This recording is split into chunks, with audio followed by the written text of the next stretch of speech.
Is it actually going to work this time, chat? It is working. Is it actually going to work this time,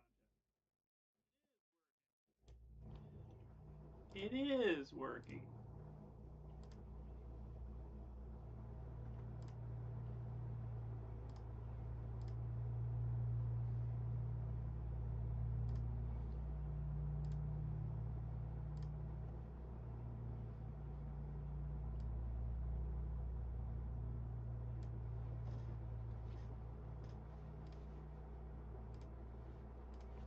It is working, chat. Let's see. Let's see how this goes.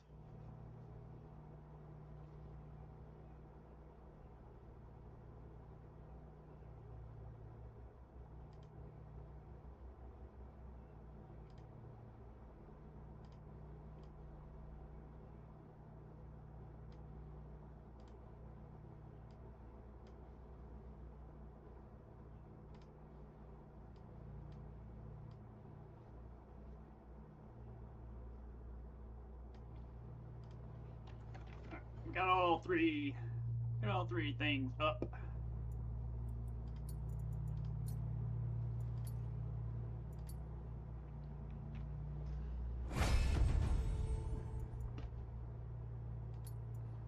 Fable Day.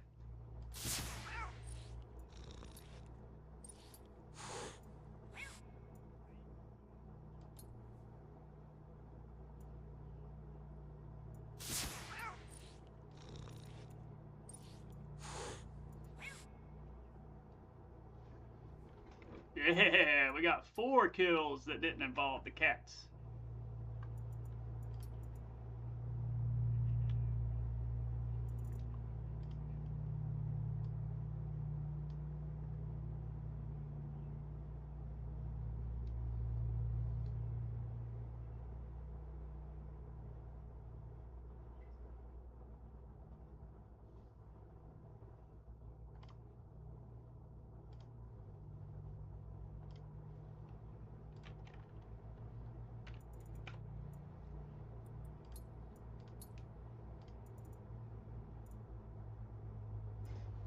I do like Khalees. Merc! Forgot about Merc.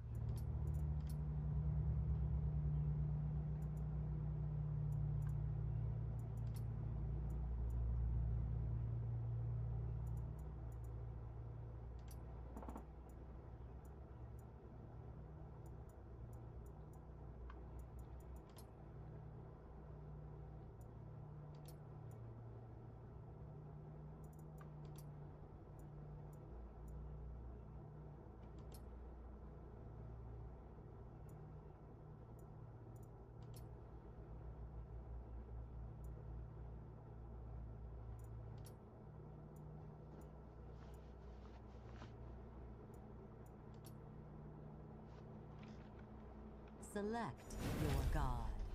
No, you select your god. Why do you tell me what to do all the time? Yes.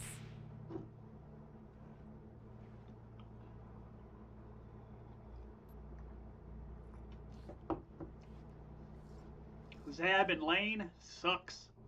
Zab in arena, almost broken.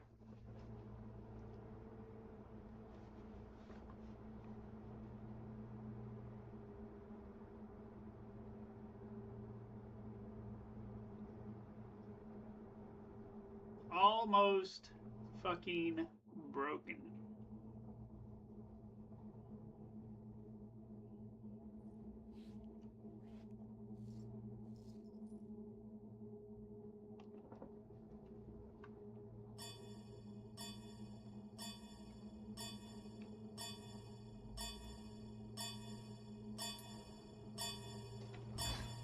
Nim?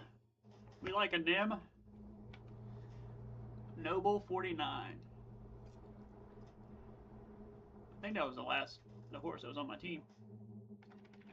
Hey man, nice shot.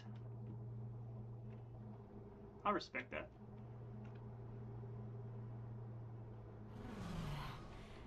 Did you miss me, Habibi?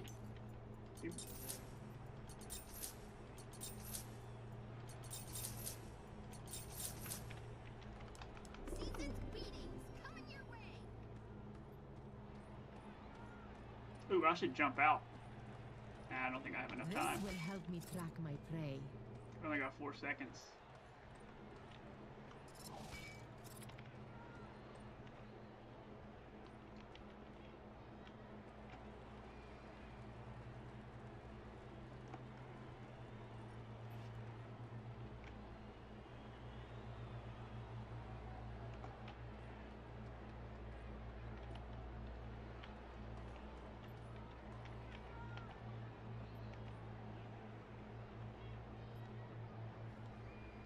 Minions.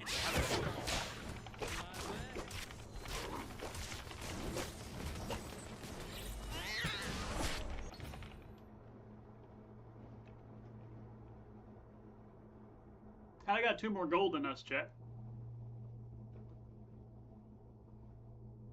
How is that possible?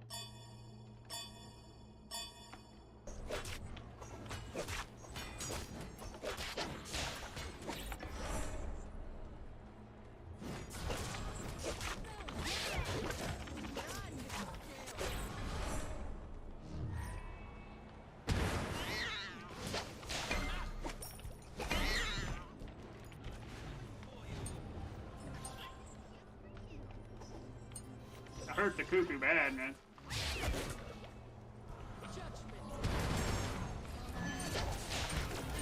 Shit.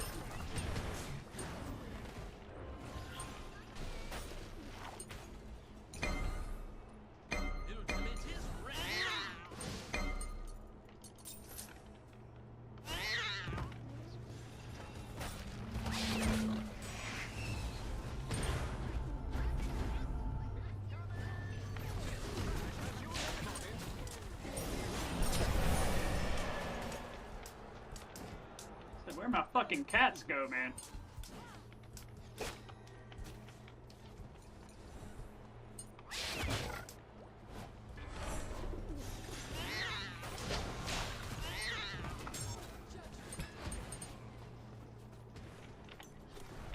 $1400.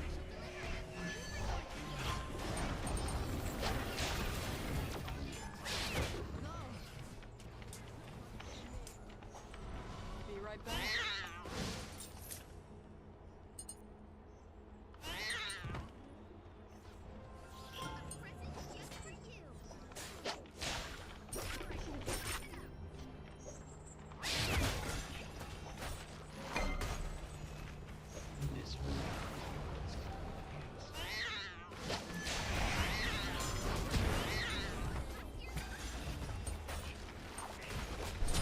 Enemy is being slain.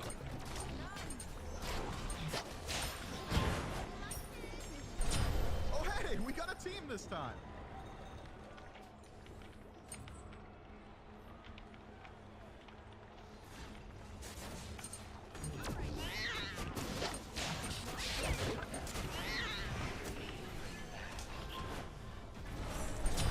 Ally has been slain.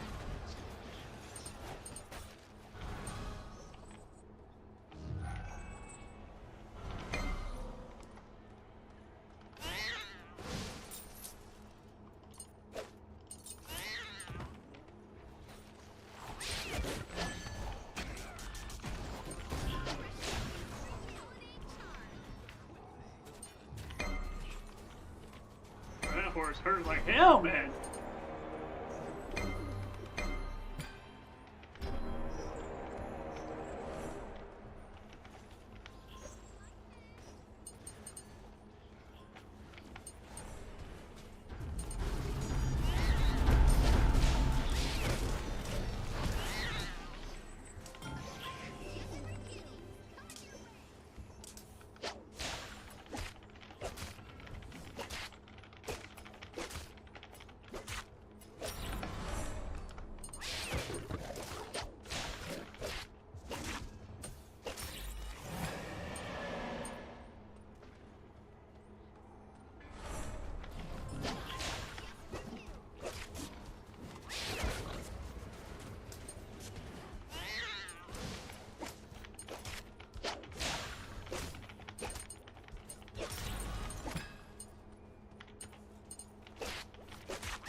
Ooh, his ult's down.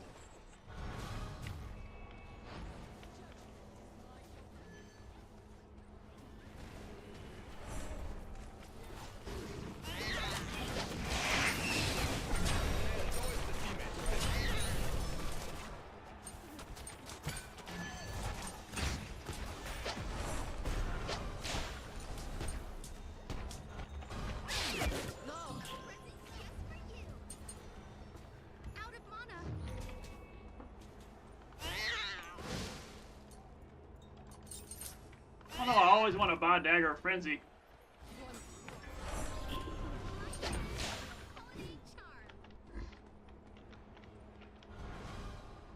Didn't have enough damage to kill the Anubis there.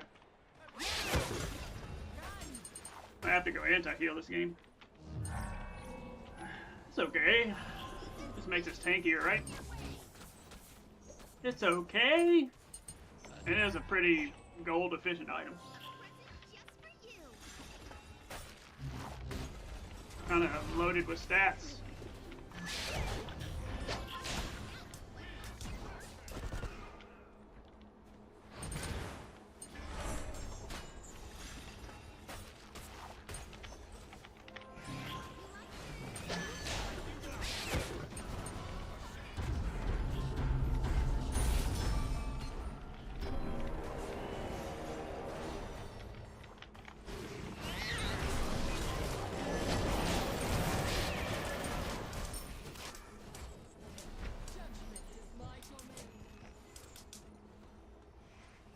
I'm still hearing it tick, chat.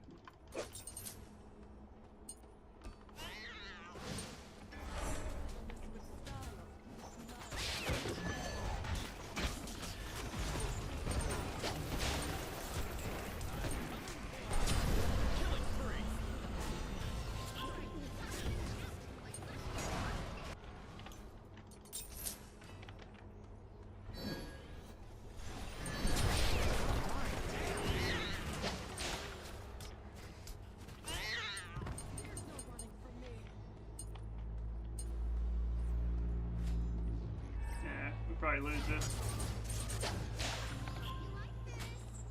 We probably lose this, chat.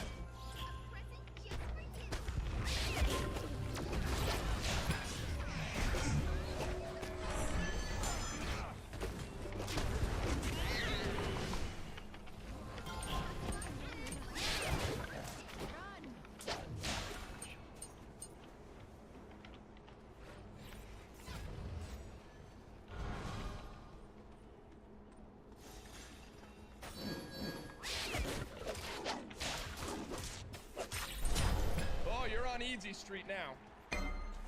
I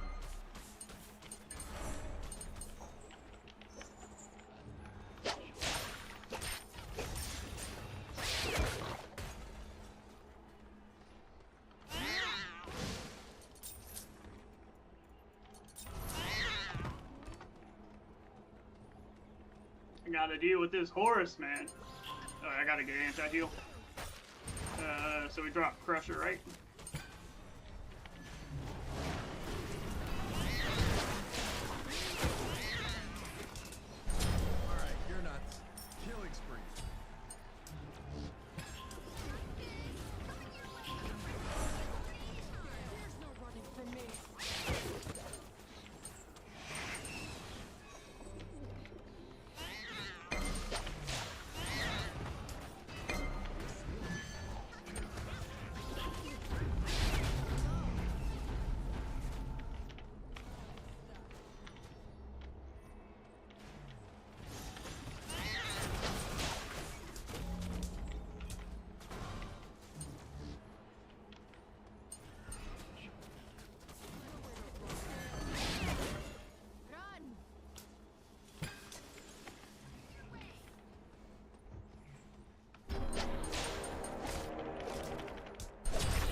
Jumped into a goddamn whirlwind.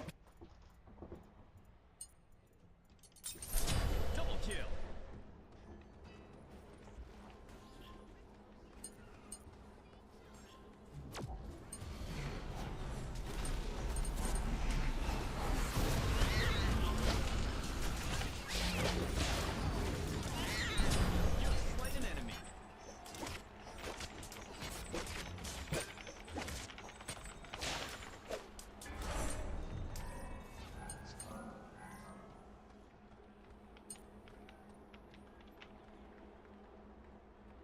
Push him in, push him in, push him in. Let me get this.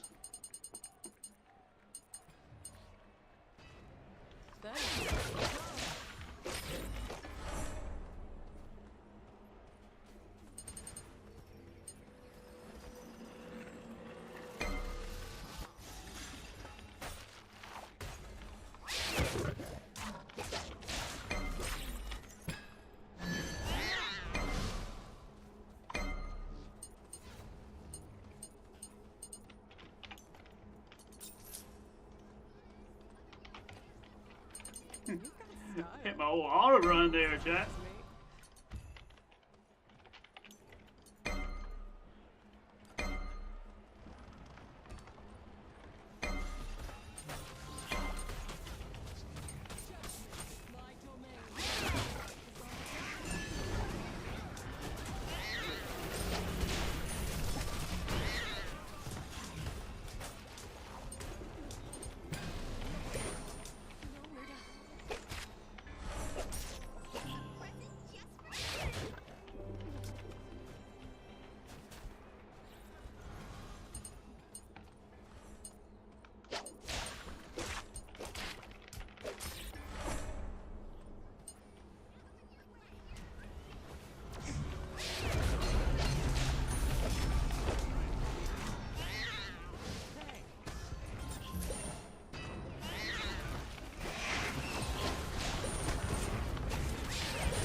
We got a team this time.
On easy street now.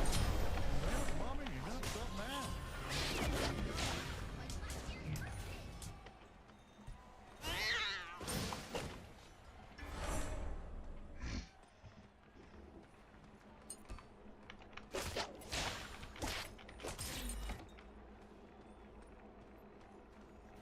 I got no time to fuck with these kids, man.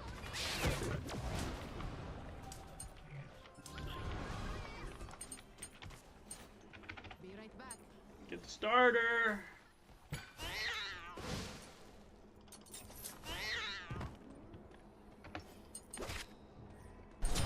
Oh, hey, we got a team this time.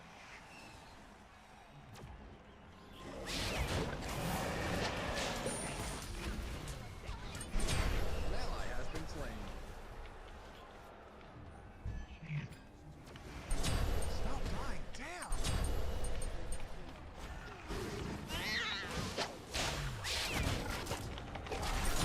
What car is that, Skoot? Just kidding, you can't tell.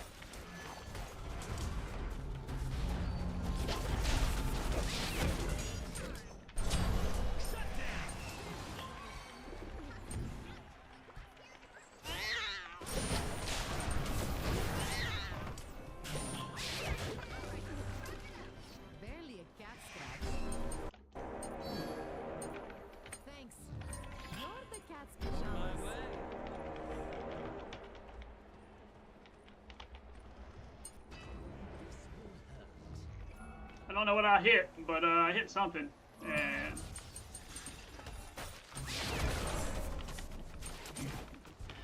oh shit.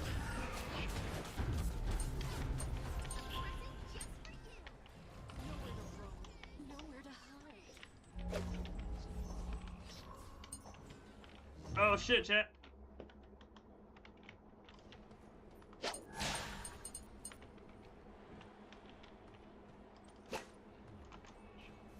Be right back. Wait.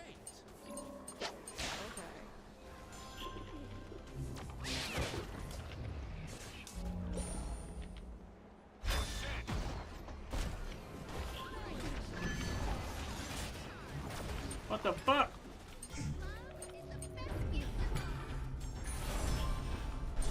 Enemy has been slain.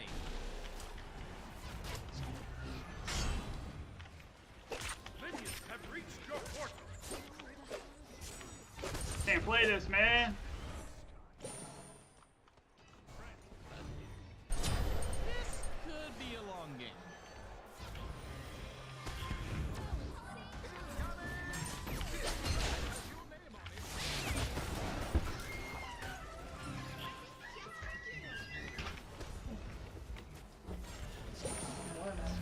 How was it? Warm, Yeah. but you can gift card and I still have 25 bucks on it.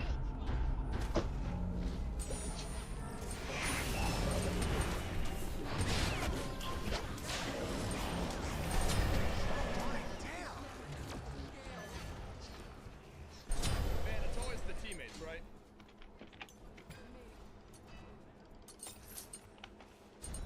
Alright, this game needs to end like now.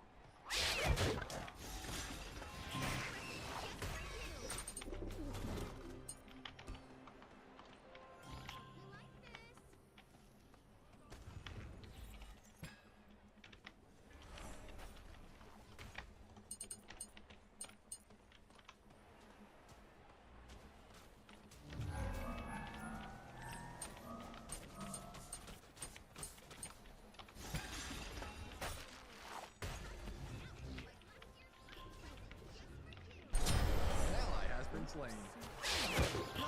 For what? Being better than you?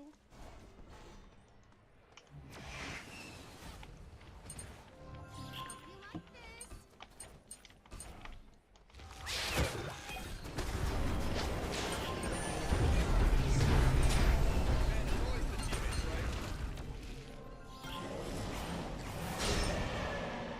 Minions have reached your portal. Fuck me, man. I can't jump. This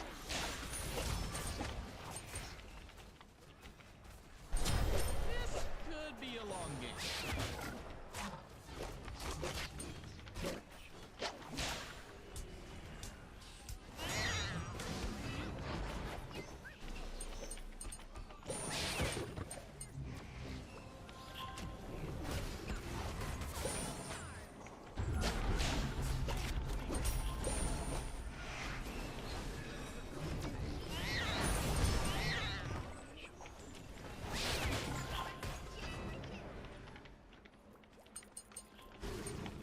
Your team has 50 tickets remaining.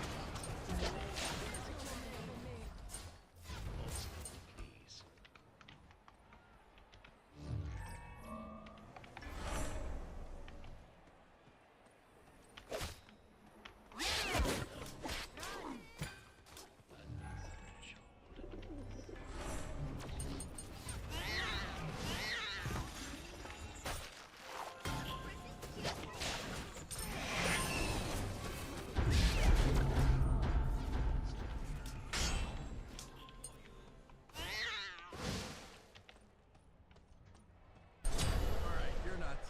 Killing spree.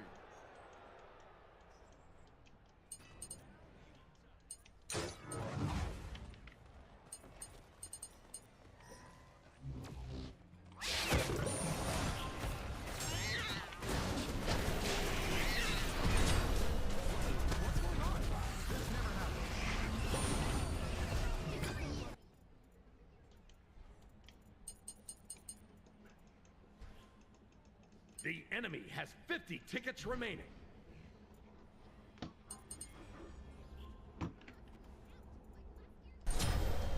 on I easy suppose. street now. Your team has 10 tickets remaining.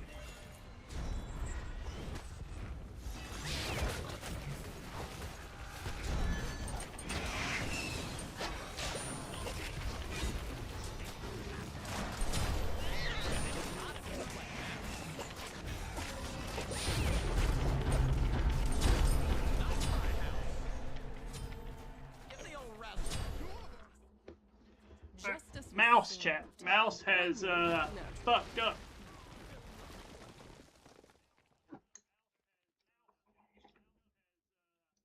Defeat. So that must be fixed.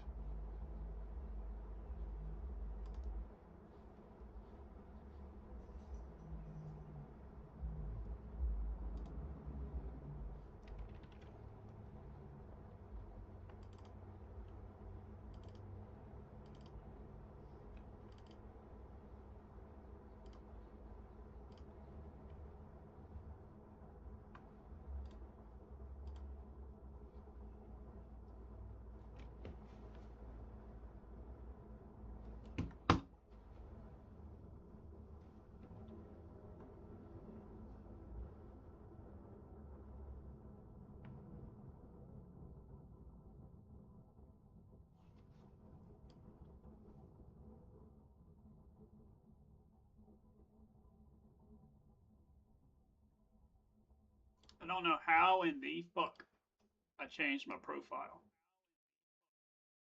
but it completely fucked my game up.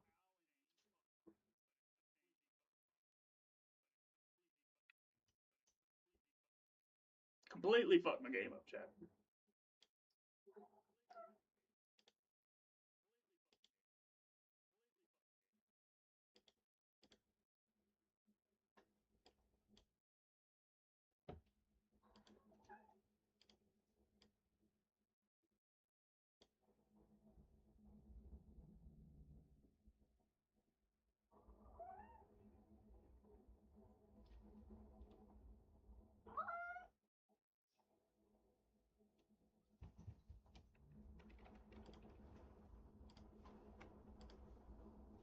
Not happy with that.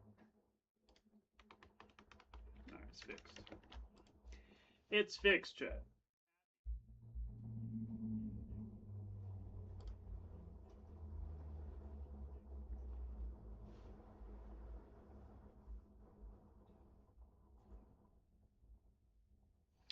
Horse was annoying, man. Oh, he had blink.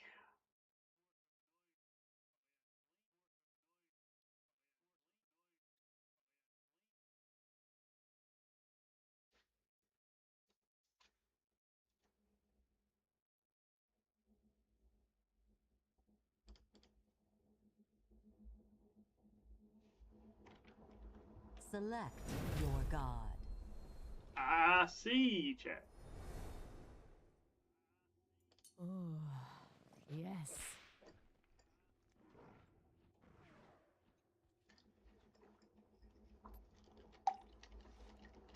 Martyr bomb, huh?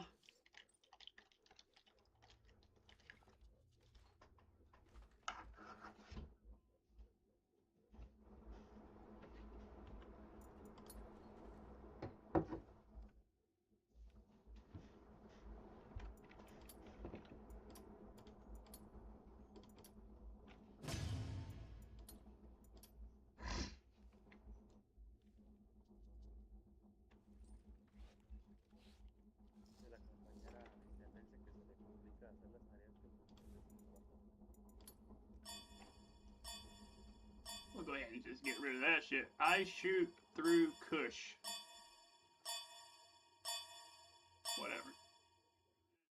I am Kami. Played with before.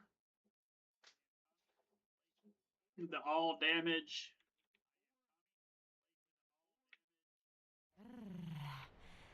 Did you miss me, Habibi?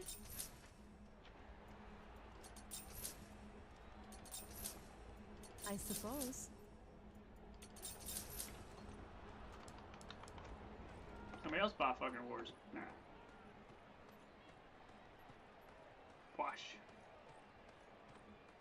This will help me track my prey.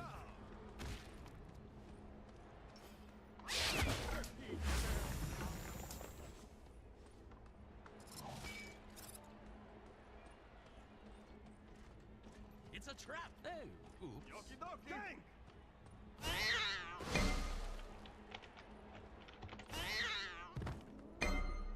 Oh, oops. Split push. No worries. Spread out. Minions have spawned.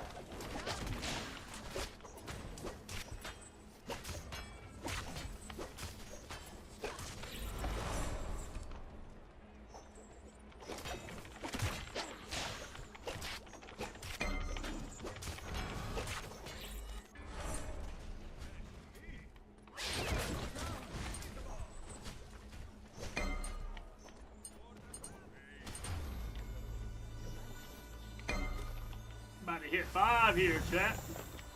Why do we have a...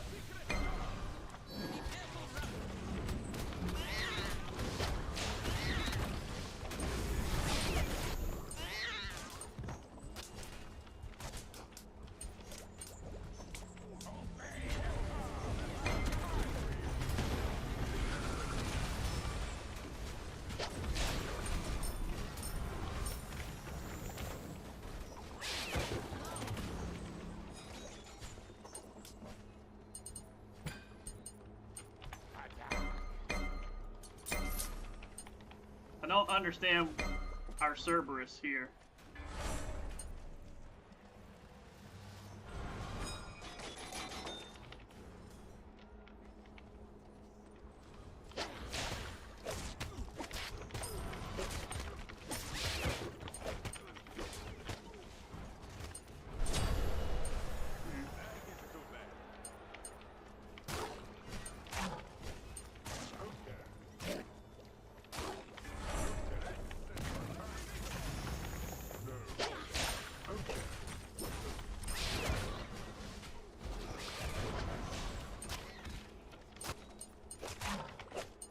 Hit the motherfucker, man. That's all you gotta do. Be right back. All you gotta do is just hit it.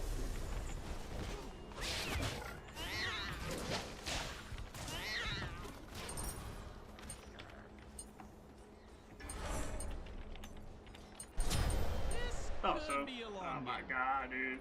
They're gonna feed this motherfucker. Yoki doki. Okie dokie.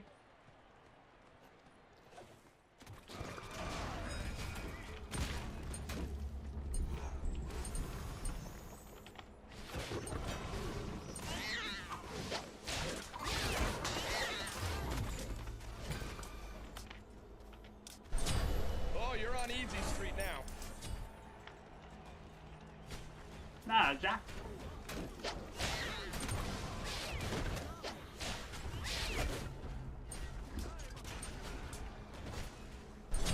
Oh hey, we got a team this time. Alright, start getting the gold online, chat. It's always the teammates, right?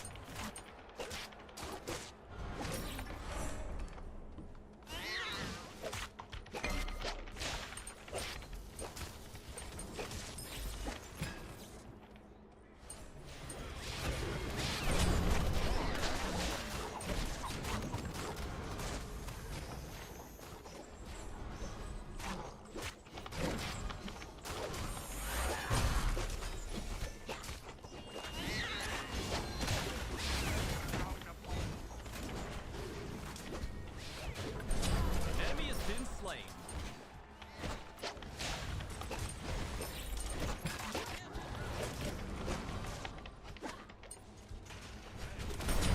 Oh, you're on easy street now.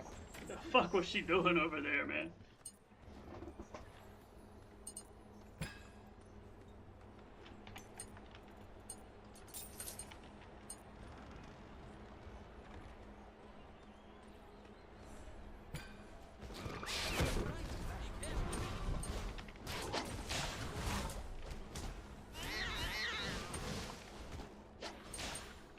You missed everything.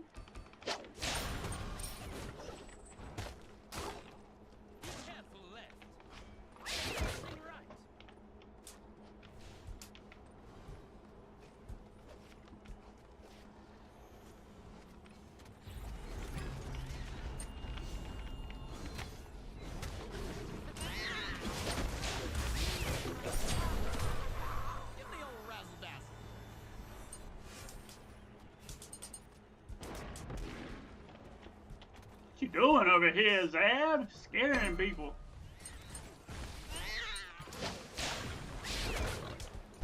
Stop dying, damn!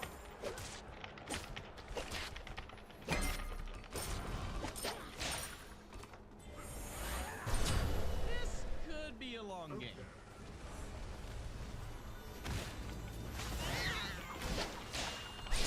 Ally has been slain.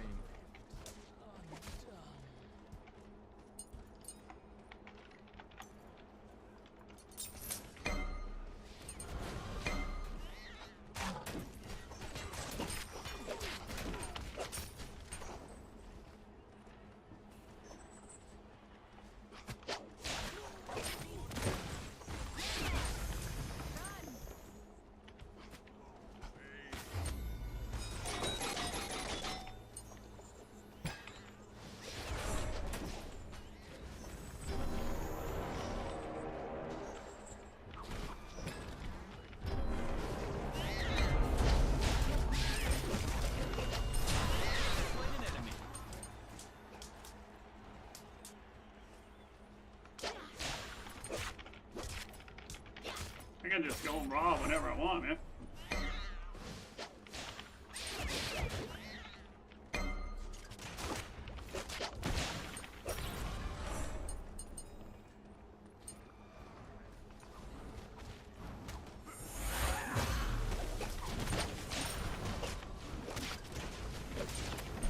Alright, you're nuts.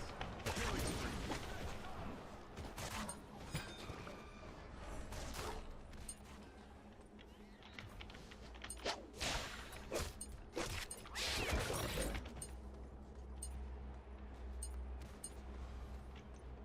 Be right back.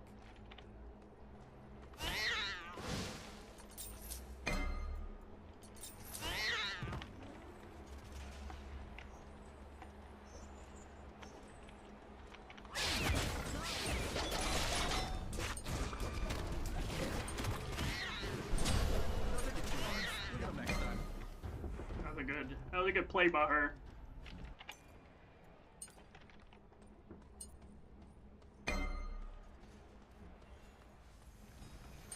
Didn't know she was there, chat.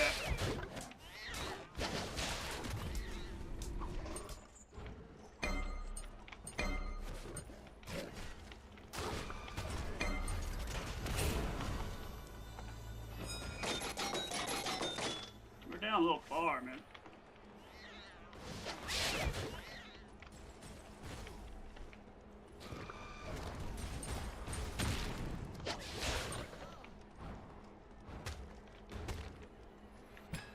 We're down a little far, chat.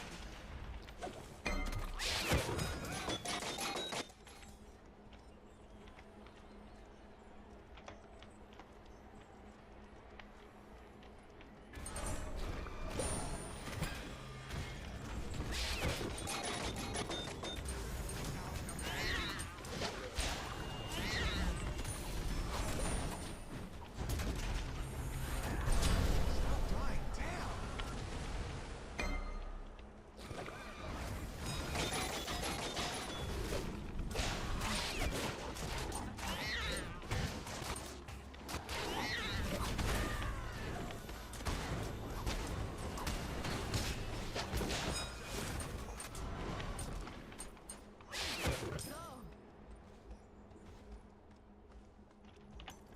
A new toy.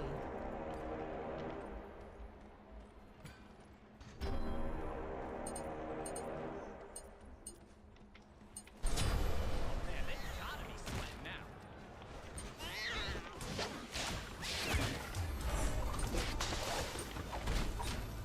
Oh, fuck me, man. I'm dead. It's okay, friend. Brush it off. Why didn't my one go off? An enemy has been slain. That was utterly my bad right there.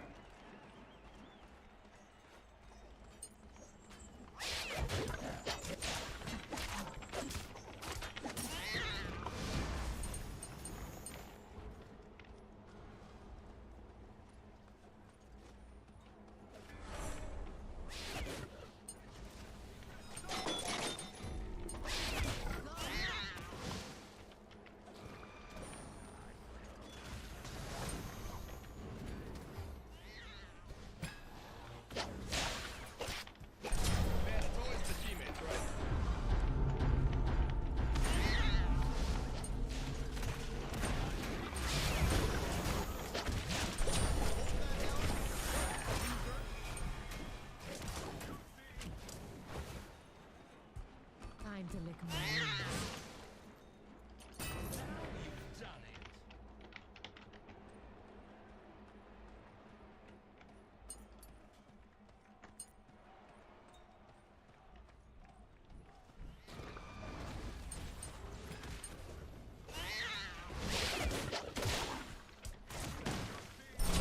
What car is that tree? Just kidding. You can't. I got you, cuz. You see me, you see me. This should be a long game.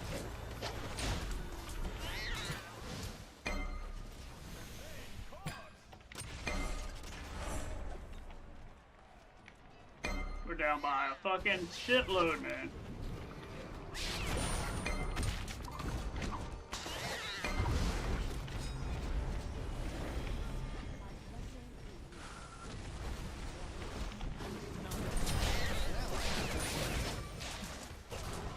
Yeah, man. Wow, that's like one more than one. How did your mojo live through them?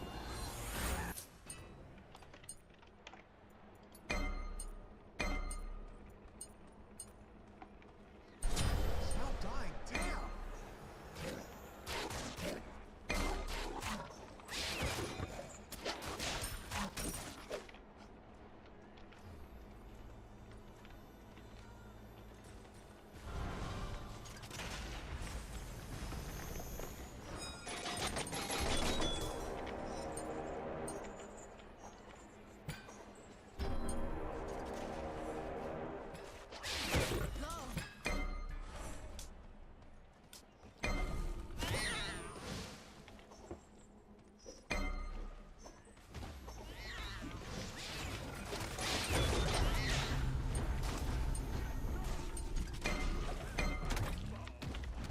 Man, it's always the teammates, right?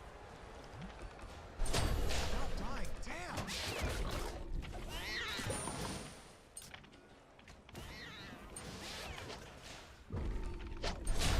This could be a long game. You have been slain.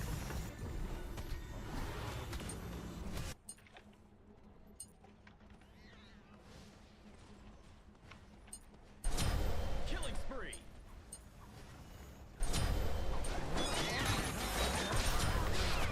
Killing. Not in my house.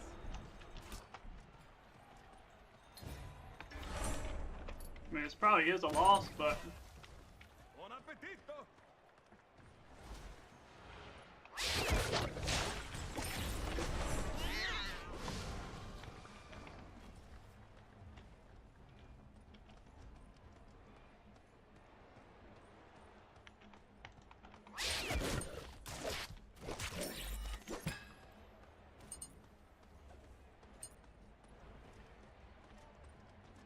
I need anything, chat.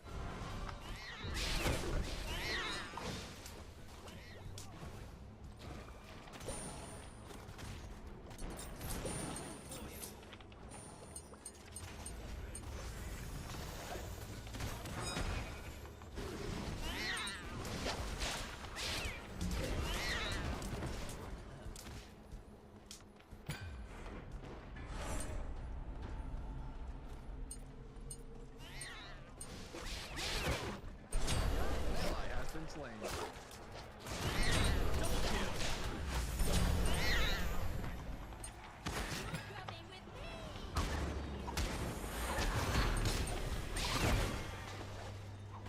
Man, it's always the teammates, right?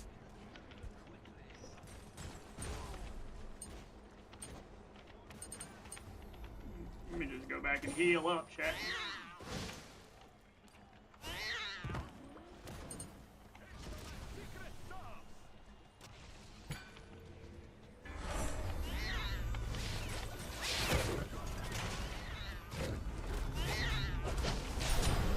Hey, we got a team this time. Oh my god, dude. Really?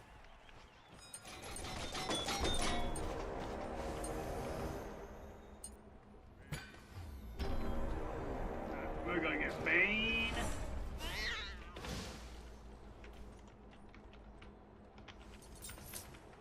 We're gonna get Titan's Bane, and we're gonna get in there.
did my one disappear?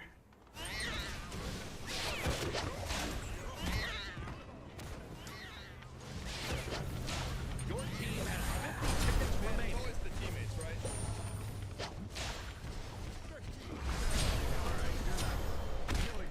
Killing spree.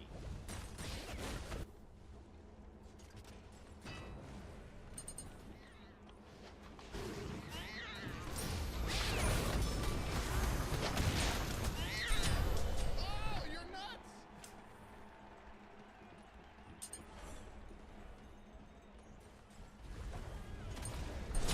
An ally has been slain. That's more than one. Let's get ready to... Your team has 10 tickets remaining.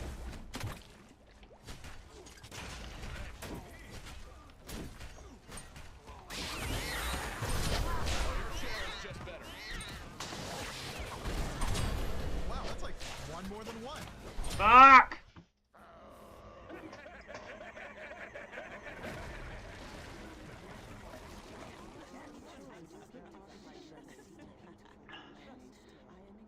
Defeat.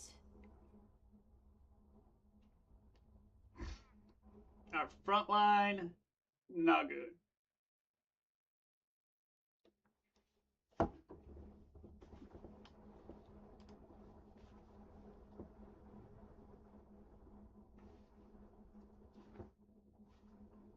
Two and fucking 13, man.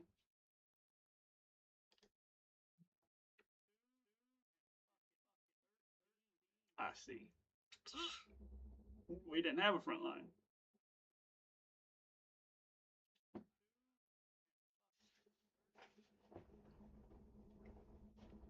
I see, man.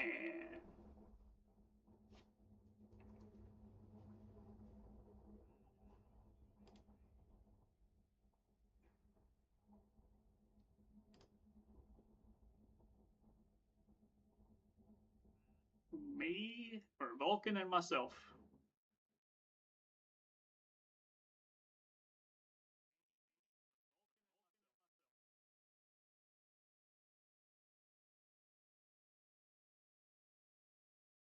Gucci. That can't be the same guy, man.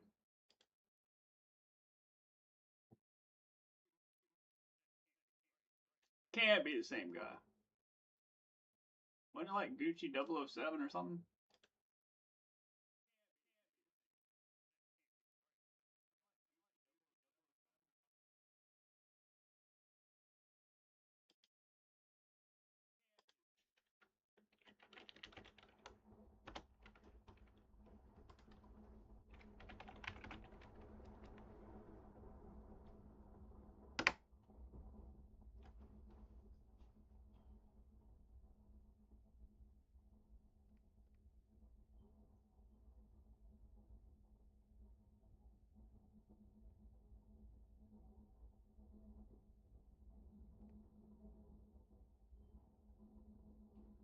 Ming Gucci. It can't be the same guy, right?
Can I get rid of this shit?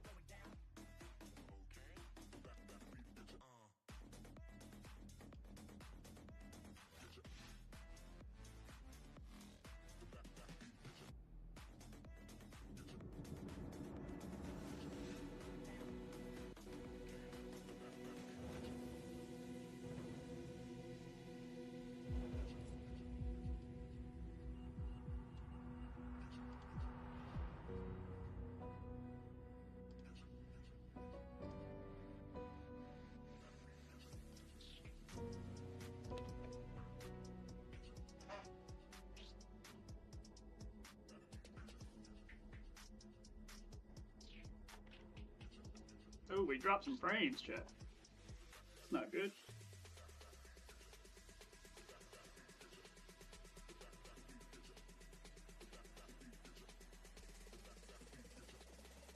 So we killed both guys in churches. We can make gold.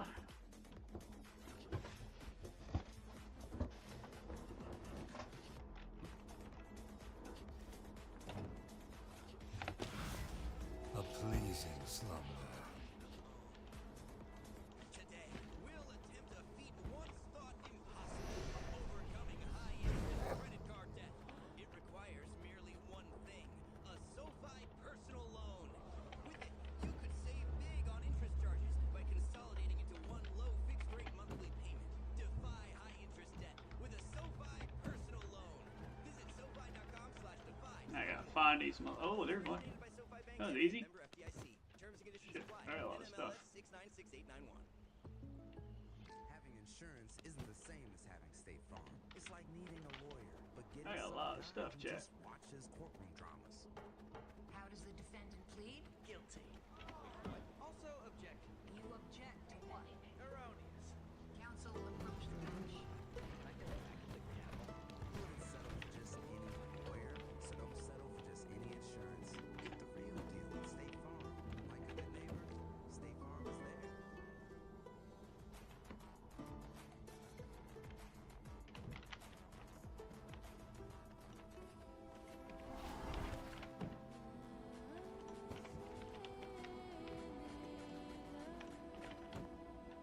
Hello everyone and welcome on back to Smite Prime, where the plays are always premium. D'Lo here behind the mic, and joined with me here inside the booth as well, Spirited Book here along for the ride, S and Solstice, your almighty eyes in the sky, and Jithin's behind the curtain. Bracket coming at you right now here, Book. What we got on tap?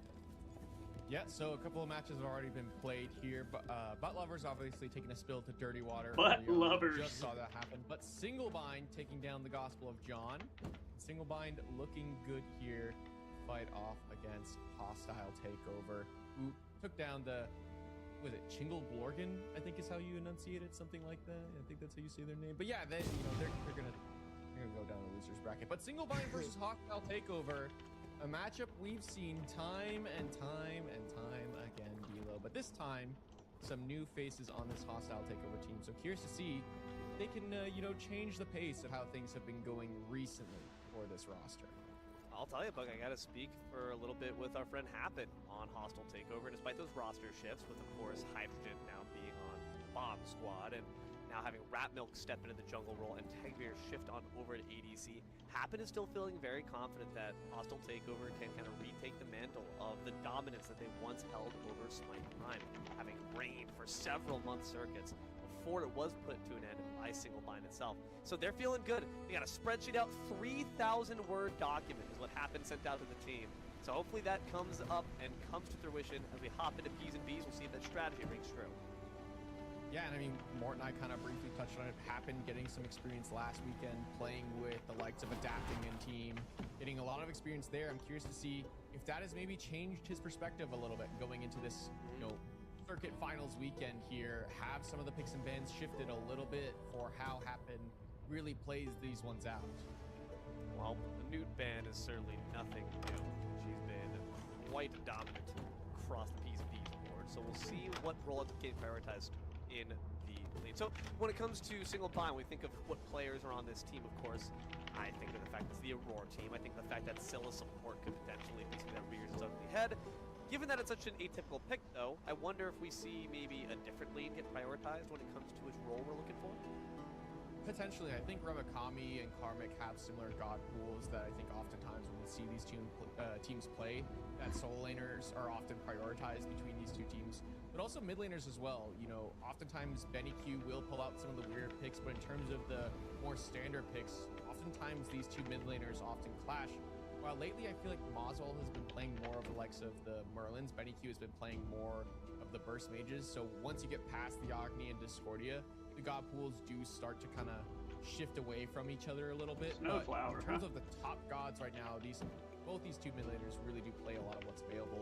Curious that Singlebind are the one that played or that are banning away the Newt and the Daji. Singlebind, I just got to catch the end of Doug's game between the break here and whatnot, and it was Doug playing the Newt and it was Lairs playing the Daji. Instead, they're the ones first pick banning these characters away. Really curious about that one in particular. Especially because Daji is such a very formidable first pick option that you kind of want to force Hostile Takeover to take it away instead. But instead, they pick up the Thor. Now, Thor we saw be used to but it's still experienced Summoners. I know, Book, you are a champion of this character. Is he still the best in the game?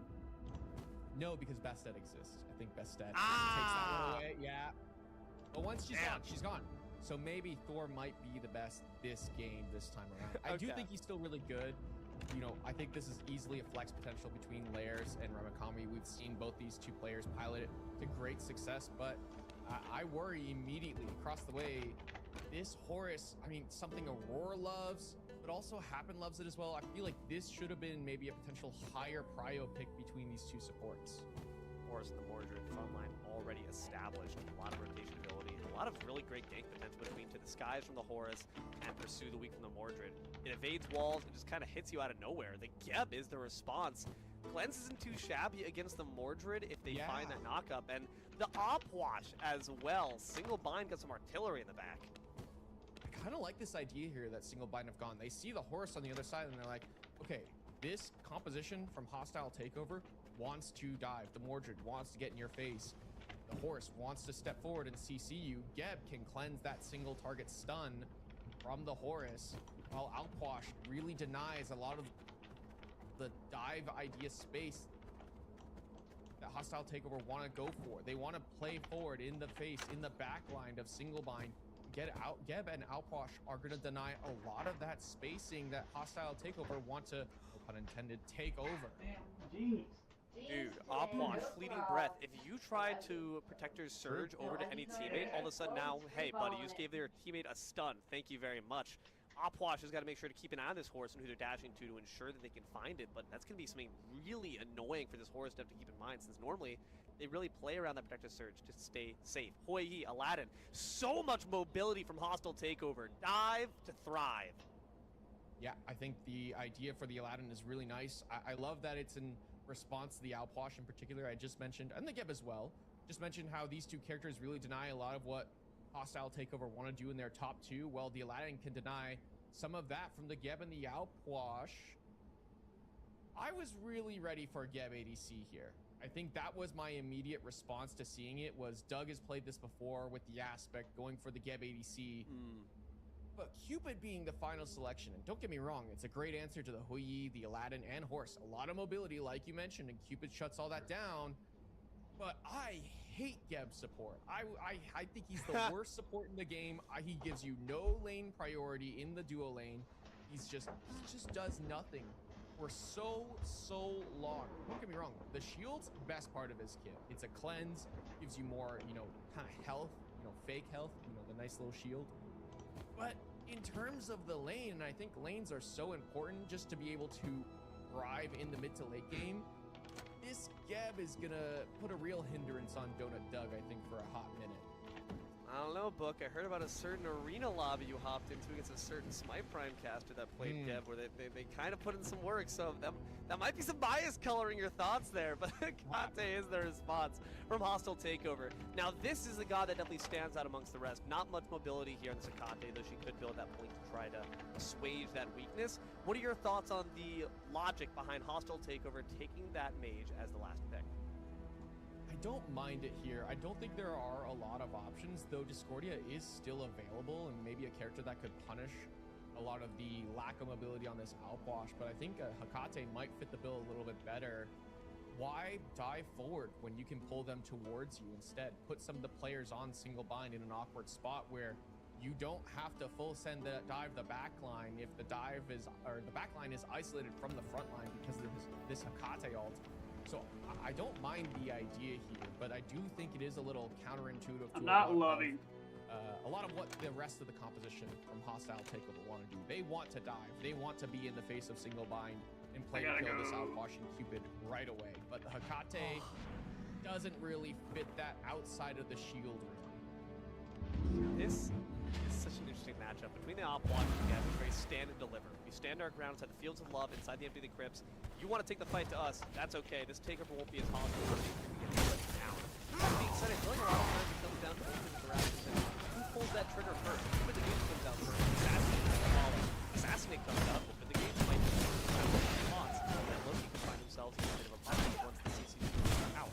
So I'm curious to see what ends up being the kind of lead foot. Who ends up initiating between these two teams could very well decide who ends up taking the fight.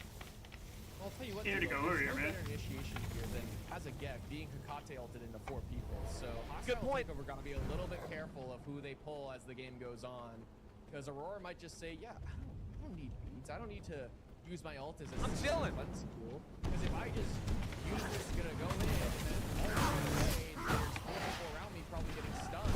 CC killed him.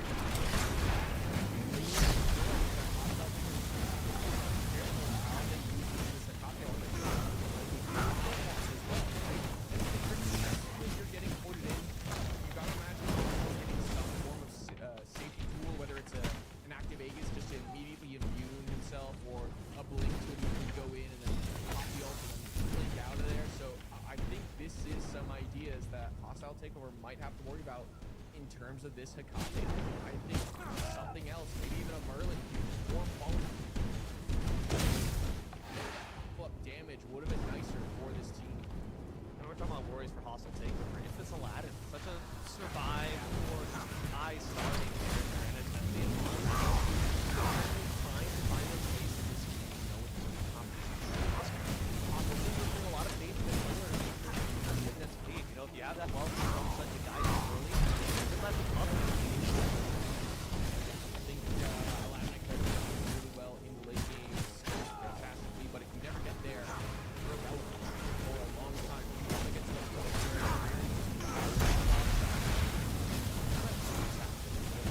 yeah, you see a lot of the inbuild of the late Aladdin members adapting to the Pioneer last weekend in the EU Conquest tournament, and pretty great success.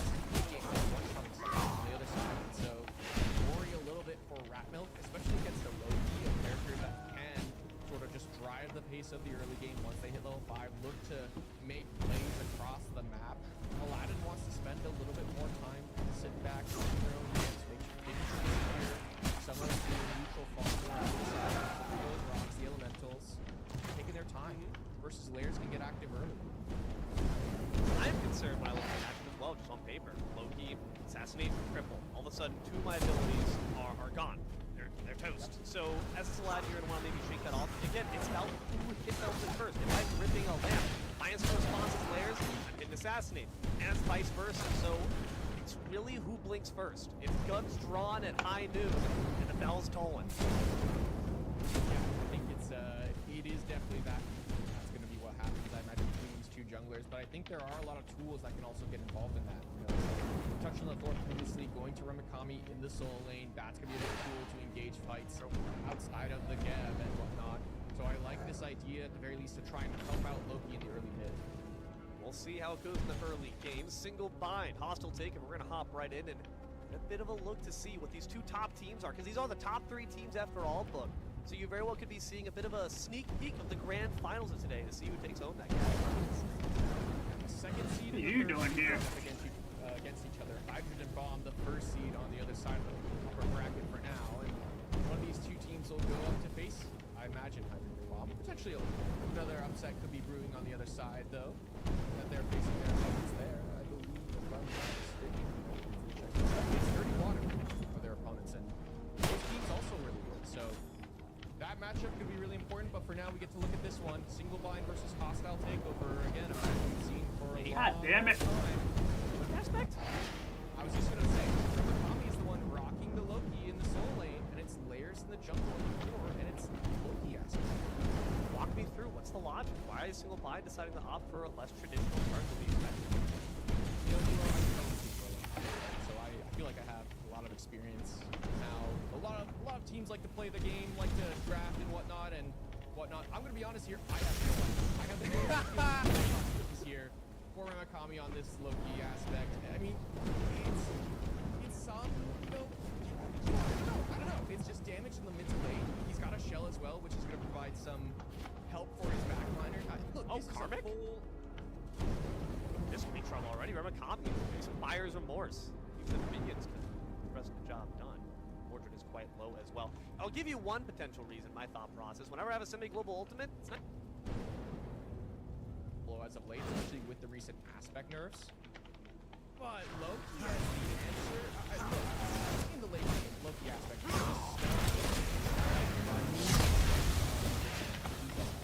Working. You can just play for a single player.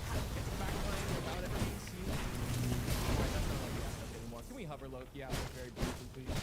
What he's done with the flickering visions, it affects actually his clear instead. Yeah, now it's got blind, or sorry, the stealth and agonizing vision can be cast on the allies to provide like kind of an aura. So it's really good if your team's able to dive, so you can put that on top of layers. And instead, they become kind of a walking damage field instead. So pretty not too shabby. Love that play there. And it's definitely different, and so it's more supportive, as that's kind of what a lot of single bind are when you look at their composition as a whole. Moswell being the only real true damage dealer. Everyone else has a lot of supportive tools. Layers has some CC built into the kit, some global presence rotation as well. You do see Layers looking for an invade, but I think you sussed it out. Yeah, you saw on the other side, Radmilk's getting the same action off. I believe that was secured at NEQ as well, who's now on the chase. Well, 5 difference has not been hit by any character quite just yet. You did hear the Wealth Wish got popped by Ratmilk, very typical now for Aladdin's news since that gold bonus does get on for PvE. What an amazing wall! Forces out that Aegis. Fleeting Breath has been applied, but NEQ still has breath to spare. Fight is good. Harris has not backed off to the base just yet. It does mean he will be late to this right-hand side in this first round of rocks. I feel like this might be the avenue for everyone to say we go to Vegas, go to mid lane with many people, and some time it's going to lose this first round of rocks. Maybe Really? you see Layers TPing over to the right-hand side and maybe bail out their lane and get some pressure. Level 4 just acquired for the Aladdin, so no need to worry about an ultimate. In fact, need to worry about the Thor. Double tap on in. One last swing of the hammer. Ratmilk has been gobbled up. The side of Cookies. Might be a side of Mordred, too. They dash on forward instead of out. That's just going to ensure that the brother duo can easily finish the mission. An absolutely devastating assassination. Ramakami makes it 2 for single bind. As soon as the play is there to push out Ramakami, say he can't really contest these rocks anymore, let's just go for it. But Hostile Takeover, they just continue to force that play. Feel like they can 2v2, but it's 2 assassins on the other side. You can never really take that fight again. Aladdin wants to spend some time farming, get some items online. The Loki is strong now. The Thor is strong now. Why are we taking that 2v2? That is a 2-level differential now for Layers. No ult for the Aladdin, and I gotta say, Book, it's low-key exactly what we said we feared at the ban board. I like what you did there, but I also hate what you did there. No, I mean, look, it's a spooky one. The Thor getting off to an early lead. This allows, you know, the earlier cooldown to get online, be effective earlier on, and rotate earlier on. Make plays in side lanes, make plays around these rocks, looking for an early Gold Fury, a Pyromancer or 2. I feel like single bind already with that start on the right-hand side allows Ramakami to just now spend some time sitting back farming. We'll have pressure over here as we do see a scrap on the left-hand side for the neutral blue, but goes the way of single bind. And already, single bind just slowly amassing a gold lead in this early game. A comp that wants to get off to a good start right now. Aladdin, I just Yeah, crossed homie. the threshold to level 5. Where does that land? I'll take all That's that. the question. Looking across the relics, who's a solid target? And not this op watch they do have the bees, though they still might be your most appealing. You can Uh-oh. actually actually use the bees in response to the open the gates. Moswell feeling confident in their ability to survive. But Aladdin, Crypts have been empty. The Aegis does come out. The speed buff's in on the action too. Mosswall turns towards the buff first. An amazing corpse explosion, but your body's added to the pyre. Benny-Q takes them out. And the Loki present there. And they finish the job. Sorry, rather the Aladdin who sent you in inside the lamp. But it's a 2v1 once more. Not something that favors hostile takeover. Overall, a 2-for-1 in favor of blue. Karmic rotated nearby but wasn't there in time. Great rotation from Aurora to make sure they come out on top of that play on the around the mid camps as Karmic's still hanging around. Could get gone on by Lairs. I don't think this is gonna go too well for my friend the Mordred. Forced to Phantom Shell, single bind. Do the same in solidarity. Mordred is still pushing forward, but hostile takeover. Do have numbers from the fountain. Single bind decided to back off and look for these rocks instead. Taking a look about 6 minutes on in. It's 4-1 in favor of single bind, and with those firebrands in their pocket as well, about 1K their way. And slowly amassing a gold lead in this early game. They're off to a good start. As Remakami just bullying Karmic on this right-hand side. This Loki getting off to a good start is very spooky here. There is nothing more scary than an assassin on the right-hand side in solo lane just getting off to an early first blood, getting an early gold lead on the right-hand side, and then slowly snowballing it into the mid lane. Can build a little bit more tanky, but also still do good damage, and that's kind of the stage Remakami's in right now. Hostile takeover, have to find an answer, I think, fairly soon. They're grouping around this Gold Fury, only dug nearby, and actually, Oswald did reset, but I feel like right now, they do not feel comfortable going for this objective. Their characters want to scale a little bit more. Hakate has that first item completed, but still wants around 3 items before they can start being active. Aladdin wants around 2 items, has gone for the Jotuns, and is now building towards a little bit of int, so towards that Doug. Whoa, what a great Fields of Love to match to the skies. And now to the jungle. There's not really too much there to grab, but I like the idea. I like Donut Doug's response even better. Keeps that relic on the ready, but doesn't feel the need to pull the trigger finger too early because they have that ultimate. And that's the power of Cupid. I mean, oftentimes when we talk about safety in the duel lane for ADCs, Jingwei, one of the bigger ones, it's that dash, the ultimate to just fly away to safety, but Cupid is just the space denial. You can't dash forward onto him because of the cripple field from the Fields of Love. Great wall from Lairs. And they're gonna block the fracture. Updraft's already been used, the Protector Surge is there. I don't know if the Fleeting Breath was applied, but that would mean a stun. You get one from the Geb either way. Or Roar. Pull from the open, the gates could be trouble here for the Geb, but it's another lamp, this time on top of the Geb. No one else will join them quite just yet, though Lairs is considering. Single bind trying to ward them out, but the horse will rejoin. Benny-Q instead going to be seen inside the fountain. What a great double tap. Aurora in trouble, but another great wall, some body blocks from Lairs. That could send Aurora packing, but instead they do manage to escape, and a corpse explosion awaits. Rat Milk gobbled up alongside Happen. A devastating rotation of abilities from the Opwash, and single bind sends them to Shibaba.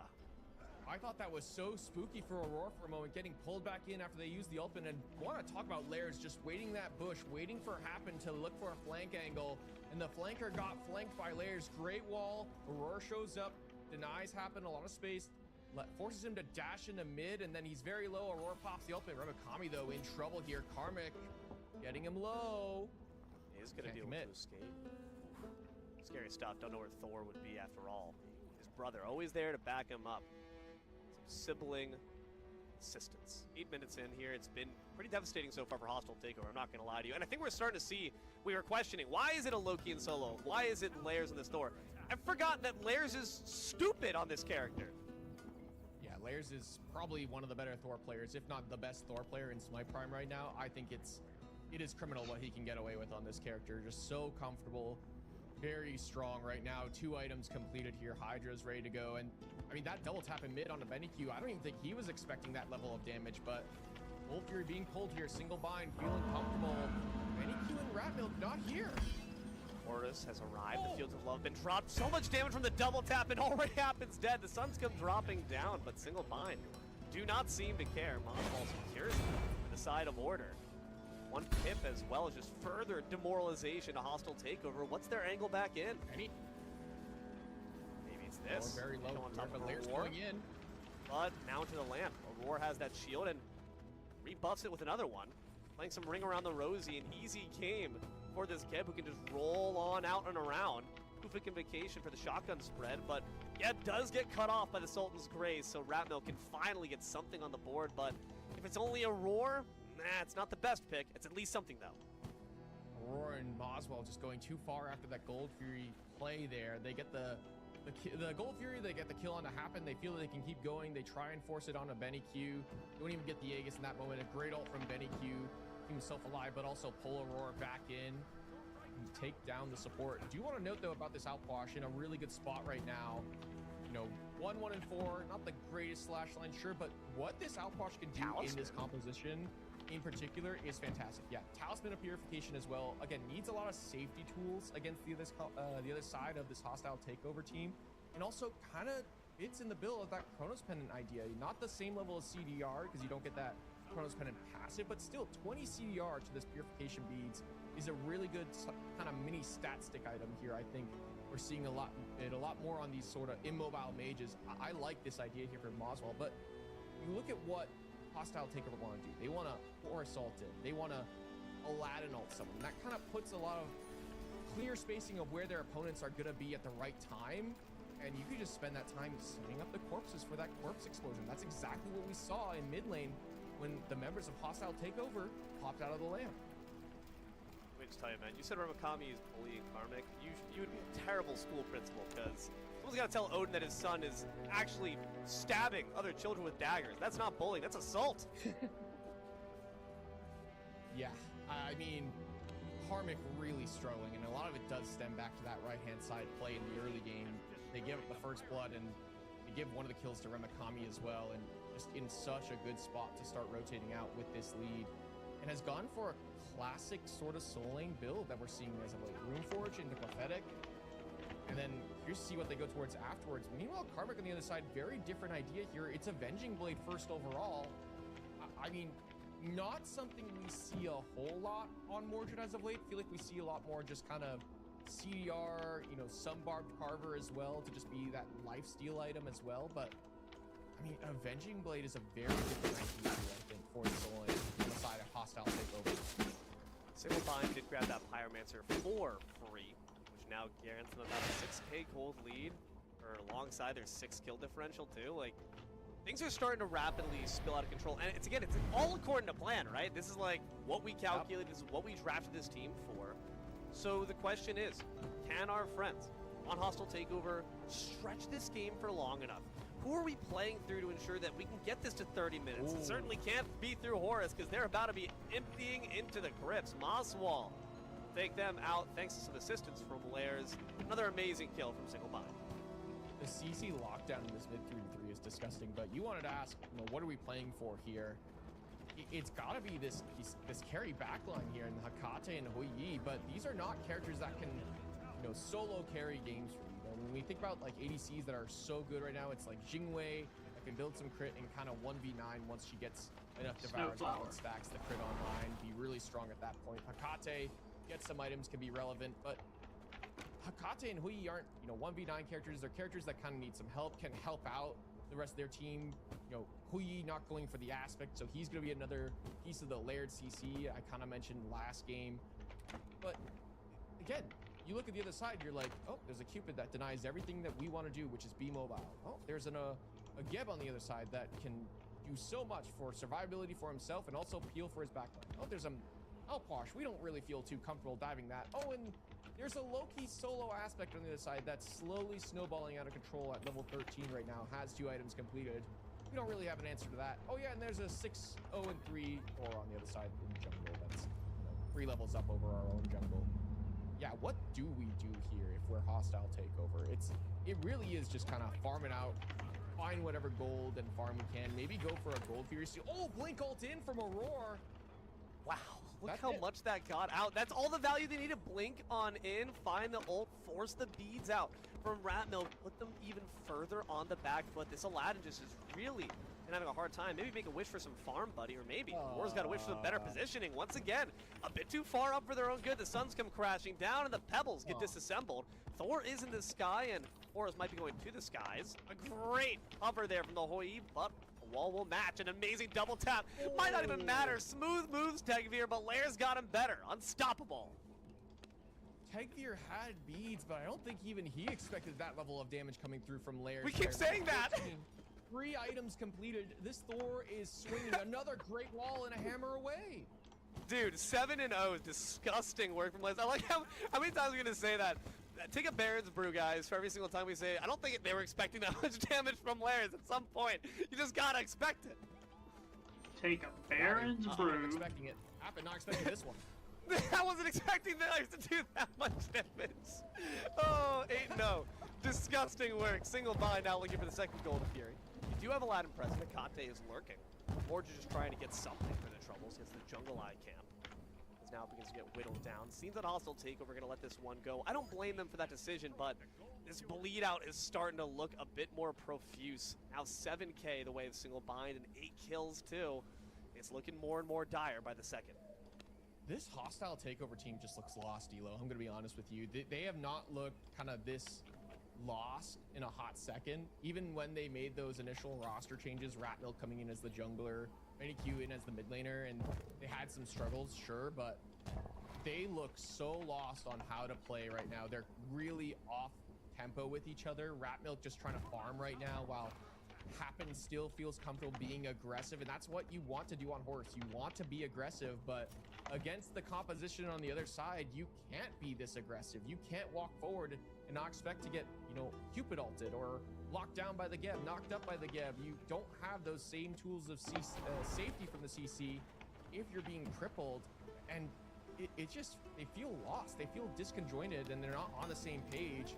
Some people are playing forward while other people are playing back. I feel like Hostile Takeover, they need to take a deep breath and get back on the same page with each other. Lock back in.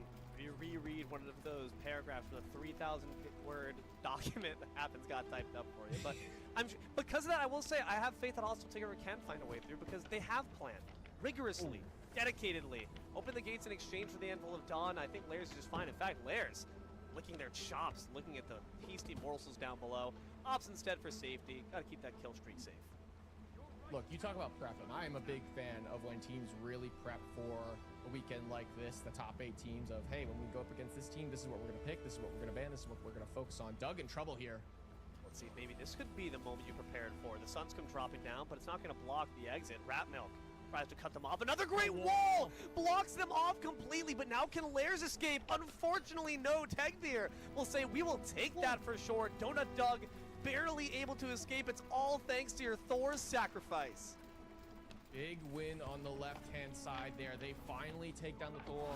Was 8-0, a big shutdown, but 3 members on the left-hand side already.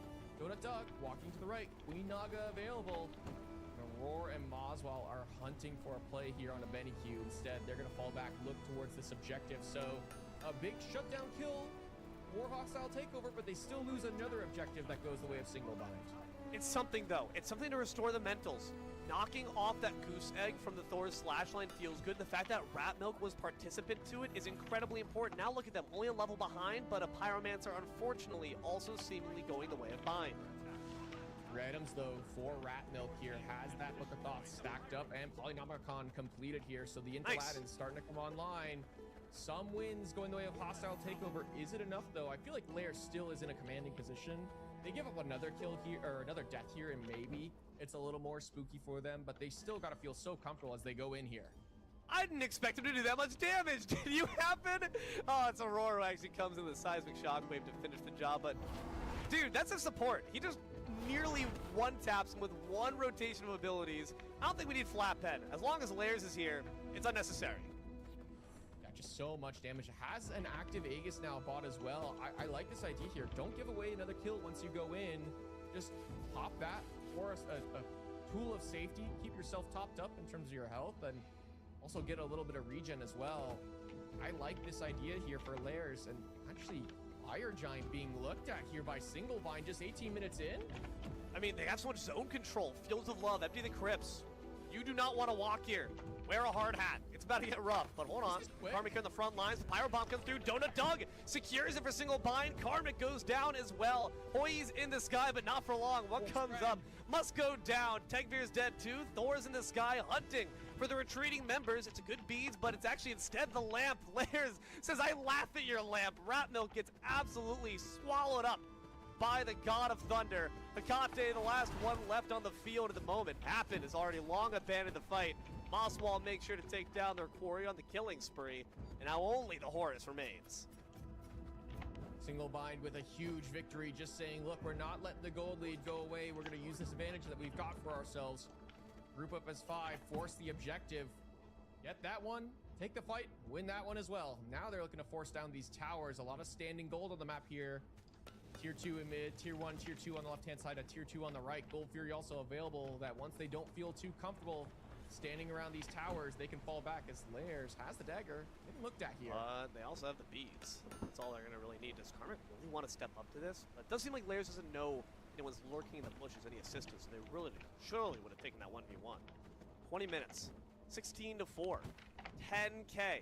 The way of single bind, we've officially reached uh-oh territory. Karmic has to be a little bit careful here, but Remy and Aurora and Moswell wrapping here on the backhand side. Open the gates, maybe used a bit too early. Remakami shrugging it off like it's nothing. And the blades begin to dance. Some bullying happening here. That Dispel Magic won't save you from this fizz damage. God, and that's going to be one more kill at it on up. Solid wall, but it's going to be shrugged off by the beads coming out here from Aladdin. That means Rat Milk is vulnerable as well. Same with this mid lane burn. Dagger's still in pocket here for Lairs. So many resources. A single bind, not even to mention the sustain this Cupid provides you. Mid-burn turn to pork chops in a second. Yeah, this game is out of control officially, I think, at this point. Single bind have just gotten everything that they wanted right now, and that play in mid, to me, I'm like, oh, why not just make the safe call? Go towards the gold it's available. Sunshine Jet. Towers on the left-hand side. You're just kind of prolonging the game at this point, but they get the mid-bird as well after a pick on the Benny Q. Nice play there from Remakami. I mean, single bind are getting everything. You can see they're trying to contest this Pyromancer, and they have the grouping advantage here. Oh, I gotta be careful. Oh, hold on to the skies. Brings in the cavalry right to the crypts, though. The suns come dropping down, but the damage isn't enough. Lower health bars for hostile takeover. Rat Milk's already done. Karmic's gonna be next, and Happen goes fleeing for the hills. Remakami takes out Tegvir for the rampage, and once again, Horus, they drove the car into the scene, but now they're trying to find the getaway van. You're the one who is behind the wheel. I mean, it's just almost shades of Season 5 Worlds for Splice, Moswell, and Aurora. There was a Geb outwash meta back then. It was Geb solo at the time, but Aurora piloting this god very well right now. Able to deny so much all in on such an immobile character. In single bind, they want to go for the end here. They're grouping, but with the respawn of Happen and Benny Q, they're not going to go for it. They're going to back off, and I think that's the right call here. Rat Milk has respawned, has that Immortal Wish, I believe. Still hostile takeover, still alive in the game despite what could have been the game-ending play. Also, two tier 2s, dear God, say that 5 times fast, are still up, so that Titan is rather tanky. Pyromancer being taken here by single bind, no problem. Gold Fury up as well. Will not be an ancient one just yet, so you can at least have that up next time you need a bird sieged down. FG buff about to wear away, but plenty of gold for single bind to go back home and spend 11K. Said. Hostile takeover. When it comes to this composition on the back foot, what does that look like to us? Because we talked about the bans board, how this is a comp all about dive, but now they're the ones who have to watch the enemy team do exactly that. There is nothing worse than having a dive composition and you're behind at this stage of the game, and not just like a little bit behind when you're this far behind. I mean, Rat Milk down 2 levels still, trying to find farm. Lairs has finished the Titan's Bane, while Rat Milk has gotten a component of what I believe is an Ob Shard at this point. It is just a tough one for hostile takeover, and they gotta try and just split the map here, find some small wins, maybe force a relic before an important fight to try and go for a crazy steal potential. But even then, they don't have a lot of crazy steal potential. There's no way, no real answer to an Alposh, empty the crypts into a corpse explosion. That's gonna secure the objective as well as shred the objective. It's a tough one. I don't know if they have an answer here in this composition. Even now, Doug and Lairs comfortably splitting the left-hand side, pushing out this wave here before they're going to group back up around this objective. Doug only getting stronger here as the game goes on, has completed the Deathbringer.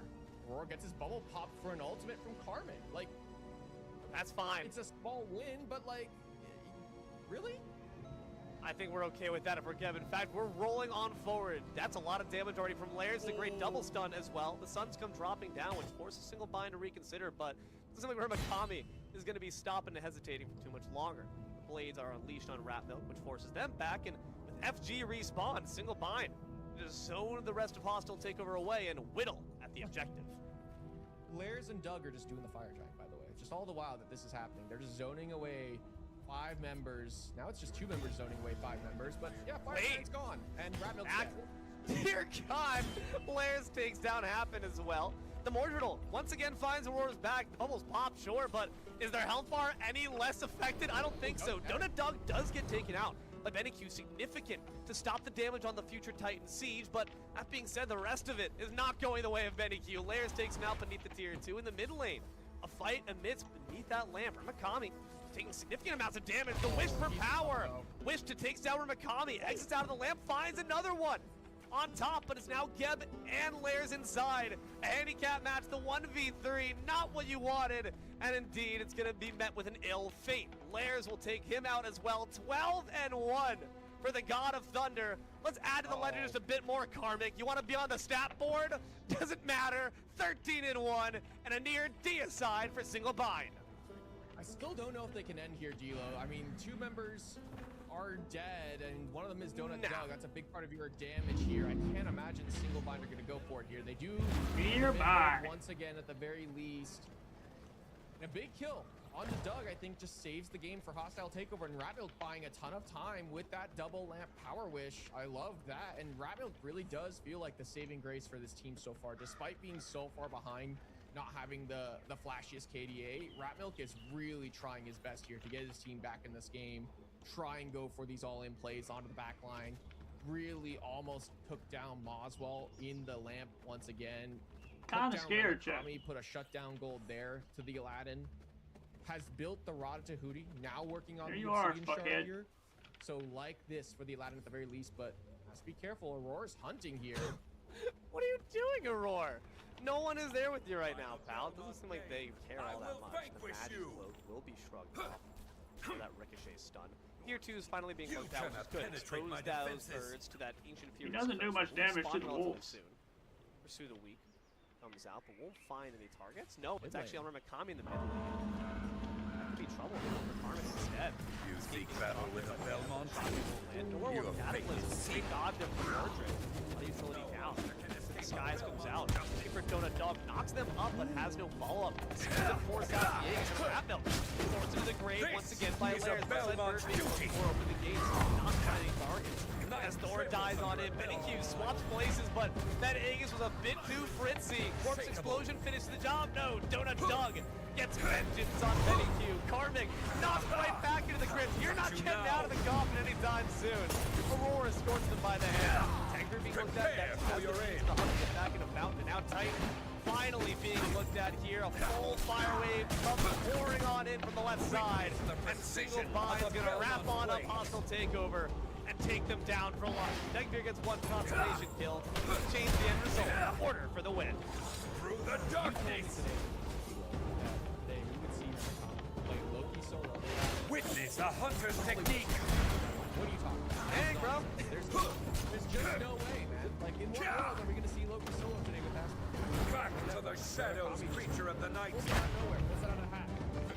For your aid. Really well. Just 16 points for him. As well. Definitely should have drank some potions here. Escape justice!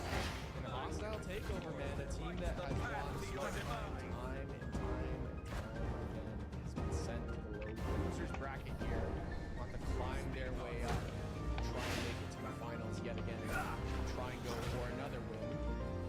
And to me, it's just single bind looks so much more comfortable together as a 5-man unit. This composition requires a lot of execution to be successful. You know, timing your Geb shield at the right time. Boswell trusting for a lot to say, I don't have to use my relic right here. I can use it at a later date. As I have my Geb shield ready to go, my Geb heal ready to go, Lairs as well to peel me out. So many tools to allow Boswell to stay alive in these fights. Level 80. And hostile takeover, they just didn't really adapt. I think they needed to maybe play towards all-in Lairs or someone else instead. And maybe just fighting away from where this Geb's gonna look at that double damage onto Benneq there. Disgusting from Lair. I didn't expect it to do that much damage. Oh man, I think here's the thing. we talked at the bans board. We're like, why are we banning Daji for single bind? In a best of one format, Lairs wants this Thor, clearly. And they deserve this Thor. That is what you have to deny them. I'm making that call out that if you are in a best of one up against single bind, you need either to take the Thor yourself or you need to ban it away. Because that god is a problem in the hands of this very precise and prestigious pilot. That being said, I think it's also summated by something you said at one point during the game, which is nothing feels worse than a dive comp left behind.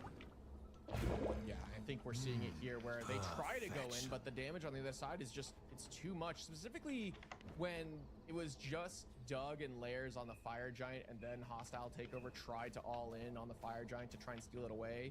And they just kind of went past the front line and just got obliterated when they went to dive. I think is a clear example of, yeah, we're just too far behind as a dive comp to really make an impact. You can see here Ratmilk with a great wish combo to get 2 ultimates off, trying to take down another member, waits for Moswell to hop in the lamp before they go for an all-in. A nice look there from the jungler, but still just not enough to take down this single bind team, which are, if I'm not mistaken, they are the defending champs from last month. They did really well last month as well, and they're looking to keep that one going this month around. 2 talismans of purification. By no means were single bind not respecting the dive potential from hostile takeover, and in fact that respect is what granted them the victory. They recognize that hostile takeover are a force to be reckoned with. They have all those accolades for a reason, and they made sure to respond adequately. Every single god, it feels like, from hostile takeover had an answer. That op wash is a response to Protector Surge from the Horus. You have the Geb shield that responds to the cleave, or rather the fracture, that responds to any CC you try to dish out that can easily be shrugged off by the cleanse. Dunsky, the Cupid, that mobility, all shut down. Just seemed like whatever card you drew, they had one that topped it. I think single bind is winning the draft here in this game. It's something we haven't said for a long time against this hostile takeover team, a team that was so well known for out-drafting you for so long. Suddenly they feel like they're really struggling in their drafting phases. But you know, we've also seen from hostile takeover, or from clocked in, or from overtime, we've seen them go down to that loser's bracket in this last week. And then we've seen them come back with a blazing fury. Will that be the case, or will they be erased from the hallowed halls of this month's June circuit? That's a question that waits to be answered, folks, and we will rather shortly stick around for Smite Prime after this. Oh, there's 2 of these, huh?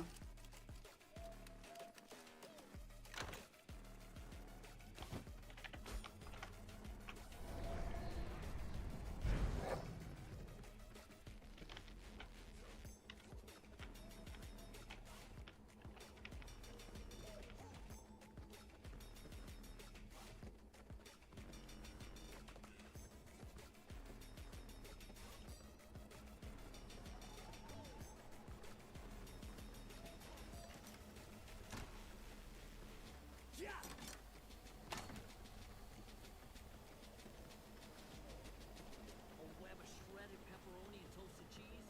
The Webberoni pizza from Little Caesar sure is tasty. Finally, we can eat pizza just like Spider-Man.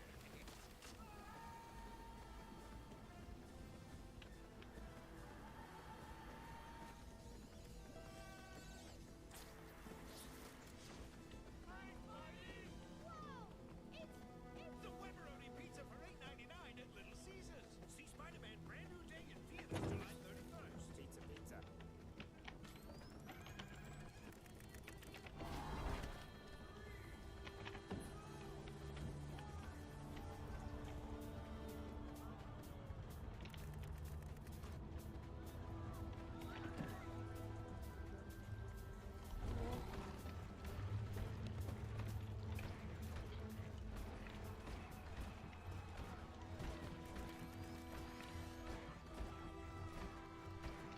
I need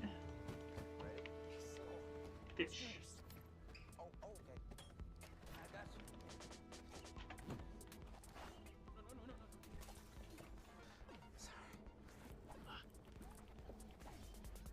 Noodles! Noodles! Híjole. That was intense. Great. Like a good neighbor, State Farm is there.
that shit.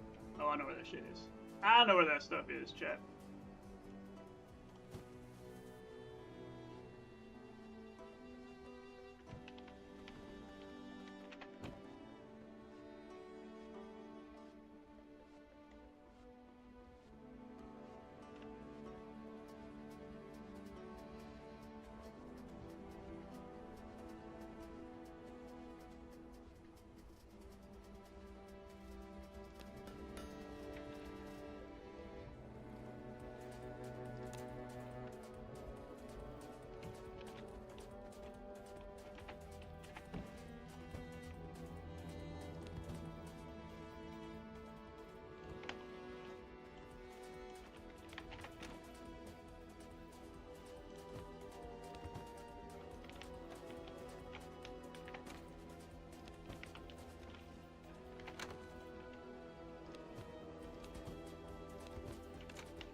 Hello, everyone, and welcome on back to Smite Prime, where the plays are always premium, baby. D'Lo here in the booth, joined by Morty right by my side. Tess and Solstice, your almighty eyes in the sky, as well as Portia is behind that curtain. Prize coming at you, Mortia, as we get up to the top of this bracket, the precipice, the peak. What can these players win? $5,000. 5,000 What? bones. Man, that is a lot of prizes. Think about how many skins you could buy with that much, D'Lo. I like to think of my prize money in terms of Chipotle burrito bowls, personally. That's how I measure it, and that's like at least 500, so pretty gosh darn solid. Bracket coming at you so you can see who can win all those Chipotle burrito bowls in just a second. Unless you get with the extra meat. If you get double meat, then it's probably closer to like 480 or something like that. But take a look at the brackets here more. What teams do we see rising to the top, and what teams do we see battling at the bottom of the bracket?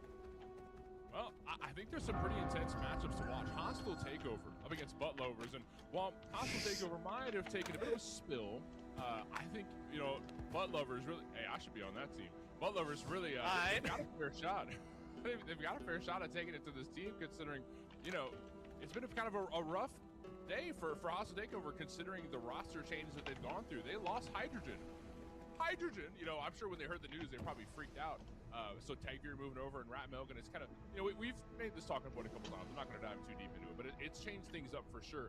Now let's single bind and Hydrogen Bomb, you know, try and maybe grab the crown that is left in an empty throne. What does a hostile takeover for the Butt Lovers Corporation look like? It's like, move on over. We're loving butts now. It just happened. Shoves them out of the way. This is getting crazy. My bad. Really bad, really fast. We've got to be very. This is thin ice, bud.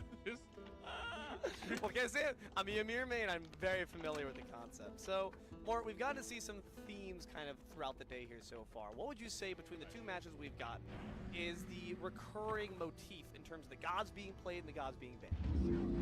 Well, I think part of what it is here, D'Lo, is that you've got this. So the first game was very slow and suffocating and very methodical. You know, we're taking our time with this, and we're getting very, very, taking our time with it, right? We'll find out as we hop into P's and B's more. We'll find out as we hop into P's and B's. We're gonna, yeah. I feel like those silhouetted faces where like we're about to start saying some vocabulary words. Y'all get ready to learn here in Smite Prime. We're gonna learn what the first bans are. It's that Aphrodite, no surprise there. That god's been oppressive. Yeah, it's also not just the damage that you can do from an oppressive standpoint, but also the counterplay that you offer from Afro. The fact that you can just kiss one of the homies and then make sure they're CC immune, they're damage immune, and you can fly back to them, make sure they're safe, body block anything that's going their way. The Afro pick is just incredible. So let's get that on the table, along with Najee, who offers a whole lot of damage. Crowd control through the powwow. Let's take that off the table as well. And Horus, who has been very prevalent in today's matchup. Granted, the last match, maybe not so much. You know, it did get counterpicked and the Horus got shut down kind of early, but one today made Horus look really good. Rongyu knows that god very well, and the possibilities that you can make happen. You know, the idea of the match, something we talk about a lot in Smite. Oh, they're going to go to the god. That's no longer a thing with Boris. So if you take the whole scene where you want to go, deny that to happen. Watching for that. There's taking that floor away from them. It's not a bomb. Very smart. They learn from the mistakes of their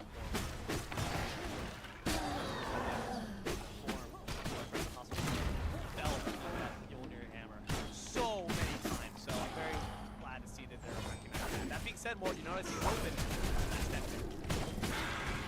Characters online will go for it instead.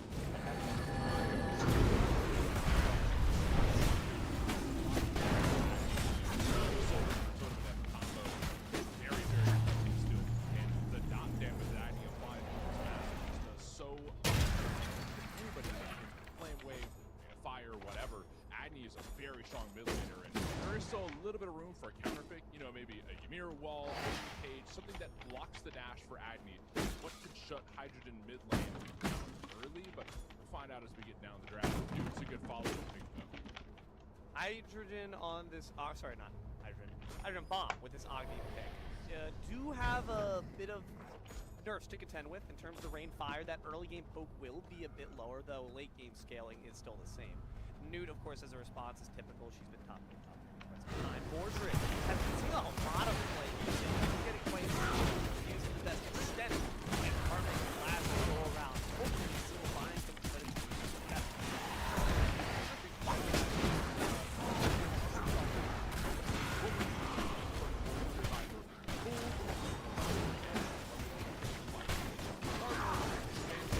You know, the mantle gives you a bit of space whenever you get low on it. Getting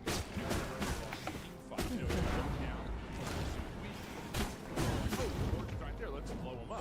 Well, this ward gives you a bit of breathing room.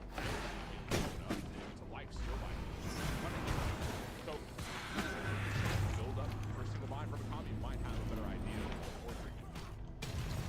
That was so bad. And the Bastet character will be the response. So 2 Egyptian animalistic gods here. Hydrogen Bomb now have some really solid CC alongside the Agni, a lot of beads burning. And you know what's the great answer to that, Mort? It's that Geb to cleanse it away with one solid stone shield. You know, the only thing scarier than the Bastet character is the Bastet character with a 600 health stone shield. So true! Are you joking? Man. No, so not only do you have the extra half of 1,000 health, more than that,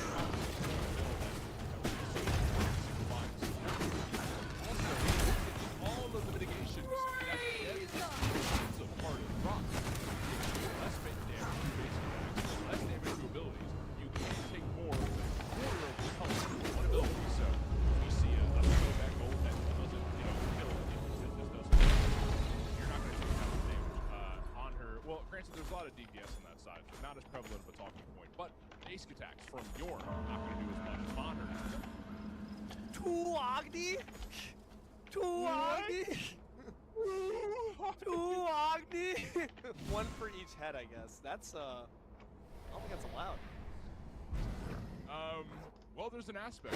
Oh, okay. Oh, it's Loki Now, in disguise. That makes sense. That's interesting. And granted, usually it's the Morgan that turns into other gods, but that might be another Loki aspect that we haven't seen. First we had the one where you stealth your friends. Now you've got the blind instead of the stealth, and all of a sudden now you can turn into other gods too. That's pretty lore accurate if you want to talk about Loki, the trickster god in mythology. So I don't hate that idea, but Nuwa following things through here for single bind, and that makes me wonder who is going to be going to the carry lane, or duo lane for carry, and who's going to be going mid. Newt has been a talking point for Donut Doug for quite a while. I think that makes a lot more sense. He loves the Newt pick, but Nuwa's aspect also makes her pretty nice too. I feel like I haven't seen Nuwa aspect in heavy rotation for a time. I do imagine this Nuwa is going to be instead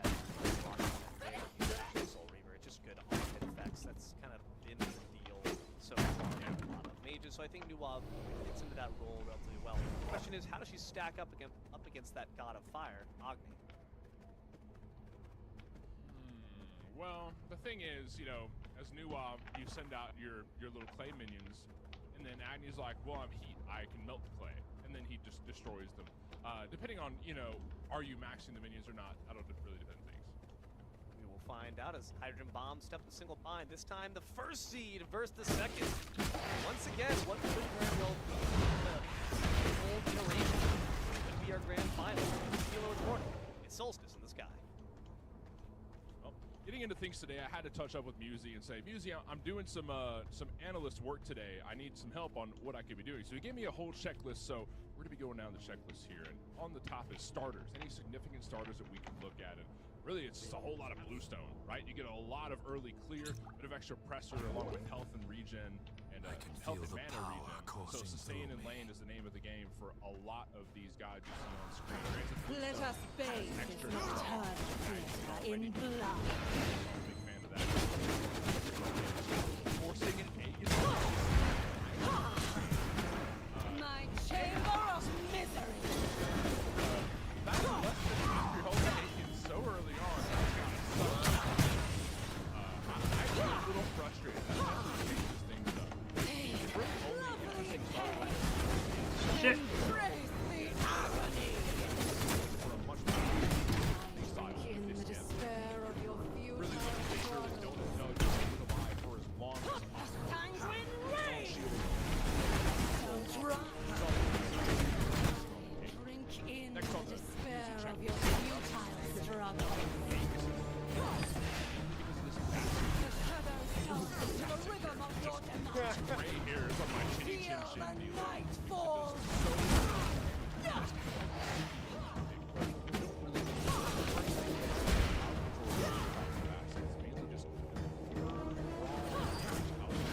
Crave the symphony of screams. Let us set the stage. The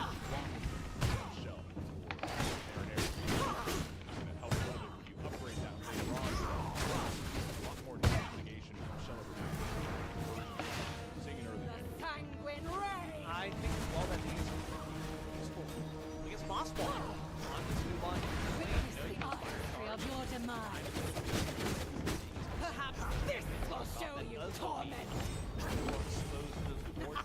Don't run. Fuck you, man. Will be delicious. Saw how effective it was last time. The shadows dance to the rhythm of your demise. Captured by the power of solid rock itself. You are late. You are the fastest character. Who are you looking at? You got layers just running into the jungle and just kind of like taking camps away. Where's Sunrod? I don't really care. I'm the best at Set the God just stage. does so much credit. Earlier on. Addy and Remick, you both really low, but just not getting killed with this yet. Thanks to the sustain. Alright. So this will be easy now. Layers is around the corner. Fast step character is present. Pouncing on her prey. Cats don't fear serpents. They have the reflexes, but the ensnaring claws off the mark. Don't find the root. Can you still compute the kill? Wares gets first blood. Sunprod quickly answers back. Still no level 5 for either of these junglers. They're just gonna have to lick their wounds. At least Cat will. Blind, walking towards layers, decent damage. At least this makes you go back to base. No! Body blocked off the clone. Layers was trying to just walk under the tower, but blocked by the clone, couldn't walk any further. That was a very smart play off Sunprod. You've got to give respect where respect is due. My flowers go to you, little guy. That was incredible. Audacious. Very risky. If they were not timed properly with the Dancing Blades, and if they didn't get that body block, they surely would have to waste an Aegis and potentially even deal with the counter engage from Layers, but well done. Audaciously puts down the kitty cat early. That's one of her 9 lives down, and now level 5 being granted to Hydrogen Bomb instead. A fellow creature of the night. Let's dance in shadow. Down. Fine, but please, Hydrogen Bomb is still up. Grab 7. That's a good way. I like the rotation there. That's what I love about this. But also, far away. It's not just the middle there. You feel me? Like, you can be so far away and not have to worry about anything. Oh. Purge the Stone shield is down, and maybe allows you to Feel your blood.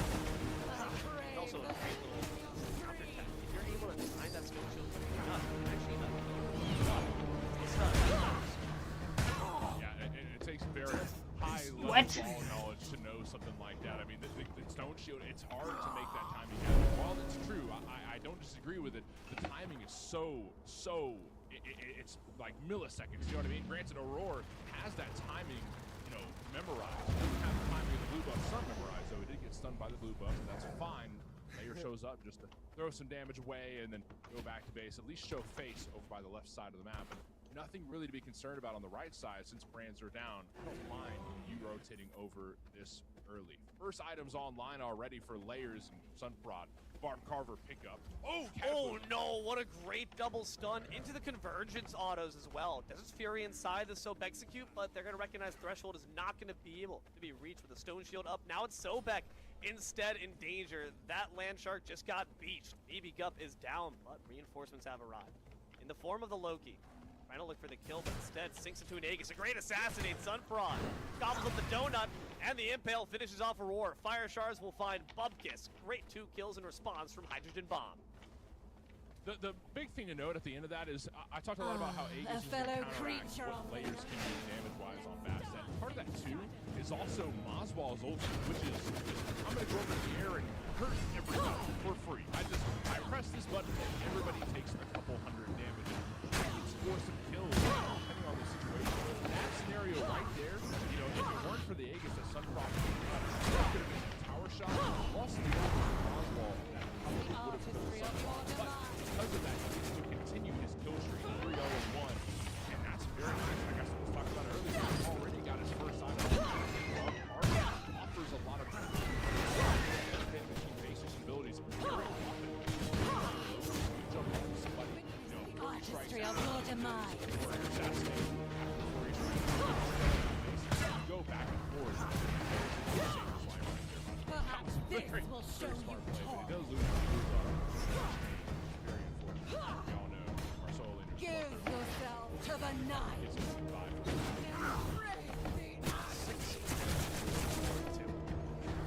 Bomb doubling down on the kill. How's the gold end? Quite the same story with those buff and staying in about dead even. Look where the kills are located. 3 in Sunprod's pocket. We've seen Sunprod be hot, we've seen them be cold, we've seen them be yes, we've seen them be no. It seems right now they're in the game rather than out. They keep going up instead of down. That's because the look is very, very, very and a lot of junglers are like over others too. Sunprod if you too. get behind, so yeah, especially Sunprod is a very momentum focused player. We have seen Are you fucking serious, man? fall off the map. So if he's got these kills, Sunprod's gonna feel very confident looking into a lot of things. Firebrand already taken down a couple times by Sunprod. And this mid lane ritual where Hydrogen Bomb have the numbers game, Cataclysm used by Aurora. He is low on mana, but decent damage from Oswald. Goodness. Ritual secured by Hydrogen Bomb. These ensnaring claws have been off the mark, and that's going to be something this Bastet character has to nail to find the root, as well as, of course, the damage From my veins veins, I Here rejuvenate. could be a potential angle if any more kills fall this left side, but Bastet simply looking. We find a kill on Hydrogen if it's necessary. The Fire Shard's going to actually shrug off the last auto from the Newt, as well as the new wall ultimate. But can you stop the sky itself from falling on top of you? Yes, you can, thanks to a nice disperse, but now Loki and Bastet charging into the left side to see who can arrive to Newt first, whether it's Savior or Murderer. Loki's invis and is behind you as well. A great dancing blaze finishes off Donut Doug. A rush of a charge spray in from the Sobek to peel for their jungler. Now Sunfrog, 1 second, goes back in. So execute for Loki. Baby Gup finds the kill. Players goes down. Big, very, very nice. And how that whole transaction went down to Hydrogen Bomb. Mainly because Hydrogen was able to play for his life very early on. He had an Aegis ready to go. He up down to Skyfall, and the whole fight took so long that Hydrogen was able to respawn, come back to lane. It's hard to roll. Misery. He's gonna roll. It's a roll. He's very talented. God damn it! Okay, but yeah, a rotation from Sunfrog does him another kill. He doesn't fall in the process. Bomb are continuing to snowball. And like you said earlier, barely over 1,000 goals. His favorite slightly. Already picked up. Feel the nightfall. Fingers on long as our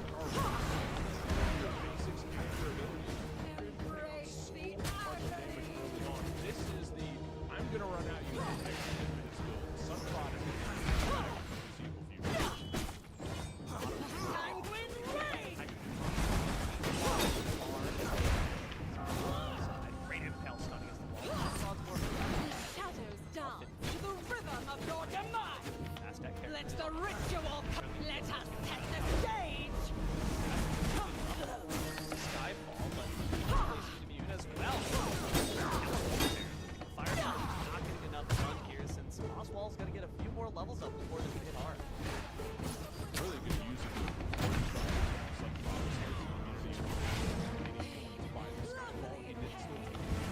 Come close. He might have lost that bounty on his head. It's starting to get up there. 4 kills, no deaths. Sunprod is a high prio target for single line. Instead he kills from Kami and solo. So good. I love the game Give there. yourself Sunprod still has a very big target on his head. Single bind want him dead over anybody else on the team. So, you know, I really like Sunprod fighting for his life. Spill your blood for me. No. He needs to get some space community in case they're trying to chase me down because you never know.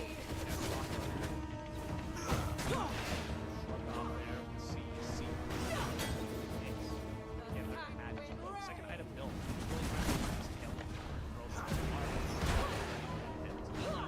Hydrogen bomb in general between the so much displacement.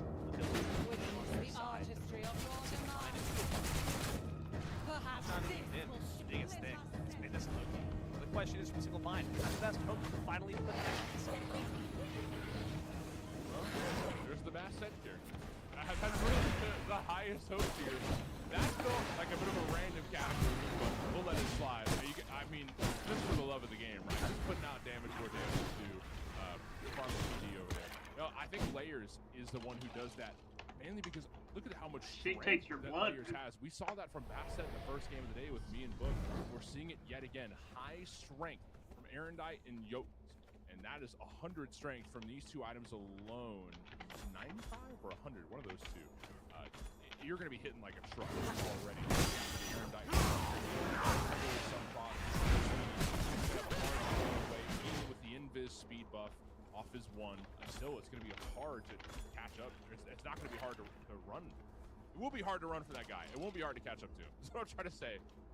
Layers will have so much damage to offer. So I think that you just need to match rotations of your layers. Try and find out where Sunprod is, put some wards on the map, talk to your friends, make sure they do the same. Let's keep our eyes on Sunprod and let Layers match the rotations. But Sunprod showing up to the left side of the map yet again. I think that Hydrogen Bomb with their first Gold Fury.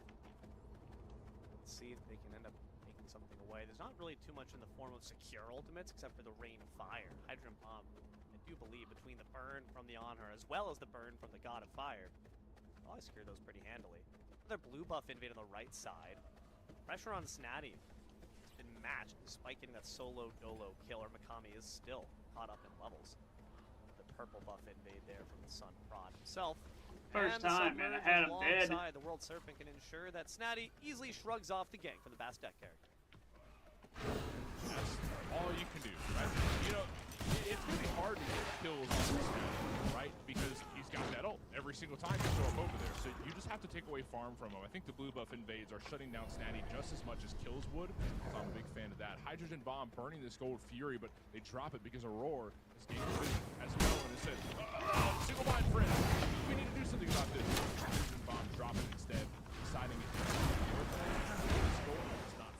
You know what I mean? It would have been nice if there wasn't any resistance, but Single Bind found out the sleuth that Aurora is with his detective cap. He's Sherlock Holmes LARPing over there and found out the gold was getting burned.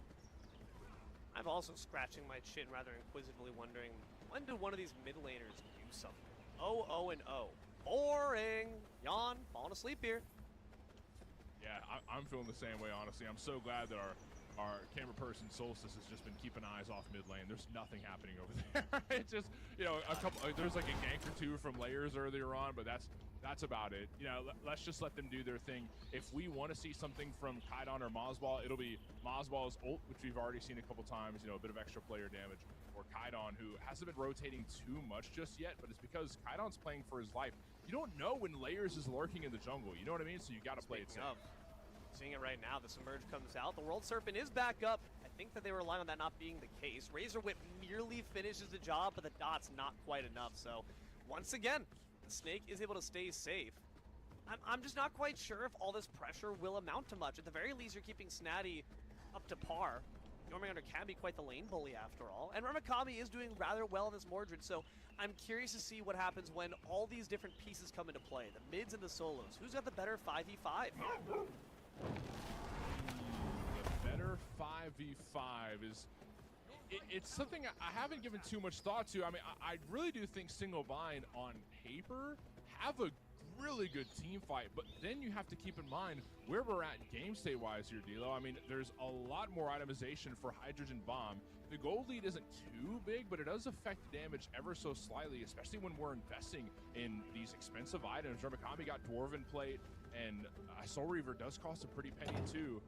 These are items that definitely cost quite a bit. The only cheap build we're seeing right now is Donut Doug's with the Tearfing and Braggy's Harp. That's a lot of on-hit early on. It doesn't cost too much either. This, I think the popular term for it is proc slop, right? It's your on-hit effects, you know, just procking Tearfing. Yeah, that's really what we're getting from Donut Doug. So if Doug rotates over to Queen Naga when that fight inevitably goes down, I think Single Bind have a much higher chance of winning that fight, but without Doug, it might be game over. Mummy, I don't want to eat proc slop today. I'm tired of it. You're gonna good and gosh darn get it, Sunprod, as they go in to try to look for Aurora. They won't find him instead. The Cats to pounce on top of them. A great Mordred ult catches Sunprod out. This could be the bounty they look for. Ramakami supplies the shutdown and a stone shield for added panache. An amazing kill for Single Bind, but can they make it lead to more? Luck comes through, but the CC immunity ensures the Layers can get out to safety. Sobek lurking beneath the waters, but now looking for the ritual. Some solid stuns being applied. The Heart Slash as well, though the knockup will free Baby Gup from their clutches. Now Snatty's got to ensure they get to safety as well. The World Serpent ensures just that while putting a bit of additional pressure on top of Single Bind. Hydrogen Bomb will retreat, one jungler down, but they're also losing a tower, thanks to Donut Doug pushing him left. I think it's a good note. I'm glad you brought up the tower, because the whole time while there's this, you know, this ritual side, which it does something, it does give Single Bind some pushers, but while this whole thing's happening, Hydrogen Bomb lost a bit of pressure, not just because of the pushers, but this tower getting opened up on the left side. Now Single Bind can grab this Gold Fury. Hydrogen's aware. It's down to over half. Hydrogen as ultimate.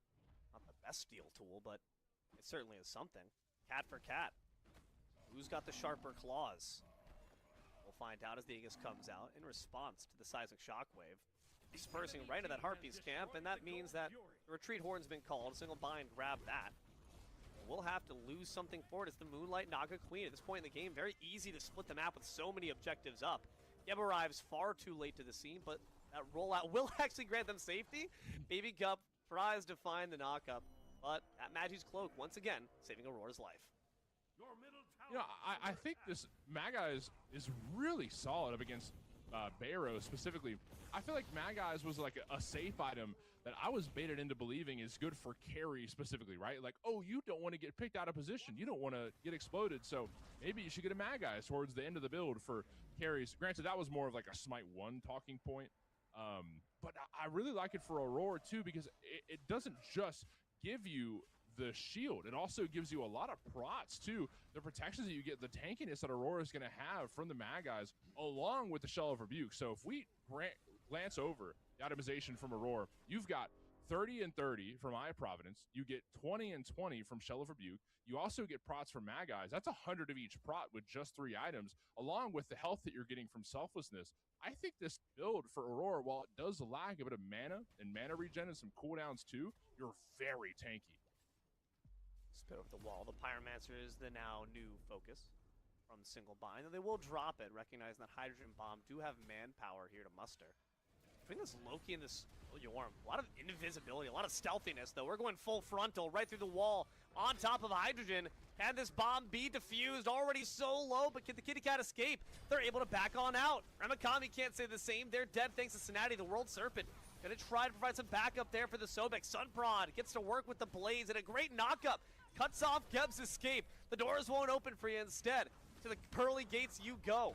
Mosswall still got damage to spare. Sunprod will go down swinging, but go down they will. Donut Doug finds a response. Hydrogen Bomb, so many low health bars, but they do still find the better hand of the 1-for-2 trade.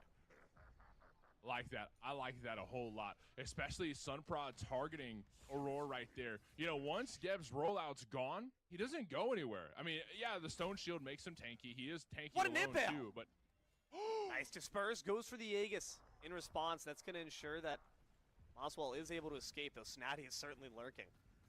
But man, Hydrogen not dying off the back of that Pursuit of the Week was so tragic, Mort. That's who you could tell they really wanted to go for, and they just couldn't find him. man, that impale between a pillar and a hard place. that's unfortunate. And also really good placement from Hydrogen. Way to read the map and play to its geography. You gotta love that gameplay from Hydro. We're gunning for the tier 1 here in mid lane, but I don't know if Hydrogen Bomb get it. Aurora's playing up very heavy because Single Bind are showing up to mid, and they don't want to lose that tier 1. You cannot risk losing. I mean, that tower is going to fall inevitably, but it doesn't need to be now. You know what I mean? So we're playing to save our tower. Make sure the map is as closed off as possible, because even though Hydrogen Bomb, you know, they might want to grab objectives, they can't do too much with them if they still have to worry about towers in the process. You feel me? 21 minutes in, it's 9-4. And Hydrogen Bomb, despite having a pretty significant kill lead, the gold lead is rather unintimidating, especially considering that Single Bind do have that one Gold Fury pip on their side. Pyromancer up, FG available. Gold Fury will soon be respawning. I'm curious to see when the tension pops once more. Hydrogen Bomb really have invested a lot of chips in on this jungler, but Sunprod is now not quite as intimidating as they once were, has seen the fountain 2 times. It all comes from the back of this Sobek pluck, but who are they looking for? Well, you can't really grab Aurora too often. 1, because he has Mad Eyes. 2, if you do pull him to your team, what are the odds he just hits Cataclysm and nukes your team? Very you know high. I mean? Layers can just jump out. You know what I mean? The kitty cat pounces. That's fine. Doug does have CC immunity with the ults. I mean, maybe you can target Doug. I think Mossball is the best answer, right? Assuming the clay minions don't block the charge prey, that has got to be your best target. You know, I think that the best thing that Mossball can do, especially without beads, is go up into the air, do some damage, and land back down and die. Mossball has to be our target. Let's wait for the clay minions to fall, I agree. and then we go straight for Mossball's head. I see an Aegis, which means I see danger. But Mossball's positioning is why their slash line is so gosh darn boring. They've been playing it pretty gosh darn safe, close to the vest, which is how a Nuwa has got to be to get those final hits or those kills. Mad Guys once again. Bubble gets burst by Baronary. We're trying to maybe push down this tier 1 on the right side to open up the map a bit more, grab some more global gold. So we're finally going after this tier 1. This game seems like it's going to be a bit of a stretch, D'Lo, but I feel like this is pretty on par with what we see from Hydrogen Bomb. A lot of games that I've seen from this team, formerly known as Witchcraft, and other names down the road as well, they don't mind dragging these games on longer than most teams usually do. They're completely okay with playing the EFG game. They're completely fine with waiting for AGFs, Ancient Gold Fury. They don't mind this game going on longer. So, granted, while they do want to go for a snowball, if it doesn't work out in their favor, it's fine. You know, we'll eventually get to where we want to be. We're just looking to get there a bit earlier than most teams are. One interesting note I want to talk about here, itemization-wise, it's this Soul Reaver on Snatty. Oh, blink ult. Damage from this Geb in combination with the new wad does not actually unleash the Shining Metal. Instead, drops down the Flame Shards to just put Kai'Don into a bit worse of a standing. That's not necessarily meant for the kill. It's meant to instead buy space. If you force the back from Kai'Don, this Pyromancer becomes a lot more tantalizing. Loki, more rotation ability, is half health as well. But Pyromancer just as soon dropped as it's picked up, because the World Serpent is lurking. Makami eats some damage for their troubles. Snatty, able to zone away with just that one ultimate alone, and all of a sudden, all of Single Bind's investment is for naught. Yeah, I feel like that was a lot of resource invested into something that nothing. I want to say, I mean, granted, we did pull a relic away, but that's pretty much it, considering, you know, we lost the blink and ult for Aurora. Granted, I mean, it's still a kind of a low cooldown for Cataclysm. It's not the worst thing in the world, but the relic pool, you know, eye for an eye, it is what it is. But we have to be careful because you never know when these relics are going to be needed. A lot of objectives to be looked at. Pyromancer is up. Fire Giant's up. Ancient Gold Fury is up. But, you know, you never know when these fights are going to kind of unfold. It kind of reminds me, if we take a look back 10 minutes, D'Lo, whenever we saw Sunprod shut down for the first time this game, his first death was because Rembakami just kind of showed up out of nowhere. You know what I mean? Hit a Pursue the Weak, and then Sunprod just died. You never know when that situation's going to hit the replay button. So you have to be aware. You have to have all of your resources ready to go for when that could inevitably happen again. I mean, at 25 minutes more, I'm looking at the player damage chart, and I'm starting to see the Bastet character do Bastet character things. Loki has kind of seen their time of grace fall away. The era of Sunprod domination has kind of withered just a little bit. There's still certainly potential. Level 19, a level up on layers, but I've got to imagine that once Bastet gets that Titan's Bane online, things are going to get very significantly more scary for the front line of Hydrogen Bomb. That is very true. I feel like Bastet only gets stronger as the game goes on. Sunprod can be a late game carry, but, you know, if Single Bind decide to focus Sunprod, he's going to be an ult bot. You know, if he gets silenced through a Screeching Gargoyle that could be picked up, if he gets focused for one reason or another, then Sunprod can't do too much in a lot of these fights, aside from ulting one specific backliner and hoping that he gets a kill on him. Snide is on the front lines, doing quite a lot of zoning, but also taking quite a lot of damage. Forest to World Serpent, but that means they're damage immune. The rest of Single Bind is certainly not. Desert Fury comes out. The danger is the one for Baby Gup, who has to make a mad dash out to safety. Pursue the Weak does find the line as they dash right on into the Skyfall, but they're still safe.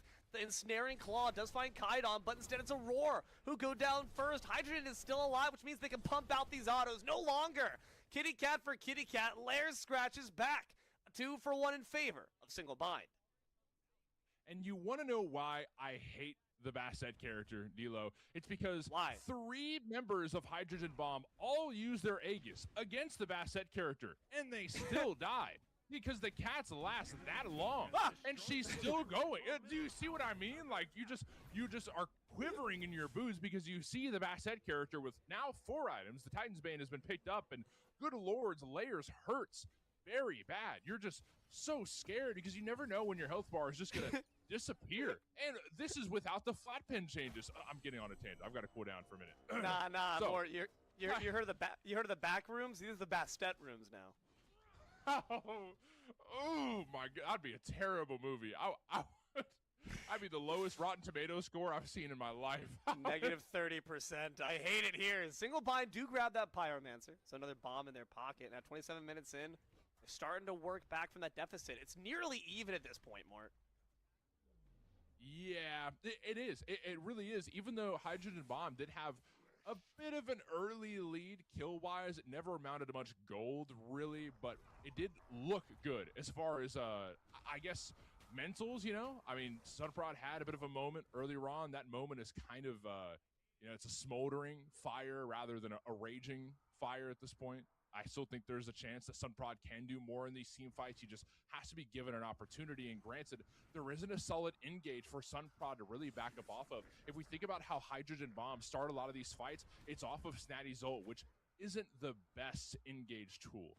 Or maybe a pluck, which is good, but that makes Hydrogen Bomb more of a pick focus comp rather than a 5v5 comp. And Hydrogen Bomb like to play as a 5v5 comp. So their target here as far as who gets ulted. Oh no! Watch out, Bastet character online. Cat with a shield. Ultimate has been dropped as well with his shield. Terrifying, absolutely horrifying. Ancient Fury was picked up momentarily by Hydrogen Bomb, but with the rotation, has to be reconsidered. Snatty is in trouble. Has that ultimate, does not want to let it rip unless absolutely necessary. Some good trigger discipline, having faith in the rest of the team to peel properly for them. Everyone gets out scot-free.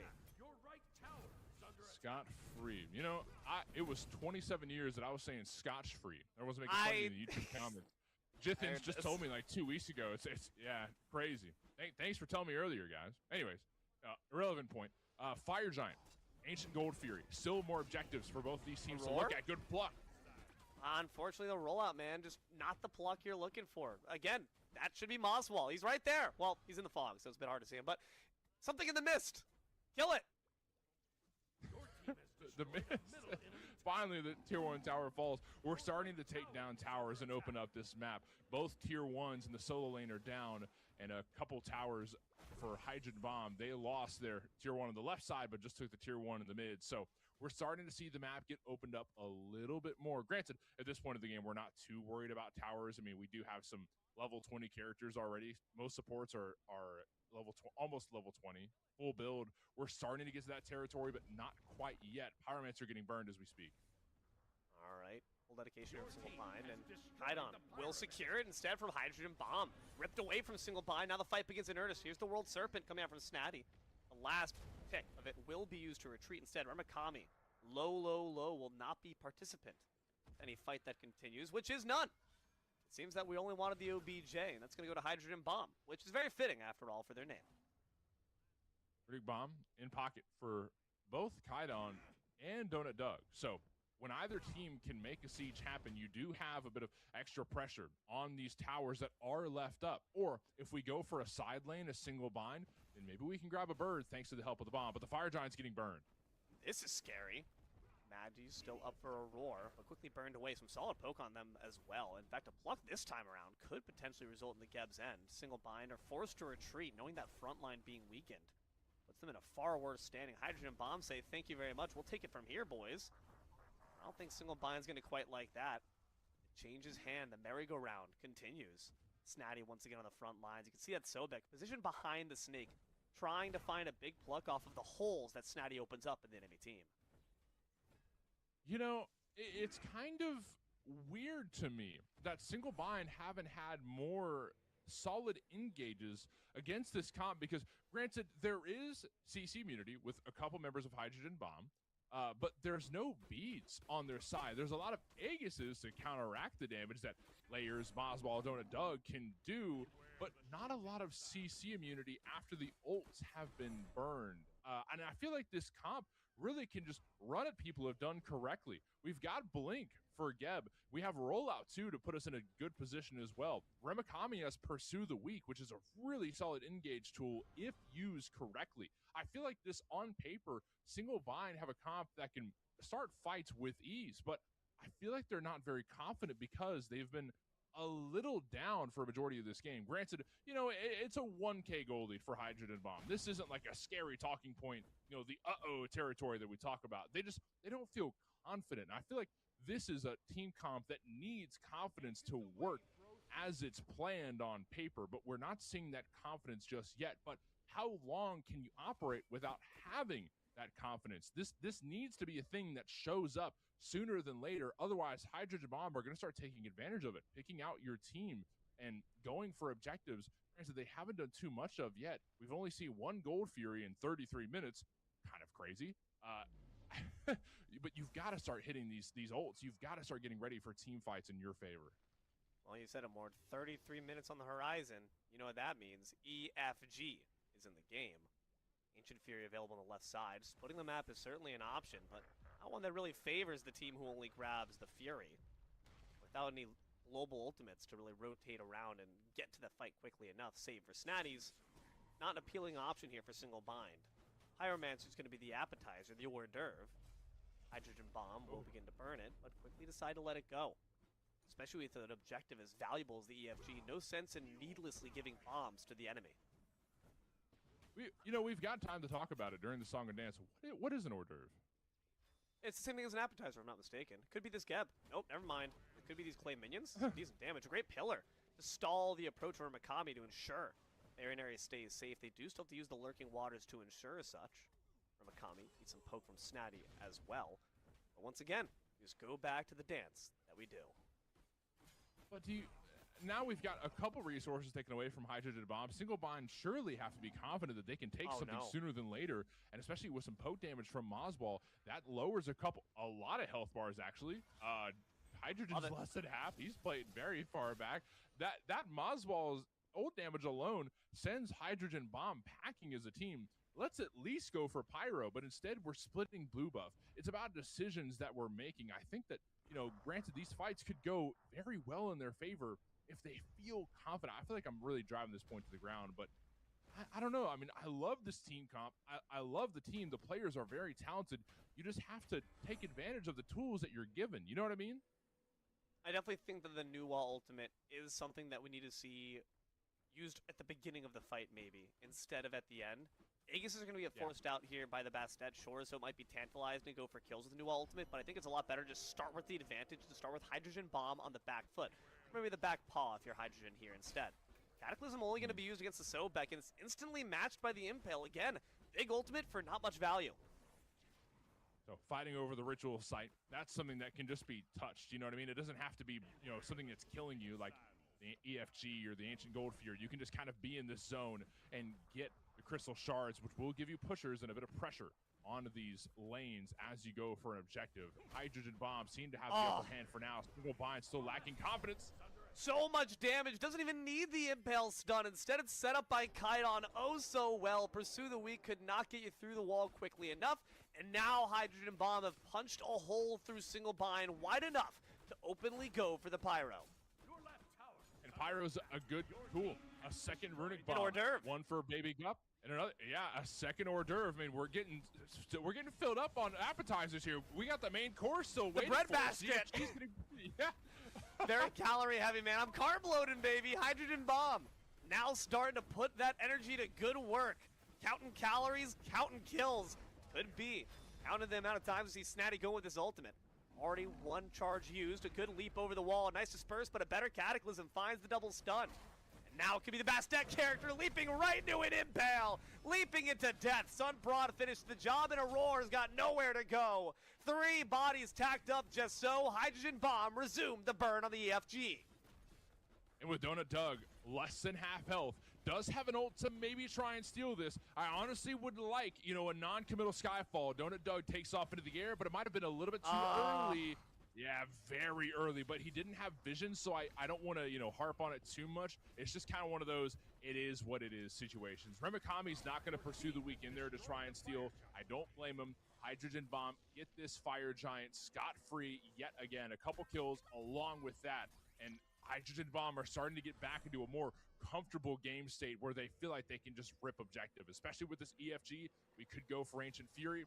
And going all the way to the pusher. Baby Gup alone is going to make sure that the wave continues to push. They're going to grab this tier 1 and then maybe grab gold right after, or maybe we just go for gold in the first place. At 36 minutes, a 5k gold lead for Hydrogen Bomb is not the most significant thing. It's that EFG buff that allows them to push with impunity. Let's talk about why that happened. It's coming down to Kaidan and Hydrogen working so well together as a backline.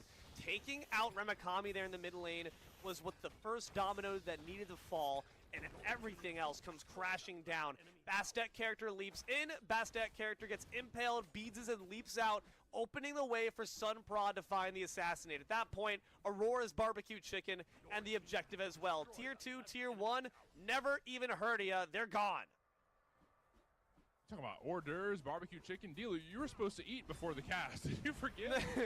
Well, it might be dining on this Geb once more. Rock soup? Not very appealing. Hydrogen Bomb can instead decide to step back. Stoned Soup, that's a great book as well. And Hydrogen Bomb right now, they've been reading. They have been in the library. They have seen the ancient texts. And it's foretold them a game victory up against Single Bind. The first seed playing just like so as they take down the Ancient Fury. And down it goes another objective for Hydrogen Bomb. So a weakened bird on the left side with a Runic Bomb for Bayro, Obsidian Dagger in pocket for Hydro. They're going to walk up this left side, and I think they have what it takes to just rip this bird. Granted, 2 members of Single Bind are still on the right side of the map. This isn't even a complete defense from Single Bind. It's time to hit the go button. Hydrogen Bomb don't know that Single Bind are lacking members, though, but I still think they feel comfortable going in. The bird's not only weakened, it's also damaged. The new Ancient Fury's curse taking 30% of its health away across 10 seconds. Hydrogen has that dagger in pocket. Hydrogen Bomb, of course, knowing how valuable that on her is. Dropping down the pillar to ensure the shred can be successful, forcing Pursue the Weak off of her Mikami. Thanks to that amazing charge prey. Left bird plucked, and now they can rotate to do the same thing over again. Well, we're back at the late game point we talked about earlier. Well, not back, but we're here. And Hydrogen Bomb are doing as they please with this EFG buff. They're utilizing every second they can. So many towers, 1 bird down. They're about to make it 2 and set up for maybe a big fight. Single Bind is kind of holding on to as much breathing room as they can have. They don't want to let this Titan room get busted open any more than it already is. Midbird would certainly be a nice dessert to add to the menu. Seismic Shockwave forces out Jaeger from Kaidon, but it doesn't matter. Aurora's in trouble. The pluck right back in. Seismic Shockwave, Cataclysm, it's all gobbled up here. Hydrogen Bomb still in full form. Snatty ults back out to the safety of the rest of the team. The bird is still standing in okay spirits. Does not have that Ancient Fury's curse applied to it. A point-blank pursue of the week right on top of Kaidon, but the impale instantly to ensure safety for the backline. A blink forced out there from Newt. She will escape, but Lairs can't say the same. Bastet character down, and Bird as well. Goodness gracious. So, walking towards the Titan, this is bad news for Bind. Donut Doug is done. An amazing pluck is what sets Kaidon up on a silver platter. And that's it. I'm stuffed. Hydrogen Bomb. Gonna stuff Single Bind in a coffin and send him down to losers. And it's so, I think how you mentioned, getting full on the breadbasket here is kind of what that game was. And then finally, after an hour of the waiter delivering the dishes to all the other tables, finally the waiter shows up with their feast. They finally get to eat, and they eat good, man. It's nice. That's a pretty nice feast that they had, because that game, you know, granted it was a little bit slower, but it did look good for a Hydrogen Bomb. I think with what might not have looked like the best team comp, and picks and bans really worked out in their favor. Yeah, I gotta say, it started off pretty hot for Hydrogen Bomb. They saw some speed bumps along the way, but yeah, some problem with that clone kill is absolutely disgusting. I think what it really came down to in a lot of instances was Hydrogen Bomb's backline was just disgusting. Kaidon and Hydrogen, in this instance right here, Hydrogen is at like 50 health and somehow manages to shrug off Ramakami's ultimate, and Snatty instead turns the tables on top of them. Maybe it was just a lack of target focus, or maybe just a lack of pure damage, but Single Bind could not kill that kitty. Could not kill the kitty for a little bit at least. I mean, the kitty ended up having 9 lives at the end, but Single Bind's Lairs didn't even get to use all 9 lives before the game was over. Yeah, the Bastet character didn't see quite as much impact as you might have imagined if you looked at our arena queues, but Lairs I don't think played it poorly. I just think that the rest of Hydrogen Bomb did a pretty good job at stuffing her out. I think of, again, that instance where she leaps in and Hydrogen has an impale spear with her name on it, instantly deflates all of the pressure she could have applied, and instead forces her on the back paw. She tries to leap out, Sunprod leaps on in with the assassinate, and it's curtains. And I think that fight was the really decisive one. Around this EFG, this is what everything hinged on. At this point in the game, 3K away, Single Bind were damn near even, but it came down to the back line that just really cemented things in their favor. Yeah, definitely. Ow! So you've got to... Wow. And look, I think we were worried about Sunprod finding momentum in the late game. I think he found it. It took a while to get some of these opportune moments to do what Sunprod wanted to do, but I think the engage has started coming through. Snatty used his ult in a really big way that I wasn't expecting, honestly. I kind of see, you know, the Yorm ult as a bull in a china cabinet kind of thing. You know what I mean? Not really like an engage tool, but Snatty was able to hit so many knockups and deal a good amount of damage in the process. It kind of was an engage tool. I was thrown off by that. It definitely worked out in favor for Hydrogen Bomb. I'm gonna tell you, man, in general, as far as Yorm solo goes, I'm just not a big fan of the character itself, but I was proven very, very, like, handily why it is still a top pick and why it's a top threat in the right hands. I think Snatty did an amazing job zoning away, and they absolutely crushed it. That being said, guys, that game's done and dusted. We still got more coming up for you, as well as some wise words from one of the players himself. Stick around, guys. More Smite Prime action after this. Let's hear from Happen. ESPN, Entertainment Smite Prime Network, where we only feed your brains, not your lanes. I'm your host, D-Lo, and in this series we'll be chatting with the latest and greatest of Smite Prime's prestigious players. Ready? So, let's do this. Will you be there when I need help, just like State Farm? Like State Farm?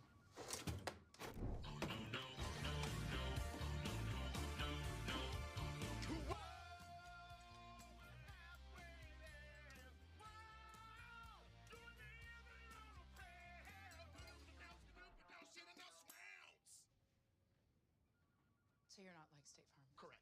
Not at all. Stop living on a prayer and get State Farm.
like State Farm?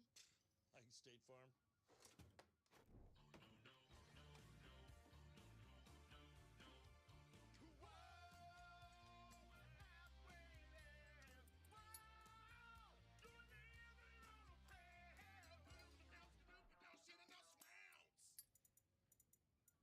So you're not like State Farm? Correct. Not at all. Stop living on a prayer and get State Farm.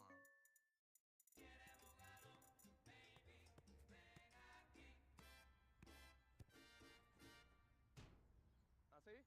Sin balón ahora. Llévate uno de 9 vasos legendarios con el FIFA World Cup Meal.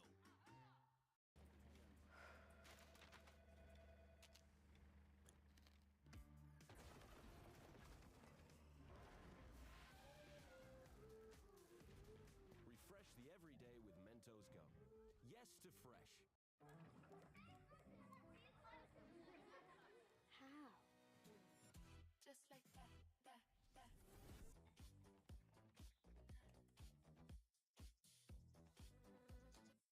Just like that. For the 17th time, the That's how you become the legend of the woods, with battery life for days from the processor your PC wishes it had.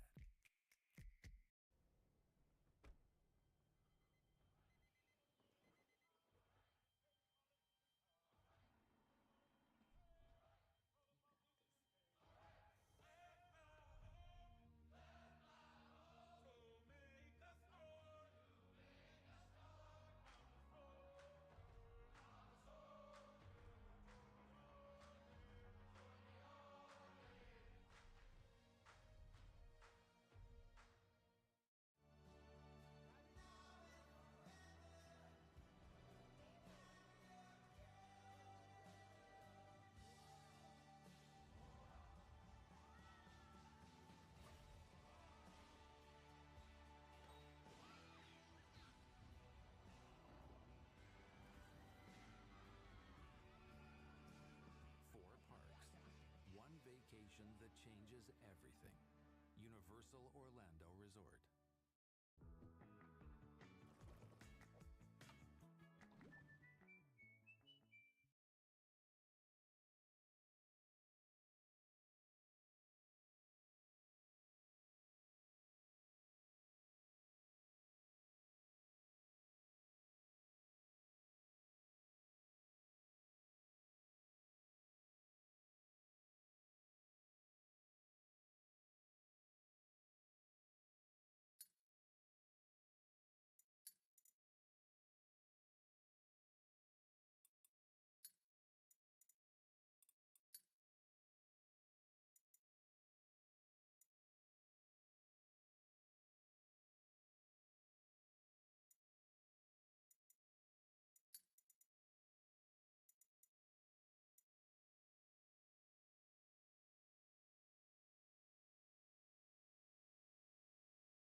Alright, fair enough, I respect it. Everyone check eBay for the Alchemist coat coming to you soon. High value here.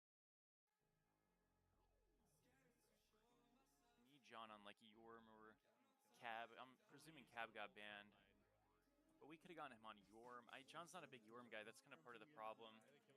I think they're playing best at mid because they won a game into us in scrims, and he's like baited by it a bit. Also, Globe's pool is pretty bad, so if he's off Agni, like it's probably his second most comfy pick.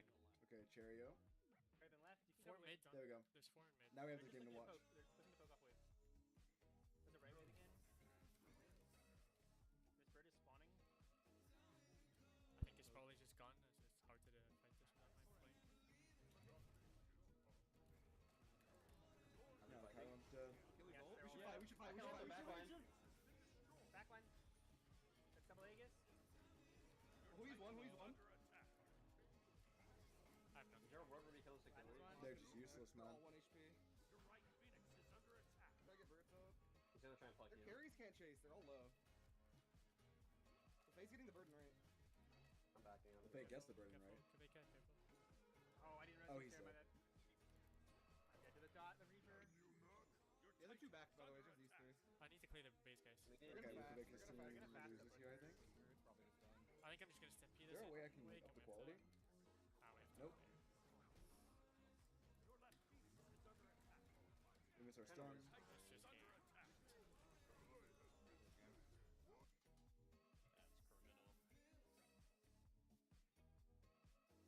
Curses.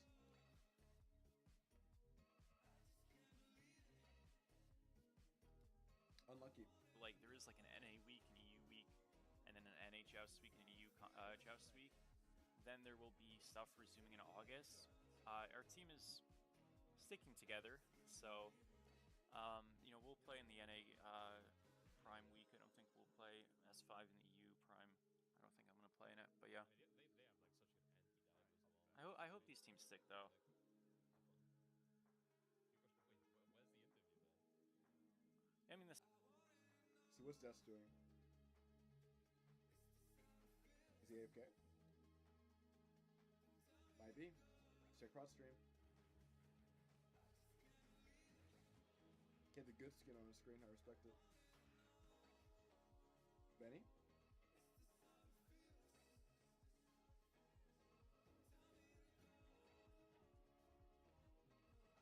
Okay. The end of Smite 1, and now no longer, so it's a pretty cool look. Just off that. Also, like, Tuba versus Tagveer is kind of exciting.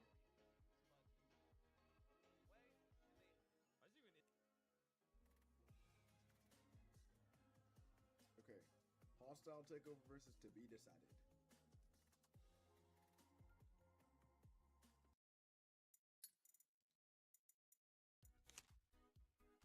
Nice.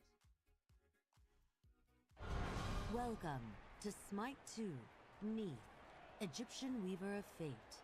There are many gods with unique abilities in the battleground of the gods. Will your bow carry you to victory in the arena? First, you'll need to leave your base to join the action. Your time is now, Neath. Head to the middle of the arena and take down some enemy minions to help your team win. Shoot the enemy minions. Use your mouse to aim and press the left mouse button to fire. The blue line shows your arrow. Let's try your first ability, Spirit Arrow. Press 1 to bring up the targeter and aim your shot.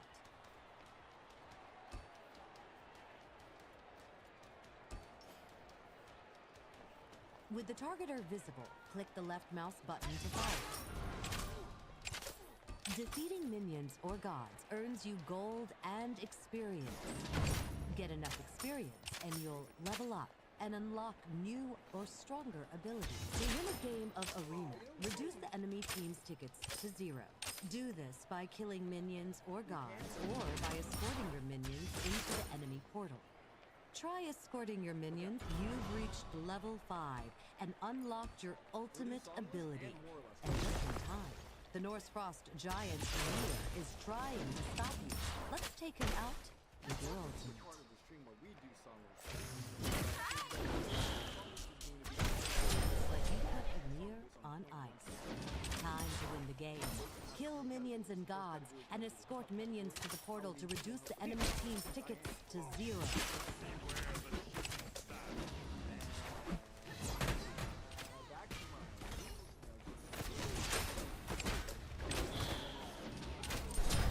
Slain an enemy. Double kill.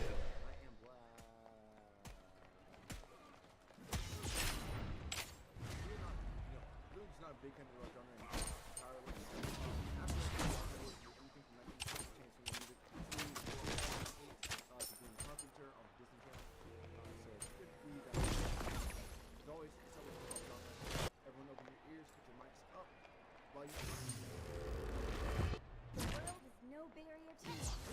You have slain an enemy.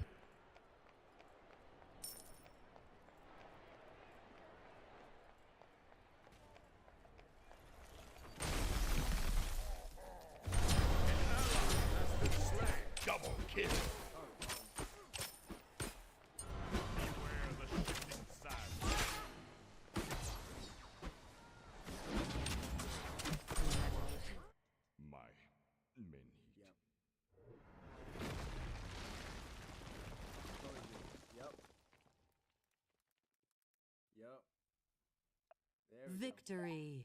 Easy. Good one, good one. All right, next, rock category, rock category. Here we go. Yo. All rock. I'll say it. But here we go. Play it one more time.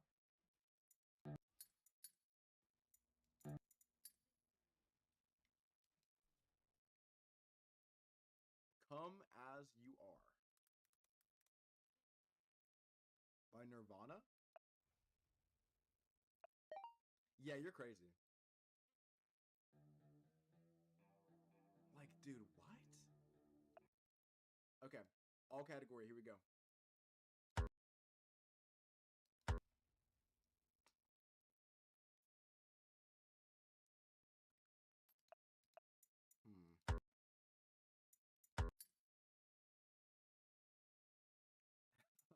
Okay, waiting. I'll play it one more time.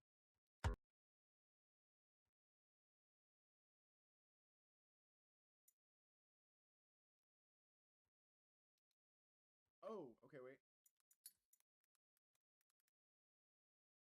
Not here. Selena Gomez.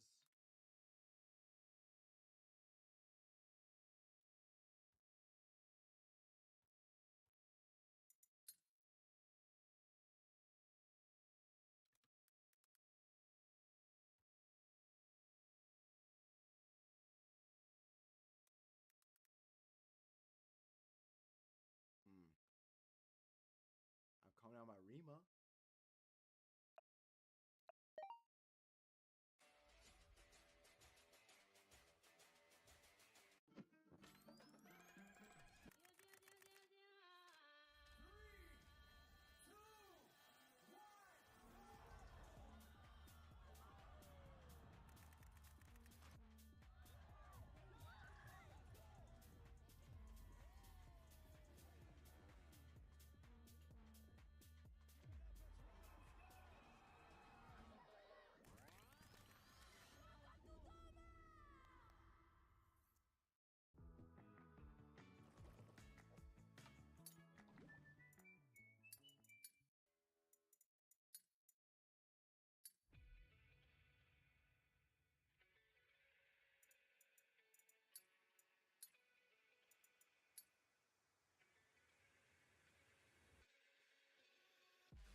Hello, everybody, and welcome back. Smite Prime. We're here. The closed bracket of Week 4. It's live. It's happening. We're here to talk about it. Morty and Spirited Book in the booth right now. And, Book, we've had a fantastic day so far. How are you feeling yourself?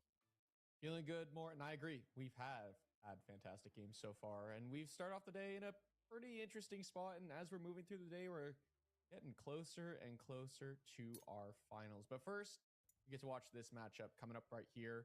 Losers bracket semifinals, hostile takeover versus Dirty Water. Dirty Water and the Gospel of John going all the way to a 50-plus minute game. And finally, it is Dirty Water to take down the Gospel of John to face off against hostile takeover, who we just got to see a little interview that D-Lo had with Minions have We meet again, feeling Me. confident. Will you Maybe weave a not victory looking so here in confident after that Conquest game as one well? that we saw earlier today against Singlebind, but To win the game, you must defeat the Titan in the heart of the enemy base. But first, you must push down the lane-destroying 2 towers and a phoenix. The Titan can't beat. Focus on killing the wave of minions to earn gold and experience, so you can level up and become powerful enough to defeat a tower. I'm sure you can recall multiple Week 4s. Be careful, though. Anubis, the Egyptian god of the dead, will be trying to stop you. Clear minions faster than he does to gain pressure and attack him.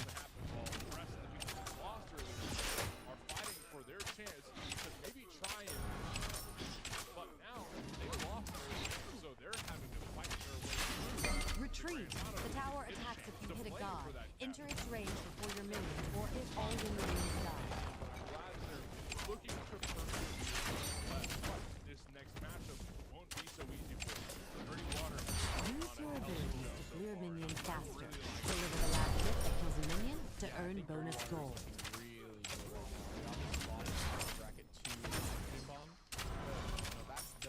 ready to take down the tower.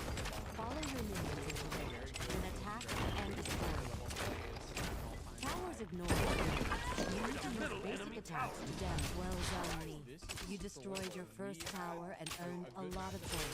Let's head back to base and spend it, and restore your health and mana. Press B to recall, and quickly return to your fountain. Auto-buy will purchase items for you whenever you enter the fountain. Let's head back to middle lane and push towards the enemy Titan. Press space to interact with the teleporter in your base. Emir and Kukulkan, the Mayan Serpent of the Nine Winds, have joined you. With their help, push forward and destroy the second tower. Roster as a whole, Valo jungle can, to me, look a little shaky at moments, but Wrong You today looks on fire and Daru as well.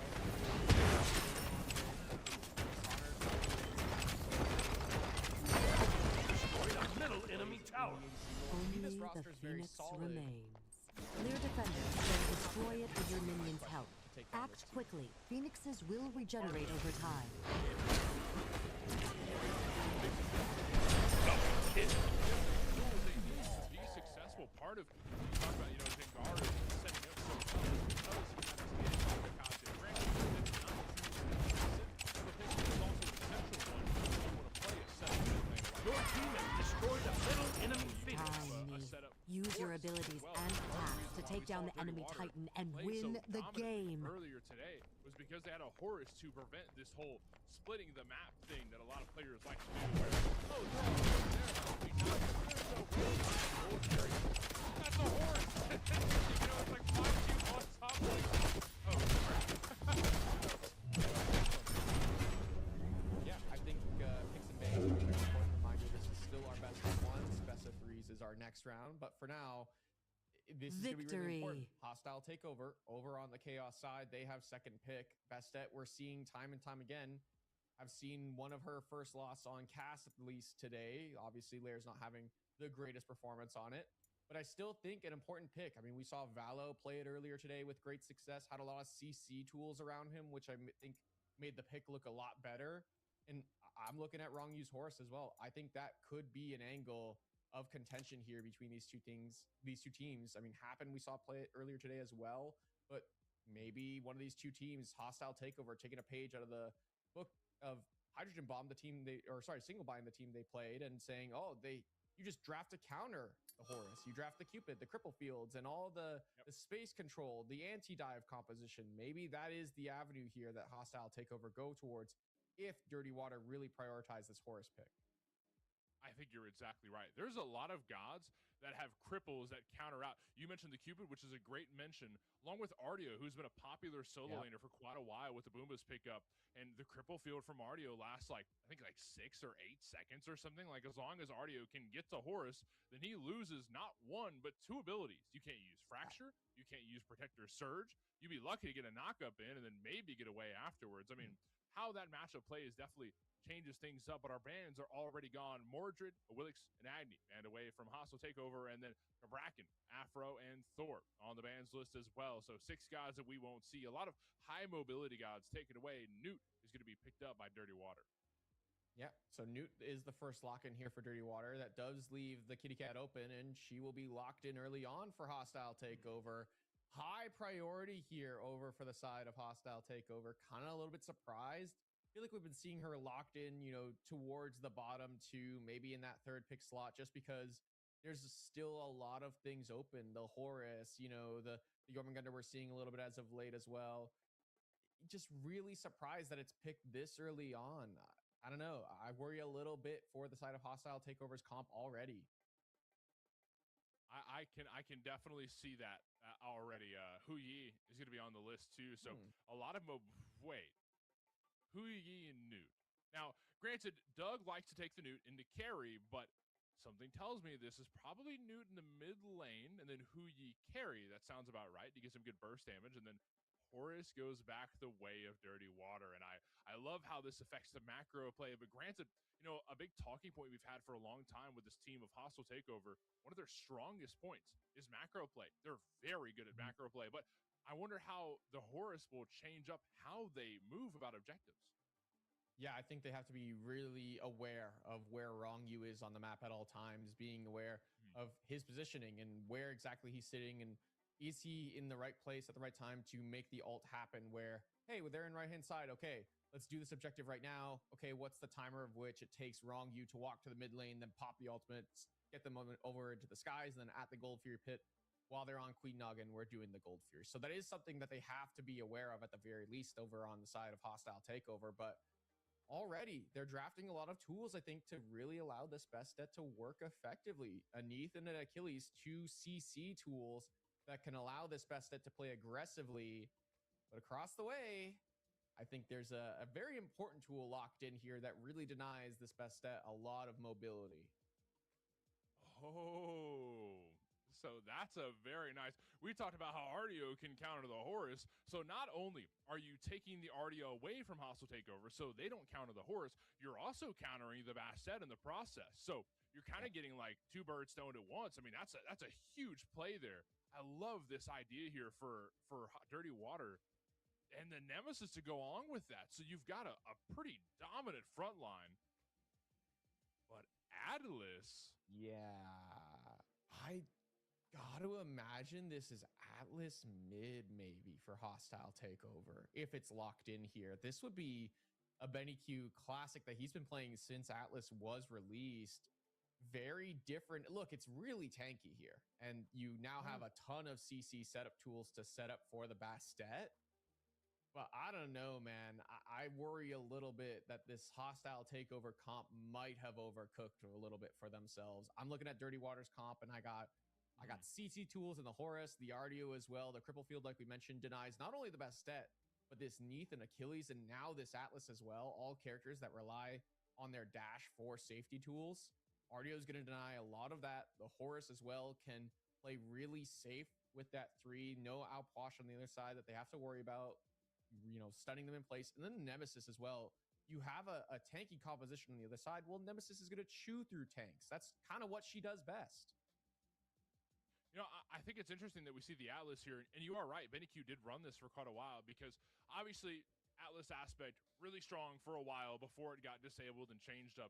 Very annoying point of the game, right? But even after the aspect was disabled, Benny Q continued to run Atlas mid without the aspect. No aspect needed. The intelligence scaling on its own, along with all the other utility that you get from Atlas as a god, is pretty freaking sweet. Like, this god, it can do so much for a team. You're melting prots. You do so much damage. You've got so many slows, slow immunity for you and your team, which is going to hurt against Nemesis, whose only real crowd control is a slow. I think there's a lot to love about this Atlas pick that counters specifically Valo here. So it's going to be hard for him to get online as this game goes.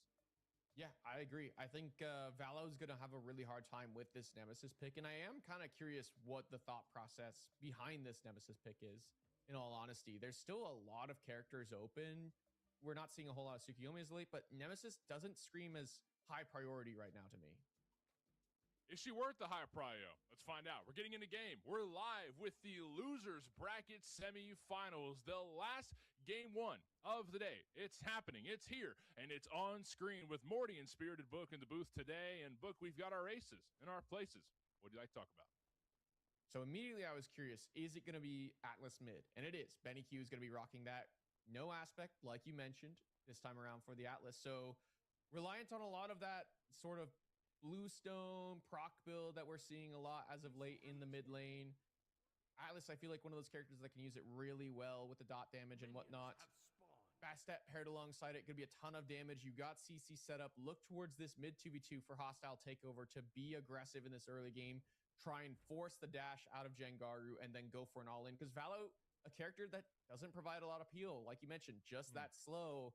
And you can avoid that slow with the CC immunity, or sorry, slow immunity that Atlas provides for your Bastet. Tuba also going towards non-aspect Hoi, so will not have that sort of lane bully character that we're used to seeing out of him. Going to be focused more on team fights and providing to that layered CC, like I mentioned previously. So, wondering about the matchup over here on the left side, you know, 2v2 without junglers involved. I mean, this is an interesting, you know, you've got a big CC combo with Rongu who wants to go in, but who can take advantage of diving in by plucking them back even further. I wonder how this goes. Yeah, I think you would favor Dirty Water a little bit, especially if the fight does go to the jungle at all. Obviously, Hui Bounce is going to do a good job of just pushing members out. And already we're starting to see the power of this 2v2. Rongyu and Tuba could just force them off because their level 2 is just so much better, and already forcing the beads off of Tegvir as well. And that's honestly a really big pull. I like how they froze the wave so that Happen didn't get level 2, so Rongyu didn't have to worry about getting plucked into the tower because he only had Sickening Strike at the time at level 1. So that's a really smart play from Dirty Water. Yeah, that stun is off the mark, though. They're trying to contest, but hostile takeover. Take away the neutral speed. So back to the old farming game right here, Book. I mean, it's just what we do. We're getting our levels in. We're doing our camps. It's the same old thing. Ooh, Shell forced on Happen as well. Nice look there. He has Pluck coming back up, but he's not going to go for it. And yeah, this is kind of, I feel like this is how a lot of our games have gone today, right? They're not really action-packed at this stage. No crazy level 1s, level 2 plays really happening. Just everyone really wanting to go the distance here in our this month's Smite Prime Circuit closed top 8 bracket. And to me, it's like Dirty Water have the better presence, I think, in the early game. You got to imagine that Benny Q wants an item or two so they can be more effective on the Atlas.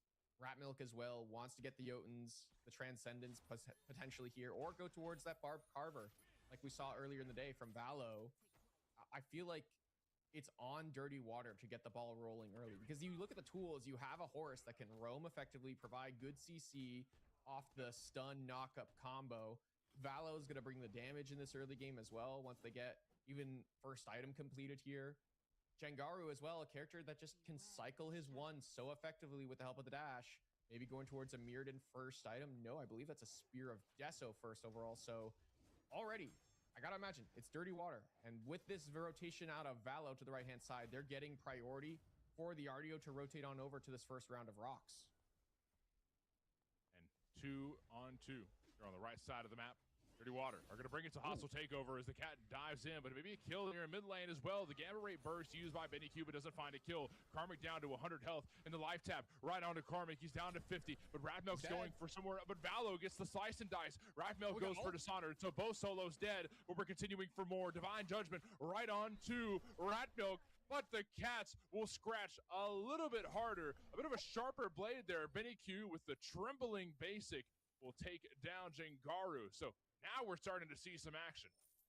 Hostile takeover. I mean, Radmilk just gets first blood, or not first blood. He gets the second blood there, gets level 5, and you cannot fight Bastet when she's level 5. Even if you are Valo here and you have level 5, your ultimate as well, there's just no way you can contest that fight. Now the rocks go the way of hostile takeover.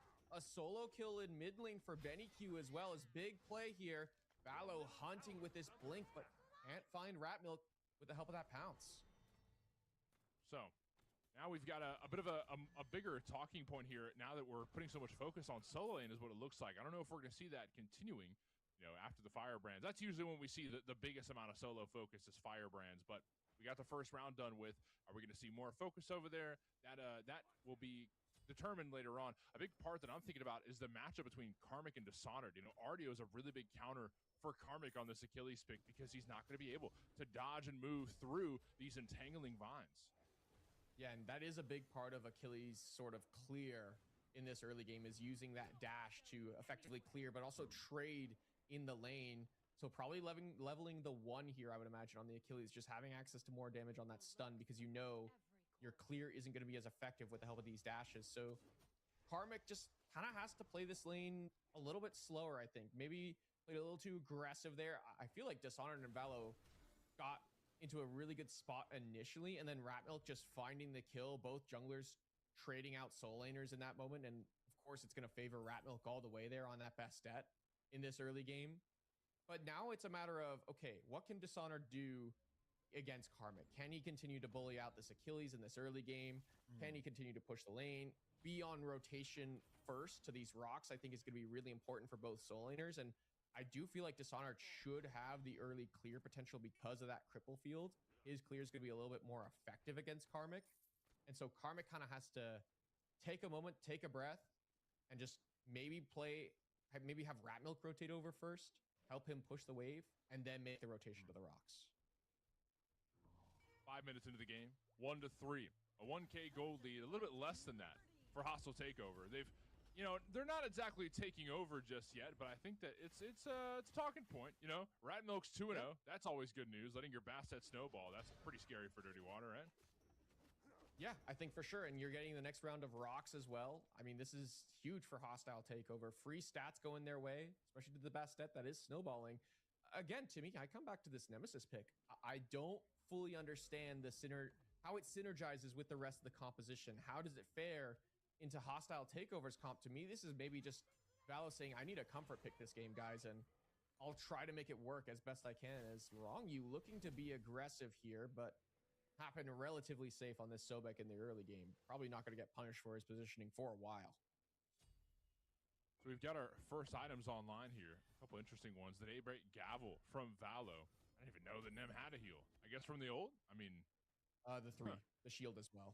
The shield, when you get hit by it, provides you a bit of a heal as well. Yeah, so a little bit of healing in Nemesis's kit in this game here. And across the way, same thing for Karmic as well. The Daybreak Gavel. I feel like it's just an item that synergizes off of your heal that is often used in combat, and I think that's where that item is used best. It's that kind of combat healing that both these characters really have built into their kits, and so I like it for both these two characters, especially because there's a lot of AA canceling as well built into this into their kits, and so I like this identity for this item for both these two characters, as Moonlight Ritual has spawned, and it's Dirty Water that are here first.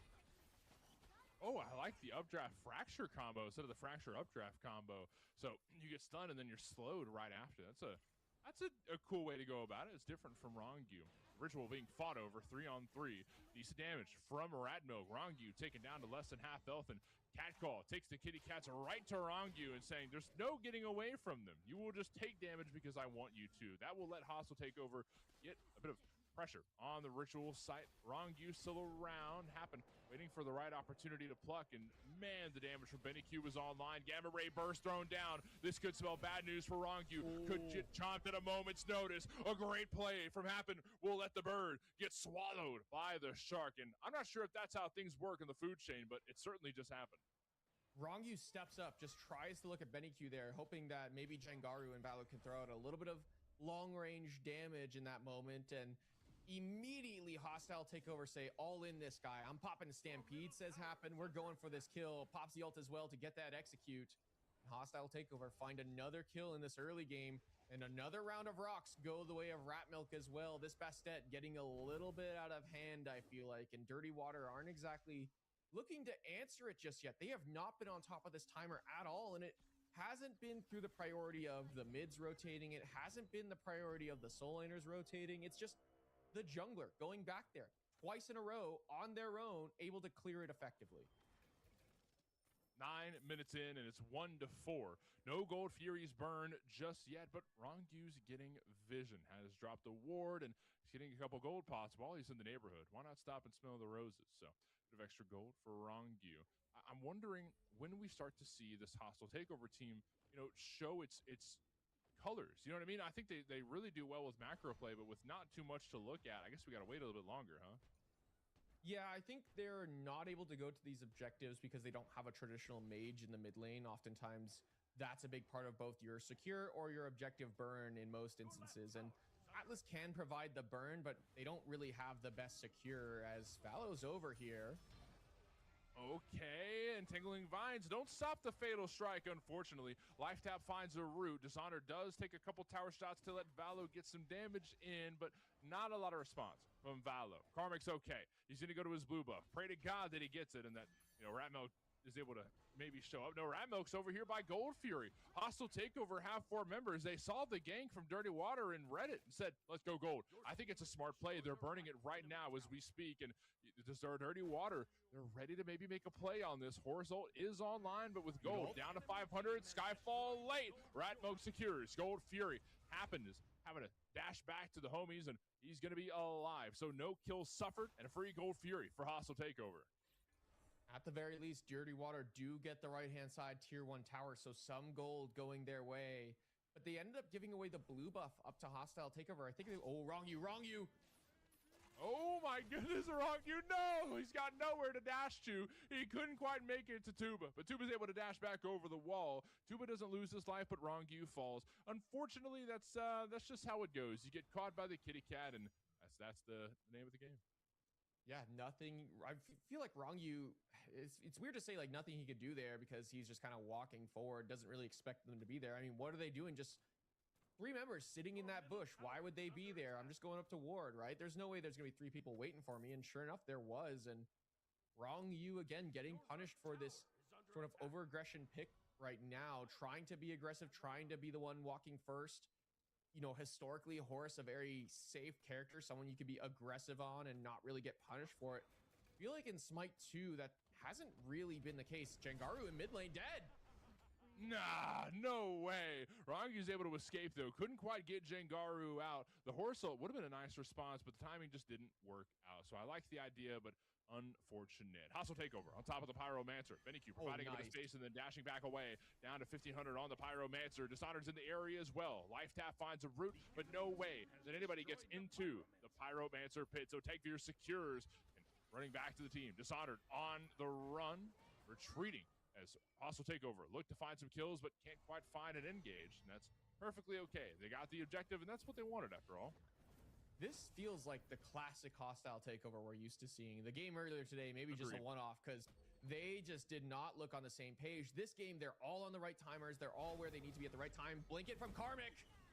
Oh my goodness, that forces away Skyfall, and Jengaru's stuck in the sky, waiting to find a way to retreat. Throws the root down, but they're diving under the tower. Fatal strike right onto Rongu. Down goes the bird yet again. His wings have been clipped. He won't be flying away today. And that leaves one dead for Dirty Water as Hostile Takeover don't really have much to fight over, which is interesting because, like you said, they're used to playing around objectives really and put a lot of focus there, but now we're just killing people for kills.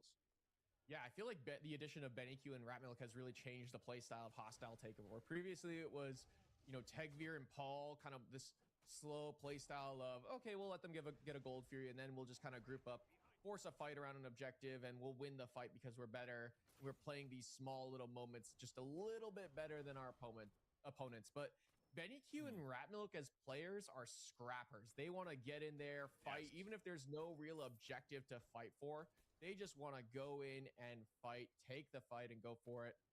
I love it. It's a nice switch up here, and especially because I feel like Hostile Takeover, even when they were overtime for a bit, have tried to keep that old play style that we were used to seeing, the one that worked with Tekvir and Paul. And when you add new players, you kind of got to change things up. You got to find your new identity. And this one here, where they're just scrappy, they're drafting comps with the best stat that can be scrappy in their early game, the Atlas to provide good CC in the early game and just be relatively tanky, but also good damage as well. It's just scrappiness, and I love it. It's fitting their style a lot better than what we saw earlier today. 14 minutes into the game, it's 1-7. Hostile Takeover up 6 kills and a 3K gold lead favoring them as well. Now that we're approaching the 15-minute mark here at about 45 seconds, that's when Hostile Takeover would really shine, right? Or formerly known, this clocked-in team is great at ripping objectives. They go here, they grab Queen Naga, they grab Gold Fury, they grab Pyromancer, and they play this macro game so smoothly. But with a scrappier team, like you mentioned, Ratmilk and BennyQ, could change up how they play these objectives. Ooh, Dishonored's rotated on over here, but Horse Ultimate in left. They're looking for dive here onto Tekvir. Forces beads away, backflip away, but still continuing the chase. Protector Surge finds a body block off the Sunbreaker. Tuba will get the kill. Tekvir will fall. Hostile Takeover have lost one and a tower on the left side, but Ratmilk happened and Karmic all moving over to the left side. Blink and a tail whip from Happen to set things up. And the Shell of Rebuke thrown down as well. Great pluck from Happen, but looks like target Prio is all over the place. Tuba gets caught in a pretty rough spot and is forced to jump over the wall. Nowhere for Tuba to go. He's a lost cause. No rescue team coming for this Huyi. That's a kill for Hostile Takeover. Tuba with the late beads pops it after he's plucked into the air. Ends up taking a spill, still on the hunt here in the mid lane, but has BennyQ stepped too far forward? Happen arrives. Big damage from Skyfall, but Gamma Ray bursts in response. Double knockup. very smooth. Jangaru is going to get the kill on Benny Q, but trying to dash back to the friends. Fracture interrupted by a pluck. Rongu finally gets it off, but happens to clean it up with disease from the sickening strike. A good 2 kills for Hostile Takeover might give them the breathing room they want to make their way to the Queen Naga, and it looks like that's exactly where Happen is going. Happen is playing this Sobek perfectly. I'm a big hater of the Sobek at times because of how committal the CC is at times and how punished you can be for plucking in so aggressively, but Happen is playing it perfectly because he's going alongside with Karmic, with Ratmilk, and Betty Q as well. Just more bodies alongside him make his dive and his CC combo so much easier. He's not just plucking to send someone backwards. He's setting up the pluck to help Karmic set up his stun, help Ratmilk set up his route, Benny Q his pull. It's not necessarily the pluck into the pull back, but it's just the pluck to keep them in place. A classic clocked in play. They go for a kill. They find room to immediately burn the Queen Naga. And then right in the nick of time, they'll go for the mid lane ritual too. So they grab those 2 things. And hey, we've already got the upper hand. Why not get Pyromancer? So this is going to be 3 objectives if it doesn't get stolen. It does not get stolen. So down, Rongu's going to be fine. Atlas went for a pull, but Benny Q's not going to find anybody. Skyfall gets a bit of damage out, but not too much. Yeah, 3 objectives that favor Hostile Takeover there. Oh, they're hunting here on a Karmic Force. 2 ult away. But no mana for Karmic to work with. He's just going to put on the juke shoes and hope that they fit well, but they're not going to slide on today. No Cinderella story this time. Valo kills Karmic, and down 1 for Hostile Takeover. Dirty Water can't find much fight afterwards, though. Dishonored down to half health, and Happen plucks him back. You want to take down Karmic, you're surely going to pay for it. The Gamma Ray burst is thrown down. Rongu loses a whole lot of health, but look at Ratmilk, who gets nuked in the back line by Valo. So the damage is online for both teams, really. Dishonored and Ratmilk extremely low, but the only one that will fall will be Karmic. Karmic ends up dying, and that's a big kill there for Dirty Water. Something going their way. It's off the back of Lazy Backs there. Some members of Hostile Takeover still just not on the same page as everyone else.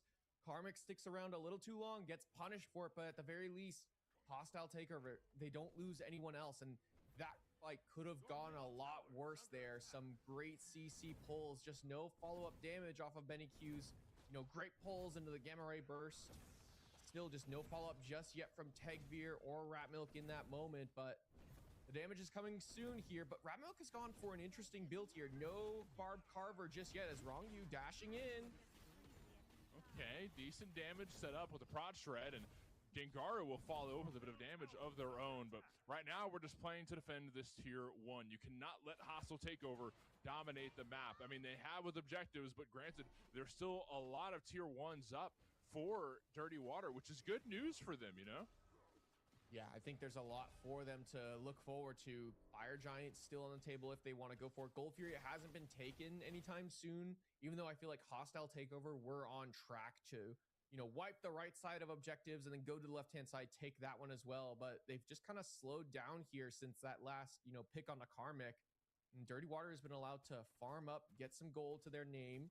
Tuba working towards that Titan's Bane 3rd overall, I think just has it completed now as he's back in a base. Gold Fury available. Pyro spawning soon here.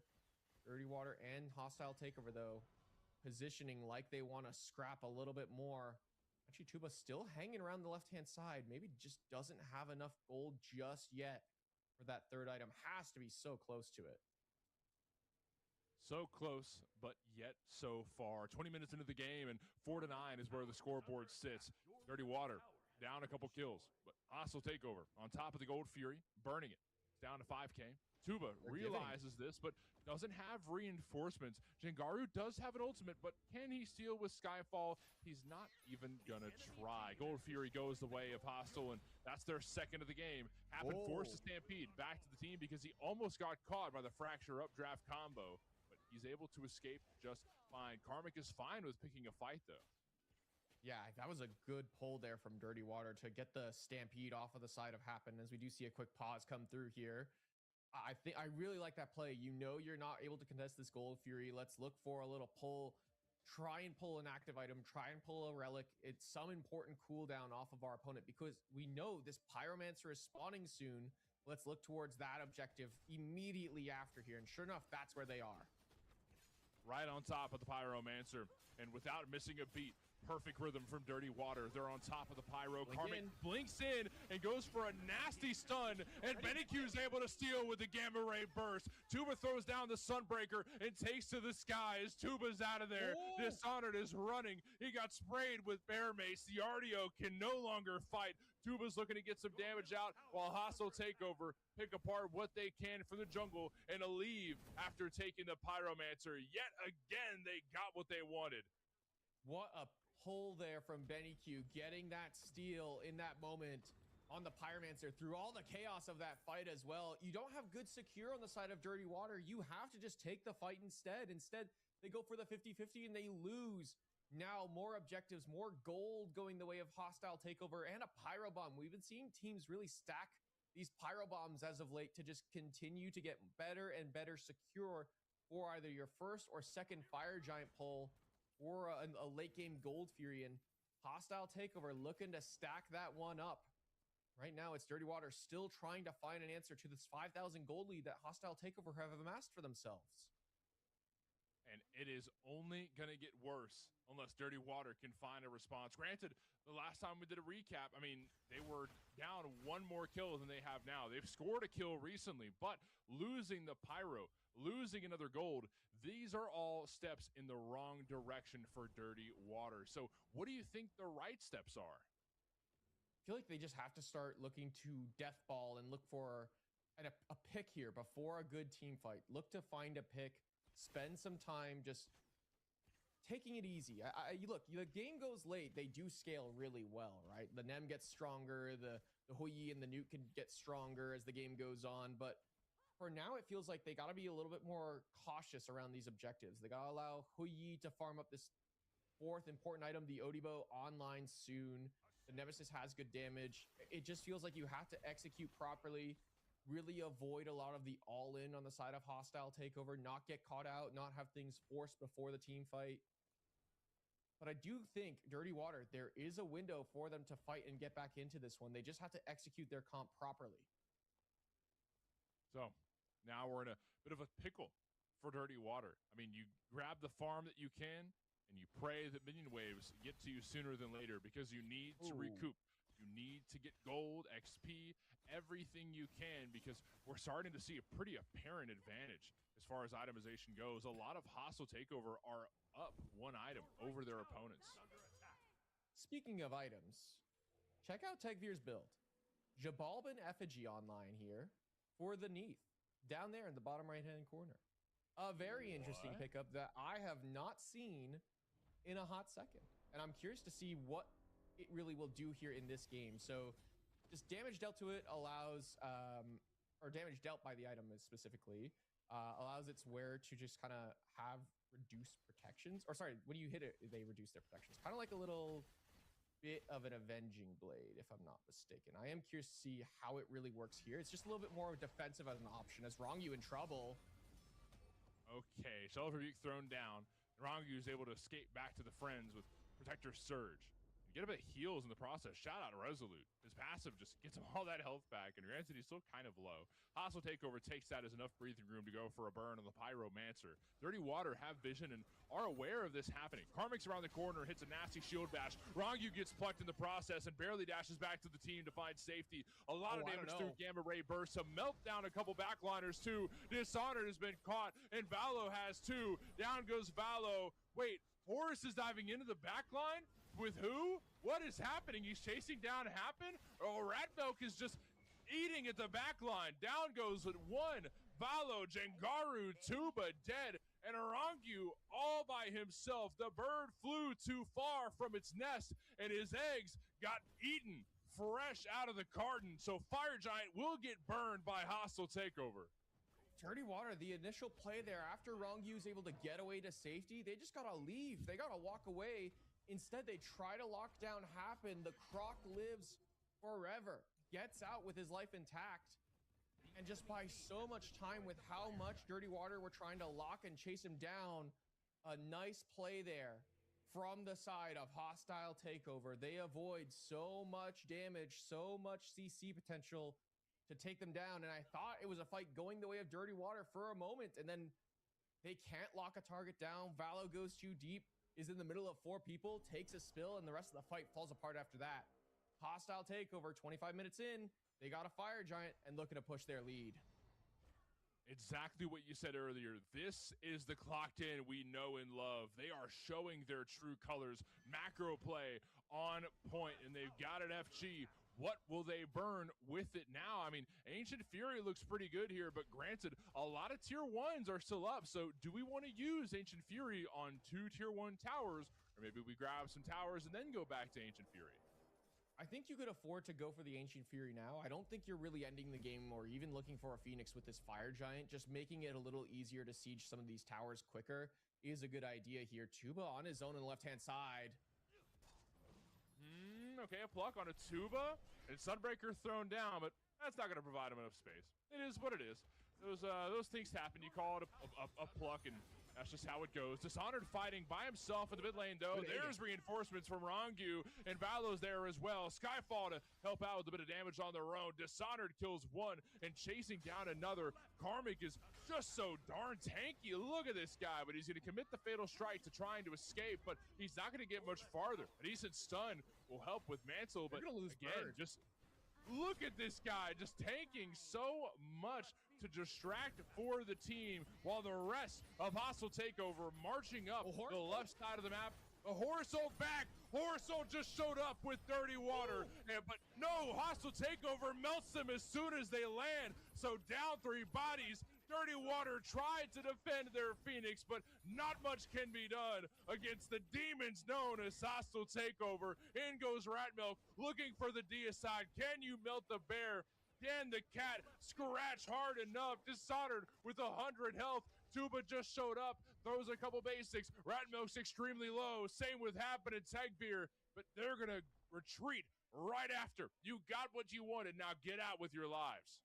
Ratmilk pops the ult. It does so much damage to everyone in such a small space. You know where they're going to be landing with that Horse ultimate.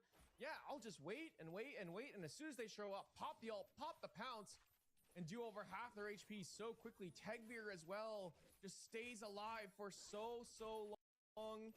Just buys so much time with his health as well. It's just so much safety. Hard to lock him down at this point. Happen providing the peel as well. Dirty Water come up empty. They lose their bird on the left-hand side. They lose 2 members as well in that moment. It's only Dishonored and Tuba left to defend. They lose the left-hand side bird. They have to clear some waves now, spend some time farming. And Fire Giant will be up fairly soon, if I'm not mistaken. And so Dirty Water, it's almost uh-oh territory for Hostile Takeover. Actually, I think it is uh-oh territory at this point. We're past uh-oh territory. Hostile Takeover, past 10,000 gold. They're in the lead. Dirty Water, they might be in pretty dire straits at this point, kind of locked out of this game. I feel like they don't scale as well as Hostile Takeover seem to do. You're spending a lot of time farming at this point, and you're not really getting important items. Maybe Obshard for Jengaru might change things a little bit, but I feel like the fights have just been all Hostile Takeover. Even the fights where it's even, it's just everything has gone their way. They're executing just a little bit better. It is a 30-minute game, just about 7 to 17. 3 gold Furies for Hostile Takeover. That is, what, a 14K gold lead? Oh my God. I mean, this is starting to fall apart rapidly for Dirty Water. We have got to find some footing if we want to survive and not get flushed away. Hostile Takeover are definitely taking over this game. Yeah, this is pretty spooky here, and why not just start grouping, keep forcing the death ball, and keep looking for picks. Karmic blinking in, trying to force this. Okay, the Gamma Ray Burst thrown down following the Sunbreaker. Good damage onto the backline for Dirty Water. Rangu needs to heal up his friends and try and save what could be the last siege from Hostile Takeover. Whoa. Down goes the tier 2 tower, and now going for the bird. Rangu dashes in, but gets picked apart right after. The Bastet character, man. But in goes Karmic, looking for more. Nasty shield bash onto Tagbeer, or Jengaru. What is going on here? So down goes a second bird. Hostile Takeover are ripping this Titan room open and go for one last FG burn before they put the final nail in the coffin. They have the chance to go for the Fire Giant here, though their health bars are somewhat low on certain members. I wouldn't be surprised if they decide to back to base Valo. This would be ambitious here, but this might be your only window. You got Dishonored and Tuba on the way. Valo blinking in. Valo? Okay, I mean, look, I understand you want to keep him from retreating, but around the corners, Benny Q and Happen, that's a 5-man team. I mean, granted, some of them want to go back to base, but you've got to be careful there. It's a little bit overambitious, I think, in that moment. Maybe trying to just stall out a little bit longer. Force Hostile Takeover to keep having to walk away before they can push that B button back to base, because their left-hand side Phoenix for Dirty Water is respawning soon. They're trying to buy time. But Fire Giant up. Jengaru, nowhere close. Hostile Takeover, they haven't pulled just yet. You can tell by their positioning, they're looking to. 31 minutes in. And while they might have only gotten one more kill, a whole lot has happened. That left side Phoenix has respawned, but the mid lane still has fire minions marching down into Dirty Water's Titan room. They can't be here to contest this FG too long, or they might lose some health on the Titan. 7K on the FG, and it's still burning. Hostile Takeover are going to take this down, and Dirty Water show no desire to try and steal this. Rat Milk secures FG, dagger in hand for Benny Q, and Dirty Water might be breathing their final moments. With mid being down, they don't feel too comfortable contesting. You can even see the zoning power there from Benny Q. Drops the 1 and then just says, yeah, I dare you to try and walk through that gravity field, and I can just pull you back into danger. I got to imagine the person that walks through that is instantly dying there and being looked at by Hostile Takeover because of this CC chain that they have access to. Dirty Water, they're on their last legs here. They got to find something soon. A good team fight, some kind of all-in onto the back line. You're either all-inning Rat Milk, you're all-inning Tegveer here. It has to be one or the other. But got to imagine if you're going for one, the other's going to get the free cast, and that's equally as scary here if you're Dirty Water. Ancient Fury is the next thing they're going to look at. Let's debuff those birds so our siege is just that much easier. 4 members about to make it 5 when Rat Milk shows face on this AGF, the Ancient Gold Fury. And Hostile Takeover are just going to run at their Titan room right after. 2 Runic Bombs, an Obsidian Dagger, and debuff birds. Dirty Water are quivering next to their Titan room, wondering how they can defend this. Yeah, this is a tough one here. Wanna gives a shout out to Jabalban Effigy here on this push in particular. It is nighttime and it gets an extra bonus effect while it's night. 25% damage mitigation as well for this item while it's in the nighttime phase. And that means that Tegveer is just gonna be a little bit tankier for this period of time. And so Hostile Takeover gotta feel really comfortable pushing down and looking for a fight in this time period. So Dirty Water running back to their Titan room. Mid lane fire minions are putting pressure on, and Hostile Takeover grouping as 5 to approach the Titan room. And Book, any final thoughts? R.I.P. Rest in peace, Dirty Water. At least that's what it'll say on their tombstones. Hostile Takeover have 4 members in, but we're going in for a bit of damage beforehand. Skyfall gets a bit of poke damage out, but doesn't do too much. Happen just shakes it off. Benny-Q doesn't care too much either. There's still birds on the side lanes. Karmic is in there very deep to try and distract, but he takes a lot of damage in the process. Wow, Karmic just got bursted down, but down goes the left bird. We're going in for more, and a good pluck on Orangdu. Sunbreaker thrown down to provide some space. The mid lane bird will fall as soon as it spawns. That right side bird is still debuffed, and then Hostile Takeover want that one too. Orangdu on top of Karmic, and the bomb is thrown down on the bird, but we're not focusing on the burn just yet. Rat Milk went back for a moment to heal off the jungle. He'll be back in just a moment. Don't go anywhere. Next episode of Smite Prime will feature Hostile Takeover. Dirty Water have been cut out, and I don't know if they can defend it from here. With 3 birds down, a blink in, Rangu looking straight 4-1. Benny Q is extremely low, but he's able to get a kill. Tagveer destroys Valo, and the front line down for Dirty Water. Hostile Takeover are focusing the Titan, and it looks like they will be moving on to the losers finals. Hostile Takeover wrap the game up. Happen taunting in the fountain room knows what this game means for his team. They do not want to lose here in the lower bracket. They want to go all the way to the finals. They'll send themselves to the best of 3 lower bracket finals here. The Hostile Takeover suddenly look a little bit more awake, look a little bit more like themselves, in all honesty. They kind of looked a little lost earlier in the day. I think they found what they needed to find, and the team's looking good again, Mort. The team is looking very good again. I mean, from the get-go, granted, Dirty Waters did find some picks. They had some up moments, but I think that Hostile Takeover, while they might not always find a good snowball, they certainly found one this game, and it just developed into something that became unstoppable in what feels like the blink of an eye in retrospect. And that's the power of this Bastet here, in all honesty. A character that snowballs really well, and it's off the back of that ultimate.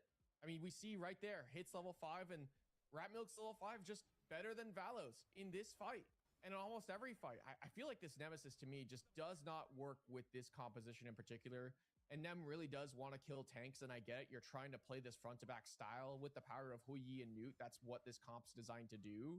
And there's a lot of frontliners to choose from. The problem is there's almost too many frontliners to choose from, and we saw this game multiple times. Benny Q in the front of everyone not really dying, Karmic in the face of everyone not really dying. Even here, Karmic just buys so much time in this fight here. He just doesn't die for so long. The mantle, the healing, it's just so much. The stun as well, tries to stop Wrong You from backing and getting back. And in this moment, I'm like, that's it, right? It's fine. They're gonna all in here. They get back in time, and then Tagveer gets knocked up, and then boom. Ratmilk's damage is just too much. So, funny story. I mean, it's just wild how Hostile Takeover just woke up. You know, I feel like this was a team that was asleep for a while and decided, you know, it's time to get out of bed and make something happen. It is crazy what this team accomplished, and what feels like, I mean, maybe a 35-minute game is kind of long, but I feel like it just kind of blinked. You know, the 15-minute mark gave them an advantage, and then next thing you know, objective, and we slowly and safely, securely end the game in our way. Yeah, and I do want to give a shout out to Ratmilk again on this Bastet in particular. 8-0-7, undying on the cap. I mean, that is an impressive performance for sure. And I mean, I give a shout out to the fact that Ratmilk really prioritized those rocks on the right-hand side. Once they got a lead over there, just kept on top of that timer, kept getting, you know, rock after rock after rock. It was uncontested 2 rounds in a row. Valo wasn't anywhere close. Ratmilk just snowballs not only his gold and experience, but his pure damage, his pure stats of strength being available to him on this character was disgusting. Look, we've got some amazing players on that side, but please ban the Bastet character. We're going on to the losers finals next up, but before we get there, we got to take a quick ad break. We'll be back in a few minutes.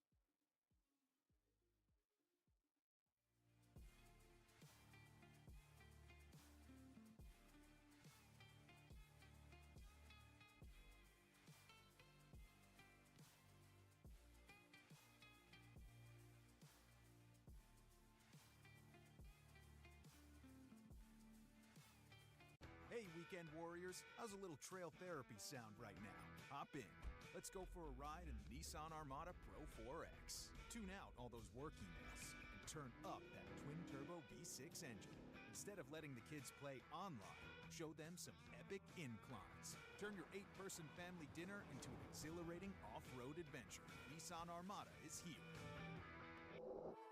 Intelligent 4-wheel drive cannot prevent collisions or provide enhanced traction in all conditions. Always monitor traffic and weather conditions.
everyone, and welcome on back to Smite Prime, where the plays are always premium and dang near reaching the pinnacle as well, the June circuit here. D'Lo behind the mic. Join with me in the booth is, of course, Spirited Book, Tess Solstice, your almighty eyes in the sky, Jithin's behind that curtain, and Bracket coming live at you. Book, it's best of 3. Who do we got to see? Hostile Takeover versus Single Bind. We watched these two teams play earlier in the day, and it was Single Bind who made it out on top of this best of 1, but now we're in the best of 3s, D'Lo. I feel like this one could go the distance. Feel like Hostile Takeover waking up a little bit more, ready to go once again, play just their classic traditional gameplay of being, aggressive, running it down, scrappy. I loved it a lot better than what we've been seeing as of late from them. How many times have we seen, again, the same team core, the many different names, but the same result of Hostile Takeover overtime clocked in? They get knocked down a loser's bracket in this final week, and they say, that's okay. It was all part of the plan. We just wanted to make sure that we were spreading the beatdowns to the peasants as well as the aristocrats up at the top. And now, Single Bind, their just desserts have arrived. Hot, piping, and ready. Hostile Takeover, hot off the presses of taking down Dirty Water as well. And because it's a best of 3 that could go the distance, Book, that means we got the vault ban system for you as well. Now, Book, what does that look like? What does that mean? Means no one's going to have a god puddle. We're going to have some god pools this time around. Once you play a god and that god is played in a game, it can no longer be played for the rest of the series. So whether it goes to 2 games or 3 games, if you select Thor, for example, in game number 1, neither team can go towards Thor in games 2 and 3. If a character is banned in game number 1, that character can still be either picked or banned throughout games 2 and 3. But if, say, for example, it's picked in game 2, it can't be picked in game 3. We'll find out how that ends up impacting things. We hop right into P's and B's right now for game 1. And it's interesting the example does use Thor, because I think that's going to be one of the gods that ends up being affected by this. We saw just how potent the pick was in the hands of Lairs in this exact same format, Hostile Takeover versus Single Bind. And that's why Single Bind being first pick is rather scary.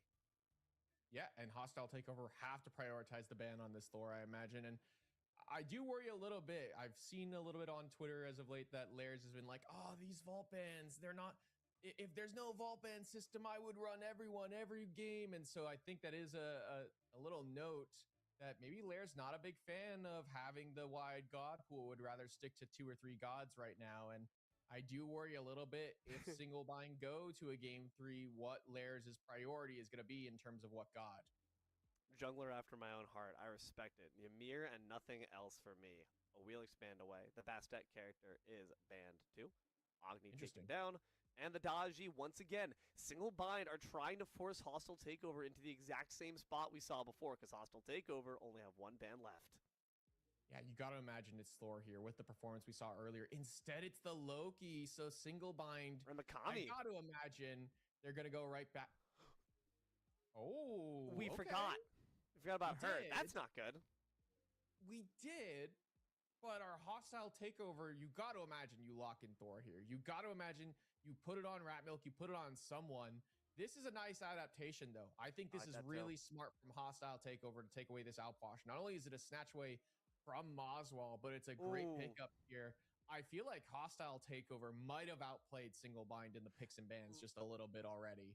I think Single Bind had a game plan. They had a route for what they expected Hostile Takeover to do, and they zigged where Single Bind thought they were going to zag. They've taken away not only the Thor, but the Opwash counters out that Afro, as well as whoever she's linked to very handily, Kabrakan and Merlin, going to be locked in alongside. Merlin versus Opwash, what's that look like? I mean, not only is it Merlin versus Outwash, where you can cast abilities, from a distance and kind of be really safe in this matchup in particular, but the Kabrakan lockdown is going to be really good against the Outwash as well. I do worry a little bit for Hostile Takeover's mid lane here in that last time we saw the Outwash, it was paired alongside the Geb, the Loki aspect as well, that could make it really, really safe and no one could really hurt the Outwash. This time around, Hostile Takeover have gone for a Sobek Sasanu Thor. There's not a lot of, pocket peel for this character. You got to worry a little bit for this Outwash character in that, is he going to be able to survive in the mid to late game? Thor in the solo lane, that almost certainly means Susano in that jungle instead. We talked about the appeal of having Thor's global ultimate on a rotating character, on a rotating role, but Susano as well has plenty of mobility to spare, even if they don't have the Anvil of Dawn.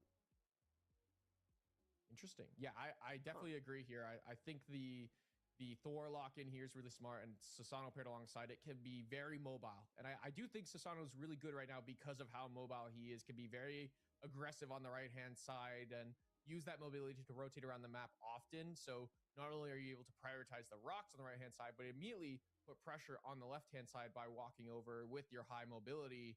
But I like this identity here that Singlebind have gone for in their bottom two. I was curious, what is Lairs gonna play now that two junglers are taken off the table from him in the Susano and the Thor? It's a Hunbots lock in here.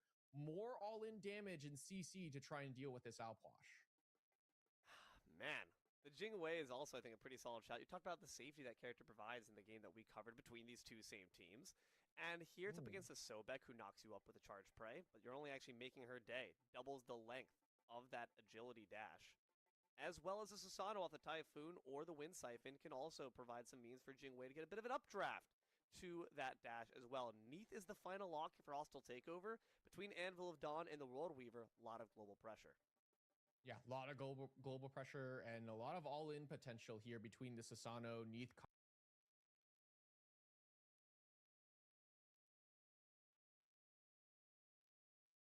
combo where you provide so much damage to the Susano and CC lockdown that he's able to get off his full combo on a stun target. I like this identity here. Tegvert going back to that comfort pick that we saw last game be so successful.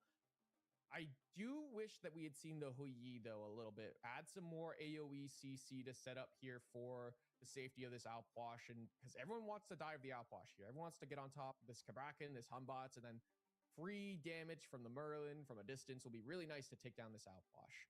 And Hui Yi's matchup with Jingwei a little bit better because of his passive, the anti-crit passive, where it can only be critted a few times. Game hopping in right now to see what... Oh, never mind. Apparently we got some glitches down on the field. You know what's funny to me? I see this. Never mind, we are ready for game. Taz! Get us in. Whenever I see Susano on the side of Tegvir's team, you always imagine Tegvir's going to be piloting it, but no such luck this time around. It's Rat Milk operating on the God of the Storm. Yeah, no surprise there. Test baiting us big time there with that play. But no, I think this is set to be a good matchup between these two teams. And yeah, Rat Milk on this Susano, again, can just be so aggressive and so slippery to lock down. And you look at the composition of Singlebind, they have some good lockdown tools, but it's not the easiest tools to land. So you got Lairs, who has not gone for the aspect, so has just that ultimate to try and lock down and keep Rat Milk in place. You have Remikami, but Remikami's got to walk all the way up to the Susano, and again, very mobile, very fast, hard to get to in terms of melee range. Okay, well, that leaves us with Aurora and his stun. Well, it's a line skill shot. It can be kind of slow at times, fairly easy to juke. How do we deal with this Susano in the mid to late game? How do you ever lock this character down? I feel like it's just pulling the beads earlier on, and then you have to blink Hunbots ult him at some point in a team fight and just try and push him against a wall and make Moswald's damage just connect in that moment. That is the only way I think you can really properly CC the Susano. But it does mean you have to pull the beads at some point before the fight. And that is spooky. I mean, you don't have that aspect on the Unbots. It makes you wonder, what are we opting for? I just guess a lot of damage, but damage can get you so far. And I am truly worried about Benny Q operating on the Outwash. Even when Hostile Takeover were struggling in their last game around, Hekate wasn't one of the weaker points of the chain. So I feel like on this pick against this composition, they are really in a prime position to find a lot of damage and a lot of nuisances, because just those stuns from Fleeting Breath can, again, not only affect Aurora, but whoever they're connected to. Not only that, but the Merlin as well. Arcane Flicker stance, just a little bit of healing into the kit to regen you a bit of that HP back up, can stun you if you mistime it against Outwash 3, as happens stunned there, as there is a fight scrapping here over the left-hand side buff, but I do believe it did go the way of Singlebind, as now they're chasing Happen out. Do we dedicate ourselves for the kill? Sickening Strike as well, some additional anti-heal in pocket here for the Happen got it. Nice work there on their side. On the mid lane, Death Stream comes through, a bit of tick damage on top of Mosswall. Single Bind beneath their tower. Level 5 is going to be a very defining moment, of course, for Single Bind. The moment that totem comes online, where do you want to see the Fear No Evil drop? I got to imagine it's onto this Alposh, who does not have beads, has Aegis instead, and now Layers has got to be careful here. Oh, Jetstream off the mark from Ratmilk. It hits the minions instead. Dagobah shaking his head over on the left side. Come on, little gup. Take my trading. Layers, maybe not taking seriously enough the damage that Ratmilk is capable of dispensing. Left side, a Phantom Shell used a great Spirit Arrow, and that's going to sever the soul of Aurora. First blood goes to Hostile Takeover. I do worry more and more for this single bind comp. The more I'm looking at it, they just have no early game presence right now. Versus Ratmilk, you can already see bullying out Layers. Moswell has no CC to really deal with Ratmilk and Beniq that want to run at him right now and is continually being bullied into his tower. It really does look like Remakami might be the only saving grace right now in the early game. Has a level lead, just a little bit favoring him right now on the right-hand side. Good pressure as well on this Kabrakan in the early game. Layers has to really find level 5 soon, ideally before these rocks spawn, but I don't think he's going to find it. Has to be here in the right-hand side instead, and you can already see Ratmilk's here first. No level 5s for either of the solo laners either, at the very least. Nothing too serious to worry about. Swave granted to you, or at least for Mikami it should. Never mind, the split actually cost him in that regard. Double tap comes through, the Storm Kata. A solid damage, a great stun as well. A Phantom Shell, though, grants enough reprieve for Mikami to get back to safety. That being said, the damage likely ensures the rocks go the way of Hostile Takeover. Aurora in danger, but spared the backflip, so their life is safe. Aurora really struggling on the left-hand side so far. Took an early spill already. Can't imagine that he wants to take another one anytime soon, as he's just got to spend some time farming up right now, as Jingwei not the best clear right now, so it's hard to contest this Neath Sobek, who together when paired up just have so much CC to work together in tandem. The pluck into the root is fantastic, even the knockback as well. So much CC between these two in the early game makes the lane very tough to play for single bind. Red buff invade successful here for Hostile Takeover. More farm taken away from this single bind team. It seems like they're content right now to just kind of play back, farm it out, play it really slow, get some items online, and just keep scaling, because that's what they'll do best, is scale. But Narcy Doug not working towards a Devo's Glove, is going towards, I believe, an elbow first overall, Lanirian bow on the Jingwei, so not gonna have that ultimate scaling that we're used to seeing, as ult committed here on the Benny. Somersault comes through, but the Aegis does spare their life. Now inside the crypts, Mosswald manages to burn out the Opwash, but Layers goes down shortly afterwards, and Ratmilk, with a flash of the sword, drops them down lifeless too. Hostile Takeover, win the 2-for-1. It's a good look there. You get first blood, but you, or not first blood, but you trade up members in that moment. Just not a good look there, I feel like, for single bind. Gifting 2 kills to Ratmilk has got to feel good. And look, you put down Beniq, but that's going to happen. It's an Outwash. We talked already how this Outwash at some point is going to die. The tools aren't there on the other side. All Beniq has to do is be relevant this game. Work towards some items, maybe go towards an active beads at some point. Work towards, you know, an active Aegis, maybe even an active Blink. Just get these relics online to be a tool to help your team out, survive as long as you can, get your anti-heal and your damage off, pop that ult in a fight. And that's how you be relevant. The rest of the team will show up and do the damage for you. And so Moswell right now and Layers taking a spill is spooky. Layers now down 2 levels to Ratmilk, who has that Barbed Carver completed and is just running the map right now in the early game. Single bind now down about 1,500 gold, 5 minutes in, 2 kills as well in favor of Hostile Takeover. And I think through that small little fight, we got an inkling of what you mentioned before, is the committal of single bind's composition very much favors Beniq. I dropped down the Empty the Crypts. Yeah. Kabrakan's got to stick around. Moonbots has got to stick around. If you want to do damage, you got to play inside the bodies. Yeah, I think this was a really smart pick just in the picks and bans from Hostile Takeover. Happen working overtime after that game loss earlier in the day, saying, all right, we've played this team. We know what they're going to do. We know how they want to draft. They really want to prioritize this Thor. Let's give them another option to maybe look towards. That Aphrodite, because even Happen is a great Aphrodite player, so you don't feel comfortable giving that one away.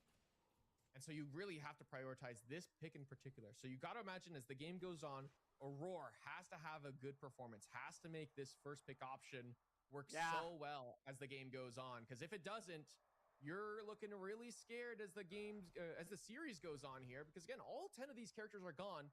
That's 2 of Lairs' better picks taken away on the right-hand side there by the Thor, by the Susano. The Wheelix is probably going to be permabanned for the rest of the series against Lairs. That's a Humbots as well. Probably Lairs' more comfortable pick.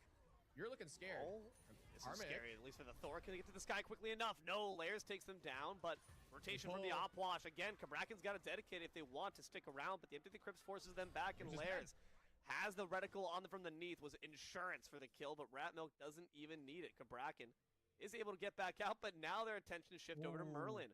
Forces out the beads, but the flicker does grant them reprieve. Aurora is present too.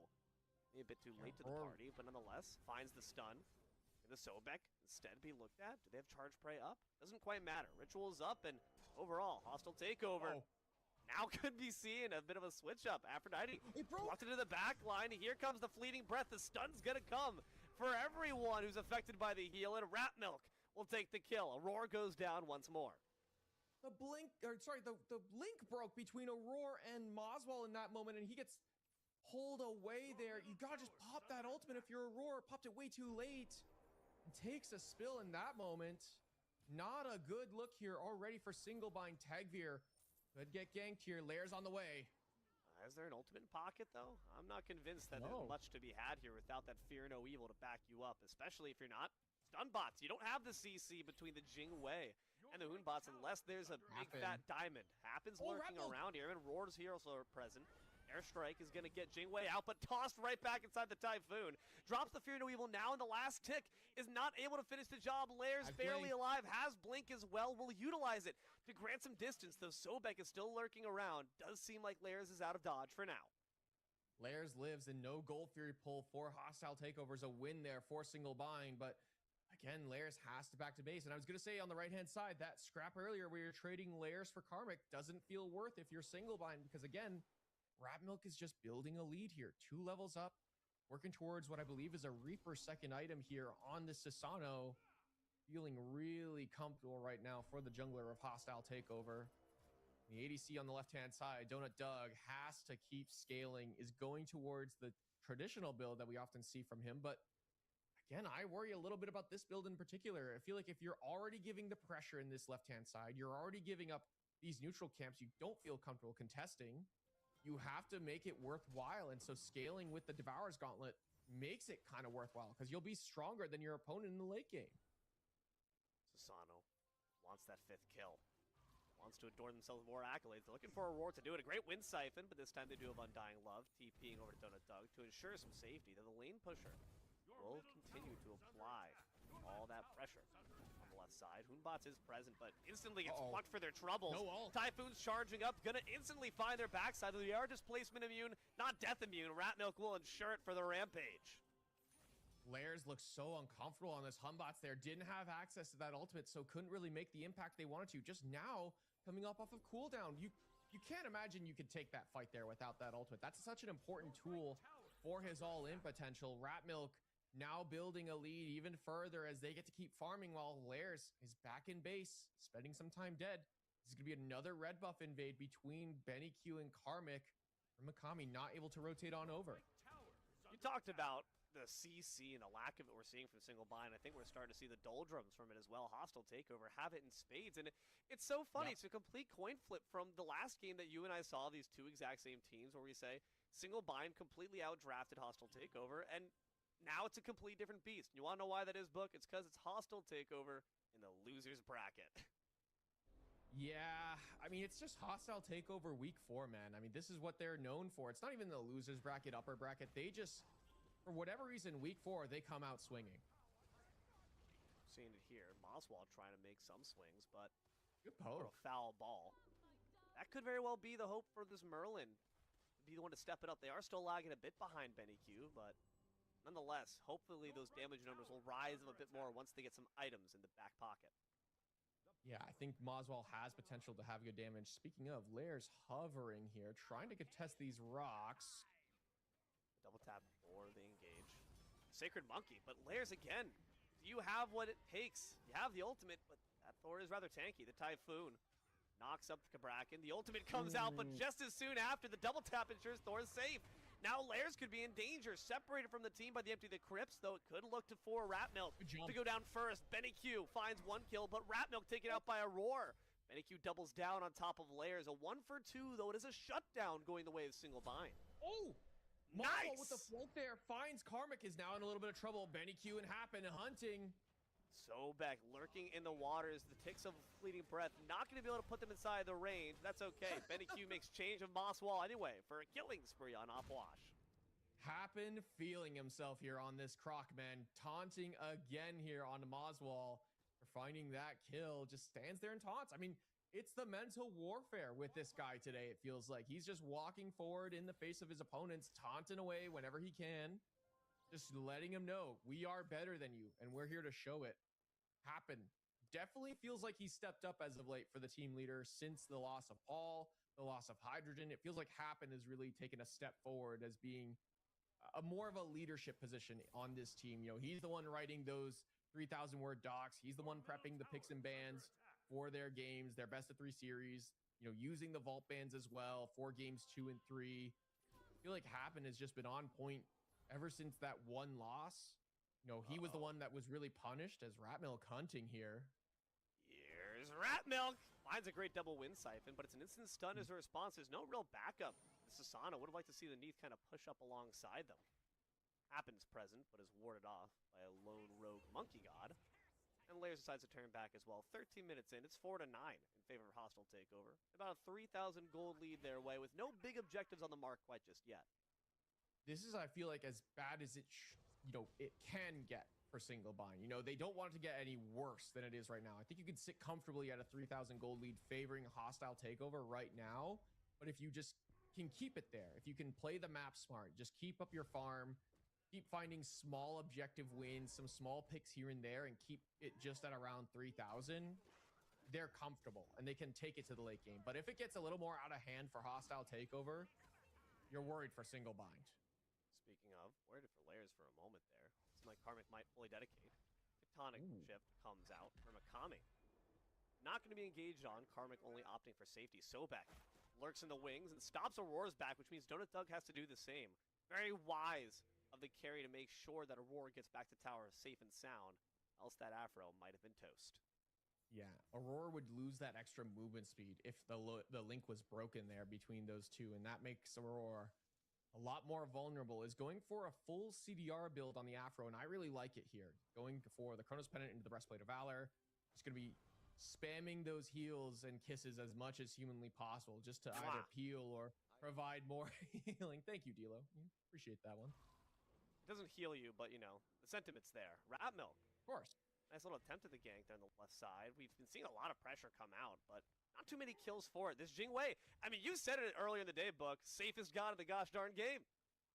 Yeah, one of, definitely. Definitely the safest ADC, I would say, for sure. And, again, scales really well. But going for this Avenging Blade Lenirium bow doesn't scale as well as you would like. And you see Tegvir opting for a similar build on the other side. Avenging Blade Sunbeam is a little bit different, though. Not the same as Benny Q forced to ult there? I mean, he got some solid poke off, but you stun Mosswall? Okay, thank God. I'd be pissed. Oh, Rourke still could be in trouble. A good stun, but now you're up in the air where it's no fun.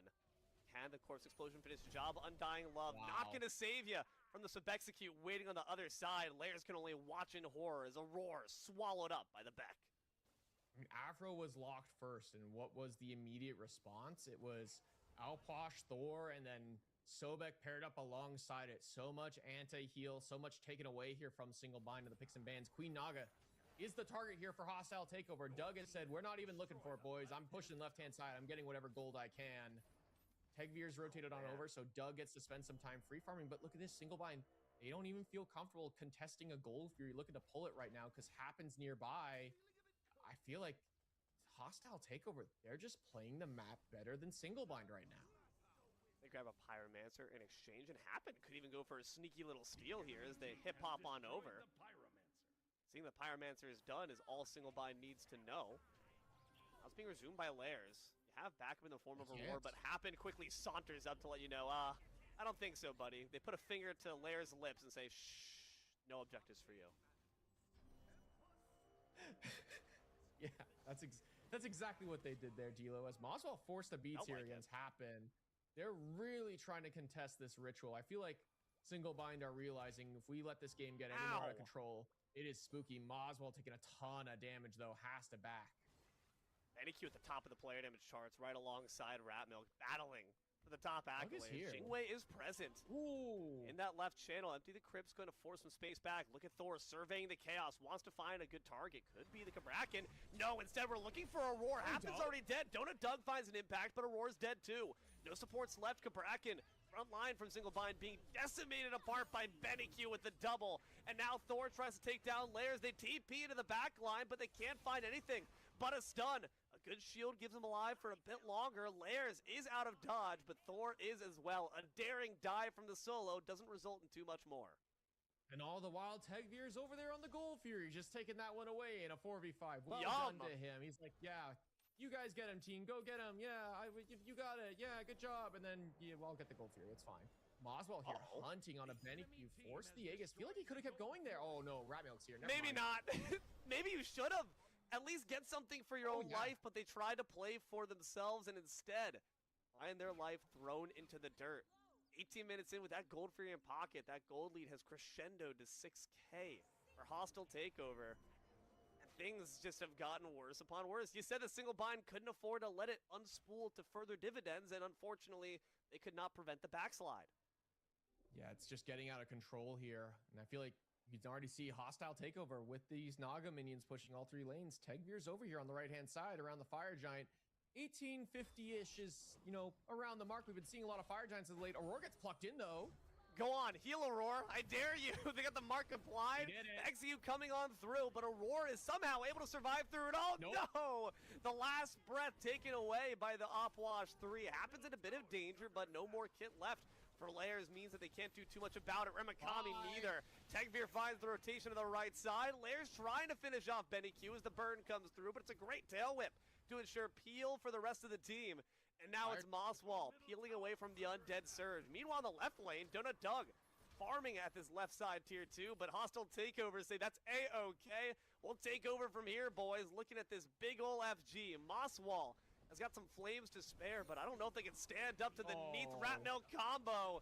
That's going to be an easy kill on top of the Merlin, and an FG for all 5 members. Donut Doug's dead too. Doug dead on the left-hand side. Karmic looking to hunt for Layers, but isn't going to continue the chase there. Just chaos across the map there. Hostile Takeover said, we don't need a macro anymore. Guys, we don't need to play the macro game. We're done with that. Get it out of here. Let's just cause chaos across the map. A play on mid between BennyQ and Happen, and then a play on the right-hand side between Ratmilk and Karmic just kills across the map there. Yeah, we don't need to worry about the left-hand side. Who cares if Doug takes our tier 1 and tier 2 tower? We're going to get 2 kills. We're going to get the Fire Giant as well, and we're going to keep building our lead, and there's nothing they can do to stop us. Our comp is better right now, and we're just feeling ourselves. We're feeling like we have all the confidence in the world. Let's keep it going, boys. This Aegis has been so clutch for BennyQ, and again, I've got to bring up the point that you mentioned. Single Bind just don't have the CC to make Opwash fear for their life. You want to wander through all these corpses? Go ahead. With Opwash and Smite 2, it's not just the bodies that hurt you and empty the crypts, it's just the field itself. The bodies only double down on the damage, and BennyQ is just standing 10 toes down in their field, their undead army. What are you going to do? You're going to challenge the king of the undead? Aurora, I feel like, has also been very conservative on using that ultimate, getting plucked multiple times now, and not using that ultimate for a safety tool just for himself, really focused on trying to keep his carries alive. But I feel like Aurora's just got to, at some point, realize he's important for these fights, and if he doesn't use them before the fight starts, is Karmic being hunted here on the right-hand side. That's A-okay. I got frequent flyer miles, baby. They just decided to dip right back into Happen's side. FG buffs still present for all 5 members. A good wall ensures that Karmic should be able to get out scot-free. And all this time, this wild goose chase is just buying so much space for Hostile Takeover to take down that left side tier 2. Mid's up next. Empty the Crypts has been utilized, and Karmic's in the back line. Happen forces the beads out from the Hoon bots, but look at the backside. It's Karmic and Ratmilk working hand in hand. A great fear no evil, but doesn't find too much damage, only maybe some safety. Not for Aurora, though. They're already toast. Tier 2's up next in the mid lane. They're just going to keep on going here. Wouldn't be surprised if they keep going for the Phoenix here on the left-hand side. 5-man grouping. Doug too far forward. No! That wall's trouble, but an airstrike is luckily able to buy them some reprieve. Had they not had that ultimate, Donut Doug would have been absolutely toast. Left side bird. Up next on the menu, FG buff, of course, grants all the sustain necessary to bring them back up to high spirits and bring this bird down to low health. Happens in a bit of trouble, forced to charge prey away. Tectonic shift comes up, but just a moment too late. Thor's in the sky, opts to go back in just to put the fear of God into single bind before they TP out.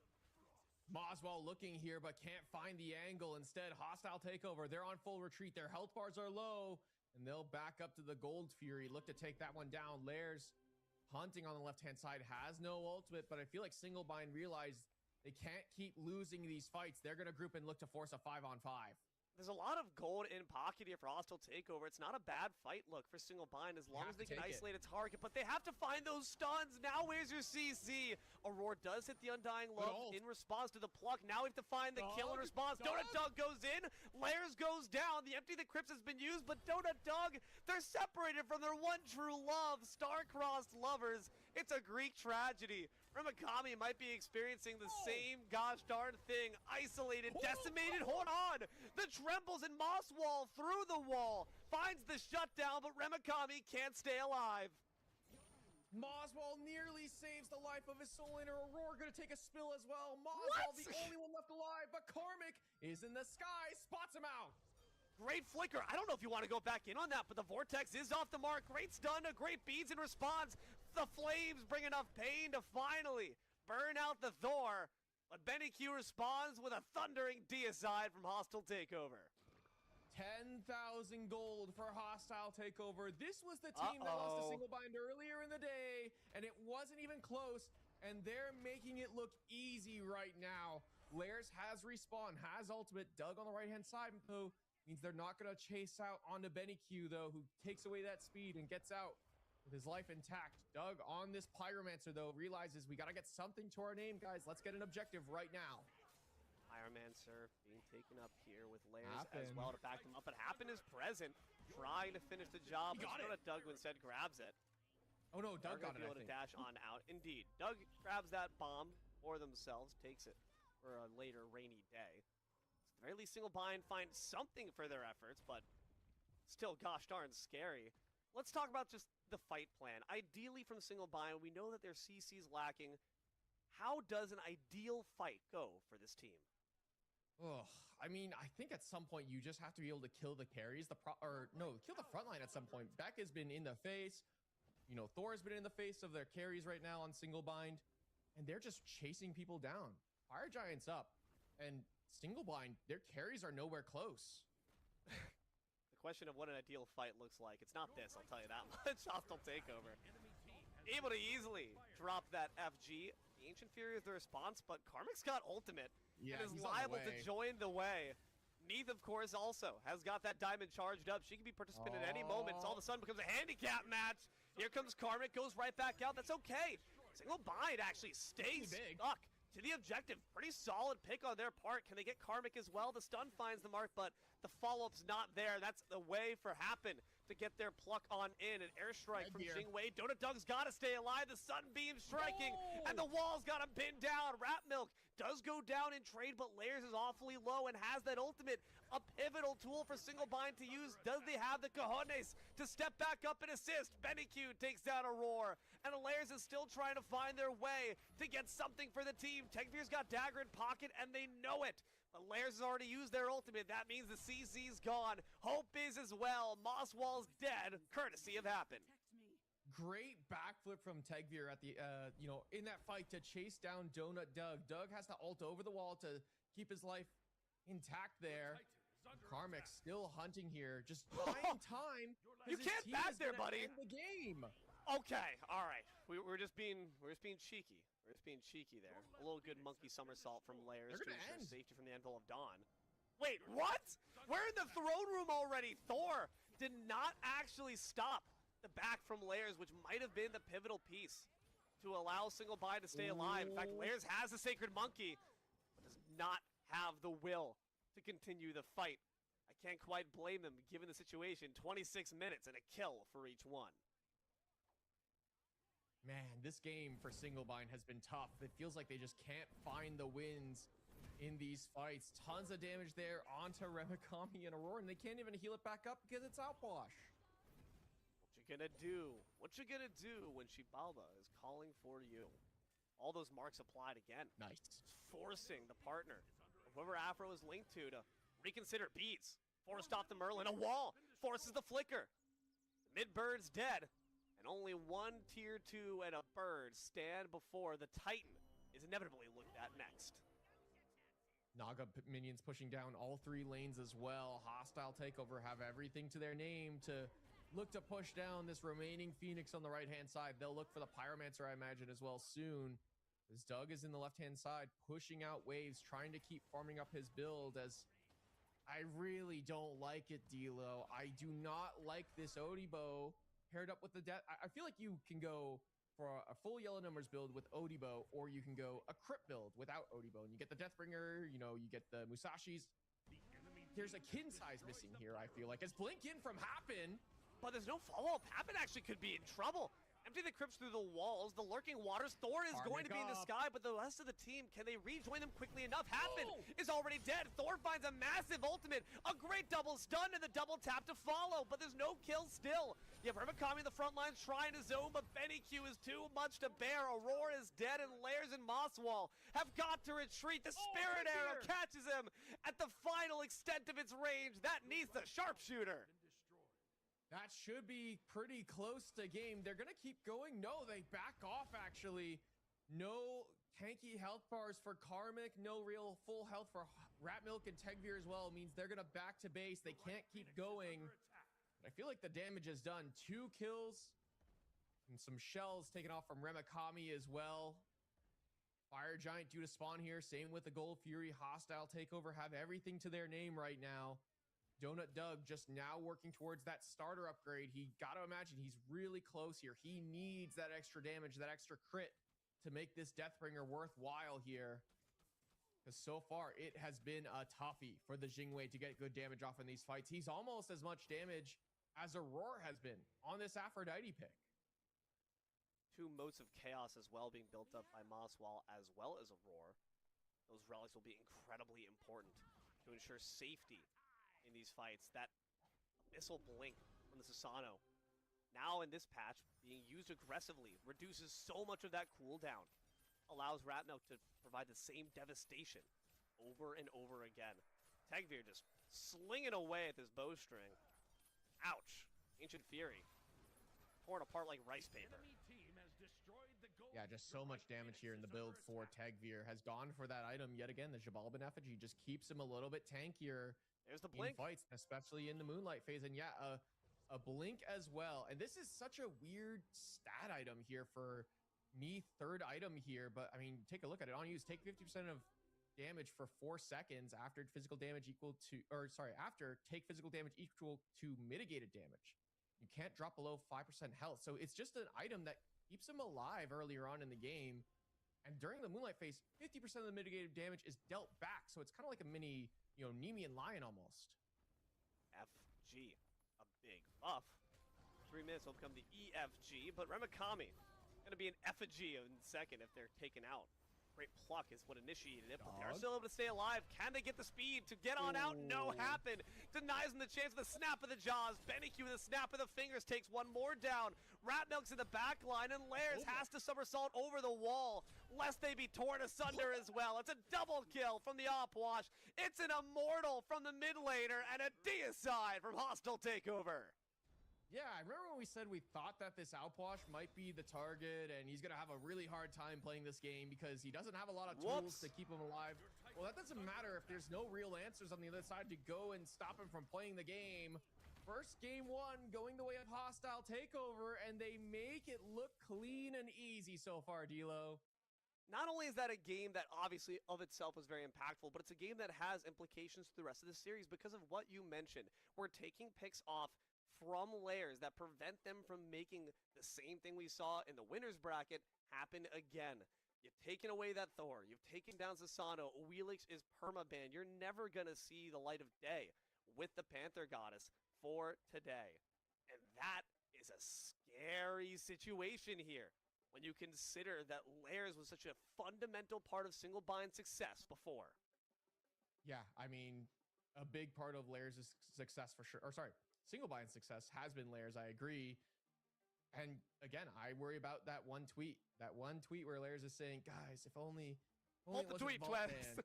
If only it wasn't Vault Bands, I'd be simply better than everyone here. It'd be so easy. I'd have my 2 gods and it'd be clean and easy, you know? It's all good. But now we get into the Vault Band system and we worry about the God pool for Layers. Did not look comfortable on this, you know, non-aspect bots. And I do worry that maybe this should have been an aspect bots game. You have good damage in your Merlin, in your Jingwei. You just needed a little bit more CC, I feel like, for your composition. And this play here felt so overforced. Watch Doug's positioning initially. It's good. It's good. He really wants this kill. And ADC for support is just not worth it right now. And Doug goes in, takes down Happen finally. You got to worry a little bit. Maybe that's just the mind games coming into play. Happen consistently taunting throughout this game in the faces of single bind. And maybe it was just, you know, blood in the eyes. Doug going all the way in, trades his life for a support. I mean, the reason why the rest of the team couldn't follow, it's Benny Q. Drops the empty the crypts, man. That ability, how many times we see it just dictating the entire fight? It's such a giant swath of territory that you're saying, you cannot go here unless you want to take a fat load of damage. Layers tries to escape, but cannot proceed out of the ensuing slaughter. And Roar on this half row, 1-11. You just hate to see it from a player who you know can do so much better, but I think we're baited into taking this pick when maybe Thor was the real move. Yeah, I think Thor should have been the answer here for the side of single bind. I don't think they could have afforded to give up the Outwash and the Thor the way they did and answer with, what, a Merlin and a Kabrakan. To me, the picks just aren't the same at all. And so I do worry going into this game too. Single bind, they need to find an answer right here, right now, because hostile takeover look disgusting. They look scary. They look back in form. And as we've said, there's nothing scarier than a hostile takeover in this week 4 of our circuits here at Smite Prime. They just look better right now. Hostile takeover in this economy? We'll see if our friends in single bind can get out of the recession in just a bit. Stick around, guys. More Smite Prime after this.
everyone, and welcome on back to Smite Prime, where the plays are always premium. Losers bracket finals here, game 2 between Single Bind. We're now at the back end trying to see if they can get back a game up against, of course, Hostile Takeover, who just took it quite thunderously. D'Lo here in the booth, joined by Morty right by my side. Almighty Eyes in the sky. Solstice and Test give you the prod lights on. That cam steady. Jithan's behind the curtain. And Morty, of course, it's best of 3 action, so we have the almighty rule system. Vault bans to contend with. What does that mean for us, Mort? Well, vault bans, pretty simple, D'Lo. If a god is picked within a game, it cannot be played. So all 10 gods you saw on game last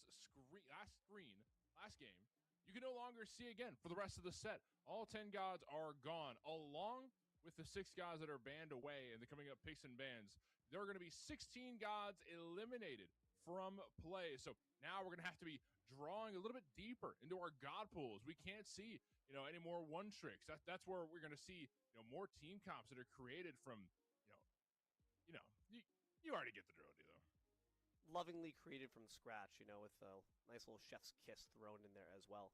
Much to the chagrin of layers, as Spirit of Book pointed out, maybe a player that doesn't feel quite as comfortable reaching further into that bag of tricks. We'll see, though, what they can end up pulling out as we hop right now into P's and B's. P's and B's, and here we are. Now we're looking at rosters here, and a couple interesting matchups that we got to see earlier today, too, and we're going to see yet again. We've also seen plenty of times in the past for Smite Prime. Remakami and Karmic, Mozball and Benny Q, Donut Doug and Tegvir, Aurora and Happen, and that's, I know you've recently talked a lot with Happen, had the interview, and that went swimmingly from what I saw on screen just about an hour or 2 ago. And it was fun. Happen feels confident. Yeah, it looked like it was fun. You got to ask your silly questions, your good questions too. I think you bring the best of both worlds. A little D'Lo glaze here. Thanks, pal. Appreciate it. Yeah, Happen, like we talked about, the 3,000-word document. After that last game, he probably only... Actually, he shared the Google Doc with me. I'm accessing it right now. He added 2 more words to it. 3002. GG easy. So we'll see if that ends up being the same story here. Single Bind, ban away the Newt there once again on first pick. We lose first blood, 2,000 words. We've got to get better about our first bloods. Whole essay being typed up. Do not make Happen mad. He will make you read for a week. Until the next Smite Prime, you will be reading on the 4th of July. You will be studying like a college student if you want to win Smite Prime with Happen. I wonder if he put the EU Conquest team Smoke Break through the same treatment. Can you imagine? Like, Happen, you mind teaming with us? He's like, yeah, here's an essay. Like, what? What? What are you talking about? In this book report, I will be. Listen, Tegvir, very much of the same mind. These are 2 players that have a single-minded drive to win, which is, again, why I say that Hostile Takeover, whenever they're in a corner, it's like a rat in a corner, Mortar. I always say this to you. Whenever you corner an animal, that's when the claws come out. That's when they're scariest. And Bastet character is still available, so the claws might indeed be showing.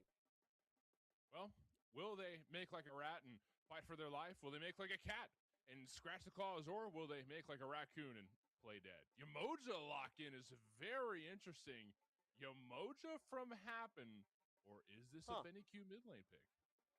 I've got to imagine it's Happen, who I feel like plays these backline supports pretty gosh darn well when they need to as well. I agree.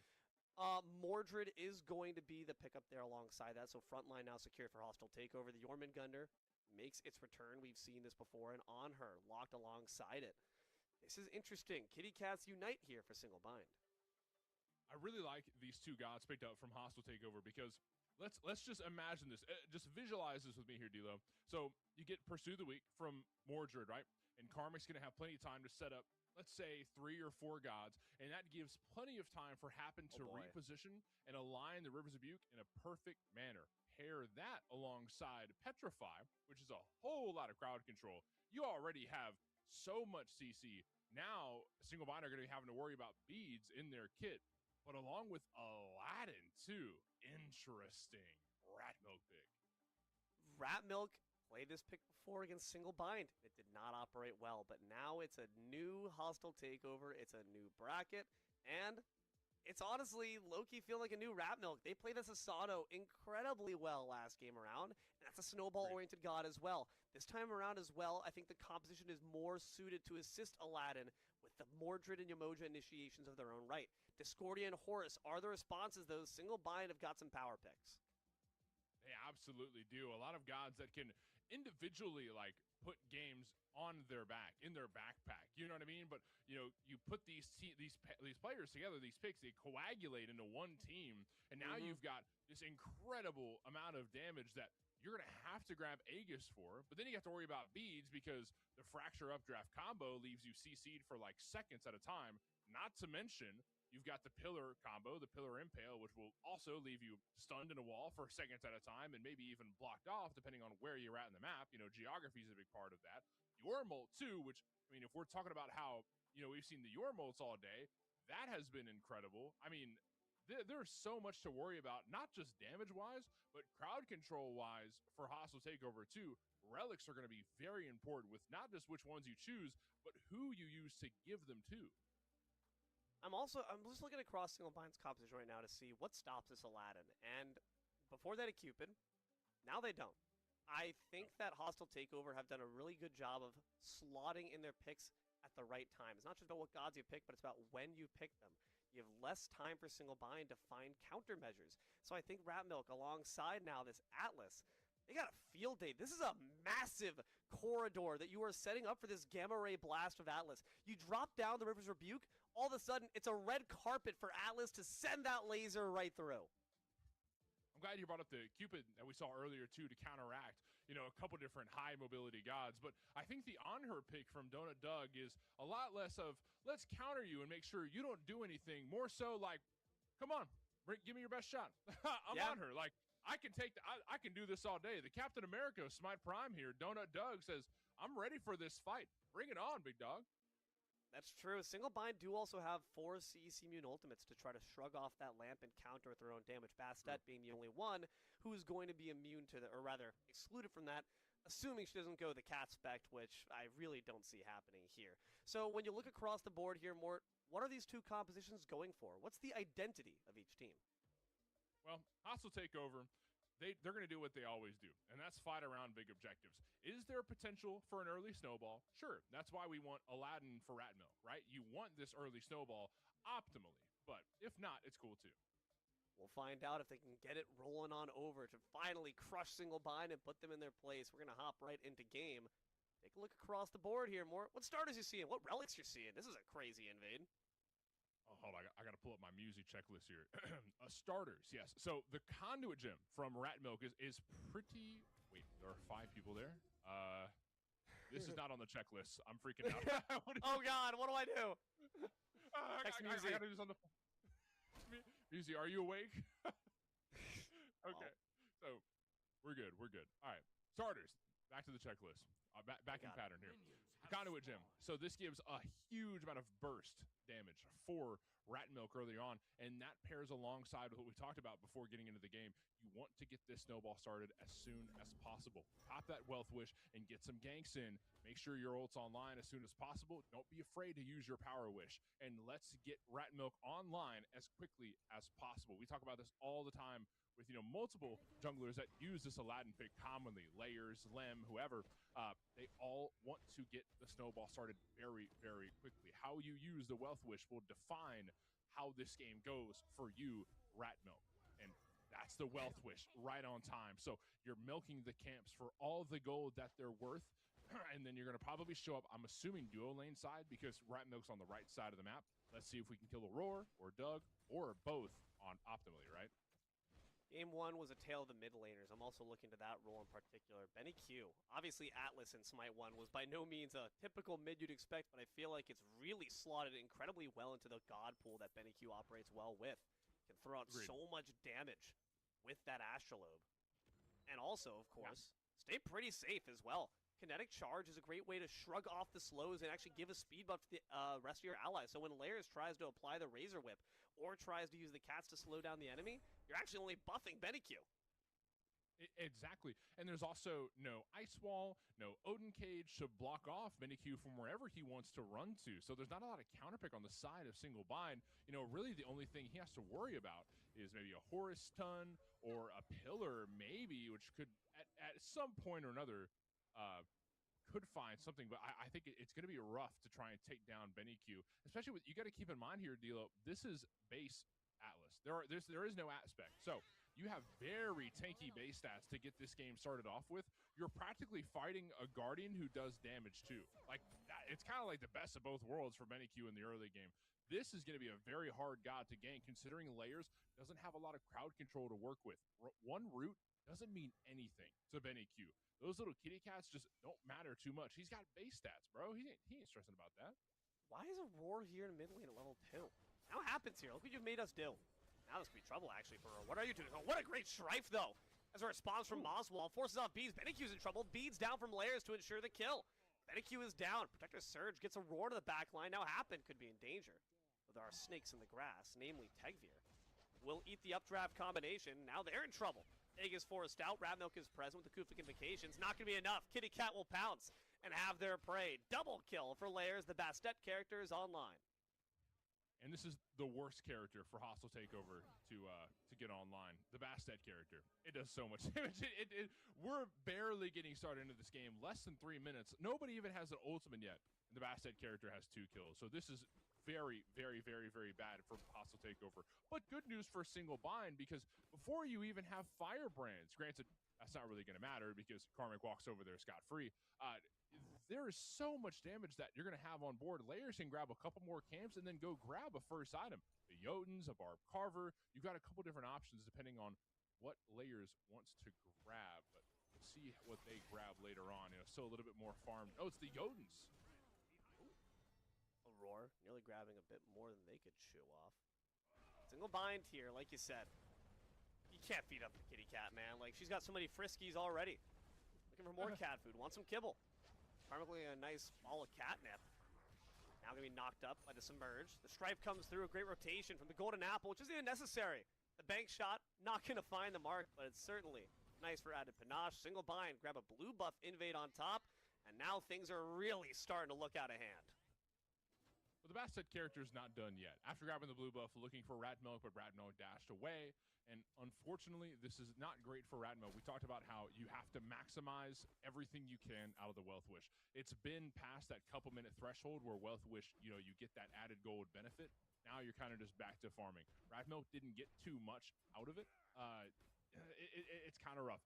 It is a really rough spot. At this point, you're kind of just playing for farm, ganks where you absolutely need to, and show up for big objectives because you have to as a jungler, right? You have to match rotations from Layers as much as you can, but you can't match every single one, considering where Layers is at. Not just farm-wise, you know, ahead in that realm, but also kill-wise, too. I mean, Layers is going to show up all across the map because of how much mobility the Bastet character has in pocket. Along with the extra CDR that Jotuns provides, there's just no way you can keep up with every single gank. So, Ratmilk, take what farm you can, show up to Brands every now and then, and give it your best shot. Let's talk about why this Bastet character even has all those kills. It's really thanks to Moswall's strikes from Mikami. Maybe not respecting enough the damage coming out here from the Mordred. Forced to ult away, just barely surviving, though. Not even bother trying to ult back in. Nope, never mind, makes a liar of me. Because guess who's here? It's the Bastet character. Layer's going to see right through the bushes, and it's going to instantly snuff him on out with the help of her kitty cat pals. Killing spree there for the cat. Wow, like, how do you, doesn't that just make you mad? Like, she just showed up and pressed the button. She just pressed the button that has your ultimate on it, and then the cats just show up. You can't kill them. You can't run away from them. And no Aegis around for Karmic. His Phantom Shell was down, too. You just die. Like, it's just like, well, that sucks. Like, granted, you know, it's a low health situation for Karmic. A lot of junglers probably could have done the same, but at least there's room for counterplay. No room for Happen to survive this one, let me tell you. The stun was instantly immune by the Desert's Fury. Aurora is doing so much damage on this Horus. And just getting so much great setup as well. When you combine that Fracture with the Updraft, with the Impale, you're not playing the game for like 7 seconds. And it's interesting to see such an aggressive start for Aurora, considering he went for the Selflessness starter and then Eye of Providence first item. And I think the Eye is a really good item. I don't think it's bad. I just think it's different from the aggressive start. This is traditionally something that I would want to see on Aurora's Geb or Khepri or what are some other backline supports we've seen recently? A couple different ones, you know what I mean? Sylvanas a while back, I think during one of the Conquest tournaments, but not really... not Horus, you know, this just seems a little out of pocket, but the damage is crazy. Yona Doug certainly experiencing some of that themselves. Tegvir trying to take this 1v1 best extent possible. Here comes to the skies. Inside the lamp. What's going on inside there? Let's find out real quick. Donut Doug's dead. Oh. That's the answer. Lairs enters in only to be instantly booted back out right to the updraft from Aurora.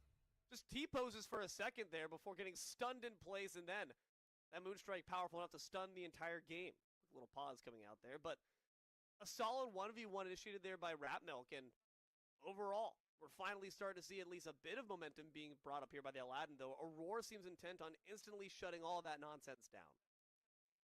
Interesting pickup from Ratmilk that I noticed before we cut to break is the Jotun's Revenge pickup. So usually what we've been seeing from Aladdin recently is a lot of high intelligence. Granted, Aladdin scales off of either strength or intelligence. Do you want harder hitting basic attacks because of strength, or do you want more burst damage through intelligence? And a lot of players tend to opt for intelligence, but we're seeing CDR with the Jotuns, and that's really going to let you hit your ult as much as possible. All right, Aurora. Back into the frying pan. Back into the waves. They're safe for now. So Donut Doug's the only casualty of war in that instance. Just playing up too far forward, if you ask me. Gotta have ward coverage to make sure that you're accounted for. Lairs drops the Razor Whip before getting the longest pounce you've ever seen. My God, she flew halfway across the map. And did 300 damage with the swipe. I mean, it's just the Bastet character, right? It is not fun for Hostile Takeover. You have a very, very dominant player you need to take down soon, who is now looking at Gold Fury. That's going to be the first one of the game very early, all things considered. Would certainly feel nice to put that in your pocket. Lairs gets the root to stop Happen from stepping up. They don't have the Razor Rebuke. Does lower the steal potential, but still a bit too frisky for Single Bind to want to risk it. About 7 minutes in, it's 5-1 in favor of Single Bind. A 2,000 gold lead their way. Ulting the buff on the left side to make sure the Donut Doug can grab it, and it works out well in his favor. And then a bit of extra farm. And at this point, I'm not even mad at ulting for farm. You know, I think at the point that Single Bind are in, you know, yeah, they want to try and pick fights where they can, but it's not always going to work out that way. I don't know if you know this, Karmic. There's a Jormungandr behind you. Seems that he's aware, though, so we will be able to get back out. I'm looking towards Mosswall in this game, man. I think this is the Mosswall game for sure. Mosswall MVP. MVP stands for Mosswall Valuable Player. Aurora, though, is certainly also in contention for that, too. Dude, these stripes have been disgusting. They're doing so much damage. They haven't really gotten to bump up on the player charts for a while because no one's fighting in the mid lane, but once they do, they are going to get a face full of hysteria. It's kind of interesting how these mid lane matchups work out between BennyQ and Mosswall, two players that we see a lot of, but these two players specifically, while they're known for being scrappy, Mosswall, you know, loves to play outposh and just kind of chunk abilities and press buttons. BennyQ is a very scrappy player too. The golden apple thrown, but barely off the mark. Will we see a scrap? Riptides do ensure some solid safety. Aurora tried to find the fracture, in fact, through the water portal. Was not successful. Lamp will find him under tower. Donut Doug could be in trouble. But Medusa has to dive in to actually get in, so she'll eat some tower shots for the troubles. Ring around the Rosie, ring around that pillar. Lacerate's not going to find the mark. Donut Doug is just running circles around them. And now you're in trouble too. Petrifying Gaze turned around, and now the tables have truly been turned. Lair is going to take down Rapmilk. One more kill for the Bastet character. To the skies, to the grave for Tegveer. It's a double for Bastet. But can we make it 3? Aurora feels tankier than ever. Can we walk through the Riptide and take down a third? Catcall crashes in with a fracture. Triple kill for Lairs. Very smooth gameplay as Mosswall running at BennyQ past the tier 2 tower. Single Bind feel extremely confident right now. And guess where they have their eyes? It's that Gold Fury, because Doug still has a lot of... Oh, I guess Aurora doesn't. Yeah, maybe the gold. Just get the vision there. Okay, all right. Let's call animal control. Call animal control. All right, where's the dog catcher with the big net? And oh God, man. Oh my goodness. I mean, you would think that you know, with Lairs on Bastet and then Ratmilk, kind of like a Tom and Jerry kind of thing going on. You see what I mean? Like, it's just Lairs running at Ratmilk whenever they can, and you know, looking to get kills as quickly as possible. The Barb Carver pickup is very good for layers. So even if things get hairy, even if I have to dive towers to get kills, it's cool. I've got life steal, and I've got bonus damage on top of that. Layers is not going to be stopping the snowball anytime soon, and it's awesome to see because single bind are really good about capitalizing on these early leads throughout the map. Even Remikami showing up the firebrands and destroying Karmic's health bar. Instantly forces the Pursue the Weak away, and Pursue the Weak, of course, against the immovable World Serpent, doesn't really get you too much other than some small damage numbers on top, does not find the full combo. Aurora on the front lines, just bullying out Ratmilk, supports the same level as the jungler. That is rough. To the skies we go, but for what end? Are we just gonna go bully Ratmilk some more? Dude, leave him alone. He bullies Ratmilk, walks away, ults back onto him, but Ratmilk's got a lamp for him. Yeah, so you like ultimates so much, I hear. Well, take this. Look how much damage he's doing, though. I'm not convinced. I think Aurora might win this 1v2. Screeching Gargoyle, Mordred said, gulp, I'm out of here, before Ree decided to enter. He's just watching. What is happening? Respect the ones, D-Lo. You wouldn't get it. Apparently not, but Karmic is getting no respect right now as the cats tear him apart. Unstoppable. Someone put the kitty cat down. Dear God, it's a double for Lairs, 8-0. This is really bad news. The Basset character is getting more and more online. This is awful for Hostile Takeover. Granted, maybe there's some opportune moments where they can come back late, but I'm a little worried, D-Lo. If we look at team comp, there's no cripples to shut down the Basset character. A little bit of hard crowd control, but Happen doesn't have much response on his zone. The wall won't do too much when Basset can pounce over it. Tagbeer can surely dash at the Basset character, but what happens when you dash towards Basset?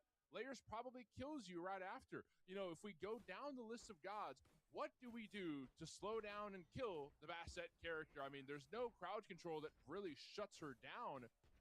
Maybe Pursue the Weak if it connects, if she doesn't just up down it. Gold Fury getting burned. The Bastet character question all on our lips. Gold Fury. Who does that go to? Another question that we are all posing. Hostile Takeover, take it on over. And it's going to go their way. A solid steal. Now Dota Doug's angry about that. The cats are in heavy pursuit of this Medusa. She dashes to safety. Here comes the Horus. Bullies out BennyQ. What are you doing, buddy? You're a support. Able to easily protect the surge right back to safety. A great Phantom Shell provides safety for them as well. Lamp's not going to find anything except for a shallow grave for my friend Ratmilk. Lairs is divine. Donut Doug's going to join their feline fellow with one more kill on the board. Tagbeer's done too, and Happen is just cradling for dear life beneath that tower. Seems Aurora's going to have mercy for now. Dude, Aurora is there with like a quarter health and no mana. No mana. Happen is still quivering. Like, what do I shaking under the tower. Please, for the love of God, don't use your 70 mana to dash at me. Like, oh my God. This is terrifying. This is a nightmare for Hostile Takeover. I mean, you might be able to see this in theaters. Oh, hold on a second, though. Moswall, unfortunately, positioned a bit too far on this Ori's with too low of health. BennyQ takes advantage. Watch out, it's Aurora, dear God. Gulp, it's the Bastet character. Now I'm actually scared. Run, Happen. Oh, there's no escape for you, pal. Absolutely mauling him to death. BennyQ, what part of that made it look fun? They decided to join on in. What are you doing, Ratmilk? Get the hell on out of there. Dude, wait, Pursue the Weak from downtown knocks up Aurora for a moment, but what happens when he lands? Surely he runs... D-Lo, this is a terrible day at the petting zoo. There's a bird, a cat, and a radiant worm just running at you under the tower. Oh, God! Claws, breath, it's all too much for Karmic. They'll go down, too. Solid stun on top of Lairs, but where's the damage? Certainly not coming out from the Aladdin. They want the ones. We'll respect it. No mana for Lairs. Is that enough, though? They seem to be shrugging off all those autos. Aurora has no respect for any member of Hostile Takeover that steps up against them. One last kill for the Bucks. Remikami's on the spree. Dear God, man. Finally! Finally gets shut down. Oh, my God. Ding dong, the witch is dead. Mosswall, too. BennyQ drops down the laser, and Remikami emerges from the World Serpent to take down the other snake that stands against them. Here comes the Horus. Aurora dives on in, but again, low mana for our friend the bird. Has no blue left to spare. just costing single bind quite a bit. Honestly, we've seen that several times now. Layers inside the lamp as well. Not enough mana is a problem. Okay, one good thing for Hostile Takeover to take away from this. Surely this looks dire when we talk about kills, right? But let's look at it from an objective standpoint. Not a single Gold Fury for single bind. They've only gotten 2 tier 1 towers, no tier 2s. They have 1 runic bomb to work with, and they're not even gonna. Oh, they are gonna get Queen Naga. Okay, that kind of sucks. I might have jinxed it a little bit, but still. Oh no! Now they're getting Pyromancer. Oh God, Morton, stop! Stop! Sorry, happened. This is not looking good. Golden Apple comes through, but unfortunately a bit off the mark. What a great strife, though. Again, Mosswell's got to keep hitting those madnesses, and now Lairs back on the kill board. It's not looking good for Benny Q either, let me tell you. Donut Doug does grab that Pyro for single bind as well. So the moment you say they're not bumping up on the OBJs, they say, yeah, shut up. There's got to be layers, please. Let them live. A slow from the updraft. A spin from Remikami. Good God, man. We've got to do something about these characters. Like, oh, this is terrible, Dilo. It's a massacre. Oh, man. No better advertisement for a rabies shot than this game right here, let me tell you. Donut Doug in left lane could be in trouble. Rat Milk diving on in, trying to find an easy target. In this on her. Trying to hold their best. Oswald takes down that tier 1. Donut Doug manages to escape. Rat Milk expended the lamp, and Tegvir used their ult too. How is Donut Doug above half health?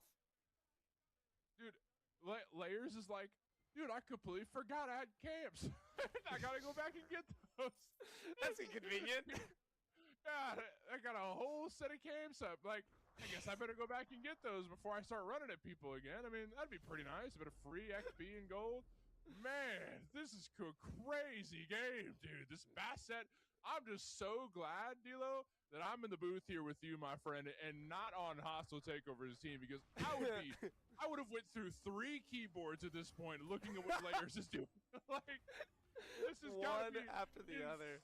Infuriating. Like, my Smite Prime art shop key mat is destroyed. My Horus tumbler is thrown to the side and broken over my knee. Aurora is making me hate this character. A Gold Fury goes to single bind. 18 minutes in, they are 11k ahead. Golly. My Basset poster has darts into the wall. The drywall is just destroyed because how many darts it went through it. Just mad as hell, dude. Oh, okay. Look, we got a job to do, Dilo, here. Clear comms. Let's focus up. FD's getting burned. Single bind is on top of it. Hostile Takeover have no idea what to do. This is a situation they've never been in. 3 Aegises all about to be torn apart by 1 kitty cat. Here comes Karmic, has the Pursuit of the Weak, runs Layers around them, but Layers is going to be the one who grabs the FG. There's a kill already from Oswald, and the nice disperse finds a great knock-up on top of Karmic. Their path is blocked. And unfortunately, no one's too shocked to see them go. Mosswall gets the double. Inside the lamp, things not looking too great for the Aladdin, as Donut Doug pins him against the lockers and takes his lunch money. 3 kills for single bind and 5 members with FG. Dude, you realize that you want to pick a fight with Layers. You hit Layers with a lamp, he's just going to give you a wedgie. Like, what? Come on. You've got to do something, I understand, but if that's your first instinct, is to lock you and the most OP character in the game in a room, you've got to think of another decision, man. Like, this is not the right move. Oh, right side bird up for the chopping block. The other birds are not exposed. 2 tier 2s do still stand against them, so it's not really looking like a Titan call quite just yet. Right bird instantly torn apart. Benny Q trying to get some free farm themselves, but the rest of the team might need you, buddy. Single bind. Looking for some kills alongside those towers. Those are just hors d'oeuvres. Well, okay. Well, we've got a bit of breathing room here, Dilo. Man, this has been a crazy game, and now we're finally starting to look at objectives. I think Single Bond realized Hostile Takeover are done getting caught out. They're done running at us. Now we've got a map to milk. You know what I mean? Let's pillage every objective that we can. Let's take everything in possible favor to favor the next seeds that we go up against, because the right side bird has been dropped. You already stated that. Tier 2's up in the mid and left lane, and then birds afterwards. So you want to try and grab tools as quickly as possible to make that happen too. I'm not gonna lie, I'm speechless. I am in shock. I mean, you know, we talk about underdog stories and how Hostile Takeover can get ready for this, but at this point, I mean, look at the gold lead, man. 12K, and the Layers just picked up Time Lock Aegis and had picked up beads too, so the character cannot be stopped. The character cannot be killed. Dude, I don't know what to say at this point other than GG go next. Like, this is rough. I see Happens typing in the document, guys. Happen is typing in the document. Horus is on the front lines, drops and the rest of the team. Guys, you realize you take down the tier 2 before you get the Phoenix, right? All right. Seems like they figured it out. Single bind, drop down the tier 2. Left side birds next. Okay. Left side bird will fall. And then Hostile Takeover, watch. Happens in the base, writing on the document. He's like, this game is already over. I'm working on the spreadsheet. I'm working on a pie chart right now. Laser drop down. Donut Dog actually a bit low. Does have that dagger. Ratmilk's waiting for their opportunity. One they won't find. Great time lock Aegis will not save Layers, though. The Bastet character's dead. Ramakami is as well. An amazing shutdown from Ratmilk, who waited for their time to enter stage right. Donut Dog's off the mark with the impale. That could cost them their life. And now Aladdin looks for even more. Layers, where are you? Instead, it's Karmic, who joins the fight and takes down Donut Dog. Mosswall finds a counter kill on Happen, but it's absolutely chaos beneath the waves. Someone stop the splash fight in the kiddie pool. There's no lifeguard. What just Single Bind got a little too crazy, a little too comfortable with their lead, and I'm not going to say they didn't throw it, but they definitely lost some lives, and now Gold Fury is going to be the punishment. Two very low health members, Benny Q and Tegvir, burning the Gold Fury, looking to grab whatever they can at this point in the game, because what else can they do? They get this gold, they take some camps. Yeah, let's take a look back here. How exactly did this go down? Well, it was just them over-dedicating. Why was Layers so far up? Maybe it was a misclick there on the pounce, but just unfortunately, they were taken out instantly.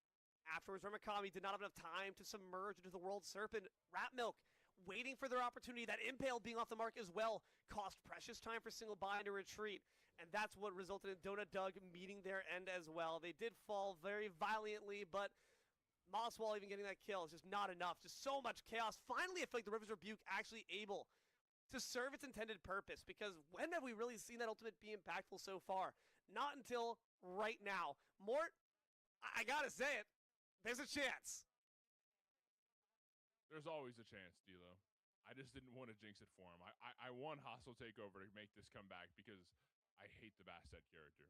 I hate the Bastet character with everything I know. It's like you know how I see this? I see Obi and Qui-Gon over for Hostile Takeover, and then Darth Cat, Layers. Just the evil Sith Lord that just makes everything evil, you know? The evil Layers. Layers but evil. I don't know where I'm going with that. Let's get on point here. Okay, so you say they have a chance, which I think you're right.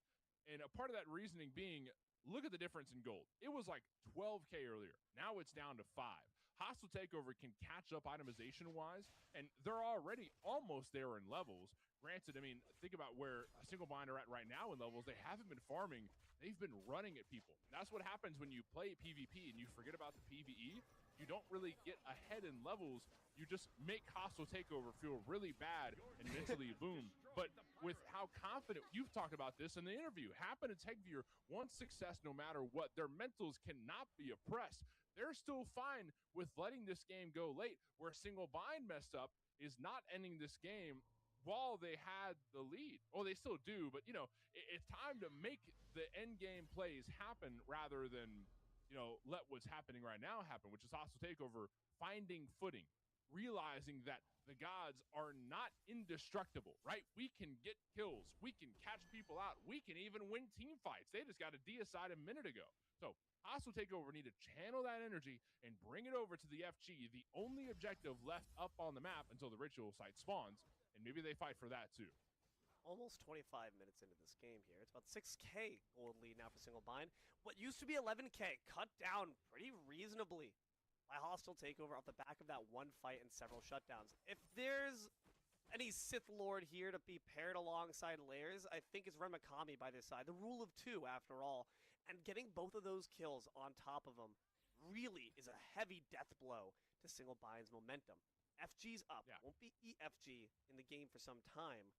But Hostile Takeover still reasonably hesitant to take priority over the pit. Yeah, still definitely you want this Fire Giant. It might not be enhanced, but the regular FG still does a good amount of things for you. It makes these team fights even easier to win, as if Single Bind needed that. And they're going to start for the burn on it right now. It's pretty efficient. 2 bombs in their pocket as well for additional secure. Emoja's present. And from the right side, in comes Karmic. Trying to find the back line, looking for Layers. They do pull off the beads. For the Bastet character, FG still being leashed as well, but are we going for the fight or are we going for the Fury? Ratmilk takes down 1. Brother gets taken out themselves. Aurora will die as well. World Serpent causes additional chaos, but it's the Layers you're looking at to try to find more damage. Forced back by the Medusa. Heart Slash forces out the nice disperse from Donut Doug, who will be able to pit-pad their way back to the tier 2. Right now, it seems, no FG on the mark, but the support for Single Bind has fallen. Well, we've got a game on our hands, folks. Hostile Takeover's back. They've just won the past 2 fights. In the past 2 big skirmishes, Hostile Takeover has won the exchange. That is very noteworthy, all things considered. The past 20 minutes of the game has been the Bastet character running at anybody that Layers looks at, right? Now we've got a bit more competition on our hands. Benny Q can apply some decent damage for Mikami. Unfortunately, of course, once again, being immovable actually does, in a lot of ways, frustrate what Hostile Takeover want to try to do to you. Between the Riptides, between the big suck there from the Atlas, between Pursue the Weak from the Mordred. Mikami is a pretty big spoiler in a lot of their plans. Updrafts off the marks, or Roar can't set up properly there from Oswald, who is firmly taking their rightful position at the top of the player damage chart. Very much so rightful. We've talked about the Bastet character for 20 minutes, but Mozball has been a very prominent side character. You know, like the fan favorite side character that has been doing a lot for the show, but, you know, the show's not named after him. You know what I mean? But, so, yes. Yeah, Mozball has been very, very prominent. This Soul Reaver Totem of Death combo, along with the Obshard, has shredding people down. Moswell grabs the Pyromancer, but Pursue the Weak looks to grab the backline. Will not succeed. Instead, turns tail to look for Mikami. Apply some solid poke, but Aurora is present. The updraft's off the mark, though, which means that Karmic stays safe. Great Heart Slash as well to ensure a bit of healing. And also, stop Single Bind in their tracks. FG now once again being looked at here. By Single Bind, though, I do see Layers is rather poked out. Mikami as well. This could just be a bait for a fight. A risky one at that. Single Bind, biding their time. Karmic steps on forward, and the waves come rocking up. Aurora is in trouble. Will be able to walk around them. FG nearly now dropped down. Donut Doug takes it for Single Bind, but can they live to tell the tale? Ratmilk ensures the answer is no. Aurora dead as well. Aladdin wished for a miracle, and they might have just gosh darn found one. Layers shuts down Techveer, but Benny Q takes out Rem. It's a 3-for-1 in favor of Hostile Takeover. They've woken up. We have seen games like this time and time again where Hostile Takeover does not care about the early game. They're here for the late game, and they're winning it by a long shot. Oh, no! Layers decides to go back in, right into a gamma ray laser that pulverizes the cat. Moswall, the sole survivor, but Aurora is up in 18. Hyper Beam, goodness gracious. What a crazy amount of damage from Benny Q. Golden Apple off the wall. Strife in combo. Karmic just got shredded apart. I like the effort there to siege there, Karmic, but you got to push off there. Oh, okay. We've got a lot to discuss here. The past 3 big fights now. We talked about 2. We talked about it the first time it happened. Now 3 have all favored Hostile Takeover. It's been a minute since Single Bind have gotten a kill. That's going to let Hostile Takeover go over to the Ancient Fury, and they take that down easy. That's 2 weakened birds on each side of the map. That middle tier 2 gets weakened as well. A bit of extra gold for them too, but Aurora's there. There's Aurora with soul support on top.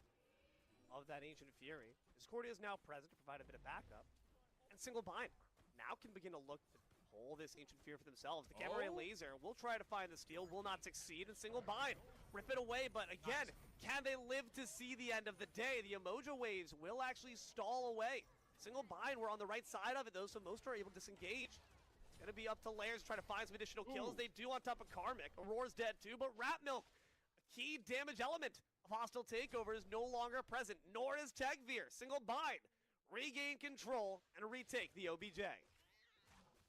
Now, I think there's a couple talking points there. Namely, Hostile Takeover almost got done burning the AGF, and all of a sudden, Aurora, all alone, showed up with To the Skies and just stood there in front of them. And Aura alone backed Hostile Takeover off of the AGF. That lets Single Bind approach. Even though they weren't in the horizontal, they just walked up behind them, and they utilized the space that Aurora created for them to go grab the Ancient Fury and take that away. And there were a couple close calls. Q almost stole it with a Gamma Ray burst, but Donut Doug, Aurora played very smart together and dropped it in the perfect amount of time, and then picked it right back up, burnt it away, and now weakened birds across the board for Hostile Takeover. That's really bad for them. One good siege from Single Bind will let them end this game, but they're probably going to wait for one more Fire Giant pull. Do they wait for the EFG to spawn in 2 minutes? Do they grab it as soon as it's up? I mean, I think those two pair at about the same time, so EFG is a really big talking point where Single Bind might have the upper hand in the fight, but Hostile Takeover gets stronger as the game goes on. They've been winning a good amount of fights recently. This is going to be one for the books, D'Lo. I think I just need to see these Rivers of Bukes come out in a more impactful moment. I don't feel like they're having much sway in these fights. And maybe it's because I see 2 shells for Single Bind, but maybe it's also because 90% of that team gets out pretty handily. Between Aurora having Protector Surge, Mosswall having the erratic movement, Layers got Pounce, Donut Doug's got Disperse, and Ramakami's got Ult, or they can just shrug it off, honestly. But in that sense, Happen has got to make sure it comes at some impactful moment. If it's not going to come from the damage or the geography limitation of the waves, it at least needs to come from you spamming those moon strikes.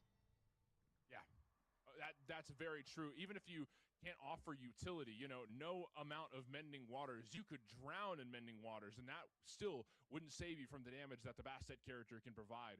You know, you might as well just offer damage onto somebody that is more killable. Let's look at Mosball. Let's look at Donut Doug. Somebody like that is a much more high priority target. Look at this Horse Ult. Only going to pull in 1, though. Okay. Just more so doing it once again for raw aura's sake. Yeah. But not going to find too much else besides that. All relics up. All ultimate save for Horus and Discordia's up now as well. EFG, 30 seconds from being in the game, and the Moonlight Ritual as well. 30 seconds from EFG.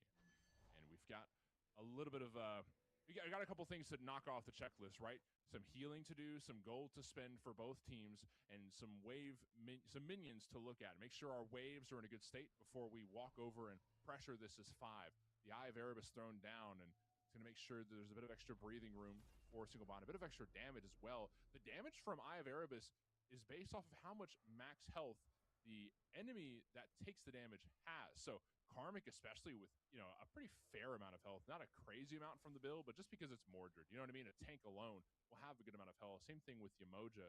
They'll take a lot of damage from the Eye, but you also don't want it to hit a backline either. So if anything, it just creates some space and lets Hostile Takeover just kind of, you know, oh, we got to be careful if we go in there. Aurora might be getting chased down by Karmic, but Karmic will dash away. Ramakami just picked up that Shield of Rebuke, and he gets to pair alongside it. And a Pyromancer for good measure. 1 bomb in pocket, the only one in play currently. But when it's EFG in the game, 1 bomb can make a hell of a difference.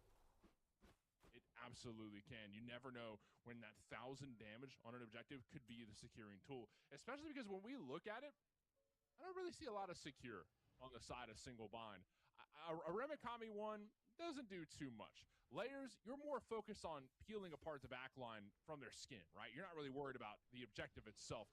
Mosball 1 could do a good amount of burst at the last moment. Desert Fury from on her uninterruptible, very high DPS for a short burst, that could do some work too, but we don't have a Spear of the Nine Winds. We don't have an Earthshaker. We don't have an Idol Monster. You know what I mean? So things are a little rocky when it comes to securing these objectives. I think 2 Runic Bombs can definitely do the trick for single bind if they play their cards right, as we see some pressure around the Ritual in the mid lane. Karmic utilizing that ultimate just to get back to safety rather than to try to get any kills. Without that Mordred to worry about, though, opens up this Ancient Gold Fury. I see Donut Doug soloing it down. Never mind, it's the 2 kitty cats combining feline forces. And it doesn't seem like Hostile Takeover any of the wiser. They won't be able to get to that EFG to split the map quickly enough, and that means all 3 birds not only weakened by the Curse Mort, but damaged by it too. Yeah, a little bit of extra damage, which you never know when that damage could come in handy. I mean, it's already applied, so it has come in handy, but that's going to make their siege even easier. Just when you think, that tool can be useful, it's very nice. Elixir of Strength picked up for Layers, who's been full build for quite a while. And then an Elixir to use on top of that. We're saving it in pocket for the next fight. We don't want to use it too early, and then, what do you know, it's not going to be helpful, if we need it in 5 minutes, should this game go on that long. I don't know if that's a reality that we live in or not. I guess it depends on how this next EFG fight goes. But saving the Elixir is pretty nice. Just now using it. 80 strength for the pocket of Layers. And Pursue the Weak, running straight at Remakami to do some decent damage. Karmic's able to provide some breathing room for the team. A Heart Slash to slow them down. I don't think we find a pick here, do we? I really thought Hostile Takeover were going to rip that EFG, knowing that I thought so too. Single Bind are all in left. But no, instead, they're just content to kind of keep things at a standstill. It does make sense given that they are the ones batting behind. About 10k the way of Single Bind, though at this point in the game, 36 minutes, that doesn't really matter as much as you might think, fair viewer at home. A back being hit there by Rat Milk. Builds are all complete at this point. 1 Mode of Chaos still for Tegvir. And that, you have to imagine, will be another Blink as well, which will be very important to get them in or out of a big fight. I like the positioning from Doug and Layers there for a moment. It looked like Donut Doug was going to play bait, like, oh, I'm the only one split pushing, and Layers was hiding in the jungle. But then Doug backed up because Karmic showed up. Now there's less bodies from Hostile Takeover on top of the EFG. It's getting burned down by 5 of Single Bind, and they could burn it very fast. Layers poked out Benny-Q pretty significantly. It's going to be hard for the mid to sustain a large fight, especially if EFG gets ripped down so quickly, but it's Hostile Takeover who end up taking it. Benny-Q will fall the lamp, finds Donut Doug, and with EFG wrapped around their waist, I think Aladdin should be able to take that one. They pop the dagger inside as well. Ratmill gets the reset, and they get the kill. Hostile Takeover will not go gently into that good night. Remakami has their head severed by their Serpentine sister. And Tegvir can now keep pushing forward. Aurora is Dunsky. You're not going anywhere, pal. Take that Wind Sprite all you want. Karmic's rushing you down. What in the world just happened? An EFG steal as Karmic approaches the Titan room. Golden Apple off the mark. Strife finds for just a moment, but Karmic went a little bit too far. They find the Heart Slash and actually managed to sidestep the Strife. That could have been curtains. And one severely weakened Hostile Takeover siege, but now they stand firm. They look for the right side bird, but Horus is back. Can they defend the Titan room? Aurora gets pieced up in quick time. Can't get Protector Surge out. And with 2 members left for Single Bind, full health, but low on reinforcements. Do you have the manpower to defend this game? They barely can defend the Titan. The bird will fall on the right side, though. Oh my god. Layers takes the Pounce train right back to that right side bird, or rather where it once stood. Hostile Takeover. Equalize the board. In fact, it's favored their way. Left side bird is still standing strong. And now could be trouble instead for Mosswall. No. Don't you know who you're stepping up against? Rat Milk is off the mark, though. Thanks to that erratic movement, Mosswall is able to juke that Genie's lamp just a little bit. Pyromancer next on the chopping block. Tegvir takes it with ease. And honestly, a good read from Benny-Q too, because if you take a look at the top left, that's a very low health bird. There were pushers going down both side lanes the entire time for Single Bind. That pusher alone almost got that left side bird, and that would have been really bad for Hostile Takeover's pressure if Fire Minions were approaching the other side of the map. That makes EFG a lot harder to look at in the future, but Ancient Gold Furies next on the checklist. We're not worried about that wave anymore because we got that secured. Shout out Benny Q. Now there's another objective that Hostile Takeover want to get, and they're really good about this as a team, right? This is very, very on pattern for them. They like to get every tool they can, every objective, as many runic bombs, debuff birds, and everything before they go for sieges, and then they go for it. They're not going to push it any earlier than they have to. There cannot be a full commit to this Ancient Gold Fury, I don't think. That EFG buff on 4 members, Hostile Takeover, are powerful, but they don't even seem to believe in themselves quite just yet either. Look on the right side, Donut Dog in trouble. Karmic's going in. Slammed him up against the pillars, does not seem to care about your Desert's Fury. The Thorns are already equipped. Donut Dog, either I can do it or you can. With one swish of the sword, the Mordred drops the cat. And a laugh spams on him too. Karmic is looking to get into the head of Donut Doug. Single Bind surely are mentally struggling after what's been going on. And I think that's Karmic just playing solo lane games. What? They want to use that EFG buff for the kills, not the OBJ. That being said, Ratmilk's in trouble. Has the lamp to shrug off the apple from the top ropes. The erratic movement. Dives, dips, dives, and dodges. It's a roar now in the front lines instead, trying to find the kill, but Ratmilk, can they survive the unruly magic? They managed to step aside from the strife, but Mosswall has the kill nonetheless. In the backline, here comes Karmic. They're in your head, now they're in your nightmares. Killing spree for Mordred. But this isn't over yet. Hostile Takeover are still around. Layers dives in to the back line. Happen and Tagbeer both extremely low. Layers couldn't find a kill, but we're targeting Karmic instead, who's doing a great job of zoning. But a Riptide will provide them a boost of speed back to safety, and Hostile Takeover are retreating as 4. Layers continue to chase, but can we find the route? Karmic gets slowed for just a moment. Fracture updraft combo, but a hard slash and response fruits them both for a moment, and Hostile Takeover still running for their lives. It gives Karmic a lot more health to play with as well, but the Cats will slow them down. They have the wind sprite, they got the Thorns. Is that enough? Lairs running them down, but Animal Control seems to be on the way, and Lairs will have to obey the call to retreat. Back and forth, back and forth. Right side bird's about to come up, and you can see Donut Doug's pushing down that lane to make sure the Fire Waves can't take it down once more. 41 minutes in, Mort. It's anyone's game.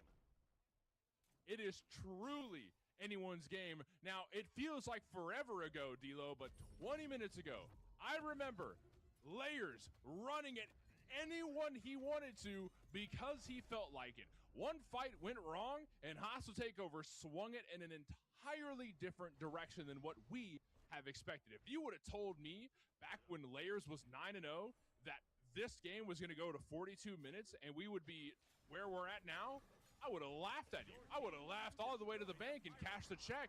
But now we're at a standpoint where I don't know where this game is going to go. One EFG burn in a decisive fight is really the only way it will know who this game ends up going to. But Hostile Takeover are alive and well. This is the point of the game where this team thrives. They are ready for the late game. Karmic is as tanky and as confident as ever. Tagveer just stole an EFG earlier on, and with Petrify being so smooth, you know, non-committal and high damage, he could probably do it again if Single Bind were to go for the burn. Hostile Takeover feel in their bag, and Single Bind, it looks like they're struggling to breathe. There's a couple good moments where, you know, in the lamp, Layers is looking great, and Moswall putting on an absolute clinic. The juke shoes fit him very well with the strife and everything else that Jordia can do, but I don't know if it's going to be enough to stop late game Hostile Takeover. This is, again, like I said, where they thrive, but Single Bind, they need to find a good engage. They need to start a fight their way. And recently, Hostile Takeover have been finding engages with lamps and Rivers of Bukes and big poke damage from Gamma Ray Burst. They have to start a fight their way. Oh no, it's fight starting instead from Karmic. Another big engage here from Hostile Takeover. It's been coming from that Mordred. Just puts the fear into Single Bind. He's in the walls, they say, but he's not in the backline just yet. Beats forced off of Horus. Protector Surge back to safety. Ritual is won by Single Bind. Those lane pushers, we saw the impact they can have, and that left side bird is still weakened. Layers looking for any gazelle that's limping, but a Kufik Invocation. Half health's a kitty cat right back. So you've got a bit of time to go back to base, heal up. Maybe what not. Is Karmic doing? They're finding an ultimate. They knocked up the Horus, and here comes the Rivers of Bukes right after. World Serpent as well. Donut Doug has to blink back for safety. This honor is important to stay alive, and Karmic knows it too. They're important to stay away from. Ratmilk couldn't do the same thing, so Layers will have their head. Horus says to the skies, and Donut Doug does the same with a leap right into Karmic. The turnaround impale. You're nothing to me. Oh my God. Karmic got caught, and Hostile Takeover is paying for it. This is the worst outcome, but Single Bind know they can't end. Okay, so let's take a step back. Let's go for EFG. Let's spend our gold that we just earned from the pockets of Hostile Takeover, and then we put a nail in the coffin. Let's be done with this game. At this point, Single Bind are done playing with their prey. It's time to feast on the meal. 5K. Much like any cat, of course, they love to play with their food. It's a rat in a corner for Hostile Takeover, but Single Bind, they're dangling them by the tail. They're showing them their fangs. These kitties have got claws. Donut Doug's got a dagger, too. And approaching the right side of the Titan room, looking to melt this bird. Full health, but it won't be for long. 5 full health members. Ults on Mossball and Donut Doug. And they're not even going to bother but defending the bird. Hostile Takeover are going to let them have it. You're going to have to fight us by the Titan if you want us. At least get some poke off to ensure that the Titan siege won't be as easy. Ratmilk's back up, Karmic in 5 as well. Aurora's taking quite a significant amount of damage here as well. The mid bird will be burned away. Lane Pusher will be arriving soon enough, but Single Bind aren't even hitting the back. They want to finish off all these structures now. It seems that Layers will be kept on a tight leash for now. Or Single Bind resume the violence once more. Lane Pusher almost arrived at the front lines. Here comes the big one. And one more chance to get everything set up. Pushers in mid and right as well. Even though the pushers down here are still up on the left. A lot of posturing, a lot of setup to do. Ult's now up for every member of Single Bind and Hostile Takeover. Not to mention 1K on the bird. It's going to drop quick. Aurora zoning Karmic. But will they escape right after? All 3 birds down. Karmic engages. This might be too far for them. I don't think they can get back to safety. Now they're caught out in the left side lane, and it's going to be Ramakami who knocks them up. Where are you going, Mordred? Nowhere, pal, but have the tank to still spank with. They're still staying alive. Shrugs off the strife. Not enough, though. Layers will take him out. The Rivers Rebuke comes out, but leaves a sliver for Aurora to slip right through. Jormungandr trying to clear the path as well. Cersei Sexstone forced out to keep Happen safe before Mikami rejoins the rest of the squad to resume the violence. But with all of this pressure approaching the Titan, with just how strong minions are, it is hard to believe there's a world where Hostile Takeover walk out of this alive. It is all just down to minions. Minions, minions, minions. Fire waves, dot damage, yellow numbers. Ratmilk can't take it all. It's a rampage for Layers. And the damage continues to stack on through. The Titan can't handle it either. Single Bind, make it a 3-game series. Cinema. Absolute cinema. Man. Oh my God. D-Lo, we have that game shared could have ended laughs. like 20 minutes ago. We have shared laughs. We have shared tears. We have shared rage together. This has been an array of emotions. My cortisol levels have spiked because of how eventful this game was. Like, this is crazy. The past 45 minutes have been a ride of emotions that I don't know how to put all into one sentence. You want me to recap all of this? Dude. This game was insane. Wait, well, break it down for me more. What is the ebb and the flow? Because I feel like we were on a teeter-totter of dramatic proportions here. It's like a 3-story tall one. Most dangerous seesaw you've ever seen on the playground. This is it right here where the seesaw got ripped off by a crane and the playground got turned into a concrete pavement. Like, this right here, the playground thing you're talking about was no more. Single Bind are not playing anymore after this point because the next 3 fights after this one that's happening right now all went to Hostile Takeover. The Basset character that looks so overpowered for the entirety of the game up until now looked like just another jungler, and it was so hard to believe. Ratmilk finally found footing from the rough early game that he was a part of. Finally started to show up with lamps and damage and everything else. Tegvir stealing EFG a little bit later down the road. I think it might have been this one. Stole away EFG with the Petrify. Like, it just like they just woke up all of a sudden. There it is. That's the seal. Like it just it all went so smoothly for Hostile Takeover out of what seemed like nowhere. And man, I think at the end of the day. Yeah, no, sorry. Go ahead, please. Late game macro is what Hostile Takeover do best. And the later the game goes, the stronger they become.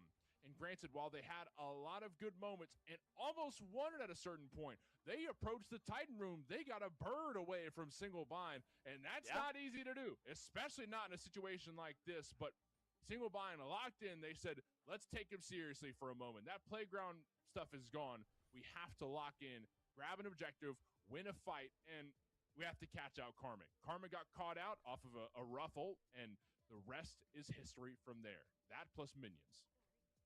I think the one player who never stopped taking it seriously was Mosswall. I think Mosswall was a dependable source of amazing damage in CC from the single bind the entire time. Like you said, Lairs might be the main character at the top of the player damage chart, and it might be, you know, this Jormungandr that's also kind of batting alongside him, but I think Mosswall really was the unsung hero. Or maybe, honestly, sung well enough, because those strikes were just devastatingly damaging. Had a talisman, too. They're playing for the team, not just themselves. Mosswall, I tip my cap to you. Mosswall did, oh my god, you almost matched up against Vastet. That's kind of crazy. Wow. And so did Remakami. What? That's that's a lot of damage. Okay. Wait, we're going to 3. I just realized that. We're going to 3, D'Lo. We're going to be here forever, dude. We're going to be here forever. All right. Well, on the bright side, that means those 10 gods, they're gone. Bye-bye, Bastet character, and hello, Game 3. We'll be right back in just a bit, guys, with more Smite Prime action. Don't go anywhere.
Hello, everybody. Welcome back. Smite Prime, Week 4, Losers Finals. Game 3 is happening right now, and we just got off the back of a banger. Hopefully the next one is as well. Morty here today, and I've got Spirited Book with me here in the booth. And Book, I know you saw that from the sidelines, but we already talked about it. Let's talk about the future, because I'm excited for that. Vault Bands, tell me about them. Yeah, so every character we just saw in the first game, all 10 of those gods are gone. Every character we saw in the last game, all 10 of those gods are now gone. So there's 20 god bands already, and then we're going to see 6 more taken away. A lot of stuff still available to an extent, but still a lot of characters that can be focused out, I feel like, for certain players where they're not going to be able to really prioritize some strong picks. I think we're going to have to start reaching deep and deep into the pocket for some sort of pocket pick of some capacity. This is going to be a close one, I think, between these two teams. It's either going to be a really close one like we just saw or an absolute blowout like we saw last game for most of last game in the early game. Yeah, most. I mean, man, I can't talk about it anymore. That game just raised like so many emotions, so many feelings. Like it was, I laughed, I cried, it was all over the place. It was like a Broadway show. Like that was absolute cinema. But the best news is we have a game 3, hostile takeover and single bind. 10 of the most reputable players in Smite Prime history are going against each other for a third game. This isn't even for the prizing. I mean, Sunprod must have went to go take a nap. Hydrogen Bomb are still waiting in the wings for the grand finals, the actual finals. This is just who determines who gets to go to the finals in the first place. So there's still a lot to be determined for today. Picks and bans ready to go. And with 20 gods banned away, Spirited Book, this should be interesting. Yeah, a lot off the table here. A lot still on the table for both these two teams to really prioritize. We can see down there, 20 gods gone. 20 gods gone. A lot of important ones, though. Discordia, Alpwash, I think very notable. Bastet, obviously, taken off the table. Medusa and On Her as well. Jingwei, Sasano, Humbots. Some characters like a Wheelix still available. And I think that is notable. And I wouldn't be surprised if Hostile Takeover just banned that one away. One of Lair's more signature characters. Aphrodite gone as well. Horus gone as well. Really thinking about what Aurora is going to go to. I feel like Aurora kind of having a bit of a silly, goofy early game last time around, but still able to just make plays across the map. Very successful for a long time on that horse. And I think has to have a similar performance in this game number 3. Something like the Scylla might be an avenue here that Aurora leans on. Big fan of the Loki ban, because not only does this take away an option from Layers, but also Ramakami, who really likes the Loki aspect and how it's really just like a really tanky front line, right? You get a lot of dot damage through the clones, and you get a blind as well. You lose your invis, but still, you're just such a menacing frontliner, and you can still ult onto people and make sure they're stunned for like a couple seconds at a time. So the Loki is a very good takeaway. A couple bans have went through as well, very quickly, mind you. Yeah, I feel like we're kind of flying through these picks and bans so far. Hostile Takeover, obviously losing the last game means they have first pick selection here, and they're going to go for Cerberus. I feel like we haven't seen a lot of Cerberus today. I saw Cherio piloting it off stream today, and I feel like I'm really curious to see, now that a lot of the more top-end supports, like the emojis we've been seeing as like the horses, Cerberus suddenly rises in priority once again. And this Apollo one is really good for... I think Donut Doug pilots it the best, right? I don't think it's the most popular carry, but I think Doug makes it look really good when we do see it. Namely because it kind of makes up for what we lose from not having Horus in the game, right? It's that I can not only move across the map, but now my friends do too. And that's pretty nice. Yeah, I think it's a nice little pickup here. It's also good pressure in the duo lane. There's a lot of gods off the table for Hostile Takeover in Tegvir, and what he can really lean on now. Can't really play too aggressive of picks here now that Medusa on her's gone. So Apollo rises in priority. This is either going to go really well or really badly for BenQ, I feel like. It's going to the jungle. No, I'm just kidding. Yeah, it's probably going to BenQ.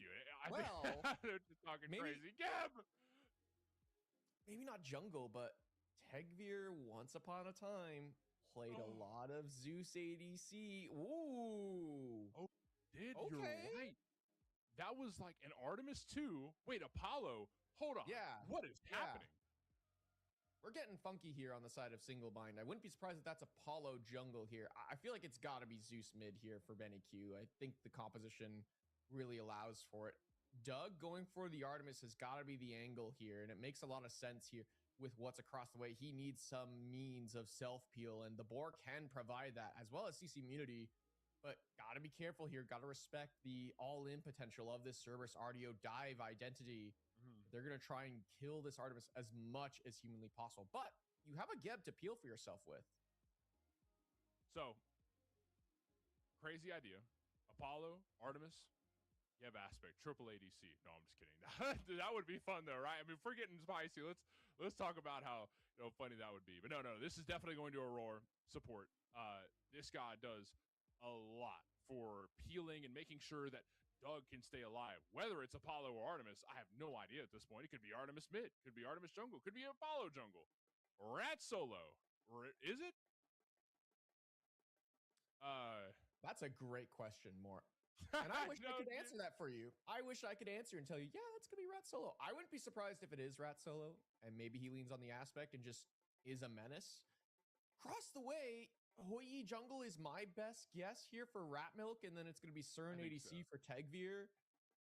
I feel like that would make the most sense here, but could be Cern jungle as well. I mean, no aspect obviously, but still, I think Cern jungle is solid in the way you can play it. But man, I don't even know anymore. I don't even know what I'm looking at here. These compositions are both pretty wacky here. I do not like the Zeus though for the side of Hostile Takeover. I find this character to be in a very abysmal state right now. I think he really struggles to get good damage off with his chain lightning in the meta right now. And I think that is a good part of Zeus's damage, is just the way the chain lightning really connects and moves throughout team fights. You become very not strong, I guess, in like these little skirmishes of 1v1s. You can't really 1v1 at all. And I feel like a lot of mids right now have to be kind of self-sustainable. This Zeus pick, look, if there's an Afro paired alongside it, something like a Geb even paired alongside the Zeus, I think it'd be a lot better. But here with an Artio, a Cerberus, I don't know, man. I'm not sold for it just yet. I think if we see a Tegveer flashback and get Zeus carry, that would be so hype. I don't think it's good. I think it'd be super fun to watch, but we'll see who goes where. Let's answer some questions. Let's get into game. Game 3 of the Losers Finals. It's here. Hostile Takeover up against Single Bind. And you were right. Benny Q mid. Rat Milk has the Huyi jungle. And Maswal mid with Morgan Le Fay. Apollo jungle for layers. Both the floor is yours. Yeah, I mean, Hunter's in the jungle here for both teams respectively. I think Apollo just a little bit better right now in the jungle to the Hoi Yi, even though Hoi Yi for a long time was that sort of best jungler at times, going towards that full power Oathsworn build. I feel like Apollo has really risen in priority in the jungle. I still think he's a strong ADC, but obviously layers with a lot of the gods banned away, and a lot of gods just taken away through Fearless, as NQ takes a ton of damage here to this Morgan Le Fay already in the early game. Lovely moment there for Maswal, but NQ probably going to have to back to base and then use that teleporter, which will go on cooldown. That's a big deal for the Zeus. It's like, what a jerk. What the heck was that for? I feel like we see that pretty often between Maswal and Benny Q, is that, most mid laners are like, all right, we're both here. Let's just farm. Let's get through this boring laning phase. But Maswal is just kind of like always a jerk. He's like, Benny Q wants to get a little get back, but he missed the basics. Yeah, not able to find those. Benny Q really wants to prioritize the wave here. His chain lightning, a big part of his clear, but you can already see it's Maswal who has a little bit better clear potential right now and actually uses that ability, just keep poking down Benny Q in this lane. And I wonder, I know that you've served some time in the mid lane. Does this Morgan Le Fay pick go up against Zeus pretty well? I know you're not a big fan on Zeus, but specifically Morgan Le Fay, is it good?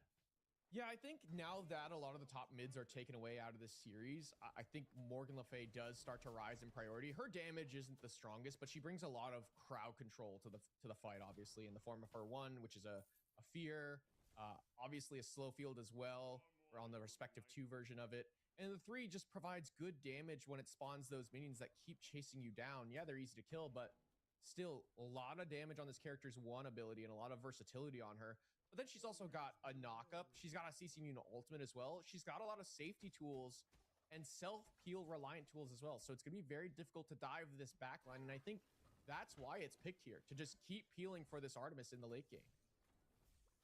One thing that also scares me a little bit for Ramakami is, I think Rat Dash is a big part of his kit. You dash towards people, you get a good amount of damage off, especially if you get the right acorn, but you can't dash if you're caught in the entangling vines. That's what Karmic brings to the table with this RDO pick, at least a part of it, right? Yeah, big part of it for sure. Double knock up here in the mid lane. Benny Q low.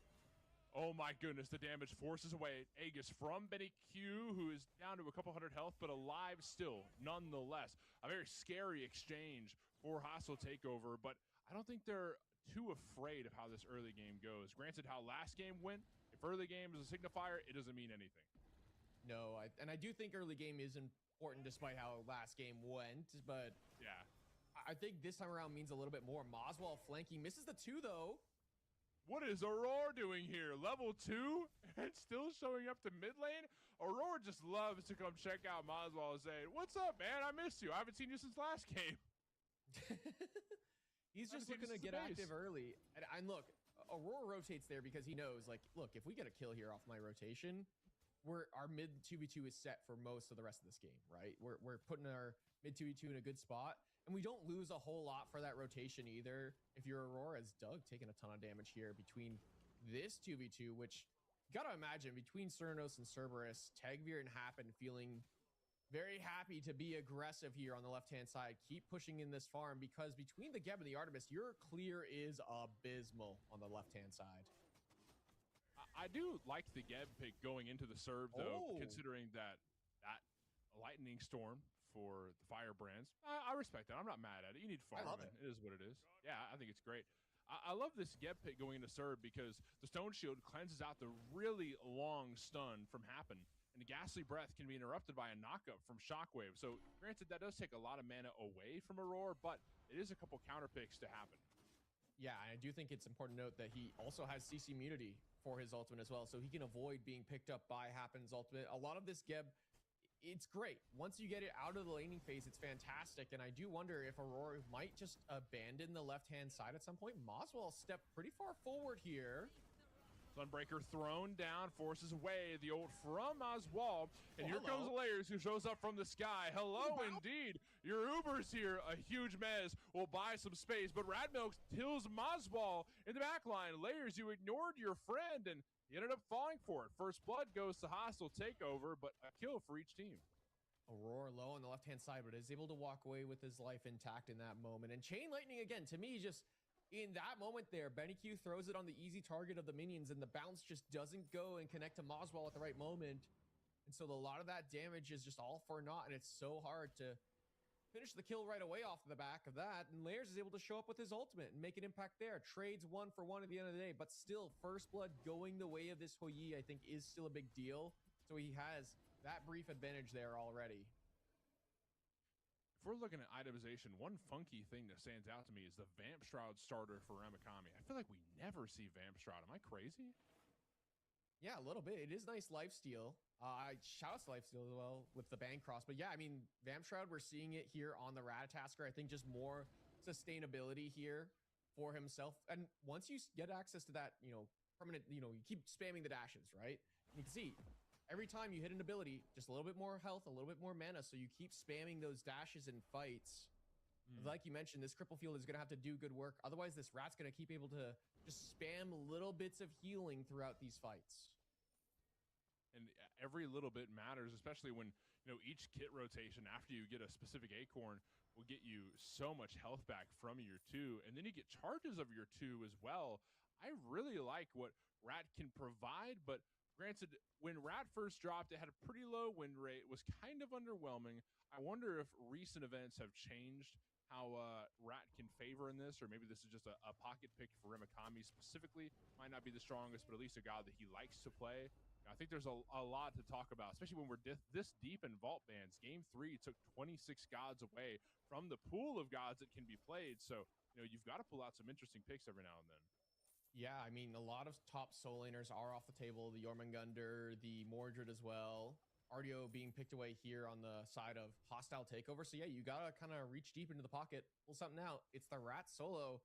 And I kind of like it here. I like the idea that you have something that can be tanky, be annoying in the backline. I kind of mentioned the Scylla support for Aurora, and that's a character that can do exactly that. Instead, it's over in the solo side for the likes of Ramakami as Blue Buff invaded over there on the right-hand side for Karmic, as I believe he's able to steal that one away. Yeah, Karmic with a successful invade. Very nice. Very nice. I mean, if you got the upper hand, might as well use it. Rune Forge Hammer online for Karmic, and with all the base prots that Artio has too, it does provide quite a bit to make sure that you can get good damage out already. I mean, that's 45 strength and a couple hundred health. You gotta love what Rune Forge Hammer can bring to the table. Yeah, we're seeing it a lot as of late. It's often the Rune Forge right into Prophetic build right now is a play for most solo laners. We've seen Benko do it on E-set solo, right, with the aspect. So if he could do it on that, I feel like you could do it on almost anything right now in the solo lane. So no surprise there that Karmic's going for it as well.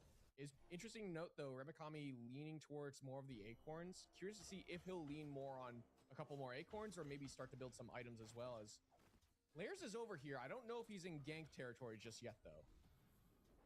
Well, who's in branch territory and lands back down. Remikami didn't do this for an escape. He did it because he wants smoke. Layer shows up with an ult as well, but a good bear to yell. Bear roar or something. Bear yell, bear roar. Some type of bear noise. Find a stun and make sure that Remikami and Layers don't get the kill. Karmic is able to escape. Layers lands and immediately pops the mez. I feel like you just got to hold that. Wait for Karmic to pop the dash and then try and cancel it with the mez. As it go, in goes a roar. This is a bit of a weird spot. Not too low on health. Yo, wait, Gold's getting burned. Savior dashing at Donut Doug to kill him. And Hostile Takeover just got Gold thanks to Rat Milk. What a crazy rotation. Yeah, Doug, the only one there to try and contest as Aurora gets pulled. Doesn't have that ultimate, but no follow-up damage from Benny Q in that moment. Again, Benny Q's all in on one person is not great. You want to be collecting a few people, so there's a good chain lightning bouncing everywhere through your opponents. If Happen only pulls one member with his ultimate, Benny Q's just going to walk away. He can't afford to take that scrap. So we're back at the farm game, right? 2-1, 9 minutes in. Hostile Takeover they're up on kills, up on gold Fury pips as well. A lot of good things going for HT, considering how rough last game went early on. This is a good change of pace for him. Yeah, absolutely. It's again, Layers is over here, and Karmic might be in trouble. Dashes in, hits a couple basics, and bear dashing away. Can Karmic escape? Looks like he just might. Waiting on the Acorns to pop up. Remikami surely secures this. And Aurora there to certify that everything goes their way. I like how Aurora throws down the stone shield just to get the assist gold, saying, I just didn't want to show up here for nothing. You know what I mean? Like, I needed to make sure I got something out of that. Good damage. Ooh. Yeah, Rat Milk taken fairly low there in the mid lane. Forced to back off defensively there. Good damage coming through from Moswell in this early game. And good so far. Layers is here again. Lightning storm down to provide some peel for himself. Layers won't go under the storm, but Remikami in the air lands back down. Once the storm is over, clear skies means it's a go for Remikami to get that kill. Benekyu dies, and what can we grab from there? Oh. They're trying to get this blue buff for sure. I mean, they lost it last time around. You got to imagine that is their priority. Purple buff invade on the left-hand side, not a big deal. You got your own camp on the right-hand side in the blue buff. You're going to get the rocks as well, and you got a kill onto the mid laner of Benekyu. That's a win, I would say, for single bind, but now you're not going to get the rocks because Karmic rotates back, so kind of just a wash at the end of the day, though long-term favoring Hostile Takeover because, again, Karmic is getting those rocks, those permanent stats to his character. And that's always good news. A little bit of snowball, you know, it might not mean too much in the long run, the grand scheme of things, but the right here, right now is where those extra numbers will benefit. You know what I mean? You've got to try and win these early exchanges because that lets you go towards Queen Naga a little bit easier. The next Gold Fury, a little bit easier. And developing the snowball through those manners, that's what really makes the difference. But Firebrands is a good step in the right direction that I appreciate. Yeah, I agree. And especially on Karmic, who we've seen kind of either getting bullied or bullying out Remikami a little bit, depending on the state of things of their items. And now Karmic just getting a little bit stronger, trying to keep bullying out this Ratatasker, so Karmic can be the one to rotate out first to the next round of rocks, and then to a Gold Fury objective, or Pyromancer that's due to spawn soon, or the Moonlight Ritual in the mid lane. So getting Karmic into a good spot is a good idea here, especially now that he's seen a lot of attention from Layers. Meanwhile, Rat Milk, outside of that play in the mid lane and that Gold Fury play, we haven't seen a lot of attention from Rat Milk. He's kind of just been sitting back and farming, and it's slowly amassed himself an experience lead over Layers. You know, I feel like Ratmilk's really good about that. He's really good about rotations onto camps and keeping track of timers and everything. Oh, a good stun from Happen. Locks Aurora in a pretty rough place. Hits the Stygian Torment into the knockup. Lightning Storm thrown down on top of that, and the rock has been turned to nothing but crumbles. Benny Q will fall as well, though. Remikami rotates over from Solo, and a nice paralyzing spit gets the kill on Layers. 2 dead for single bind, but Benny Q falls in the process. Ratmilk able to get out alive, and so a 2-for-1 at the end of the day, favoring the side of Hostile Takeover. More wins to their name. We do see Tegvir rotating on over here. This fight is not over just yet, as Karmic's also rotated here. So we're back in a weird situation for Karmic, and I'm thinking, you know, there's not a ritual site to fight over here. It just so happens that solo laners are here. Why don't we go? Wait, Benny Q is going to solo. Yeah. What is going on here? He needs farm. He needs farm, and he probably needs to be a little bit away from the action, but they just need priority in the right-hand side. Otherwise, someone's going to lose that right-hand side wave, and this probably means Hostile Takeover have secured themselves the next round of these rocks. And that is one thing to note. Zeus really strong about clearing these rocks. Chain Lightning into the 2, into the Detonate. It's just a lot of damage onto these minions. Very good at clearing that objective, and again, continuing to permascale with this kind of wacky build. It's a lot of survivability for the Zeus and the Bancrofts and the Gem of Focus. So, 13 minutes, 4-4, and we're approaching that 15-minute standoff where we have Queen Naga, Gold Fury, and everything to look at. But we're going to go for the gold early on. Hostile Takeover, make their way over. Doug might be aware. He's going to be aware in time. Throws the Gala Flare out, down to 1,000 health. Cataclysm on top of Karmic, who's buying space in the meantime. Tegvir secures Gold Fury, but solo for gold, I'd say that's worth. Yeah, you got to imagine Single Bind have to look towards this Pyromancer that is available to them. They're grouping for it right now. That was a nice little play from Karmic there, blinking forward to get the Cripple Field to stop Aurora from contesting that Gold Fury. Love that moment. A little bit of poke onto Benny Q. Stops him from really stepping too far forward. In goes Happen. Oh no, Sunbreaker down off the Stygian Torment. What a nasty knockup combo there from Happen to set things up for Ratmilk, who dives in anyways. Kills Aurora where they stand. Yet again, Geb is destroyed, and the Pyromancer gets taken down in the process. Hostile Takeover are not waiting for the late game to pop off. They're doing it right here, right now. Slowly starting to get a grip of this game, getting ahead of Single Bind here off of just little scraps and team fights. I just love it so far. They're just being so aggressive. And look at this, a lane swap as well. Tegvir hovering this right-hand side now, so he could be here first for the Queen Naga. He wants to be here on time. He doesn't have to make that rotation, doesn't have to use movement abilities to get over to the right-hand side faster. Instead, Karmic can be the one to do that with this bear form. The bear goes a long way with that dash. Well, yes, Tegvir can already be here. Just keep farming up. Keep building a lead here in the right-hand side. So, you got solo laner on the left and Tegvir on the right. You know, it makes sense in all things, but it's just a weird thing to look at. But at least Tegvir's around by Queen Naga to make sure that the burn goes successfully. CERN really drops that thing quickly, doesn't he? That's an easy Queen Naga burn thanks to the help of Tegvir, and Ratmilk on this Hu Yi pick too certainly helps. Yeah, double ADC, you just shred objectives really quick, and there's no real answer for it. Do want to note, though, double ADC on the side of Hostile Takeover a little bit better because you have a Zeus for confirm as well. Not only shred with the Lightning Storm, but then the Detonate to find that secure option. Happen, getting knocked back here. Okay, Cataclysm used, and Happen seems to be in a good spot, but that's a maybe not so good of a spot. No reinforcements around, and Single Bind have 4 there.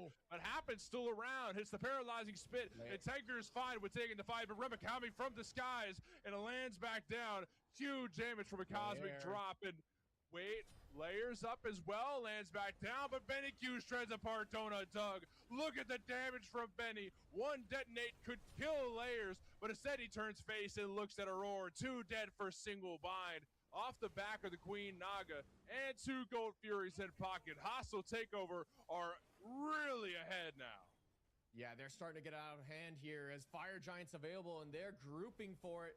They have the damage to do this, Mort. Only Remikami nearby. Layers has to back to base. 6K on FG. Remikami waiting in the shadows. Can they find an in? And Ratmilk dashes right on top of him down to 100 health. Remikami barely escaped, but that's fine. You bought space for the FG. It drops. Dagger picked up by Tegveer. It's still chasing down his Karmic. Remikami's barely able to escape. That's going to let Hostile Takeover march over to the ritual site and grab yet another objective. Their macro game is unstoppable. Ratmilk has just been on point, using that CC of that mark, the knock-up as well to go for these all-ins, as well as that Ricochet doing good damage in the fights. The gold lead a little out of control here. Hostile Takeover up nearly 8,000 gold here. They're in a very comfortable position to take over this game, send themselves to the final. This team, man, just does not go away. I keep saying it, man. They lose in the upper bracket and they go down in the lower bracket, just make a run, come back swinging. And that's exactly what they're doing here in the month of June as well. It's crazy, man. It's a new roster as well. It's Benny Q in mid, Tegveer in ADC moving from jungle, and then Ratmilk steps in, and this team still can compete with the best who have been the same roster for months. Single bind on top of the Gold Fury. Hostile Takeover don't know any better. They finally got vision from the Moonlight Ritual, and they're rotating over as we speak.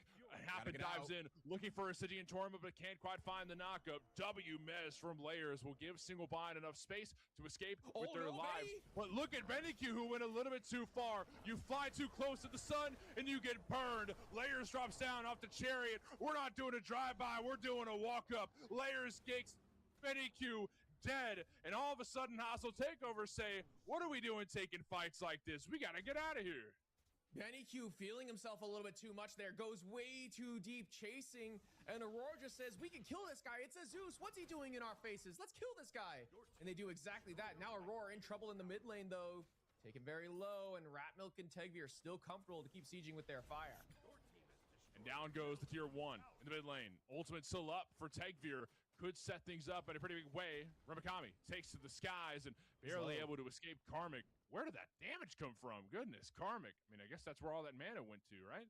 So, rotating out, going to Pyromancer. That's going to be their next on the chopping block.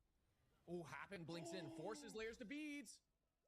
W Mez yet again buy some space, so Layers is fine, but the tier 2 tower can't say the same. As a matter of fact, it won't be saying anything. Down it goes, but continuing to siege up front. Look at Karmic, who gets absolutely destroyed by consuming power. Down goes the solo for HT, and on the run from there, Remikami looking to set things up. Cataclysm online, about to be online for Aurora. Good shockwave sets things up. Happen looking to buy some space. Oh my God, the Stygian Torment into the Wild Hunt. Takes down the Layers. Look at the setup, but Cataclysm finally online. Stuns 3. Remikami zoning in the front, while Hostile Takeover don't know who to prioritize. Ratmilk takes to the air for a moment and jumps right back out. Remikami is able to dash forward and get some damage through the acorns, but needs to take to the skies, through the cosmos, but won't go far. Benny Q throws down the lightning storm. Double kill for HT. Donut Doug, the only one left alive. A huge save by Benny Q. And Hostile Takeover march up the mid lane for a free bird. Layers up now. Doug nowhere to be found, just pushing the left-hand side, saying, guys, I got a farm. All the while, his team is losing. Big Blink Mez. 3-man Mez off of it, but Layers will die in the process. Doug showed up too, threw down the Caledonian Boar, but it won't do much. HC could care less. They didn't get the bird, but they got a couple more kills. That's an opening. Happen just gets this back off in time. Pyromancer available here to the likes of Hostile Takeover. They're grouping for it. They have Ratmilk on it. Tegveer nearby as well, but Tegveer hasn't full healed just yet. And Aurora has Blink, no ult. But down it goes, barely off the mark from the Blink. Good play. Tegveer secures, hops over the Ratmilk secures. Wait, Cataclysm, Wild Hunt. Way to reverse things around yet again. Wild Hunt, Lightning Storm combo, but Remy dashes straight towards Benny. Mozball gets the kill. So you take one with you, but Aurora dies in the process. Runic Bomb doesn't get picked up. It still sits, but Happens coming back for it. But there's a 20-second window where Aurora will be up and BennyQ will not. That is a window that Singlebind can maybe group and look towards pulling a Fire Giant that's due to spawn fairly soon. Karmic steps in the trap. And what will happen from there? I think Karmic is okay. Man. Moswall. Sigin Tor. Oh, paralyzing spit. Stuns Moswall for a second. Remikami still around. Sigin Torment finds a knockup. There comes Tegvir, who just showed up out of nowhere. Ratmilk rotating over as well. The damage from Tegvir is online, but to the skies, the chariot yet again. Lair shows up and shuts down Tegvir. When will the action stop? Goodness gracious. Oh, Remikami still going in. They forced the jump out of Ratmilk. Left-hand side, Doug used the ultimate. I imagine a 1v1. Ratmilk low. The Stone Shield won't save. Might save Remikami. Hits the sun, but Lightning Storm back yet again. Tad bit off the mark. That's all good and dandy. At least we get him to back up so Hostile Takeover can finally retreat. What is the end game for all this? Singlebind see BennyQ pop around the corner and say, go, we gotta get out of here, guys. Immediately split in 3 different directions. Smart play. Chain Lightning doesn't connect. And Singlebind get away with their lives intact at the end of that. They take down Tegvir as well. Just chaos, and slowly but surely Singlebind, yeah, they're down still in gold, but they're finding wins here. Trying to find a way back into this game. Happen no ult, and there is a grouping here on the right-hand side. Doug is still in left, man. It is 23 minutes. Doug is still farming, and there's a Fire Giant being pulled here. You gotta group with your team, man. We need Doug here ASAP. And rollout puts Happen back under the FG pit. Singlebind have everybody else walking over. Sigin Torment knocks up Aurora. Lightning Storm, Wild Hunt combo, and a Root in the same time. Aurora gets shredded apart. What tank? That tank is dead. That's 1 down for Singlebind, and Donut Doug just barely got there. Remikami zoning in the back line and passing it out through the cosmos to the skies, and away goes Remikami, but Karmic falls in the process. He bit off a little bit more than he could chew. The bear teeth aren't that strong. Finally, Doug rotates on over, makes an impact with that ultimate. Good play there. Caledonian Boar spreading through the team fight. Doing good work so far. Love this. And so far, the fight's still going on. Or not the fight, the game's still going on 24 minutes in, and they're Singlebind are fighting back into it. They're finding, not wins, but stalemates, right? They're finding small objective wins. Now they're looking to do the Gold Fury. But Pyro's up as well. Fire Giant. They got to be careful here, because if Hostile Takeover spotted out, they could rip fire here. They have the damage between the Zeus, between the Yi, and the Cernos, but maybe with Karmic still being dead, Singlebind feel comfortable going for this objective. Well, Doug takes it down. That means go time for HT maybe. Nope. 3 in the bush, hiding out and letting it all happen. And now they go for the burn. Aurora rolls away and then rolls back. Just played a little ring around the rosy next to the rock there. A very, very rapid burn thanks to Ratmilk, BennyQ, and Tegvir. It's down to 4K, but Aurora goes in and hits a 3-man cataclysm. What can we do from here? From the skies, a layers lands off the chariot, and Wild Hunt Lightning Storm combo. Sunbreaker brings him back as well. Remikami is dead, and Ratmilk running for his life. Look at Aurora, looking for a knockup, barely off the mark, but Dragonflight will take a bite out of BennyQ's head. Down goes their mid laner, and everybody else from Hostile Takeover is very, very low. Singlebind are fine with taking a fight, but I don't think Hostile Takeover feel the same way. Doug has arrived here. He's got ultimate to his name. One of the only players left with the ultimate as Moswell is getting chased down here. Gotta be careful. Oh, the trap! Stone Shield thrown on top of Moswell. Karmic is extremely low. The flurry of arrows from Donut Doug will land right onto the skull of Karmic. Now 2 dead for Hostile Takeover, but Singlebind don't have the resources to pull Fire Giant. They back off and go for the ritual instead. They're taking the important wins, the ones that are more, easier to get right now. Pulling Fire Giant there is a little risky, but why not just kind of get the small win, get the Moonlight Ritual in the mid lane, have Naga minions push all 3 lanes, and then pull a Fire Giant, especially with Karmic dead for another 20 seconds. Shoutouts to Doug there with the trap over the wall there on the corner to catch out Karmic, catch out his dash. He can't go anywhere. I feel like Karmic maybe needs to think about investing into that blink upgrade and then getting a beads, because this has been a few times now that Karmic has been CC locked down in fights and just can't get away. 26 minutes in. It is 17 to 12, and the goal lead is just about even. Well, 3K, but that feels insignificant to everything else that has been happening. We have seen nonstop blood being spilled across both sides of the jungle for a hot minute, but we finally get a chance to cool off and talk about where we're at now. We need to get ready for the next FG. Hostile Takeover are going to start the burn because they have the numbers game. Remakami's over the wall, opens up the corridors to maybe find a flank in. Karmi zoning out Remakami specifically while Aurora is looking at the back line. Sajin Torment forces away the polymorph, but into the air's layers, landing back down with one. FG getting burned. It's down to 3K. Who's going to take it? The lightning storm thrown down. FG has been dropped entirely, but down goes Karmic, who flew too close to Doug. Mosball kills happen, and what is going on here? Remakami saves the day. Remy K saves the day. Fire Giant gets dropped. Donut Doug secures it. Remakami is running at everyone for Hostile Takeover. A stun off the blink. Remy K, goodness gracious. Single bind might be able to win this game. Remakami zones all 3 carries on his own, buys so much time for the backline of Singlebind to take down Hostile Takeover's front line. 28 minutes in, 14 seconds on Happen.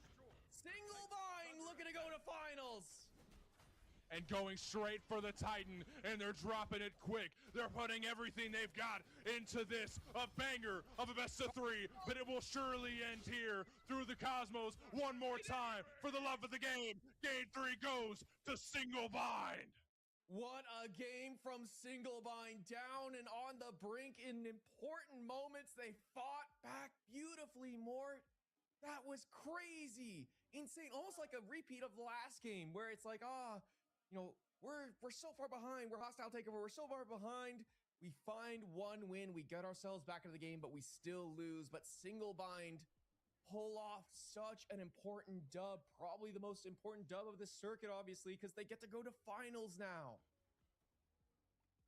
In a wild game, just a crazy back and forth, and it took quite a while to get to this point, but no EFGs needed. Just pure passion. And Hostile Takeover, they had a crazy couple fights. They set things up. I mean, the Wild Hunt, Sunbreaker, Lightning Storm combos were out of this world, but it just wasn't enough. Thanks to one man, Remakami. Remy K saved the day. Yeah, I mean, late game Ratatasker just disgusting, so hard to kill. And part of that comes back to, you know, the Zeus not able to win in true all-in onto one-person fashion. Look at this play here. I mean, Aurora buys so much time here, allows Lairs and Remakami to show up, dive onto the back line. Donut Thug still walking here. It's a 4v5. And there were multiple 4v5s, by the way, this game where Singlebind took around this FG and just won them. And just not even like one, but small trades, like moments like that. And Doug shows up late to the party, is able to impact the fight after. But this play here, watch this Ratatasker go straight to the back line. There's 2 members, all 3 carries right there. Remakami just standing in their face, zoning them away from the carries of Singlebind. Remakami on this Ratatasker, man. What a performance. Well, on to the next thing, the grand finals. And that's where Singlebind will be going. But here's what we got to talk about. There's been the Hydrogen Bomb team, which has been waiting in the wings for, I mean, if I look at my clock, hours. They have been watching this for hours while Singlebind have been playing nonstop, game after game after game after game, and sweating for hours at a time to get to this point, the chance to win the grand prizing for the month. But who will come out on top? We've got a hell of a set ahead of us, but we've got to take a quick ad break. Don't go anywhere. We'll be back in a few.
welcome on back to Smite Prime, where the plays are always premium. We've arrived to the peak, the pinnacle. This is where our money gets made. Grand Finals between our friends on the single bind who just took it over Hostile Takeover and Hydrogen Bomb who awaits them all this time. I'm D'Lo, joined here by Spirited Book inside the booth, Almighty Eyes in the Sky, Tess and the Solstice, keep the broadlights on, that cam steady, and of course Chithin's in the wings. Prize coming at us, Book, right here. We know what the stakes are. It's not only just the pride, it's that $5,000 cash prize.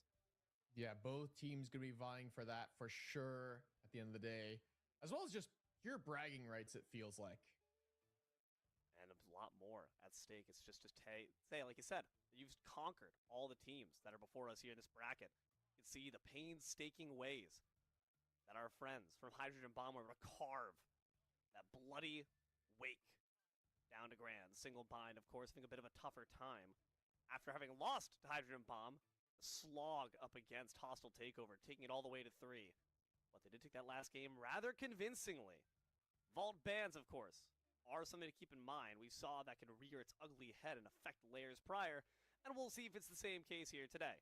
Spirit Book, what does Vault bans even mean? Once a character has been selected to play in the game of a series, especially this best of 3 series, that god can no longer then be played for the rest of the series. So let's say in game 1 you pick Thor, right? Okay, Thor's picked. He's doing pretty well. Oh, he wins. Okay, now game 2 and 3 he can no longer be picked by either team, and so that means that characters are going to have to, or players are going to have to go to a wider god pool. As man, Lairs really has to try and win this one today. If Smite Prime wasn't fearless in finals, we built every jungler on 3 picks. Well, dude, that was 6 days ago. Yeah, that's at 3:39 a.m. by the way. Dude, really staying up at night thinking about that one, man. I mean, sometimes the thoughts just keep you up at night, D'Lo. I don't know about you, but they definitely keep me up at night. Looking at my ceiling in bed, just thinking, man, I hate Vault bans so freaking much. Wait a second. I pull out my phone instantly to make a banger tweet. Nah, Lairs, to be fair, has been playing pretty gosh darn well. P's and B's coming up at us to see if they can keep that mojo going. Reset means that Thor's back on the table, baby. Who grabs him? New series, new set, everything open here. Same gods, though. I feel like a Wheelix has to be the priority here from Hydrogen Bomb. Thor as well, not allowing Lairs to get one of those, signature characters for him. Still looked very comfortable on the Apollo, though. I want to give credit where credit is due in that one. Multiple blink mezzes that's, I would argue, saved the game in key moments, stopped a lot of the momentum there. This time around, feel like that's more of a down the line type of pick. Right now, we're in game 1, best of 3. Let's focus on this win right now. Do you want to know, Hydrogen Bomb have that first pick selection here? A lot of picks open. Bastet, actually, never mind. Off the table here. Aphrodite, available here. Horus, banned away as well. I feel like priority does lean towards this Thor based off the bans so far. I wouldn't be surprised if Hydrogen Bomb decide to pick it first overall, but Sunprod to me typically hasn't been the best Thor performer. I feel like Lairs definitely outclasses him in that instance. And so I do worry, maybe Snatty has been picking it up. I feel like Snatty could absolutely perform on this character. I would love to see Sunprod one of his, playmaking, pace-setting junglers, the Susanos, something crazy like that or whatnot. I don't really want to see him on more of the setup characters. I want to see Sunprod carry. I agree. Sunprod feels like it's very just feed or famine kind of player. Sometimes it can be an absolute wipe away, and sometimes it can leave you wanting for a bit more. Aphrodite, banned away from Hydrogen Bomb, or by them rather. Single Pine now have 1 ban left. Now the issue is Hydrogen Bomb, you kind of mentioned the trap they're walked into. We've seen this happen before with these top teams. You leave an option open and you kind of almost dare the opponent to take him. Okay, let's see how you do on the Thor, Sunprod. Maybe you decide to pick it up for yourself. But you know what that means? You're going to give us over potentially a Daji. Single Bind have a pretty tough, kind of snare they're in as well in that sense. What do you decide to ban? I think Hydrogen Bomb feel comfortable with the trade, and Single Bind gonna roll the dice here and say, are you gonna first pick Thor here? And yes. Yeah, they are. Yeah, they are. A Wheelix is available here, and that has been permabanned in the past set. Single Bind, though, change things up. This doesn't have to be a high priority, I think. And I think they've realized that.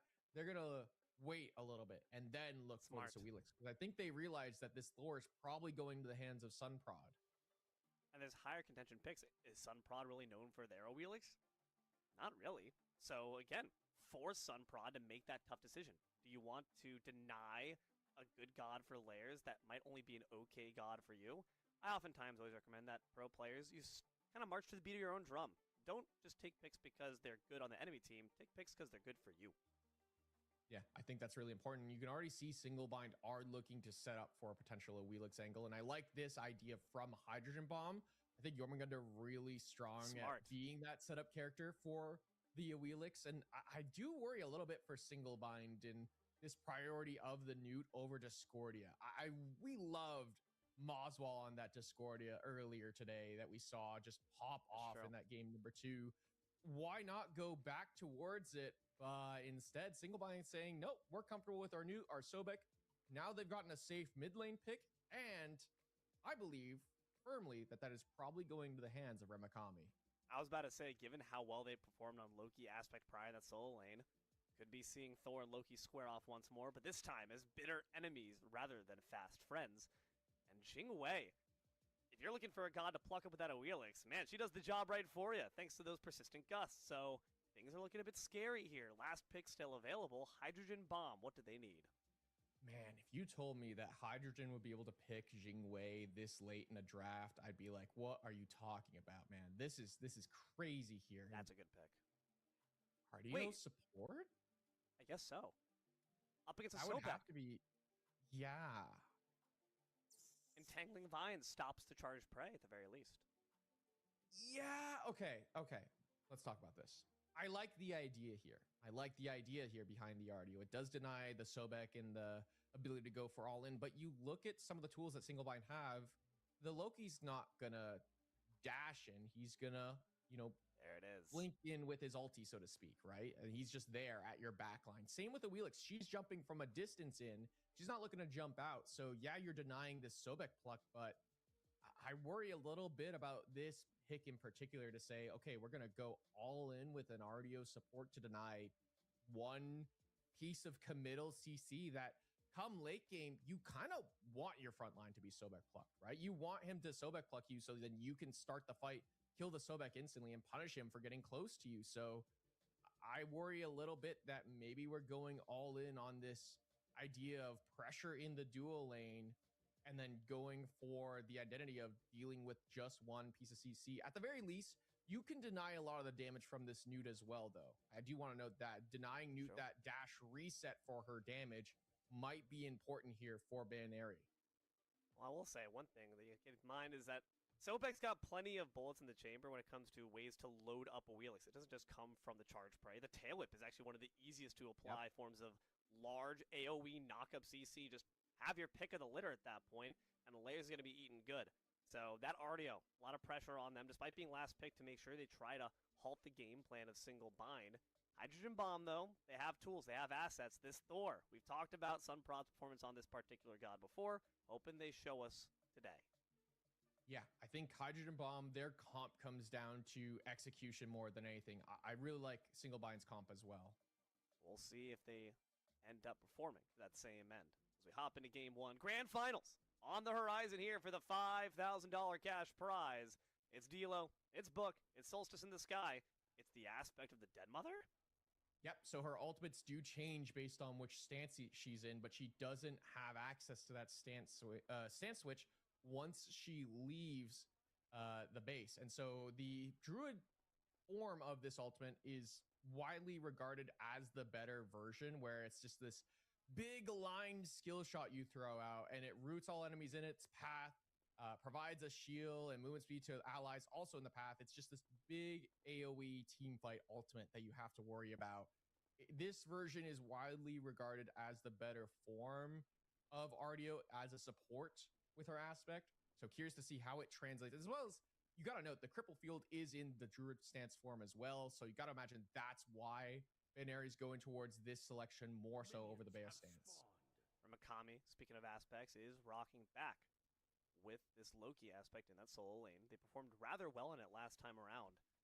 still prove to be very threatening despite being a bit more tanky than your average Loki. So curious to see how that squares off up against the Jormungandr. What's that matchup look like? Yeah, I feel like this might just be one of those matchups where it's both soul laners just looking to clear the wave, right? They're not going to really interact a whole lot, and that's kind of why I like the Loki as a response into the Jormungandr, because Jormungandr can interact with you quite a bit, but it doesn't feel good if you're a melee character to have to interact with the Jormungandr because you're standing in his spit field, the little pools that are collected, right? And Loki is a melee character, sure, but as the game goes on, as we've seen, Ramakami can really just focus on then clearing the wave, then walking away and not having to really interact with this Jormungandr too much. Let's try to play the keep away game. You see the layers based on their relic, that blink, they want to stay up in your face, but look, you and I, we have our fun here. We've been around for a while. We've talked about this. Whenever you have a blink, what you need to see is it being used actively. Yeah, and I think layers in particular, I feel like it's different when it's jungle. Oh, hold on, pluck lands. Yeah, no blink even needed. Aaron in a bit of trouble, forced to Phantom Shell a bit early. Hydrogen, an agile dash back to safety, so both members of the duo lane, good for now. I feel like often when we have that conversation with the blink, it's because it's on the supports that just sit on it for 5 minutes versus layers is going to be scrapping early, being active here. For example, right here in the mid lane where they're pushing them out, has access to that blink, and you got to imagine he's going to use it in the next couple of minutes, whether it's for some version of gap close to make a play, especially once he hits level 5, can use that blink to reposition himself to set himself up for that knock up on the 3. I'm curious when level 5s hit, who ends up finding the bigger impact. Anvil of Dawn, of course, as well. Quite a bit of damage across, as well as bring that semi-global presence. Now that I look at it, Hydrogen Bomb in general, a lot of semi-global presence. When you consider the rapid resurrection from Hydrogen, Snatty with the World Serpent, as well as Sunpraw with the Anvil of Dawn, they can get around in a pinch. Yeah, everyone can kind of get around the map fairly quickly. I feel like we've seen this more as of late where it's just high mobility on certain characters to be able to make an impact. As we see both junglers rotating to this right-hand side. Sunprod in deep, and so is Lairs, but I feel like both junglers are rotating here just to make sure they can get the pressure in the lane. Look at that, already Ramakami just insta-clears the wave and is able to push out first. But Rox spawning here and Ramakami resetting probably tells me Singlebind are happy to give this first round of Rox. That is rather surprising considering the pace setting that can be. Especially also that Ramakami wants to leverage that pressure like they did last time. They are able to take the fast TP back, and Rox are still up for the taking. But it does seem that Sunprod's more focused on assisting Snatty with that wave clear first.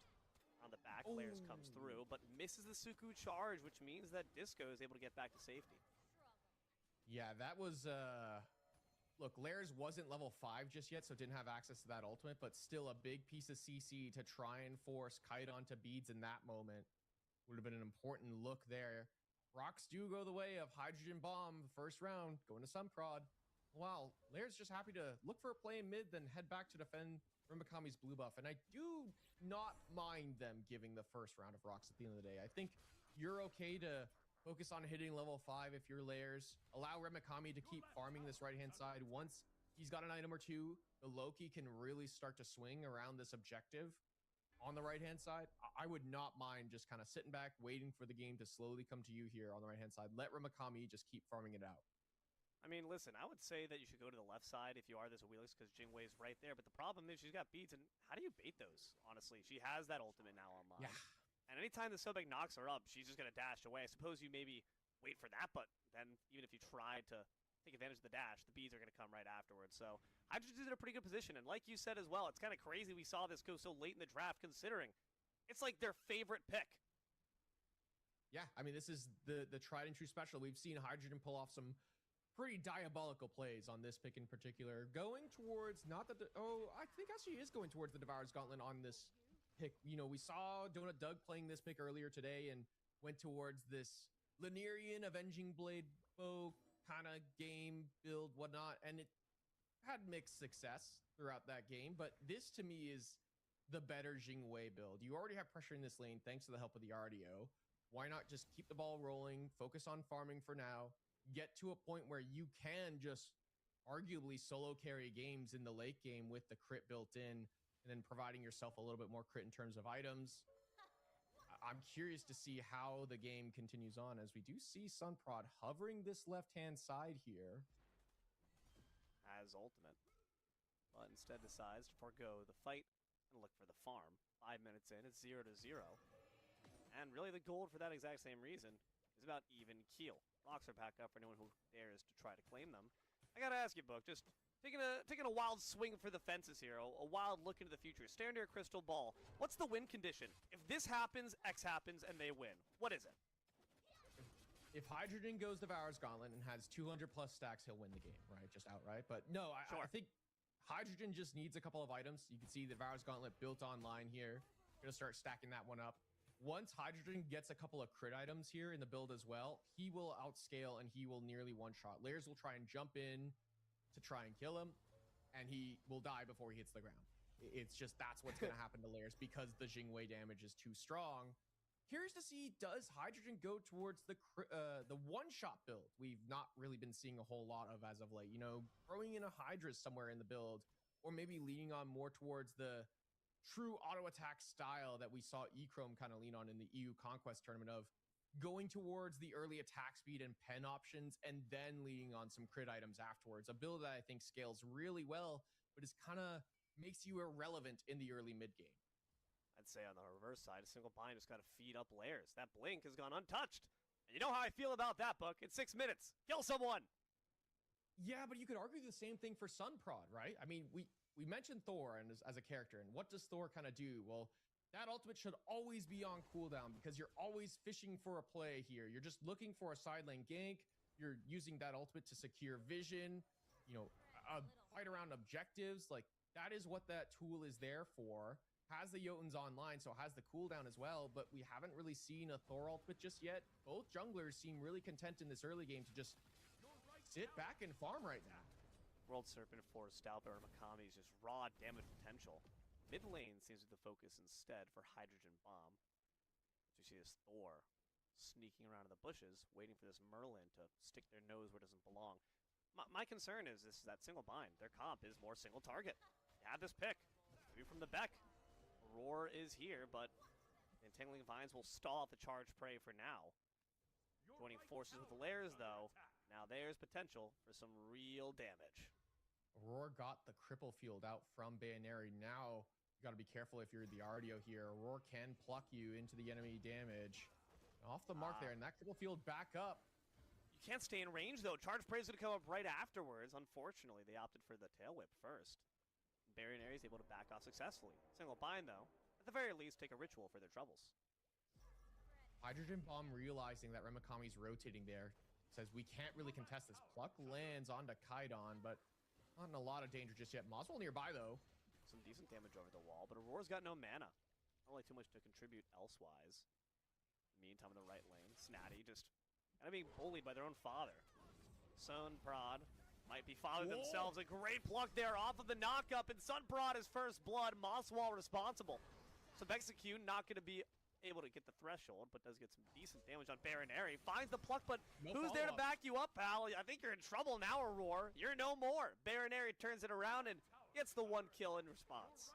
The initial play there onto Sunprod was great, and now Moswell's got to be careful. He doesn't take a ton of damage in return, has to leave.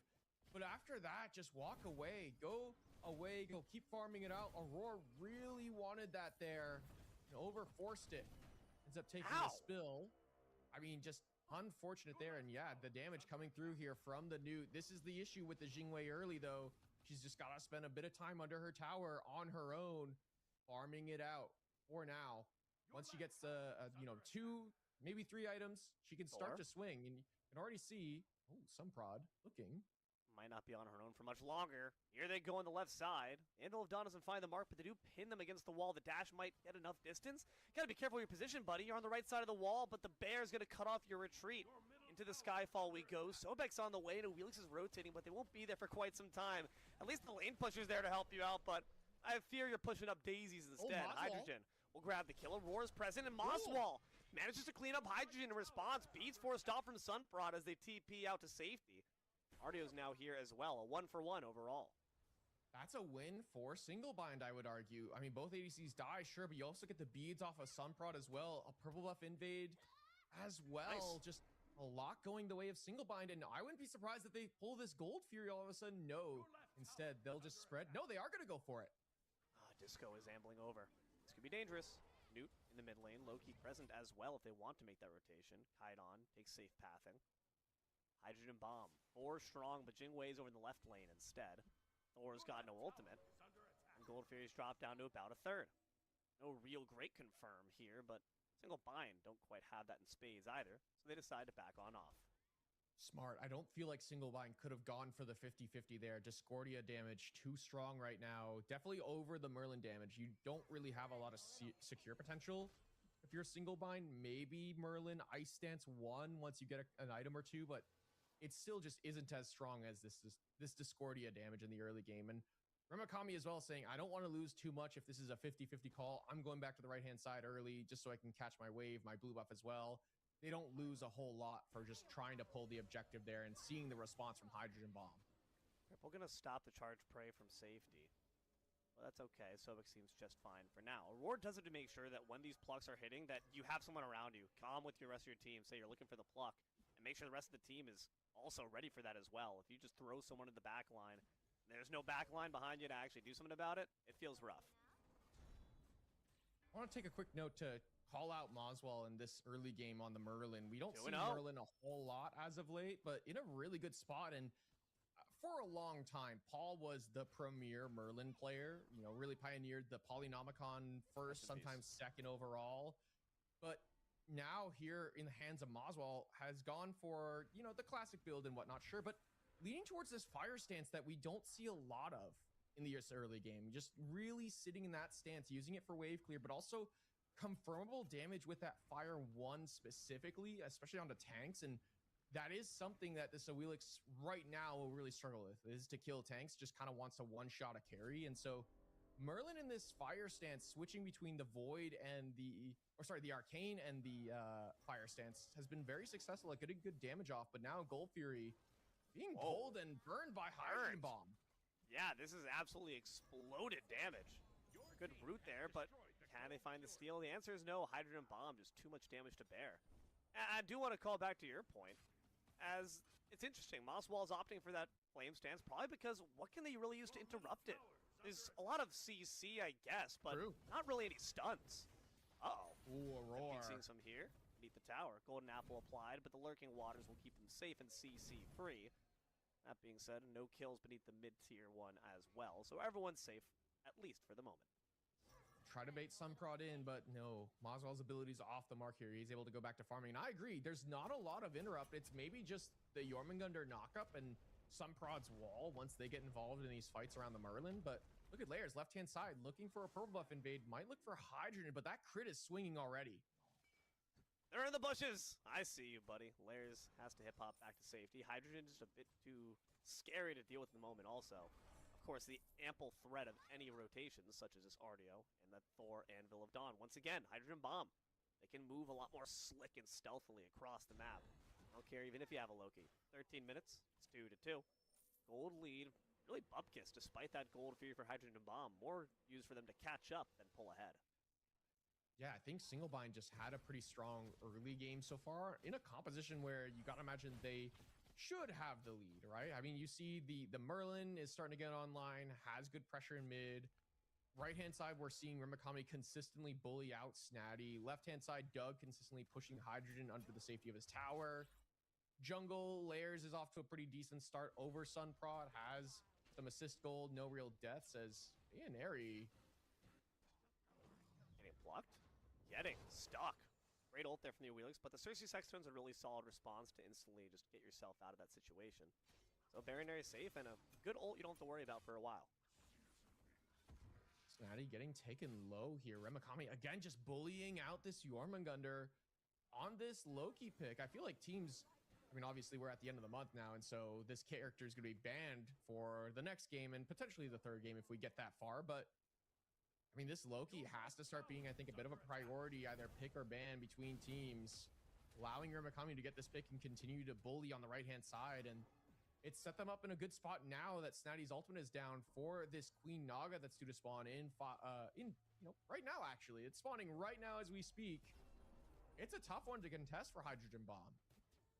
That's why you maybe are calling in the titular Hydrogen on the Jing Wei. Rapid Resurrection to the right side of the map instead. As these single binds start to gather their forces as well.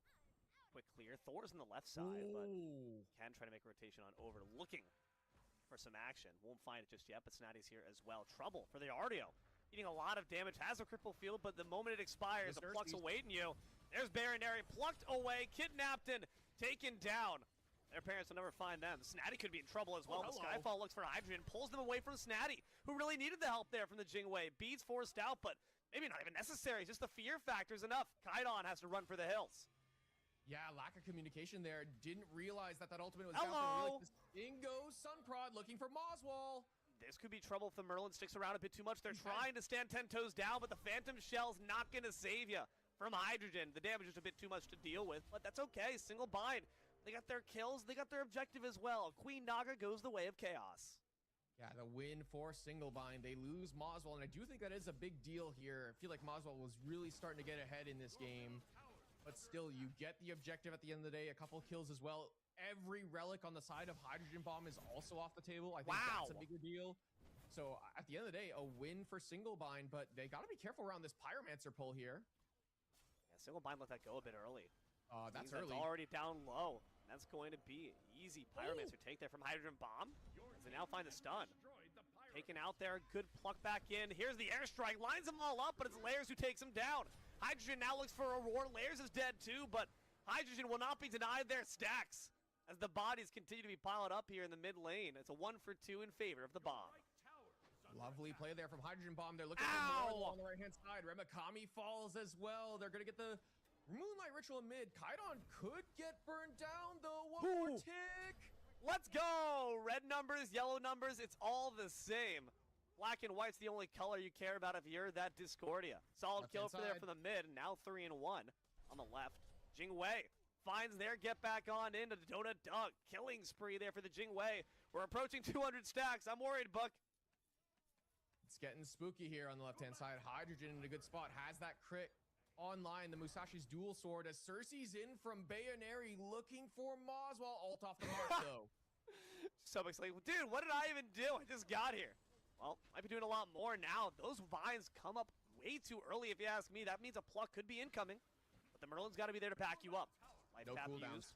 Instant response is going to be that pluck on in. And look who's charging it off Suku's back. It's an instant knock above the tail whip. And the gravity surge is just so. Baby Gup, dead. Probably one of the other more confirmable knockups is this Merlin stance switch. When you switch into the arcane stance, you get a knockup there. And so far, Moswell has been using that as a means to set up 4 layers in this ultimate. Oh, big block on Sunprod. Knocked up there from the Suku charge, but they do have the TP. Doesn't mean they can flee to safety quite just yet. Layers hunting. That's going to be trouble. Hydrogen is here to try to back him up. A great stun on top. Now Hydrogen could turn it around. A mad dash forward, but a TP through the wall keeps Thor safe. Now Kaidon is the subject of their damage, and Layers will make sure that they finish off this piece of food. Hydrogen, though, can now turn their attentions towards the vulnerable Layers. Crippled, brought down.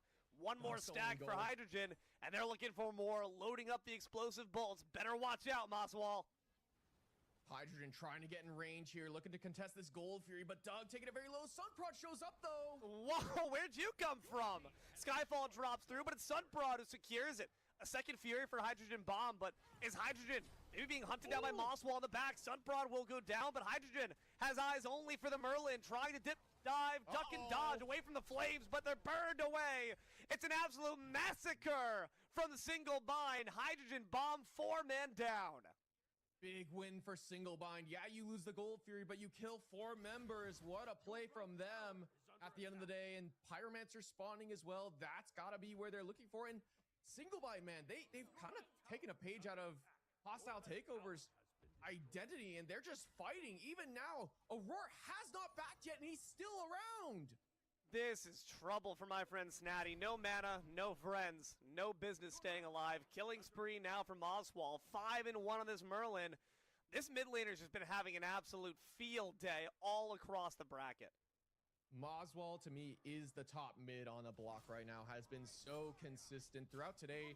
Had a bit of a hiccup, I think, on that Nuwa earlier on, but now back on one of the signature characters that looks so comfortable. This Merlin. Lairs gets the Pyromancer. Hydrogen hunting for Aurora, but I don't think he's going to find him. Hydrogen, you mentioned them. They're the win con. 5-2, I'm convinced. They're doing a pretty gosh darn solid job. What's the best way to enable a Jingwei to unleash maximum damage? You gotta let her keep farming, and right now I feel like Hydrogen Bomb are realizing that Single Bind are getting a lead here, and that's why they're trying to group, trying to find wins. But I think right now all Hydrogen needs to do is keep pushing this left-hand side, keep getting those last hits. These Devo stacks need to keep going upwards. Has 4 items though, needs to get that Titan's Bane to deal with Aurora and eventually Remakami. I mean, Hyden and Mean already online here for Remakami, so he's going to be able to just run at Hydrogen and say, yeah, if you're going to hit me, you're going to take a ton of damage in return. So yeah, feel free to hit me while you do. 21 minutes, 8-12 in favor of Single Bind. About a 1K gold lead their way, which is pretty unsubstantial at this point in the game, but that polls a different story. What an amazing CC chain! The stand switch keeps Baby Gup knocked up, and as well as the damage going to bring them down. Make it 13 for Single Bind. Has Cersei's as well, so didn't get that item off in time. They weren't able to get away to safety. What a great CC combo for Moswell, Aurora, and Lairs. This 3v3 has been working so well together. Stints picking up Lairs, 21 minutes in. Fire Giant being pulled by Single Bind. Watch Sunprod around the backside. Doesn't even look for the ult engage, though Moswell has called them out. A wind sprite over the wall. They really want Sunprod. Drop down to low. Can they finish the job? Yes, if your name is Lairs. Beads is the response to the wall, and now they will fall. Hydrogen pulled back in by the Skyfall, and that's going to be enough damage to force them back. Hydrogen has that rapid reincarnation, though, can fly back to the Fire Giant. Snatty wrapping around the backhand side. We've seen how this worked out for Sunprod. Let's see if it works any better for the big ol' snake. Submerge means they're invis, but for how long? Their presence revealed. Donut Doug grabs it for Single Bind, but there's low health bars. Lairs in trouble. Hydrogen knows it. Donut Doug gets taken out first, but now they're looking for the Awheelix. Double kill for the Jingwei, and the World Serpent forays forward. Moswell has got to run away here. Turns around. No, get out, Moswell. Do not give your life away. Forced to Aegis. Cripplefield as well. Doesn't have access to the flicker. Has to stand and fight. Jingwei's gonna cut off your escape, the most terrifying thing to see in a dark alley, but the flicker gets him past, and Mosswall somehow gets the kill. The tower might fall, but Mosswall stands tall. Remakami now hunting here, same with Aurora. Hydro has to dash away to safety. Doug ends up not using the dagger around the Fire Giant and takes a spill, ends up wasting it at the very least. No, actually, Remakami got it. Immediately after Doug died, somehow Remy was able to pick that one up. Oh, the lateral pass, the shovel pass. Underrated move here in Smite 2's Wikipedia. 23 minutes now after that FG, 10 to 15. Single Bind still with that advantage. But when you look at the gold, not quite so much. Hydrogen Bomb have done a great job closing that gap, and it's off the back of that Jingwei. Sunprod tries to go with the double tap. Now they have no TP. That means no escape, no way to flee. Remakami gonna try to take them out as Sunprod takes to the sky. The rest of the team gathers around. Can we actually get a sneaky kill off? This is the question. Gold Fury comes out here and will be dropped by Single Bind, the first one in their favor. Hydrogen far up on the left-hand side. Single Bind don't really sniff that one out. At the very least, Sunprod had access to that ultimate, was able to hop to the sky, not take a spill. Especially that hammer commitment there was a little spooky. Roar's on his own. What is he doing here? He's just walking forward saying, nah, you can't clear this wave. I need it because I got to take down your tower. Give me a second, man. He's just on his own. Moswell's not even hitting it yet, man. That axe is not sharp, dude. Sobek's axe, it might look big, it might look scary. It's like taller than him. It's like 20 damage per swing, dude. I don't know. You gotta swing with more of the forearm, buddy. You're only using the wrist. Now a Pyromancer. That could be certainly solid. Hydrogen. It's a nice little solo dolo on Donut Doug. 8-2. It's really a story between Mosswall versus Hydrogen. That's all it is.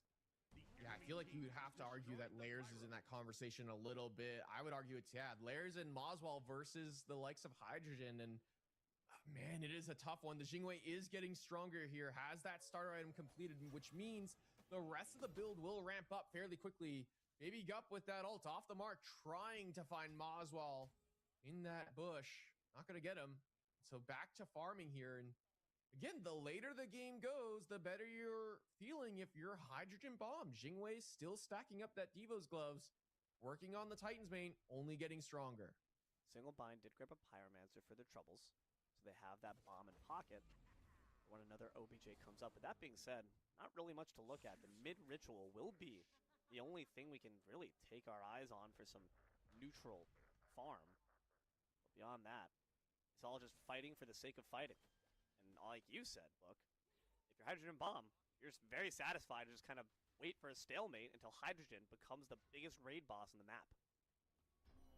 In that time period, there are windows that Single Bind can look for, like around this Moonlight Ritual, to keep pushing members of Hydrogen Bomb back. Snatty forward here, but doesn't feel comfortable contesting. And you got to imagine at some point, Kaidon's damage is going to come online. He's got 4 items as well, and this is the point where a random Discordia Strife onto 2 members, specifically 2 carries, and followed it up with the 1. And that's a lot of damage onto them immediately. Takes them out of the fight. Not dead necessarily, but to a point they don't feel comfortable contesting. Yeah. So you got to be careful of your positioning here if you're Single Bind, that you're not grouping up too much here with your composition. I'd like to see Snatty being a bit more aggressive, considering that they are immune to the pluck after all. Both the front lines of Hydrogen Bomb resisted. Nice. A good blink on in. Forces the beads off of Kaidon already, but that's still going to be trouble. Where's your backup, Aurora? It's not going to be there to assist. Hydrogen adds 1 more body to their ledger, 9-2. I mean, I kind of mentioned it in the picks and bans. Hey, how do you punish Sobek? You immune his pluck and punish him for getting close to you. I mean, that's a good look from Aurora. He doesn't think he's in as much trouble as he was there. Force the beads off of Kaidon.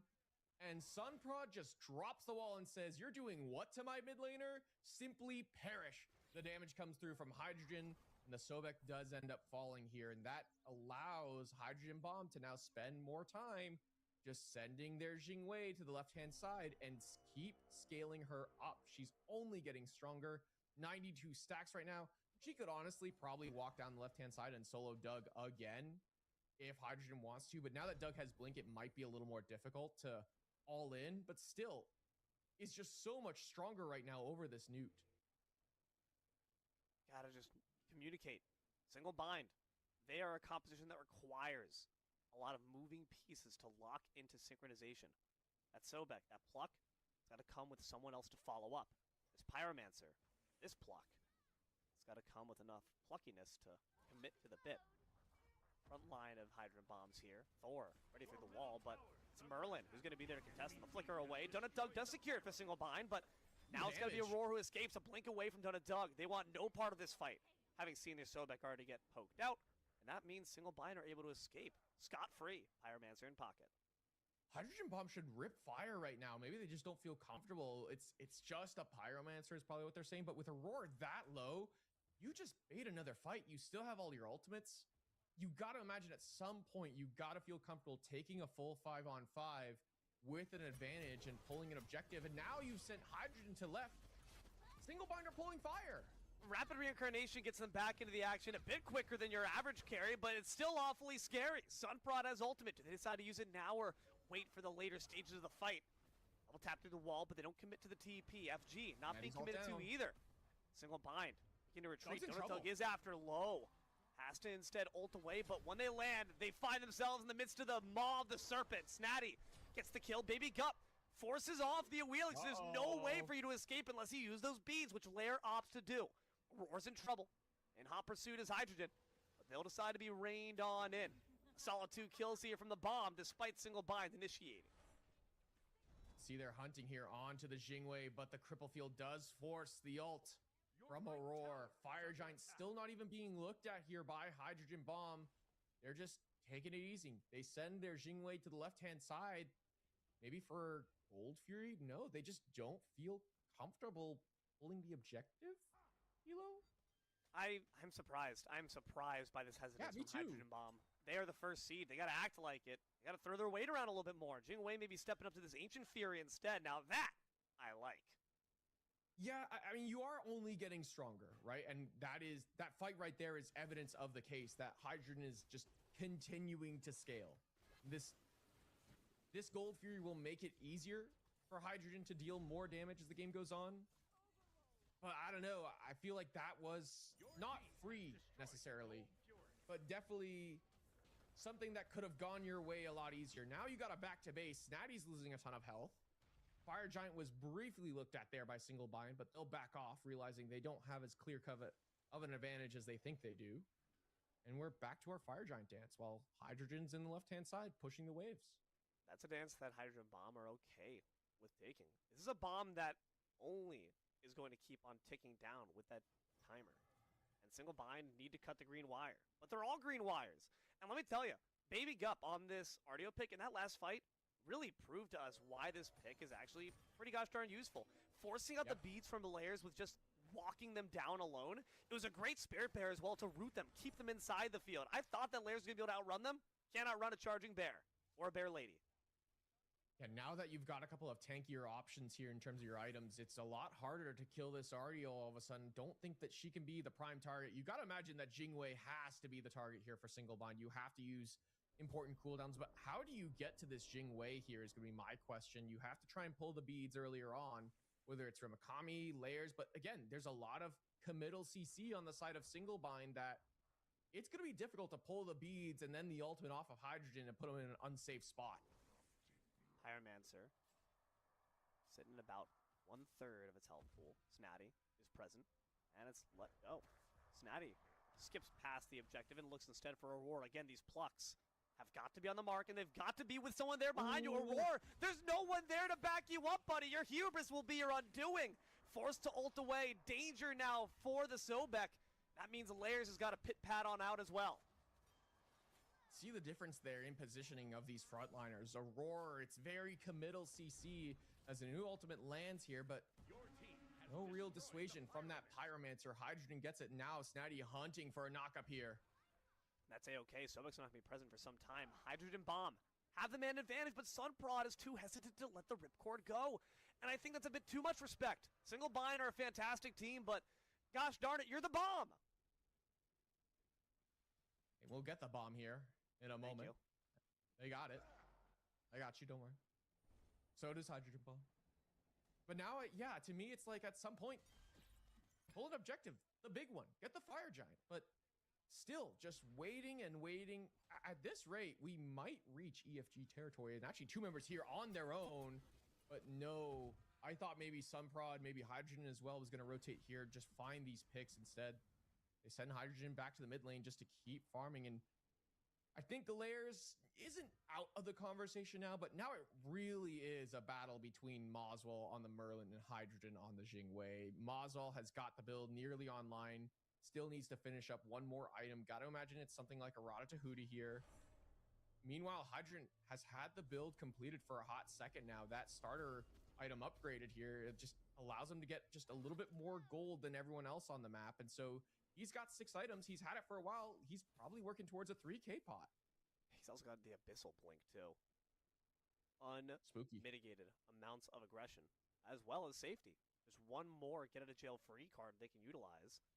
True. It's scary stuff at this point. At the very least, if you're Moswell, at the top of the player damage charts, that feels good. But you're staring down the barrel of a 10-2 Jingwei. That does not feel so good. So, question becomes, can we even get to Hydrogen? Do we instead look for Kaidon? Last time that happened, Aurora kind of just got snuffed out. I really need to see this Sobek playing with the team.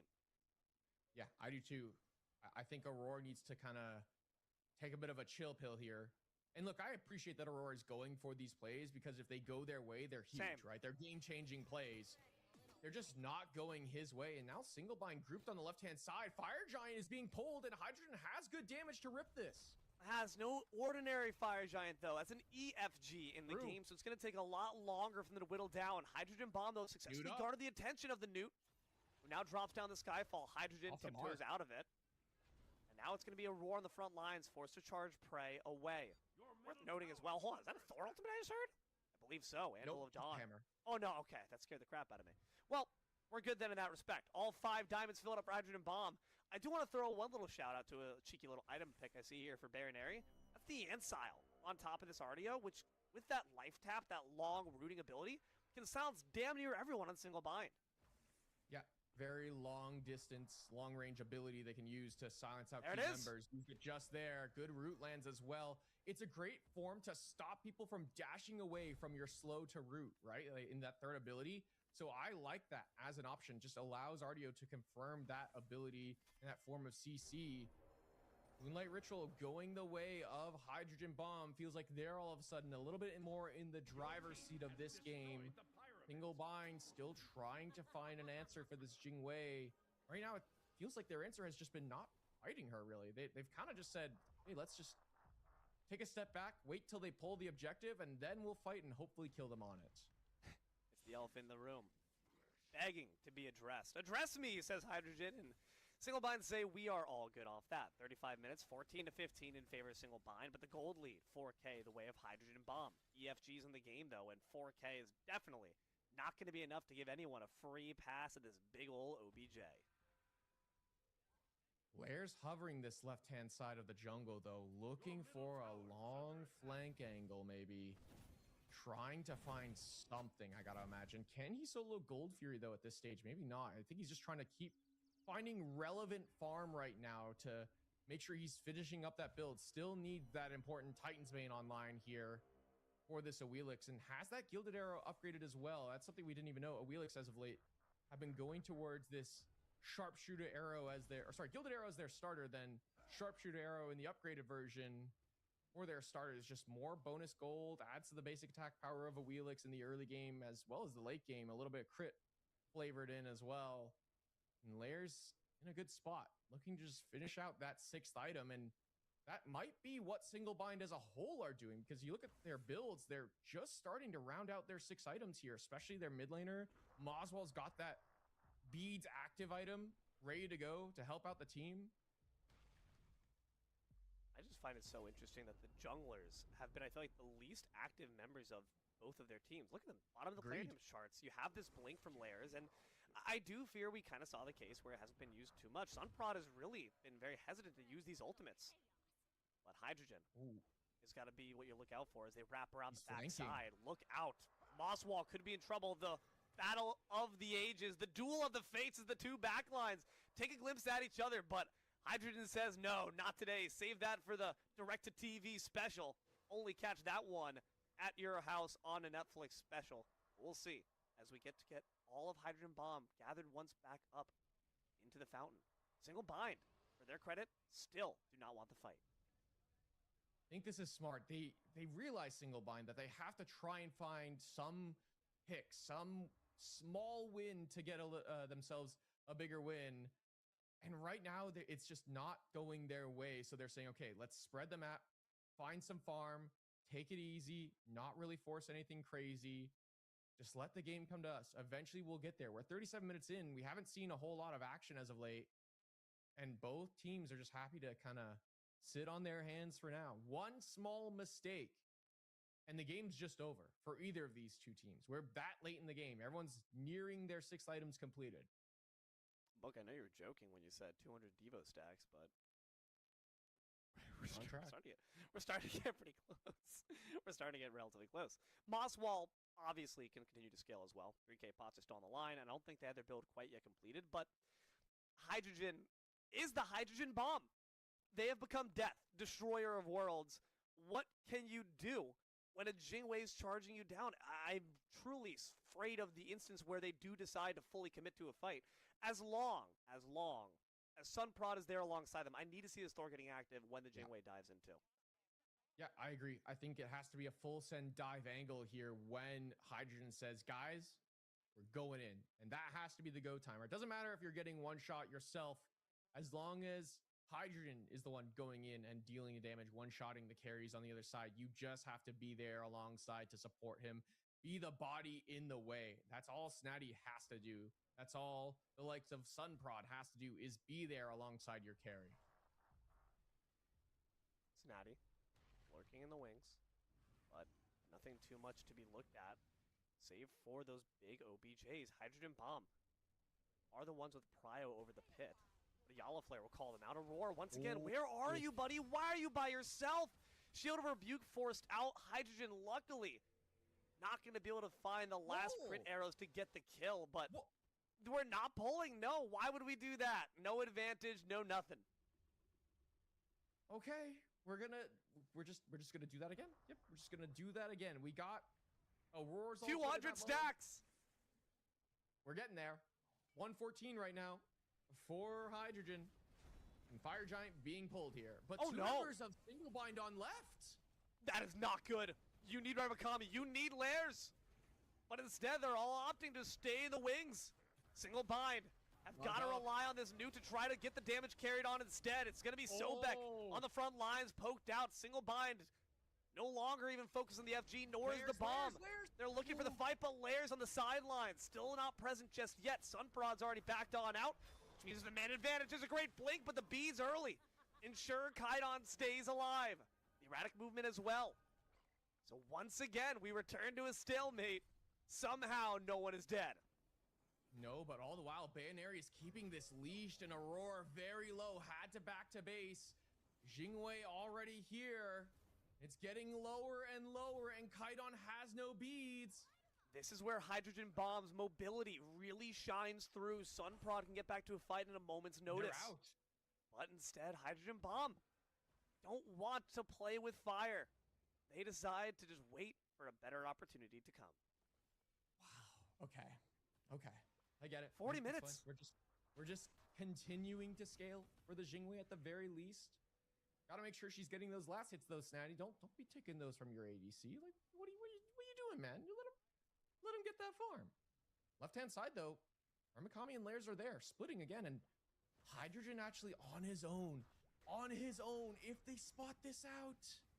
I think he's looking to spot Ramakami. I don't know who's the hunter and who's the hunted. But now Wheelix has turned back. They see an opportunity. Oh, my Hydrogen God. maybe now aware of their unruly foray, decides to back on off. Ramakami tempts them into damage.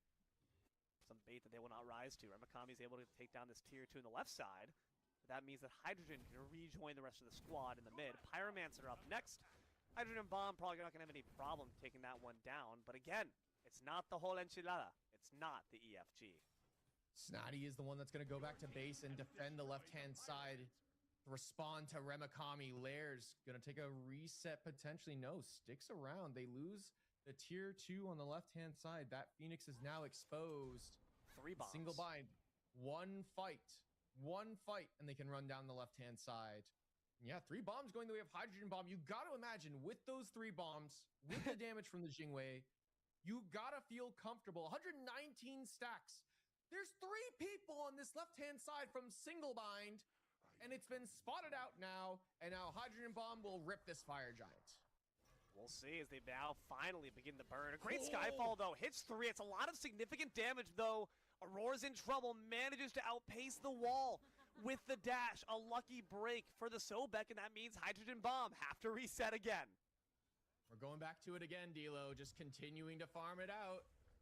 And yeah, I mean, that's twice now that Donut Doug has gotten a great ultimate there in the Skyfall right onto Hydrogen and take him in low enough that he doesn't feel comfortable sticking around and farming it out twice now.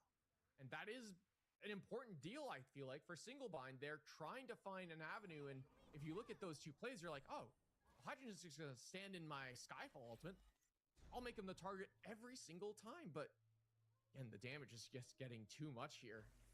900 on those camps is kind of disgusting, and it's only getting stronger, but 2 members here. Lairs hunting onto Hydrogen. I don't think he realizes he's wrapping around the backhand side. This is trouble. Mosswall's there to pinch them off as well. Not the 1v1 we wanted, but still is satisfying. Hydrogen blinks for blink, but now they have to airstrike on out. They find safety. An apple from Timbuktu will find Lairs and back them off. Amazing peel from Kaidon.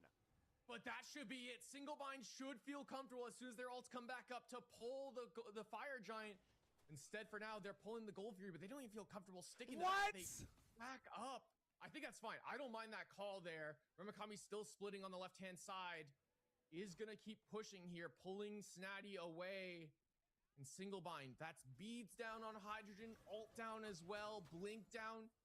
They gotta just rip this one, I think, but Ramakami on the left-hand side, keeping Hydrogen here. Maybe need to keep them down. Look who's waiting in the wings. It's Lairs. They want that ultimate. The Assassinate's going to cripple them. They go for the knockup, but Hydrogen is not going to take their feet off the ground, but instead they fall lifeless. The shutdown. Amazing teamwork from the jungle and the solo, and that's the call for Single Bind to begin EFG. They're on EFG, but 3 members still around. Snatty on the left-hand side. Aegis forced off a Sun Prod, and Fire Giant getting low, slowly but surely. This is by no means assured. You still have full health for Baronary. You still have good damage from Kaidon. And Mosswall's got to stay safe. 1 damage carried down. The Wincon is dead from Bomb, but Mosswall's got to make sure that they stay up too. Great damage on Layers with the Apple stun combination. Now Sunprod takes to the sky, but Mosswall's already got the EFG. Aurora's in trouble, but at least they're buffed, and Remakami's making havoc on Kaidon. Kaidon low here, getting whittled down, but is able to peel for himself. All the while his team is able to die, but Mosswall finds Sunprod. Kaidon's got nothing left in the tank. A bomb explodes. Fireworks to celebrate a finally amazing fight from Single Bind. Snatty can't get knocked up, but they're certainly not looking to be in a secure spot.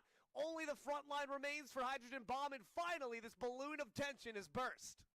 Hydrogen is about to spawn, though, and Hydrogen Bomb will be looking to their Jingwei to try and potentially 1v9. And all it took was 1 play, 1 catch onto the Jingwei, and Single Bind say, guys, let's do it. Let's finally rip this objective. They get it.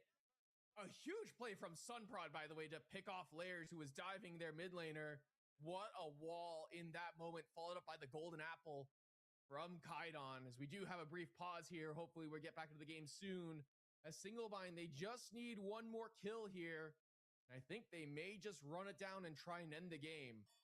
Hydrogen's gonna be the one, the warden, to stand in your way. World Serpent will get Snatty back out. At least they'll get them some significant distance, though. Single Bind potentially can try to catch on up. Charge forward from Aurora. They do not want to let this kill go gently into that good night, but Snatty is able to find themselves beneath the tier 2 once more. All 3 birds still stand strong. Hydrogen, the guardian of the left-hand side. Single Bind can't end, but they can put themselves in a position to do so. 30 seconds on Sunprod, should have ultimate backup fairly soon as well, and this mid bird might not be too easy to take now all of a sudden. We're gonna go in first and tank it up. Flickering Visions apply to the Sobek. Wandering damage field again, thanks to that Loki aspect. Mid bird burned away, no trouble. No health bar dense, Single Bind fully healthy. Left bird can't say the same. This Newt scaling hard. Look at Snatty in the back line, trying to take down this Newt. The knockup forces Newt back, but she still does have that dagger after all. It's a quick little backup there from Single Bind as the left bird gets flown up. They can look towards that Ancient Fury next, but you got to make sure you don't leave anyone behind. Good Skyfall to try to pull off. They do have that magic. This is trouble there for the Newt instead. Snatty, a contemptuous spit, takes down the Newt, and all of a sudden, 1 fire extinguished, and a rather important one at that. Doug didn't get the dagger off. He mistimed it and wasted it instead. Takes a spill to Snatty, and that's an important kill there. At the very least, Single Bind were able to take down the mid and left-hand side birds. And so Hydrogen Bomb will have to spend some time in their base, defending their Titan, defending their throne room. And D'Lo will go to another EFG fight. This game is still not over. 45 minutes in. Why would it be? I didn't have any plans today whatsoever. But 16 to 18. In favor of Single Bind, the gold lead, nothing. It's peanuts. 2K their way. Who even cares? It's all about whether or not Hydrogen stays alive or Mosswall. Rakami stepping forward here. Hydrogen dashing in. Here's Hydrogen just going to instantly try to blurst down that health bar with a few well-placed crossbow bolts. Luckily, Remakami had the good sense to get on out there with that assassinate. They'll stay alive for now. Their fire remains burning. Yeah, Baronary, if he just gets there in time, is able to get the cripple field off. That's a big part of this sort of aspect identity for Ardio is she doesn't have access to a lot of mobility. So the bear form, she's not able to dash forward. So she's not there in time to get that cripple field off. Deny Remakami that escape. And so Loki able to stay alive in an important moment. 46 minutes in, another Ancient Fury, probably going to go the way of Single Bind as they're fishing for a play here. They only have 40 seconds left of that EFG. They want to put to good use for some kills, not just the objectives, though. The objectives they'll have to settle for instead. Tier 2 on the right side is going to be the one that eats that Ancient Fury's curse, but at least it gets you the gold to get those 3K pots and pockets, since all these builds are already completed. Yeah, I think you're just getting gold free for more of the buff at this point to take down that right-hand side, but also still working on those pips. I mean, Hydrogen Bomb have had those 3 pips for a hot minute now. Single Bind still need to work towards that third one, which I would argue is just the best one out of all of them, though. Actually, if we can hover pips real quick, I think one of them might be pretty significant now that we're 47 minutes in. Yeah, nearby friendly minions take reduced damage and deal more damage. That's a big deal now that we're 47 minutes in the game, and minions also scale permanently. If you recall, they're stronger. Yes. They'll do more damage as the game goes on to the structures. That's a big deal, and I think a big win for Single Bind. And look at this, they're grouped just 5 on the left-hand side, maybe hoping Hydrogen himself will step out on this left-hand side to try and clear the wave. He does certainly have a nostalgic attachment to the left side, but doesn't seem like nostalgia is going to be enough. Does he now? Yeah, man, he's been just hanging out there all the time. Reminiscent on the good old days. Remember how simple things were when I had 5 Devo stacks? I got 125. Dear God. A backhand from this Jing Wei?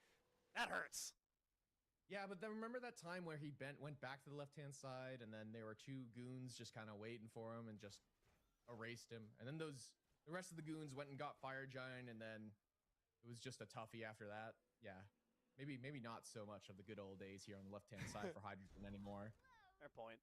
Well, EFG's up, but EFG's up, but here's the issue. The birds are going to be as well in just a second. Hydrogen's got to stick around and make sure they stay safe. I don't think Single Bind are going to pull. I mean, look how long it took for them and what it took for them to pull that objective the first time. I wouldn't be surprised if they just sit on this for a while. Again, let those birds respawn because they just don't have the pressure. And look, fool me once, shame on you. Fool me twice, shame on me. Hydrogen surely doesn't fall for the same play twice and has leads as well. And Blink, so surely he'll be okay. This could be dangerous. Layers. Okami stacking on up. Hydrogen. Tempted.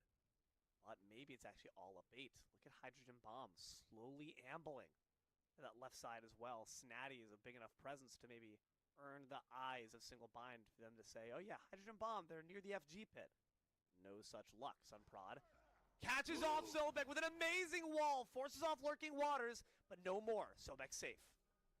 Remy pushing the left-hand side. Another pause comes through here. But yeah, I mean, dang it. A big play there. They get Aurora's ultimate, and Hydrogen is nearby. This could be spooky for the side of Single Bind. They might just rip the fire. I do think at this point, they just got to pull fire. They just got to pull fire if you're Hydrogen Bomb. You have your Jingwei here. It's just Remikami on the left. Who cares if you lose 1 bird, right? At this stage of the game. Though there's a world. The game's late enough. Minions might just own the Titan. I'm not sure how strong they are really at this point. We don't see 47 minutes of play too often. Let me tell you, with these pauses thrown in, is a pause a consumable item that you can buy for like 300 gold? We're dishing these Johns out like candy. I'm sick of it. Thank you. Thank you, Tess. We're back. Snatty on the front lines. Aurora was narrowly able to escape. Didn't have to use any relics either. Sobek, despite being caught off there by that wall, pretty gosh darn safe when you consider 1 Lurking Waters gets it past everything. Yep. And Jingwei once again 500 on the left-hand side, just continuing to farm it out as we hit the 50-minute mark. And yeah, this is oh yeah.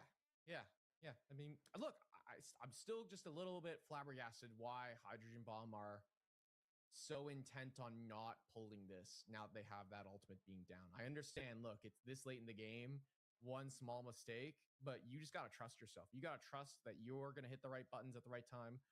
Your allies are going to hit the right buttons at the right time. You have the good damage in the Jingwei at this point.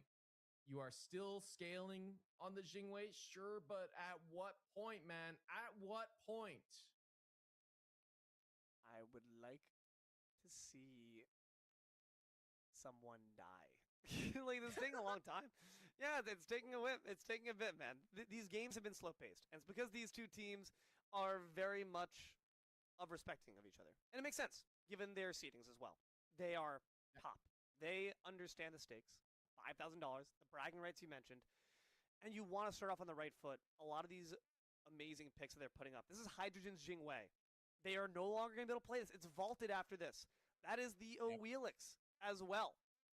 You really want to get yourself the momentum, not only for just having that tick in the score box, but also for what it means for the rest of the series. You can't play those comfort picks again. You better make them count.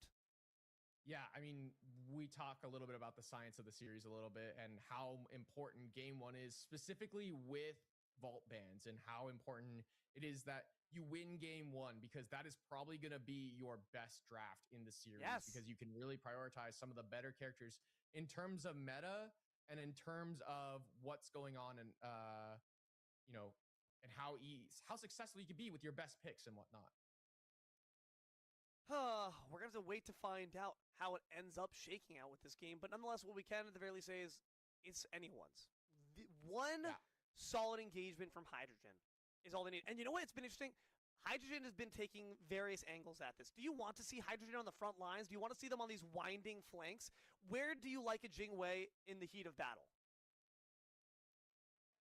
I mean, killing the person that's being CC'd would be ideal, and Aurora has been the one that has been CC'd pretty consistently now, but you could see Hydrogen doesn't have the best frontline killing build, right? That blink makes it a little more difficult for 500 him gold to go for another kill onto a tank. That percent health damage just isn't there, and so really has to prioritize a carry instead. Maybe it's Sunprod who just has to say, screw it. I'm getting to the back line. I'm CCing. I'm walling someone getting their beads, and then Hydrogen show up and just kill them. Please, please, please just kill them, Hydrogen, so we can end. Please, before the next pause comes down. This circuit of Smite Prime is sponsored by T-Mobile. Are you in good hands? That's not the same. That's not the slogan. I forget what the slogan is, but it's not the slogan. But nonetheless, get your internet fix. Someone, please. I want to see some Smite game action happen. So far, though, my question to you, Book, is winding all the way back 45 minutes in the past when we were bright, cheery face, innocent, cherub cheeks, all that good stuff. Is this how you expected this game to go, and why or why not? Yes and no. I think if I expected it to go this far, I would say probably not. I did not expect it to go this far, 50 plus minutes in the game. But at the same time, these are our two top teams. I mean, why should we be a little bit more surprised, I guess? They are just so good. They both played each other so much. They scrim each other pretty consistently. There's a lot of, a little bit of trash talk online from time to time between them and some of the players. But overall, it's such a close match here, man, D'Lo. I feel like whoever takes this game is going to take game 2 and just win the series. It really does feel like there will be a huge momentum crash that comes down on top of the loser of this game. And so that is why we are pausing ultimately. You want everyone to be able to play. You want everyone to have their buttons ready to be pushed. And it is so important in such a pivotal game, especially because we are in that sort of hyper late game territory that any microcosm mistake, any small hair out of place, and you could get punished for it. If you're just too far forward or not close enough to your frontliners to help bail them out or punish the people that are hitting your frontliners while you get to free cast and not in the right place at the right time, you just lose. That is how close it is at this point. Death timers are staggering at this point, nearly a minute, if not already reaching that exact time threshold. So yeah, like you said, stay by the rest of your squad. Roar, I need to see you linking arms, have an accountability buddy. Whenever you cross the street, look both ways. Is there Jingwei there? Maybe you wait for an officer to guide you across, buddy. Get the crossing guard to say, hey, Jingwei, let the Sobek get across. And to make sure that no Thor walls find you blocking your path. So I just need the team to lock it down, communicate. There was that one instance we've seen so far of a successful plan. And this is the reason why it's taking so long, is because we're waiting for Hydrogen's beads to be down. You called it out. You said what they need to do. And the plan went through to fruition perfectly. Do you think Hydrogen gets fooled again? Doesn't seem to be the case. So what's the alternate strategy now? If Hydrogen's not going to fall for the same dirty trick, how do we kill them? Do we kill them? Do we ignore them and go for Kaidon? What's the move? Yeah, I think at some point you just have to ignore. Well, it's so tough to say, right? Because if you just say, yeah, let's just ignore the Jingwei. What's the worst that's gonna happen, right? What's she gonna do? Kill us? Oh yeah, she will do exactly that at this stage of the game. So much strength in the build. It is a tough decision, I think, that they have to make. And it's going to be one that has to wait for a little bit longer here, folks. I fear some technical difficulties are preventing us from getting back into games, so while we figure all that out, we'll toss it over to a quick little break. So guys, don't go anywhere. More Smite Prime after this.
come on back into the fray, into the battle once more.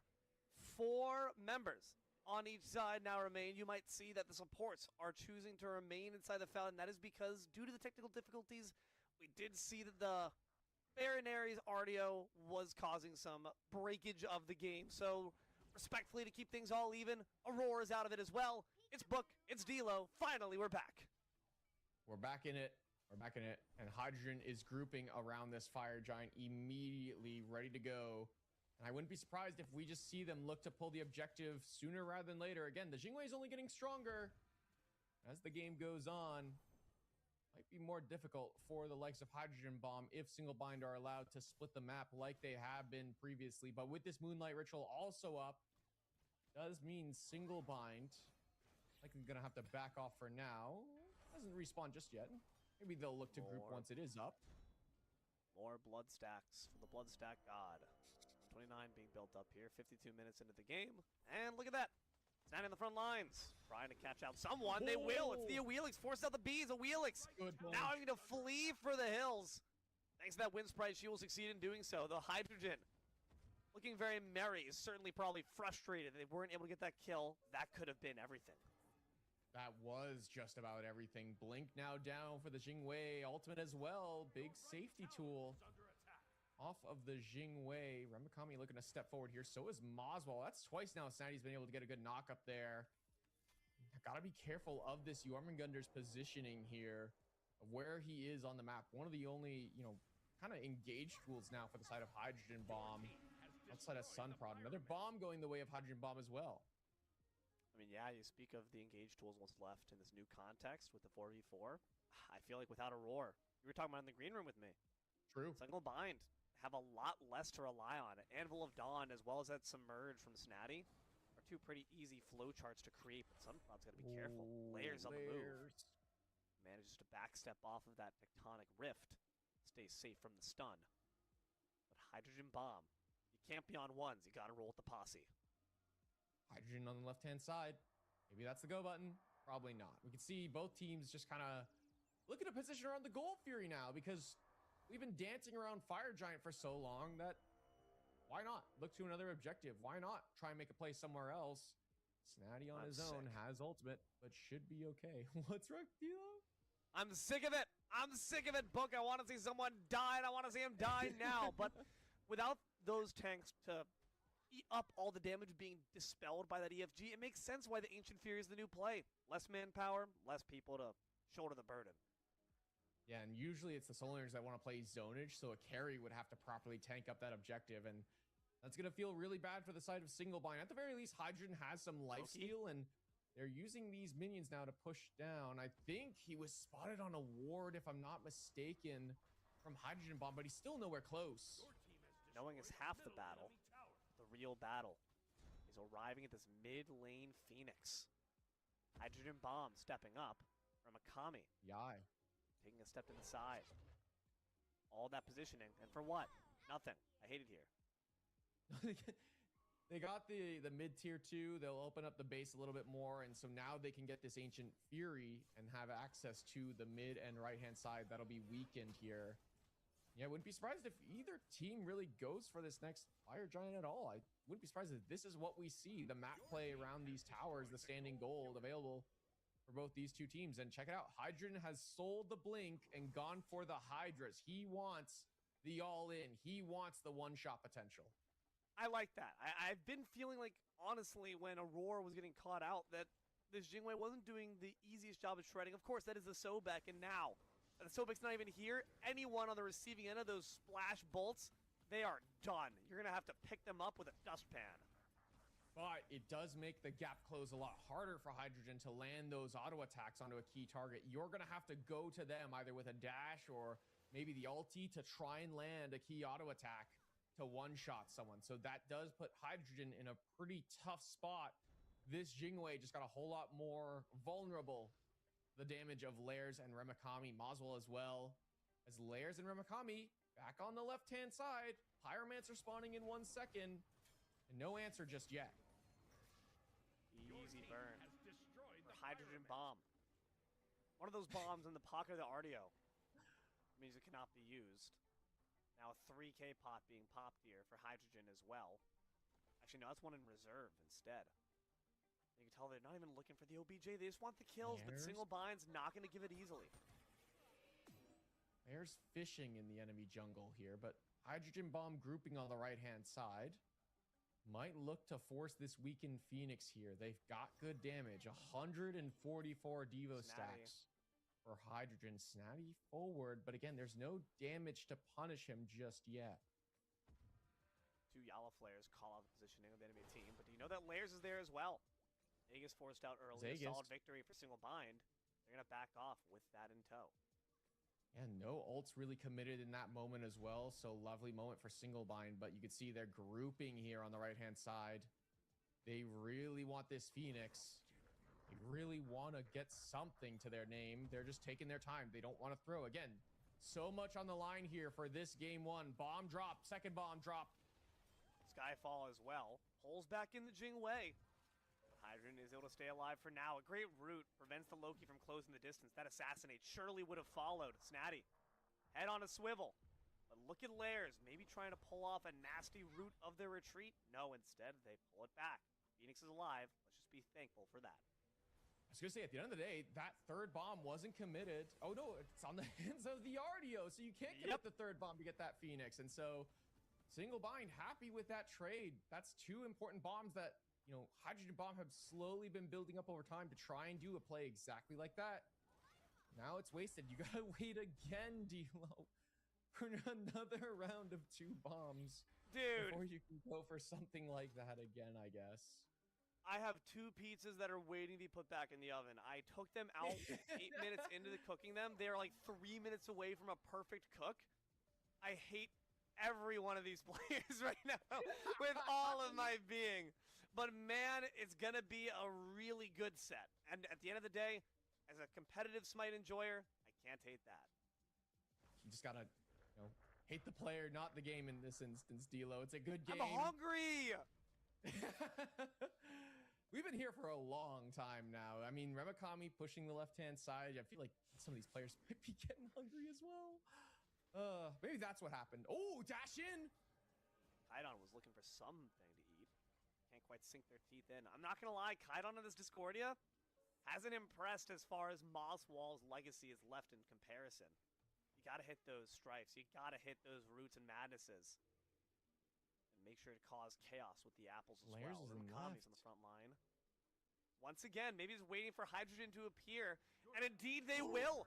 This could be dangerous. Hydrogen maybe offering themselves a sacrifice. The Loki goes in, forces out the beads. That's the call, but Hydrogen dashes back out before the Wheelix can close the gap. Now the right side burr is going to be taken in trade, but it's a far better exchange instead. For our friends, if they're able to finish the job, here comes the Thor, but only arrives to see Cinders. As the left bird's taken down by single bind, and the right bird still stands strong on the other side. Remakami is just too tanky with this build. Pops that, you know, Nemean hide, and immediately Hydrogen can't keep swinging onto the Loki. The Loki's able to walk away. A big window here for single bind. They're grouping here on the left-hand side, likely looking for this Gold Fury. Pyromancer available as well. I think EFT is just off the cards here, D-Lo. Both teams do not feel comfortable pulling this objective. They're just looking for a fight now. 1 hour. 16 to 18. Well, that's what that looks like. Yeah, right? Sore sight. Or sorry sight for sore eyes. Sorry, I'm tired. But yeah, that's okay. Snat is in the front lines. Not tired of the combat, clearly. Top of the player damage charts by a country mile, too. The Snake's been doing a good job of just zoning away and getting into the fray. Those knockups have been important. Beads down for 70 seconds, that is too.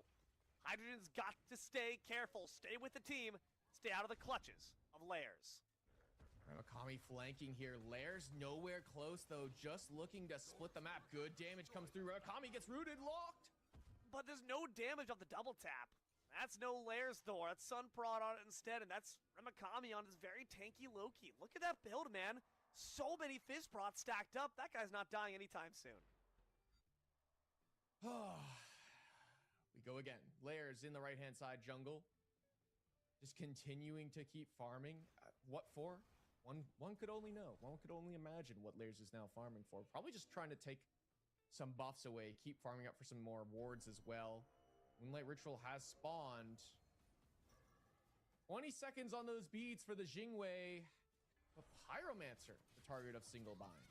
The enemy team has destroyed the Easily Pyro. found. Bomb now in pocket for Loki. Sobek, Big. unfortunately, having the other ones does kind of suck again. Ritual now being picked up here. Hydrogen Bomb half priority. Those lane pushes will be important. We've seen the damage just one can do. That right side bird very well. If allowed, that minion could finish the job. But doubtless, single bind will be there to thwart its attempts, given how stalwart their defenses have been so far. Ritual won by Hydrogen Bomb. What else can we do? Lairs and Remakami hunting here. On to Hydrogen. Lairs going in here. Oh boy. Hydrogen sees that they're peering over the crested hillside. Wisely opts to use the dash before they're in range of a Wheeling Soul. Very smart play to keep Hydrogen safe. Really smart play there. It doesn't really get single bind a big win. They push Hydrogen back. Again, this Jingwei scaling 151 stacks now. An hour and 2 minutes into the game. And so very, very strong. Gotta wonder, can Hydrogen just maybe 3-shot this FG with this build? Now that they're this strong, have Hydra's Lairs. This is Gus off the mark. Hydrogen knocks themselves up, but O'Wheelix didn't actually take the opportunity. The airstrike, they turn, pivot, looking instead for Mosswall. But instead, Hydrogen turns back to maybe assist Sunprod instead. Oh, but no one knows where the target is. Sky falls up in the air. And they manage to stay alive for a bit longer. What goes up must come down, and Hydrogen turns it around to take down Doug. Lairs tries to take advantage. They can't. But Remakami answers back. Hydrogen's done. But can the Loki finish the job? No. Sunprod commits fratricide. At the very least, I don't think they can end because Hydrogen's dead. They have I hate it here. Push the towers. I hate it here. I hate it here so much. Oh my god. Mom, this is insane. I want to go home. I want to go home. Mom, please. There's 70-second death timers. Mom, please. Mom, they're building 5 3K pots. They're doing 3K pots in the bathroom. Mom, I'm scared. Moswell has to be careful, though. They actually might go for it with this Naga minion. It is very slow here. Moswell doing a good job clearing that minion out, but with the minions this strong, an hour and 4 minutes into the game, they might be able to go for it as soon as this next wave arrives. Snatty doing a great job pushing Moswell back. Doug, the next closest member, in 30 seconds. Okay, decent damage being applied this time. Snatty rejoins the team, so the mid-bird will finally fall. But with only 30 seconds left here, for the rest of Single Pine to come back up, and given how long that Phoenix took, I don't think Titan's in the cards. Hydrogen Bomb agree. With that bird done, they'll go back to base to do it all over again. Doug has to do a better job of where he's positioned at the start of these fights. Singlebind said, guys, there's a Jingwei just running at us an hour and 4 minutes into the game. We gotta run, we gotta bail, and Doug just kind of goes the wrong way. Snatty's able to walk at him. So is Sunprod. That allows Hydrogen to show up late to the party and take down the carry. Doug just has to be in a better spot earlier on. 40 seconds on Hydrogen's beads and Singlebind grouping in the area. Maybe this fight isn't over just yet. Lairs needs to get that pull. The difference is, we talked about the 1v1. It's Mosswall versus Hydrogen. The difference is, without Hydrogen, the bomb's got no way to blow up these structures. Whereas without Mosswall, Donut Doug can still grind down a Titan to a fine powder. Same with these Phoenixes too. Pyromancer is up. It's really the only objective people feel safe taking in this day and age. Hour and 5 minutes in. When does the ripcord get pulled? Singlebind just taking their time here, looking to push out all waves. As Hydrogen is here first. Ramakami, the one up first, just pushes them off for now and is frontlining pretty well here. He's got to be careful from the damage, though. He's taking a fair bit, not really returning a whole lot back in return. Also looking for a flank angle, potentially, onto Hydrogen. Has beads. Scary stuff. 150 stacks. Book, I think you doomed us the moment you said he's getting into 200. I think this is actually all your fault. You know what? I'll take the L on that one, D'Lo. That's on me. But to be fair, I feel like Hydrogen has been stacking this one up fairly slowly since he's gotten it to its sort of immediate capacity and then has continued to slowly scale it up. Oh, Hydro gets its back stopped. Have to back up defensively and then reset. What do you think they're buying here right now? Do you think they're kind of resetting and just saying, guys, more wards, and then they just maybe sell an item and rebuy it? I don't know what to do. What else are we going to spend this extra gold on? Another 3K pot? It doesn't stack, remember. It just keeps refreshing it. They're buying 5-hour energy. It's going to be a long night.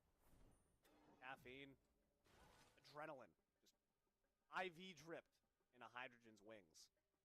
Sunprod on this Thor, I feel like, has been an interesting aspect. You talked about it at the very beginning. You said that Sunprod is not really known for this character, and doesn't feel like these Anvil of Dawns are ever leading an engagement. Does that need to change, or is that the right idea? Fire Giant being pulled no here. Way. I mean, 4 members on the left, Jingwei on the way, but the burn is just not fast enough between these guys. Yeah. They gotta get off. I genuinely mean no way. Like, it's not happening. Sunprod's here to patrol. That ultimate means that they can cross the distance easily. All you've done is just kind of call their attention. They're isolated. Speaking of, isolated. Here comes the Anvil of Dawn. Lairs is not there, nor is Ramakami, but a blink gets Donut Dug back to safety.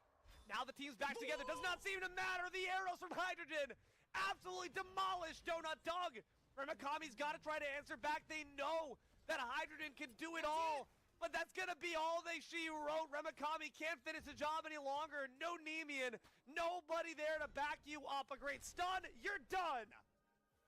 Hydrogen sold the Hydras and rebought Blink, and that was the difference maker to finally take down Doug on the right-hand side. And just a mispositioning from the members of Singlebind. 2 members isolated respectively from each other. And then Doug is just the one to take a spill right away. Forced to blink, didn't get the ultimate off in time even. Lairs gets Aegis though.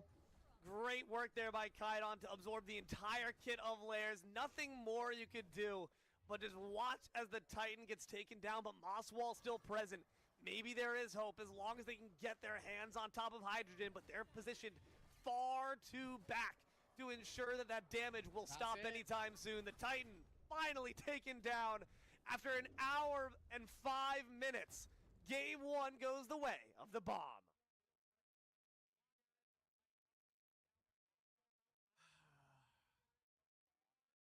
How you feeling, D'Lo? I gotta stop signing up for these like end of the month things. You're not gonna see me for a circuit ender for a while, folks. Oh boy. That was a very back and forth game for a long time. Gotta feel bad for Aurora, man. He's just sitting there saying, this is tough, man. Well, the stats.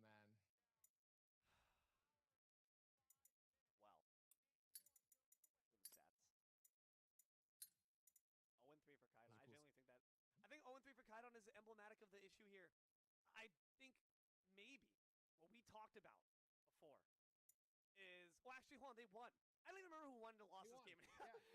Wait, what? How? I don't know. It's just Hydrogen. You know, no, I know why, but it's also what you called. You said the way they win is that Hydrogen just gets to Uber late game. He got to Uber late game. It doesn't matter what Kaidon went. Kaidon could be rocking an 0-17 slash line. The result's the same. Look at that damage there from Kaidon, or from Hydrogen, excuse me. 51,000. That one, Moswell still a little bit more, but Snatty, 61,000 damage on the Jormungandr, the big snake man, doing a ton of work that game. D'Lo, we got at least another one.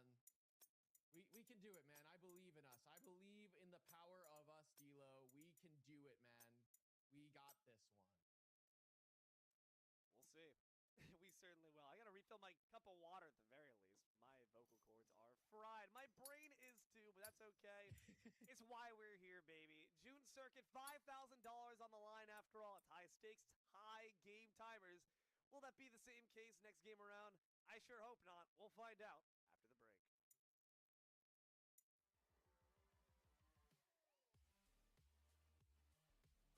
Select your god.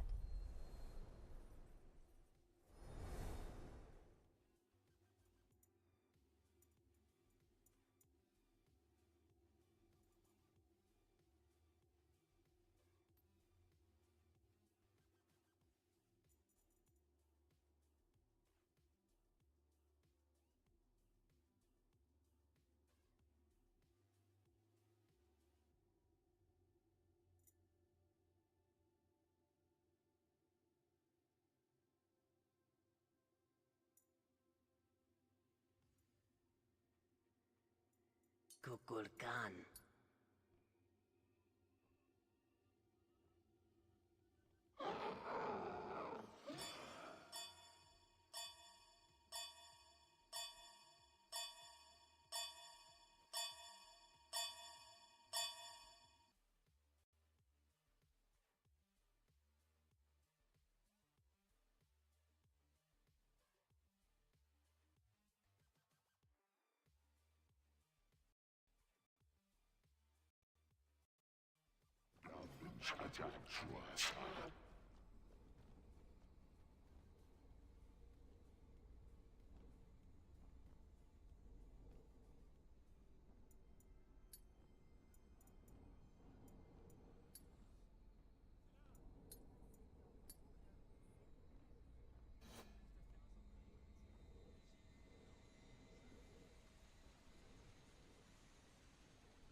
Sentry deployed.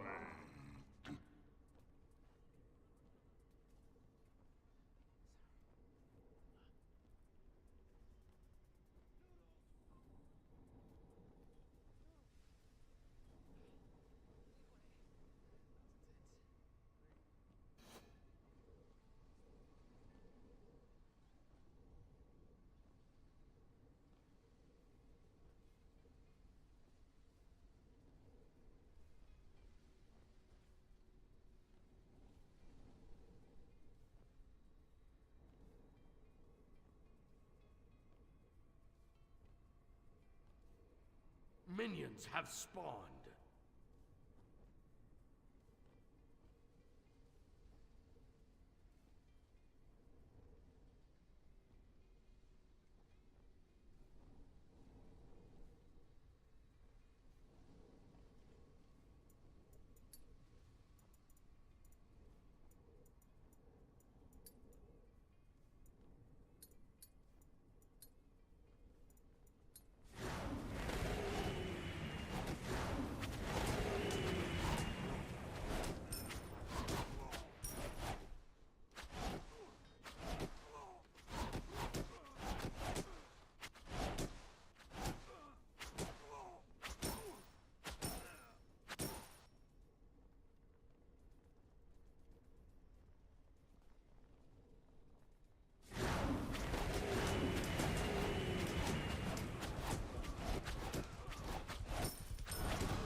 Tower is under attack.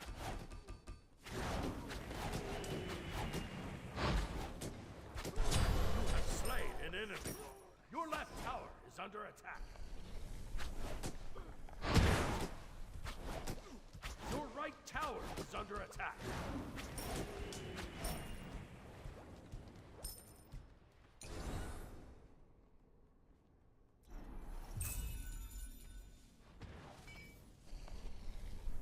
Your left tower is under attack.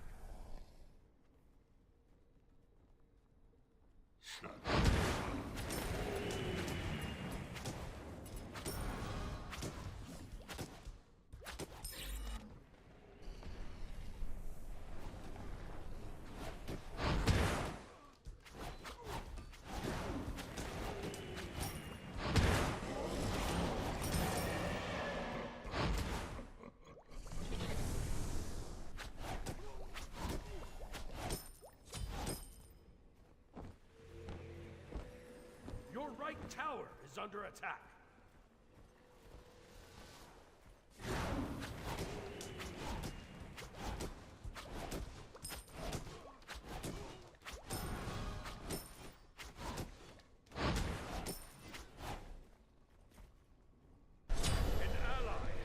slain.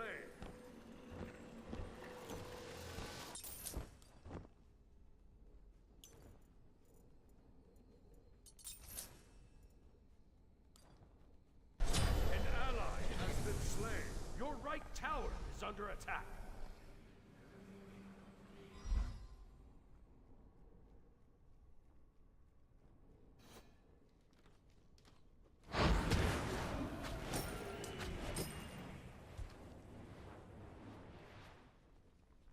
Your right tower is under attack.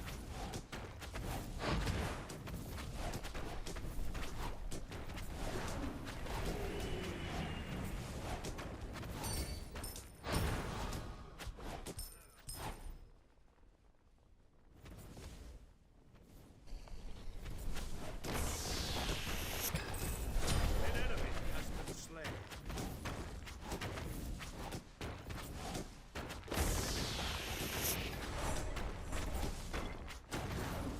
Your left tower is under attack.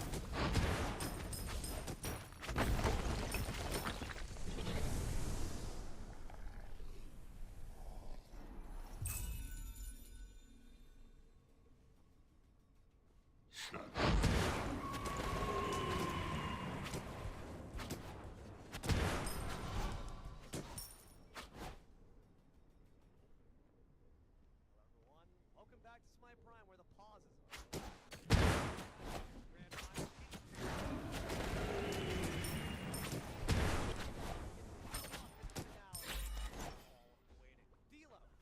An ally has been slain. In the booth.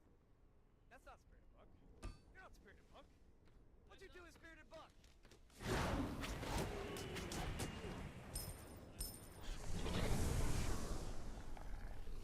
Your left tower is under attack.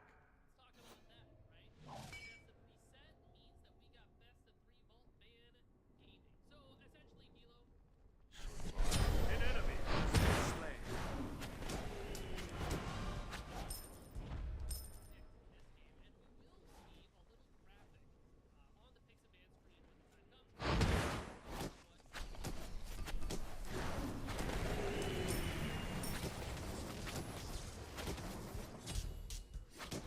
Your right tower is under attack.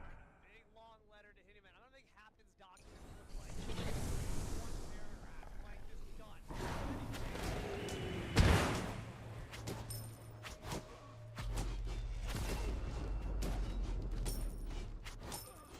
An ally has been slain.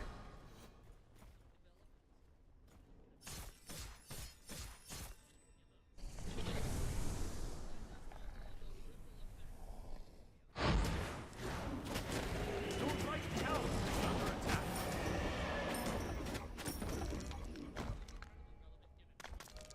Your right tower has been destroyed. Pretty interesting considering the fact that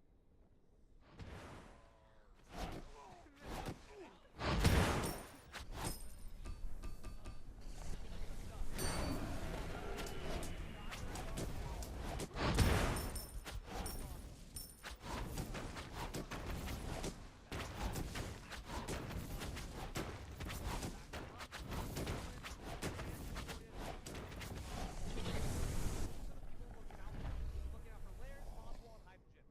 Sunpraw's been having a bit of a rough day so far. Hasn't gotten to see that snowball. Maybe if they get on the Sano, Yoden.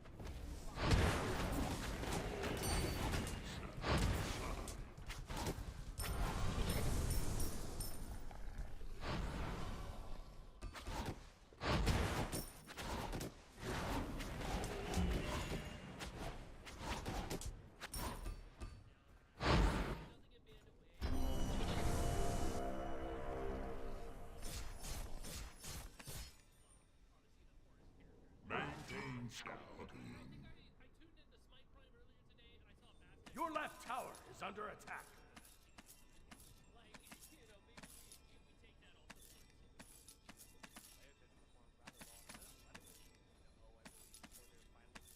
Maybe that game ended up being some surprisingly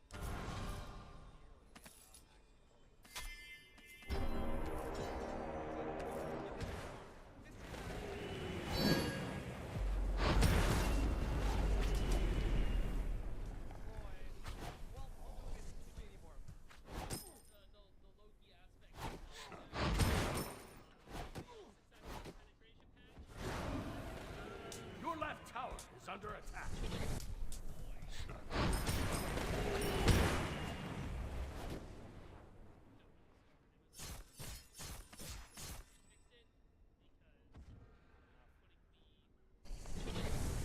Your left tower is under attack.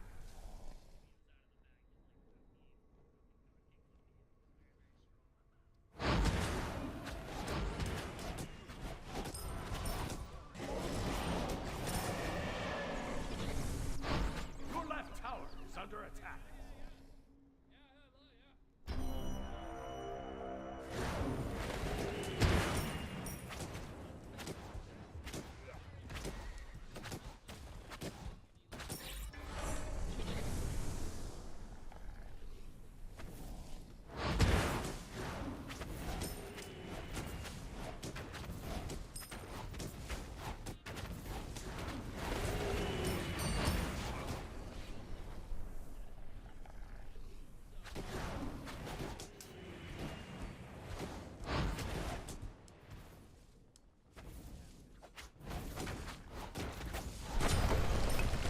Killing spree!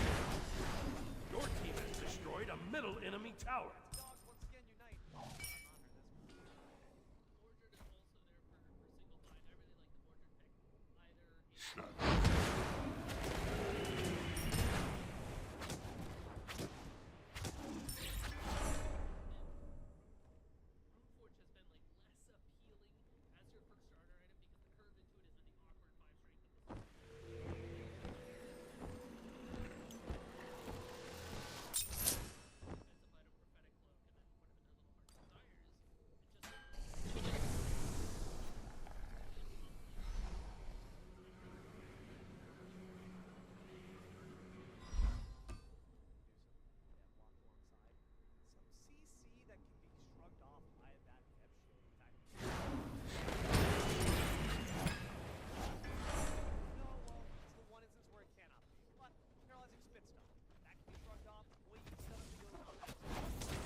Enemy team has destroyed the Gold Fury.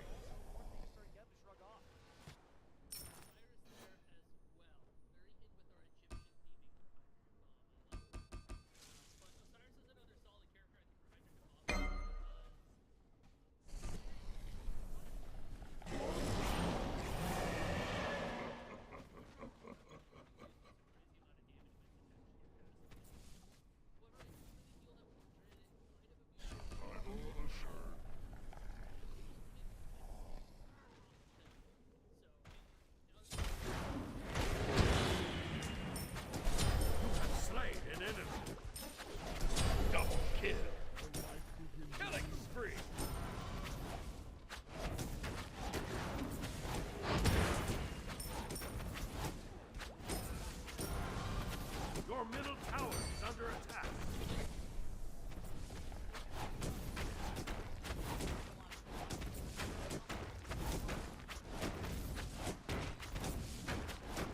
Your team has destroyed a left enemy tower.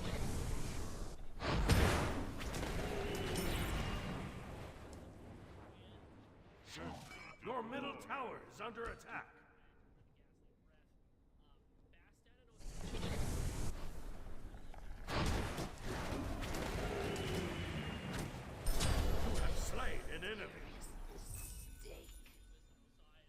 Your right tower is under attack.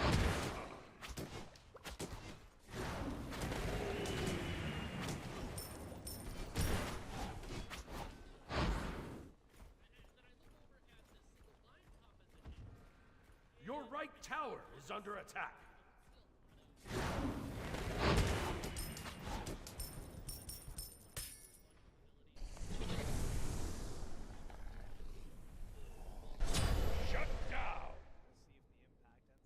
Your right tower is under attack.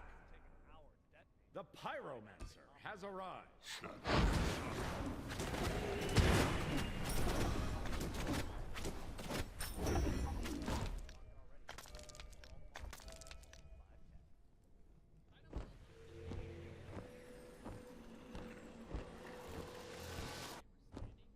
An enemy has been slain.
right tower is under attack. An enemy has been slain. An ally has been slain.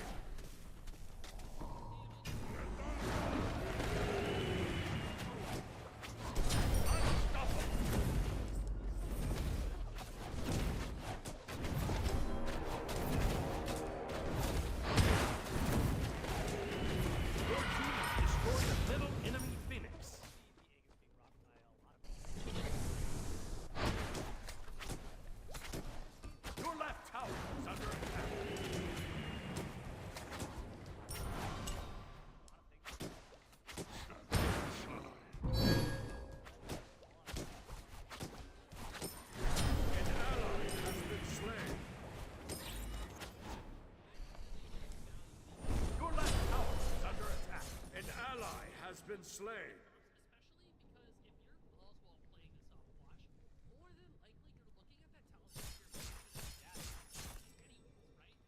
Your left tower has been destroyed.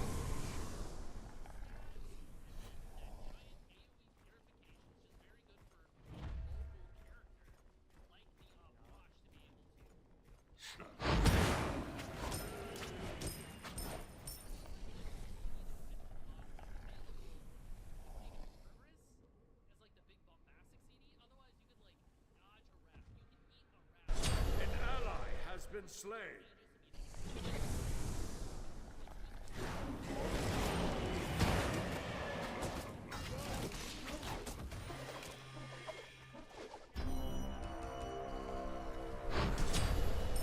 You have slain an enemy.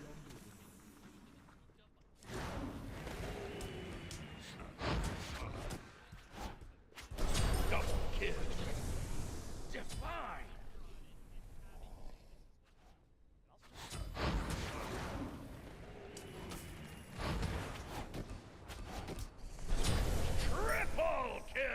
Your team has destroyed a right enemy tower.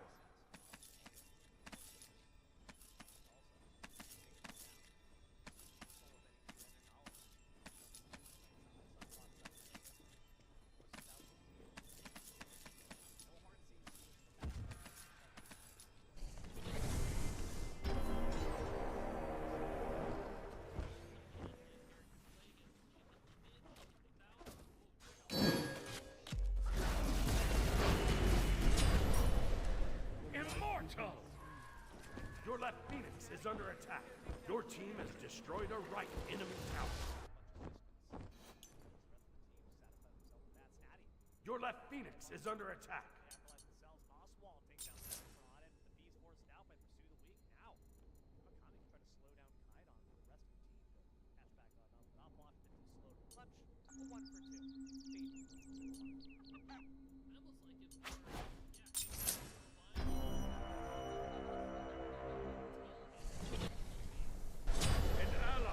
Been slain.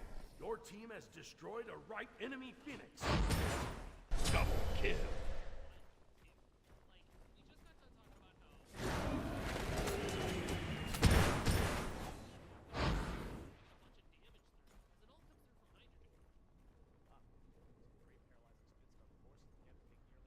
An ally has been slain.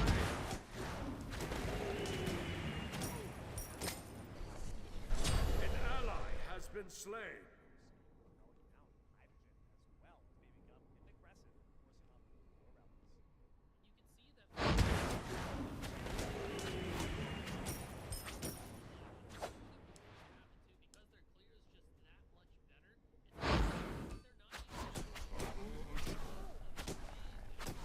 An enemy has been slain.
Adequate. Cerberus ultimate nearly results in the Donut Dog coming around the backside. Sunprod will actually manage to finish off the kill. Yep, able to leave one. Oh, they have to instead take the ring on the Rosie. Sunprod's in trouble. Back to safety, but they're taking the tower. Still present. Good dive bomb in from Hydrogen, and they'll find Lairs. Victory. For a nice, easy 2 kills. Donut Dug in, Lairs will both fall. Dual lane from Bomb. Hitting big. That's exactly what we were talking about earlier, D'Lo, where if you're babying up and you're Hydrogen, you have some of the tools to be able to kind of walk over, maybe start a fight, maybe get something going in your area, but your jungler is going to be the real tipping factor there, right? To be able to clean up the kill so you can finish that dive. I mean, Donut Dug was like 1 health at the back of the tower by all rights. They should have just been out of there, but it's the Sunprod rotation that's able to clean that up. Not only clean it up, but when you have this Bastet that can jump in and jump out, like she's able to like go underneath the tower and then just jump away from the tower. Somebody else can take the prio on those tower shots so that Sunprod doesn't necessarily have to worry about tanking all that damage coming back from that. So it just makes her, like I said, very, very tricky to play against. And notably, I don't see any cripples from single binds composition, which means that when the Bastet jumps in, she'll always be able to leave unless we find some kind of stun. But I see Geb knock up and an Opwash stun maybe that never hits because like Bastet doesn't have an ability heal. She just has lifesteal attached to her kit. Yeah, the moment the Cataclysm starts to charge up, you know that Bastet is hitting that pounce right on out. Same with the Petrifying Gauge from Donut Dug. There are stuns, sure, but they're certainly not on demand. That's going to be an issue. 8 minutes in, 3-2. In favor of Hydrogen Bomb so far. About a 1,500 gold lead their way as well.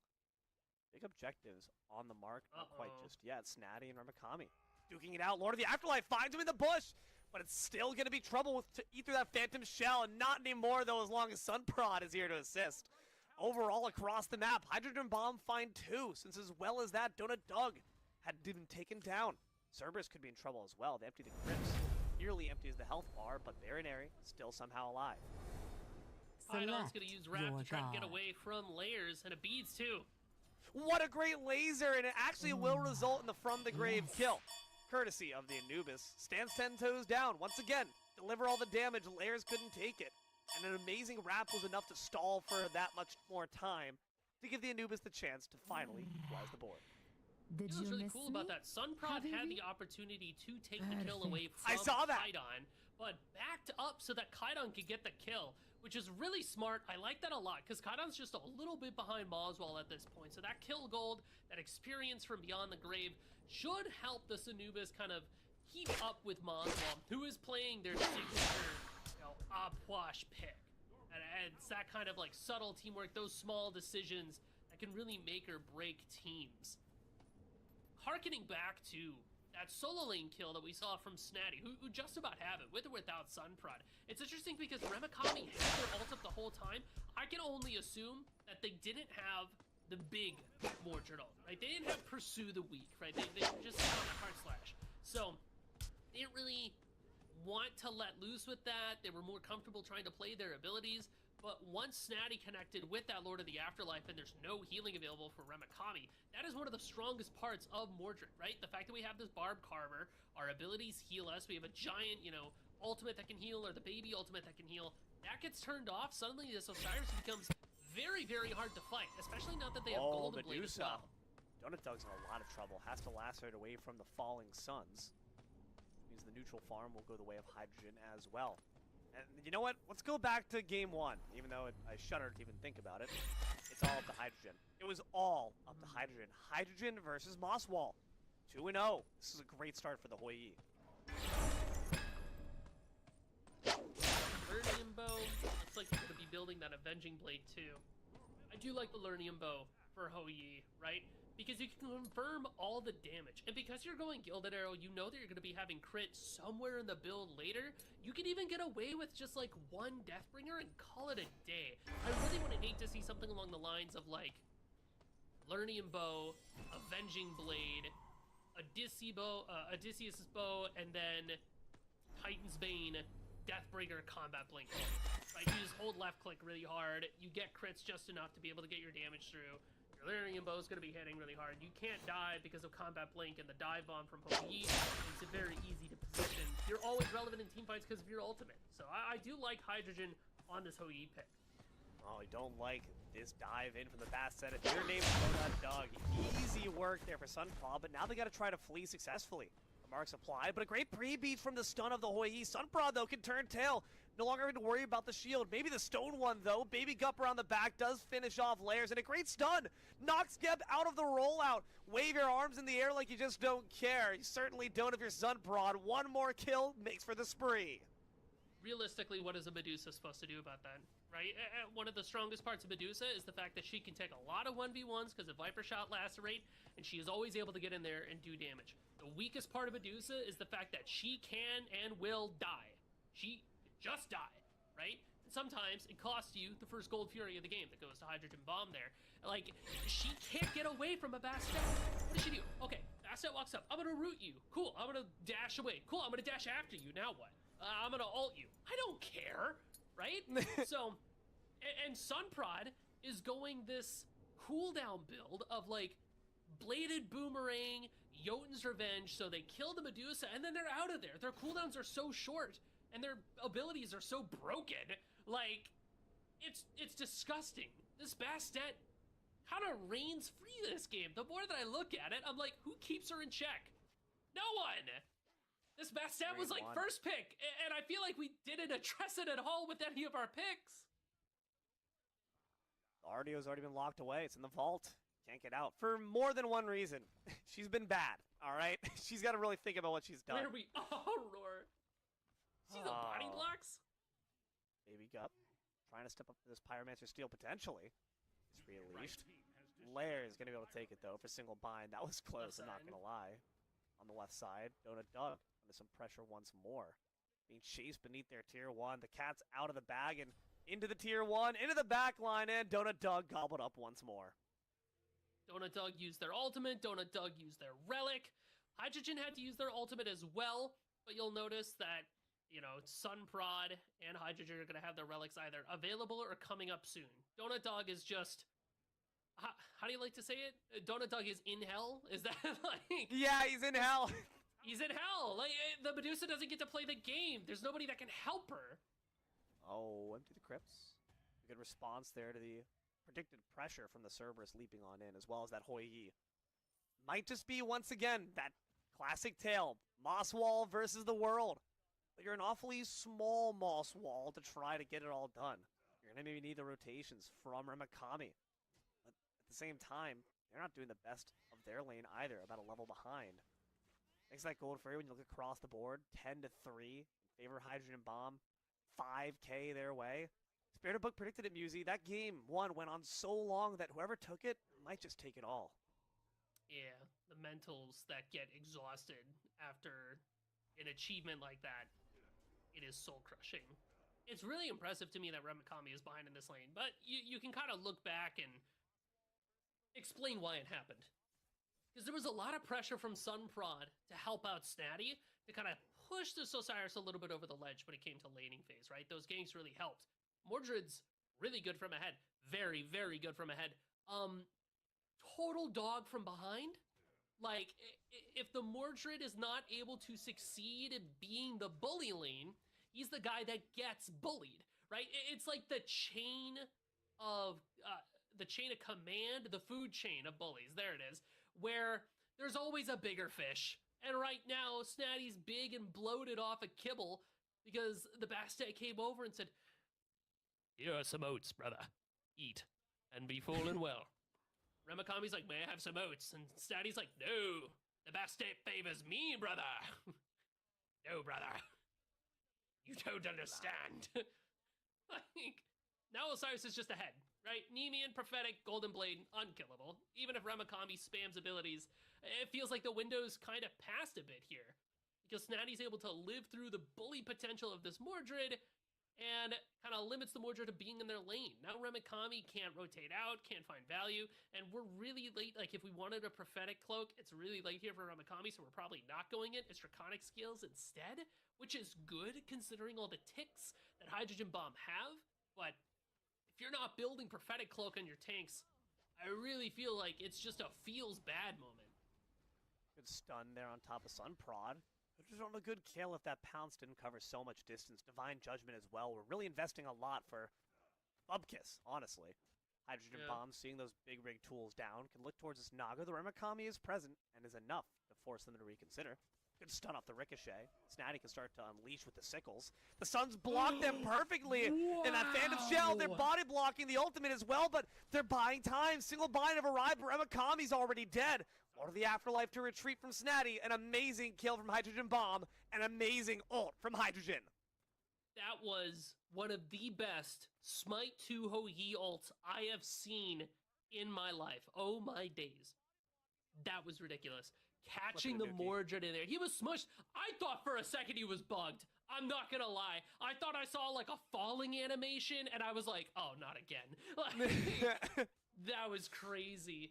Even with the shell, like the only way that Remakami avoids that is if we like pre-shell a Ho Yi ult, which first of all, when are you ever pre-shelling a Ho? In the year 2026, that's not happening. The word pre-shell is a new word. Yeah, I was about to say, you can't even find that in the dictionary. It hasn't come out yet. It's actually something entirely different that scientists haven't even figured out the ramifications for. So write that down. Absolutely ridiculous play there from Hydrogen, which, you know, what is the Ho Yi doing here? You know, rotating over for that Moonlight Queen Naga. It's just all around. It was a really good play. Hydrogen Bomber just in control of the game right now. I love it. And the single bind team, I look at their comp and you're like, okay, who scales?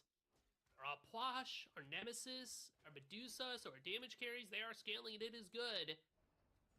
But like, again, we haven't really answered the question, how are you dealing with a Bastet? How are you have answers to Anubis. You could jump on this Anubis guy and beat the brakes off of him, but then Bastet just jumps your backliners and kills them instantly. Okay, Hydrogen's going insane. You're gonna have to acknowledge that at some point. You have to look at one or the other. And the whole time this is happening, Hydrogen Bomb is just gonna go, hey, I'm gonna sit behind your tier 1 tower. Oh no, Mosswall! Poor sucker just gets absolutely bang bang bopped by a great Ricochet stun from the back line. Hydrogen works around the back and finishes the job. Tier 1, Death Ball.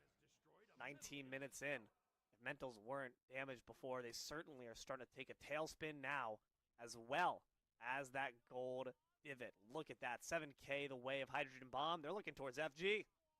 Hydrogen's got Titan's Bane and the Avenging Blade online at this point. All the Shred of the World. Anubis has got Shred, like, in their kit. So, Hydrogen Bomb can pick this up and burn it, but it's really a fight that they want.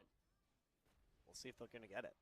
Blink on forward from the Cerberus, finds a double on the Stygian Torment. Mordred does enter the back line, but Sunprod, you go in, Mordred, that's okay. I'll eviscerate the back. Hydrogen takes down Remakami right after. No members lost, only gained. Hydrogen Bomb get fire for all 5. Not gonna hold you, D-Lo. I don't think this game's gonna be an hour long. That's the vibe that I'm getting right now. I mean, you had Kerberos find the world's biggest ultimate, and you called it at the beginning of the game. You said it. Where are their beads? And we're like, well, we know Talisman of Purification is going to go to the stopwatch. Might as well have it. Oh, okay. I can't help but notice it's not on cooldown. Right? Like, we didn't pop that. That's a fair point. For the Kerberos ultimate. The Geb shield didn't come out to try to save anybody. In fact, the Geb got ulted by the Kerberos, so you're just like one person down. Oh, we're trying to pull gold, by the way. This is gutsy. I don't know about that one. Great Ricochet does solid damage to the Moss Wall already. That's going to mean Hydrogen Bomb can take it on from here. The Suns block them away as well. Going in for even further. Can the Geb finish the job with their fisticuffs alone? Maybe, but no. Hydrogen takes it instead. Kaidon will take their life as well, and Mike Typhon's on the field. Oh, Lord, he coming. He's so big. Because Kaidon is just unanswered. Legitimately, what are you supposed to do? Who is that up there fight? Someone's dead. Donut Doug's dead again. Right. He's in hell. Oh, hold on. Snatty could be joining him, though, shortly. Dagger in pocket for Sunprod. I'm not convinced they're dead. That is trouble on the back end. The Sickle Strike nearly finishes the job. Sunprod wants to do it, but the Ensnaring Claw is off the mark. A long pounce right back. Sunprod safe. So is Lairs. Aurora may not be. Forced to use Cataclysm, Screeching Gargoyle, Baby Cup, and Hydro. Walk away from it. Not too shabby of a defense, honestly, from just the Geb alone. Buys time for the rest of the team to back them up and keeps that left side bird safe for now. For now, being the operative term. For now. This is looking pretty scary. I'm not going to lie to you. So, single bind, you don't have an answer for the Bastet character. Who do we kill instead? Who can you kill? Snatty seems nigh unkillable, just running it down against Remakami. Judgment Tether's equipped. No stun will be found. They split the difference pretty well. Maybe Cup's got it back on off to take down this tier 2 first. And now that mid-bird's exposed as well. Hydrogen bomb. Drop down the Suns. Those are the real bombs. Same with the laser. Right. Kaidan obliterates Aurora once more. And now we can look towards that Phoenix. Sunprod and Snatty still have their ultimates. No bombs to burn down this Phoenix. But hey, if you could just get kills, I don't even think it matters too much. I mean, I'm pretty sure Moswell, no! Down. This is trouble for the Opwatch. They got to back off and drop down the crypts. Remakami found an ultimate to stall their retreat, but it does not matter. It's Snatty taking down Moswell. Remakami, the front line, is dead. I don't think this game's going to be an hour long, Musi. I think it's ending right about now. A divine for Sun Prodigy, and the Titan might just be next up for the Kitty Chow block. We'll find out, though, as Aurora respawns in and lair. Takes down Snatty. An amazing seismic shockwave, but is that enough? Absolutely not. As long as Sun Prod stands firm, Hydrogen Bomb can blow up the spot. Single bind are swept away.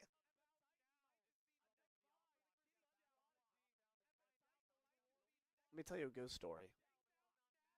I just saw a murder, right? So a ghost story sounds appropriate. For single bind, that we just saw. I don't know if you know.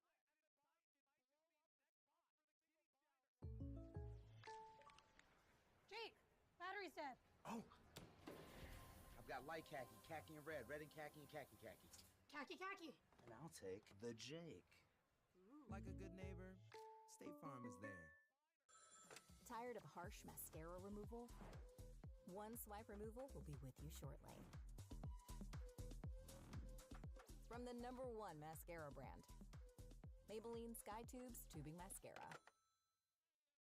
Alvarez. Who's Alvarez?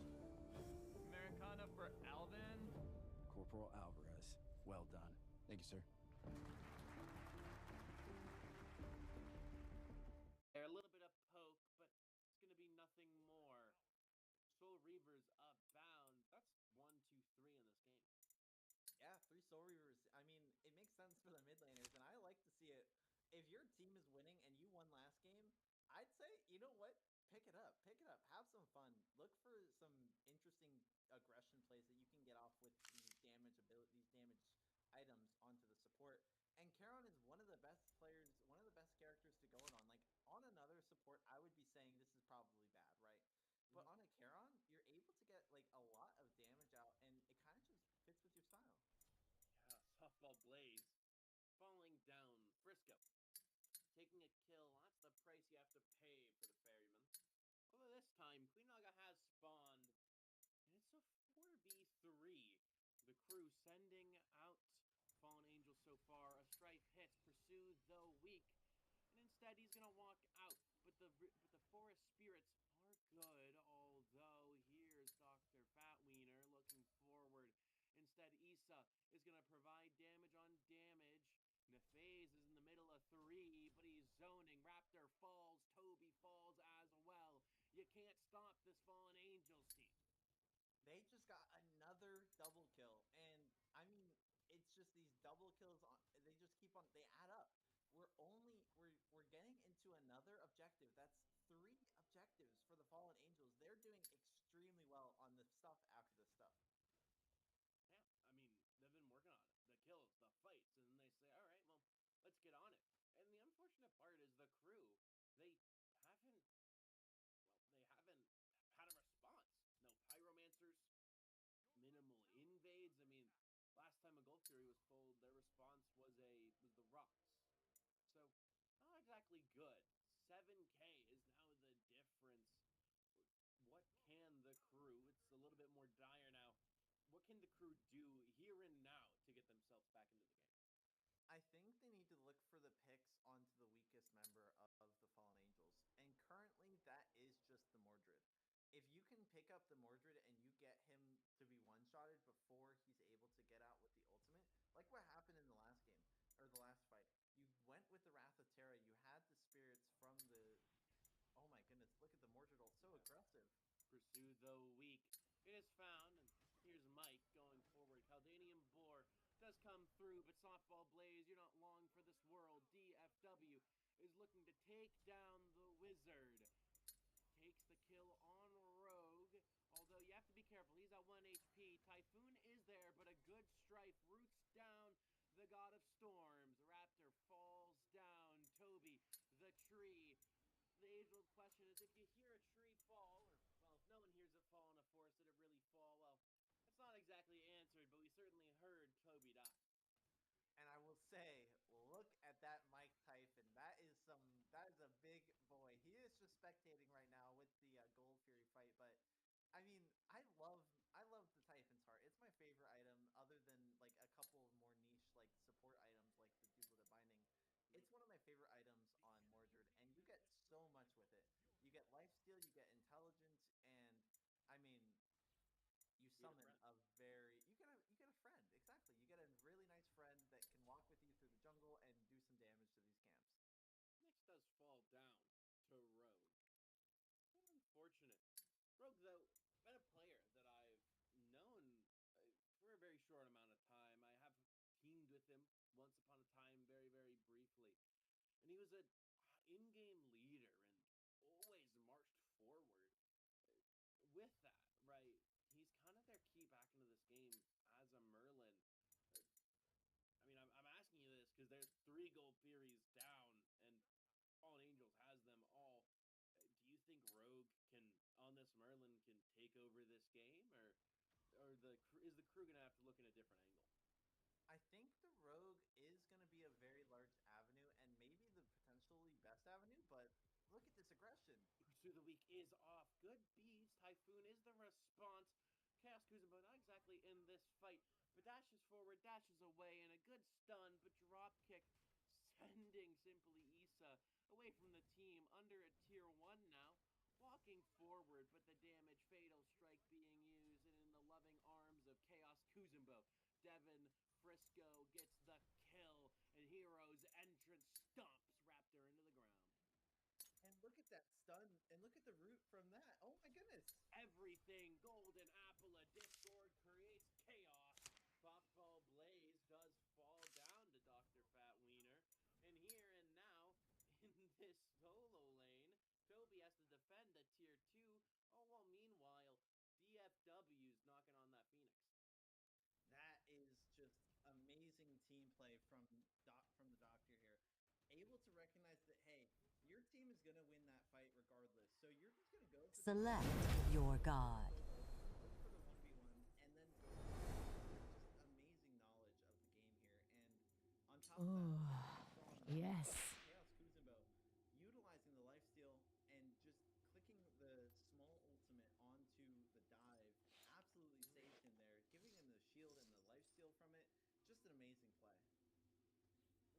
This Fallen Angels team, they have not missed a beat since game number 1. It's 7-17, 20 minutes in, and Fallen Angels, they've been taking every single objective, chief among them 3 Gold Furies.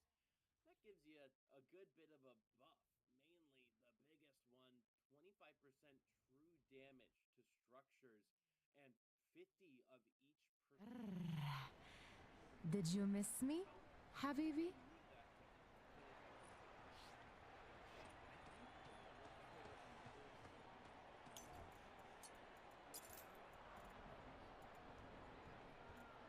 I suppose.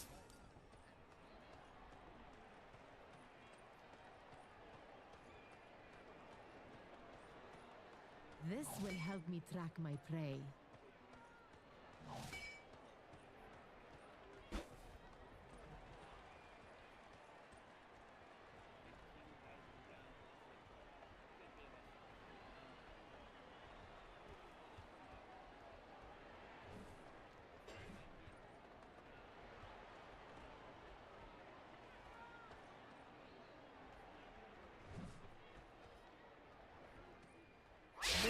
Have spawned.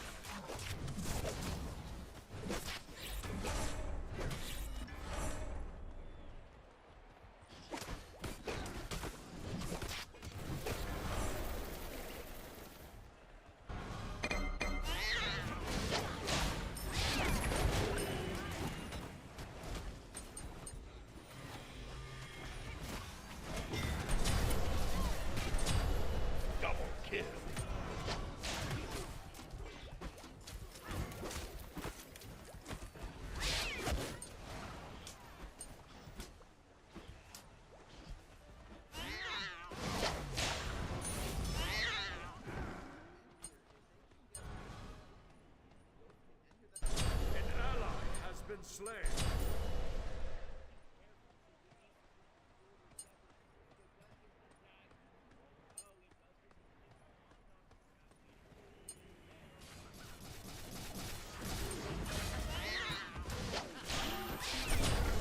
Slain an enemy. Double kill. An enemy has been slain.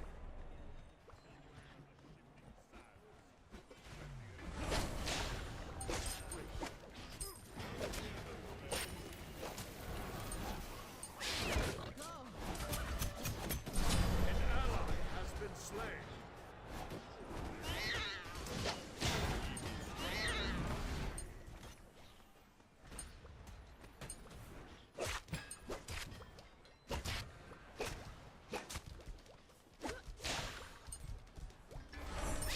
An enemy has been slain.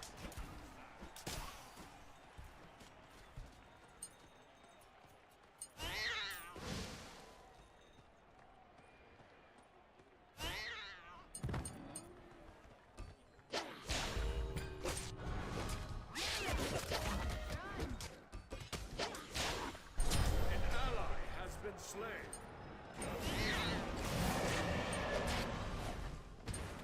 An ally has been slain. An enemy has been slain.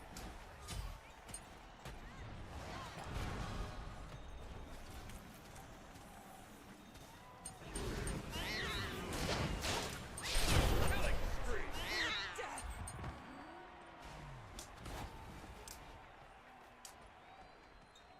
An enemy has been slain. Minions have reached your portal. An enemy has been slain. An ally has been slain. An enemy has been slain.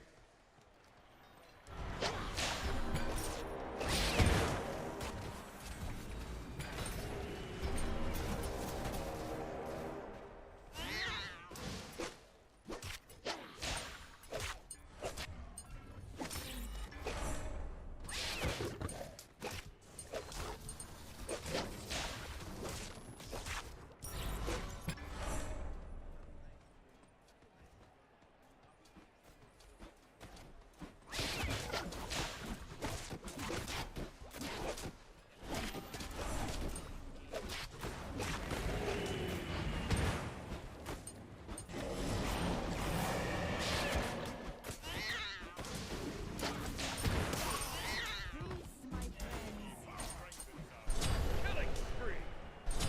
An ally has been slain.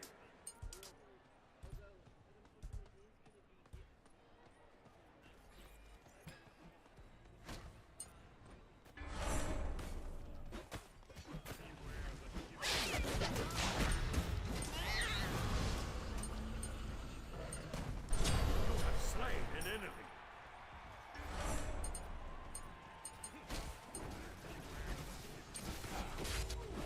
An ally has been slain.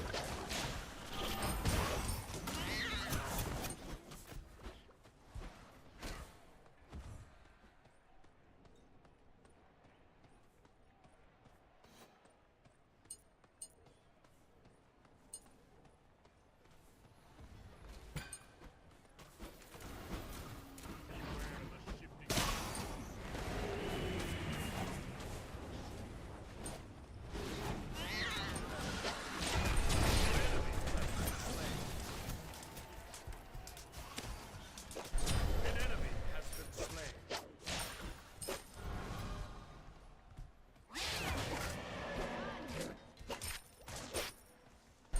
Rampage.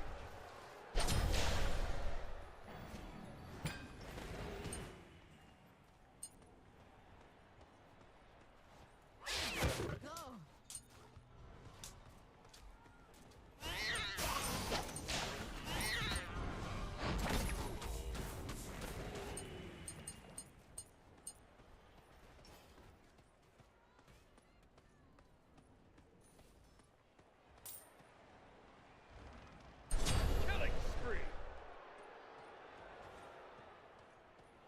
An ally has been slain. Rampage.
an enemy.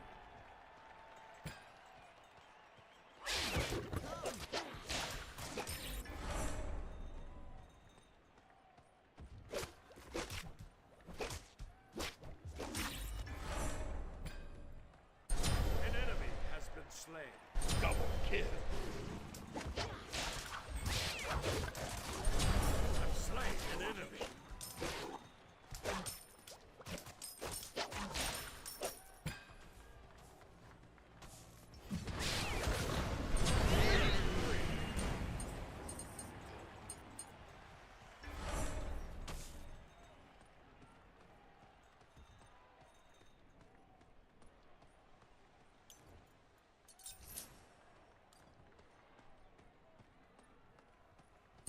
An enemy has been slain. Shut down. An enemy has been slain.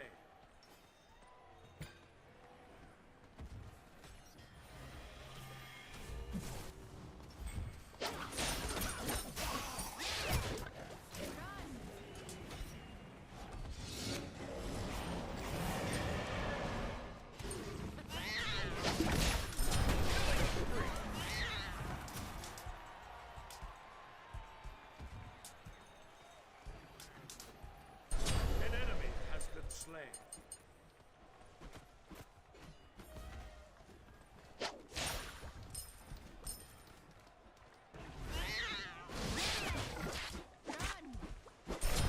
I've slain an enemy. An ally has been slain.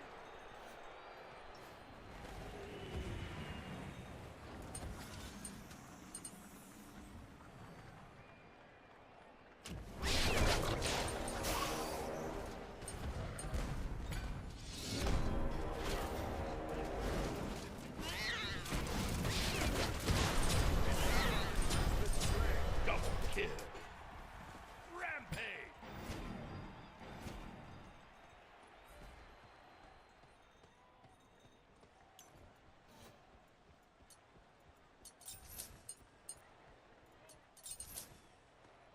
An ally has been slain.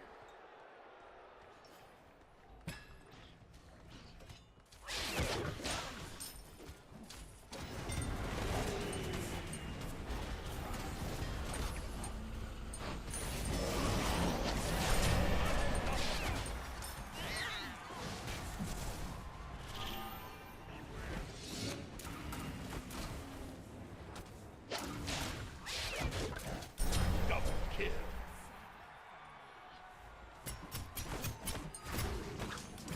Triple kill.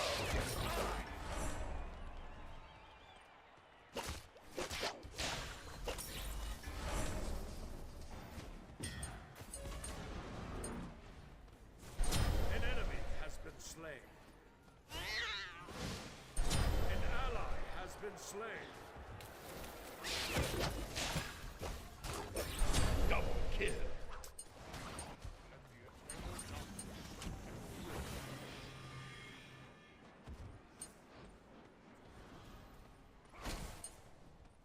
An ally has been slain.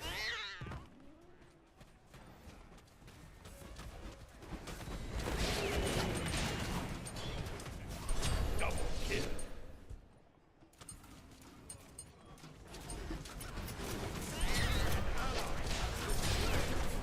Double kill. The enemy has 50 tickets remaining. Kill. Immortal.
team's there, but them is low. We don't need to get back. They got Crit Ymir. Naza got Crit. Yeah, this gonna be a little complex. This one's gonna be a little complex.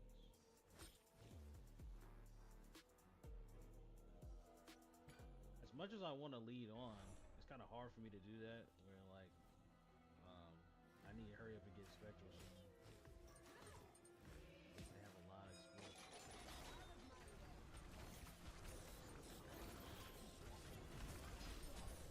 There we go.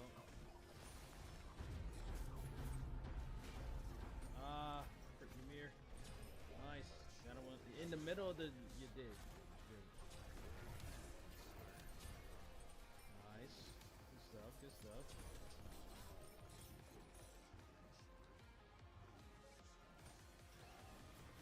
Ah. Yeah, we definitely need to back up. He got agility relic. He just used it. Okay, we able to back out. We able to back out.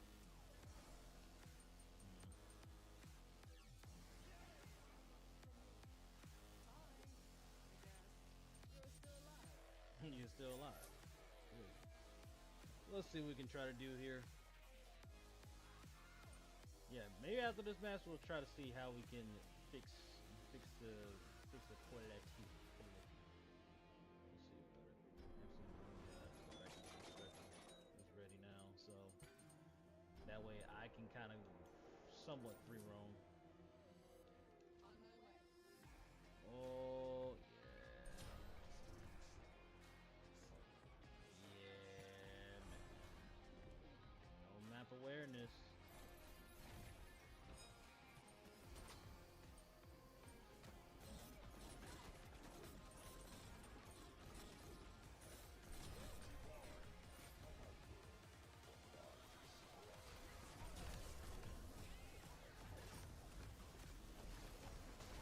Oh, come on. You serious? All right. This is what I'm talking about. The random finesse station, like the kill was right there for me. I'm just like, no.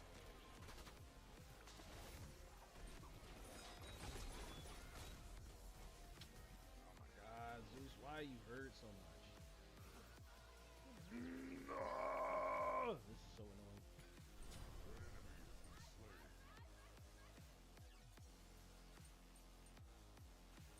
Where's my other? Alright. We'll go with Dwarfen Plate and let's see if we can try to go over here.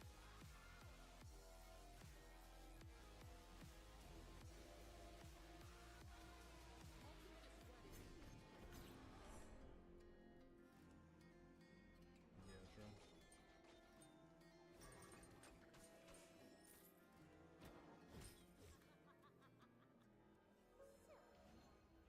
Ultimate is down.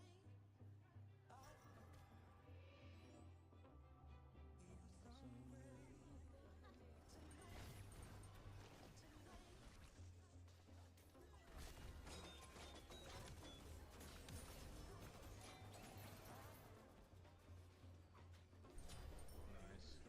And at least we're able to get some picks off, honestly, so he's able to work out for us on low key.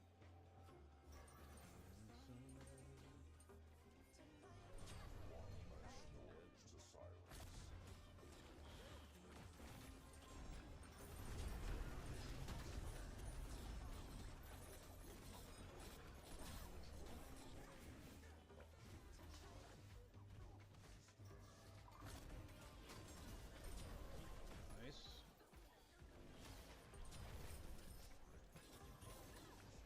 Oh, good thing I disarmed him just enough time. I'm like, no one should suffer. Crit Ymir no more.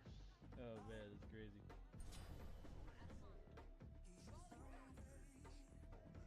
I'm not there. Did we just kill him? That's crazy. He just comes back. But yeah, I forgot about that mint chocolate. Yeah, that's something that we really want. I just body blocked that.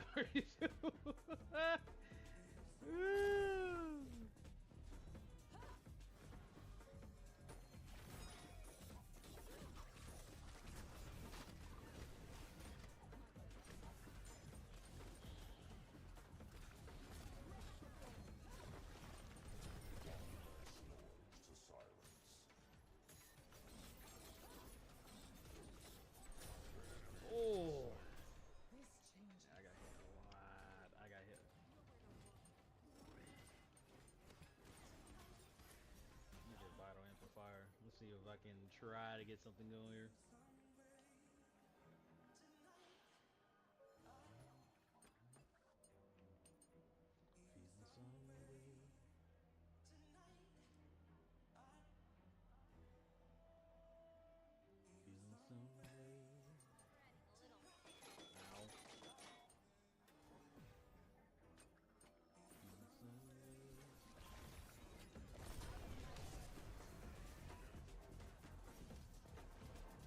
Really making themselves super easy, honestly. I'm down with it. Oh, speaking of simple easy, I mean, we won, so yes sir, yes sir. We like that. We like that magic. We like that magic. It's all good. Only been like 1 and 2. Nothing wrong with it.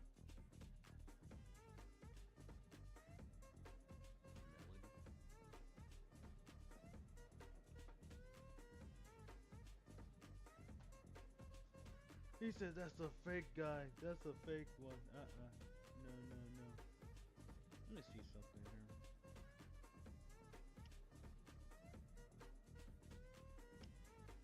It's one of the old bugaroos, if you will. So I definitely understand. It can be the big frustrating. Let me see something here. Everybody's saying like it's big old buggy. Let me figure out something here for a second. Can stream anything? I don't know. I don't know. Let me just.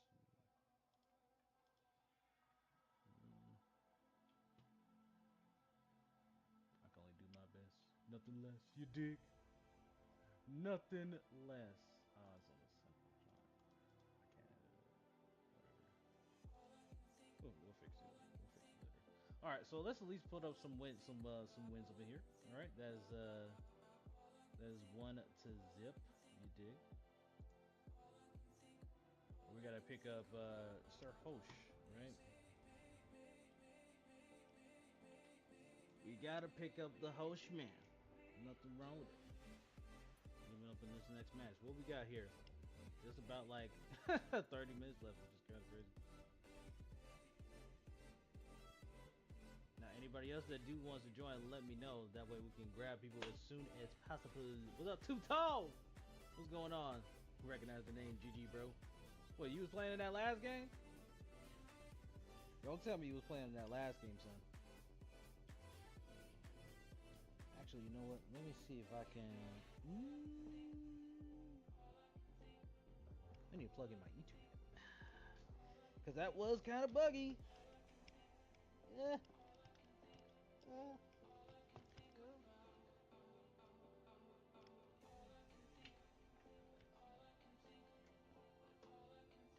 Mr. Hosh, man. What's up, man? It's like, I feel like I'm crawling under a tunnel. With no carpet kernel. Yeah, I went under the sea real quick. Oh my god. Oh, there we go. There. I figured I was trying to climb and see if I can. Oh, he was? Oh, snap. Those snappy roses. You don't say. Okay. As soon as you was waving, I was like, huh? Wait, so wait, hold up.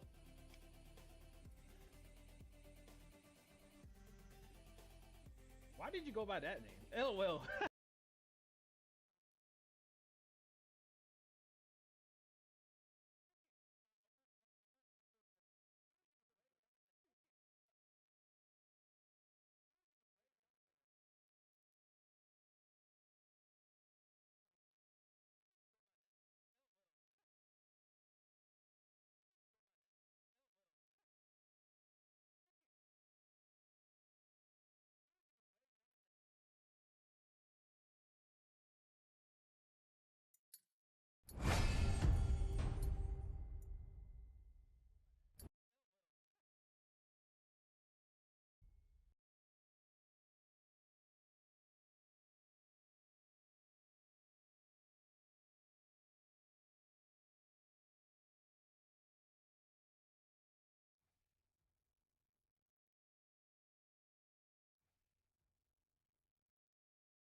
And you know what's funny? From last night, literally, it came back on around like 3 in the morning.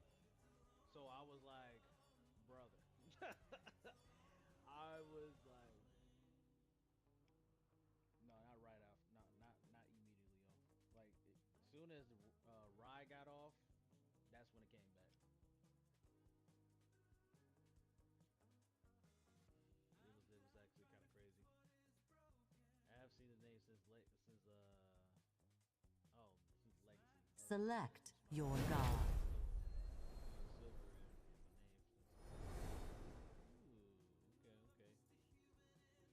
Oh, yes. I don't know. It's been a lot of stranger things happen, so. All right, chat. Tournament's over. We're back. We're back. How about no? How about no? Let's try. Let's see.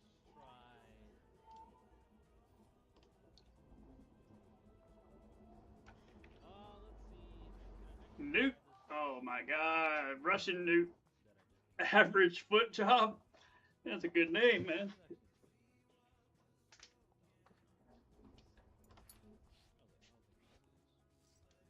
Average foot job.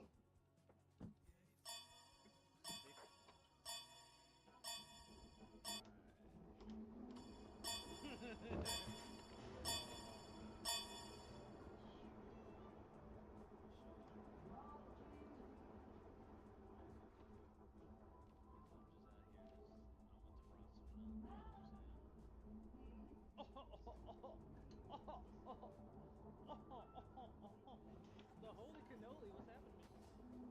Waiting for them to drop that slash game mode. Man, you gonna be waiting for a long time, my friend.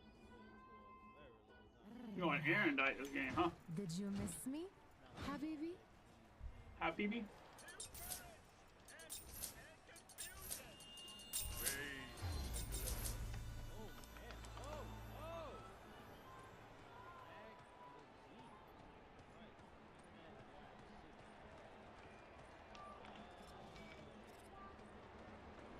This will help me track my prey.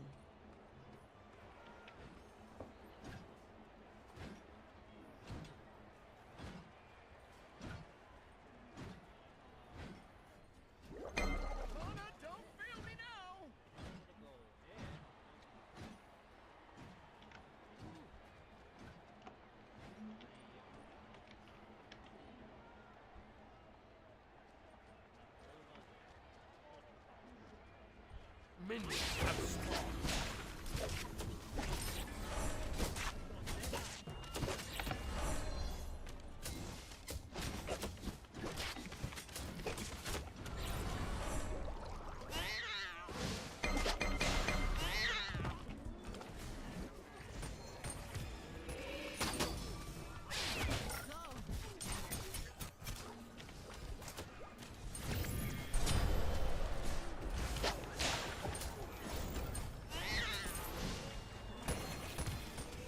He missed everything, chat.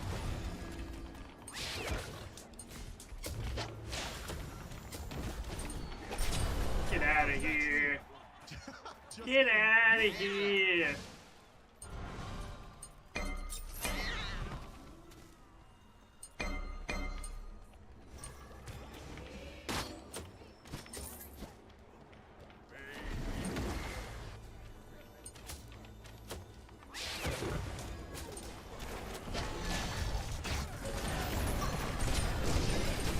Why did my beads go off quick enough?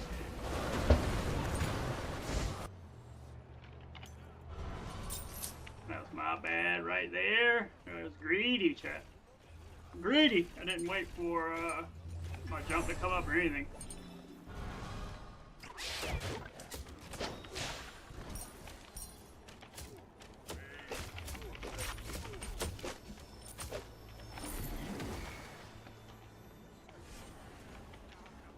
Oh, never went off.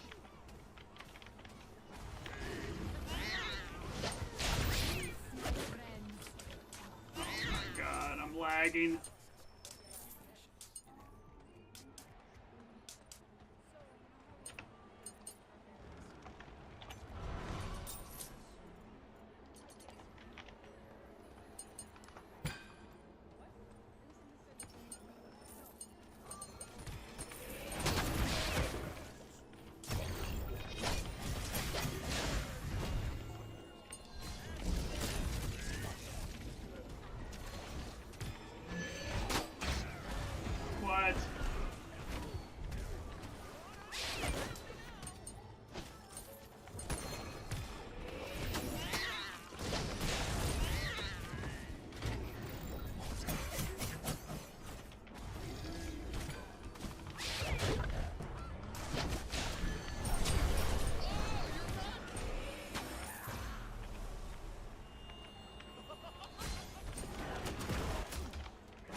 I just have to fucking stand here, right?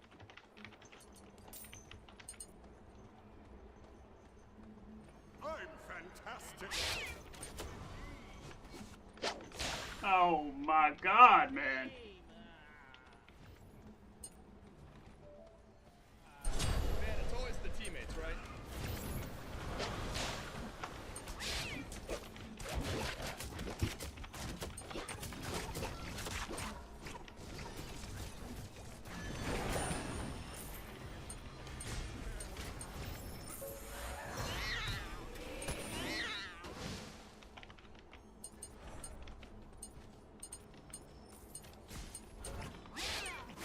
Fuck me, dude.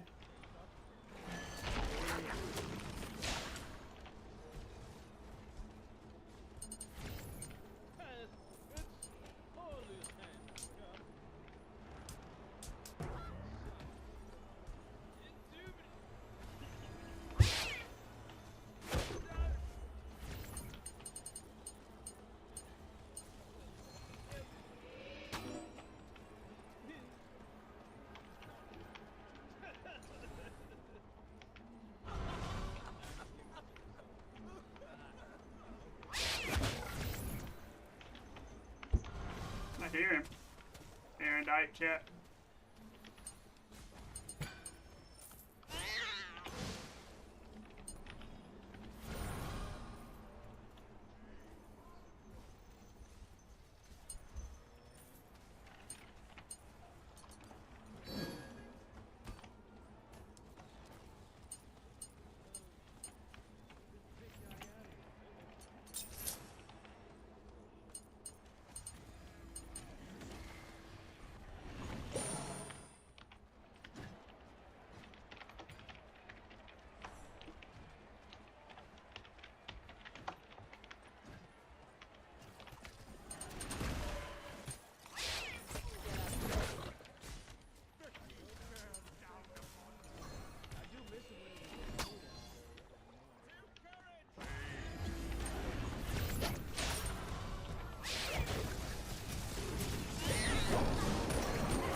Scared, chat. Scared.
More than one. Get it? Fine.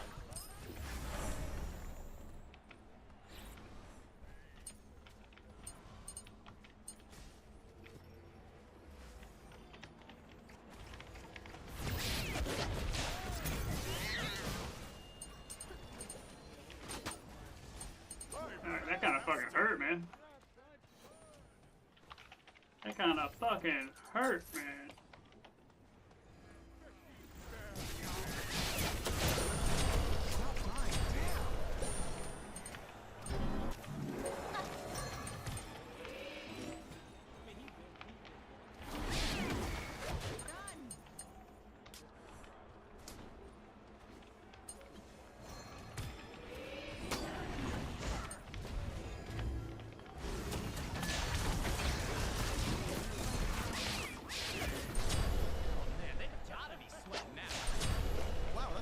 One more than one.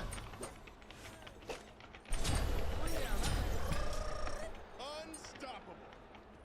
Not in my house.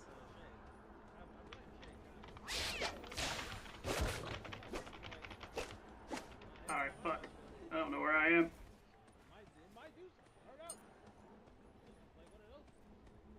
An ally has been slain. It's the servers, man.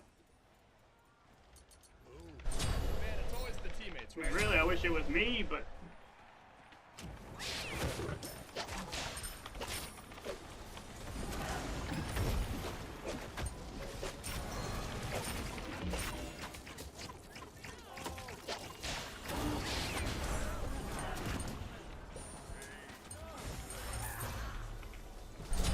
Oh, you're on easy stream now.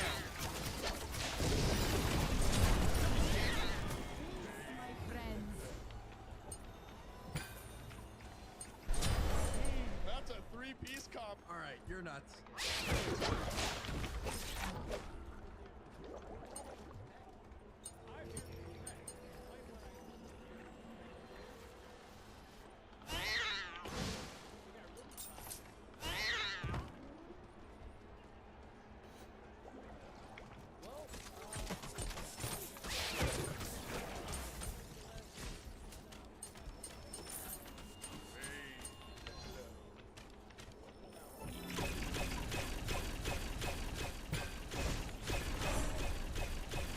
can't jump on her or the ult.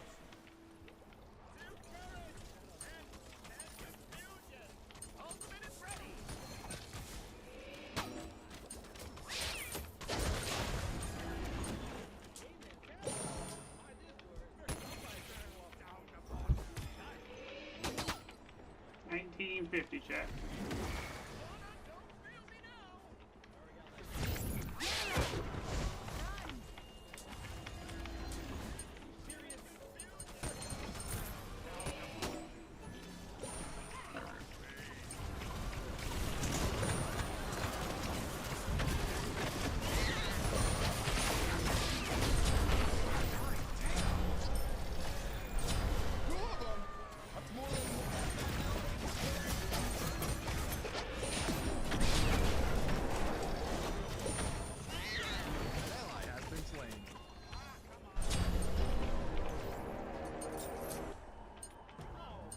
Kill.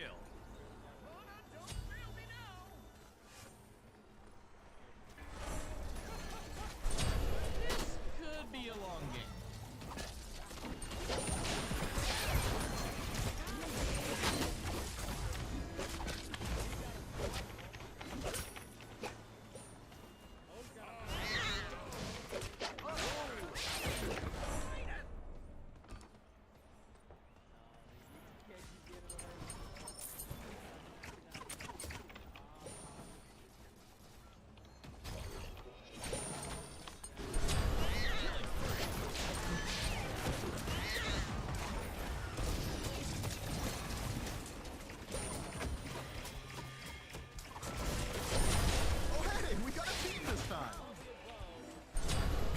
Been slain.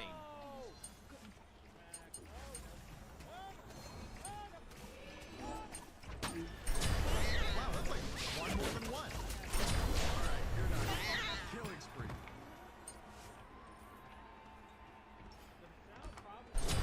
Shut down. Triple kill.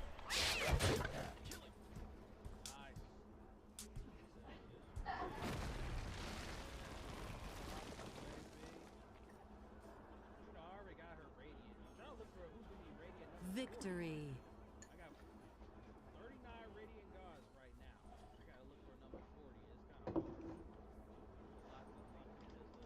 35 Radiant God right now. Faye, maybe Ratatascar, I don't know. You have to check, trust and verify. Literally nobody's at. Like, some people at 8. Nobody's at 9. Oh, come on. Thanks. You see why? Yeah. You see why I don't like Discordia in arena? You see why? Because getting rigged 2020, 2026, 2027, it's all around the same. Oh my God! There you go. There's your Christmas tree. Oh, I don't have shit. Get out.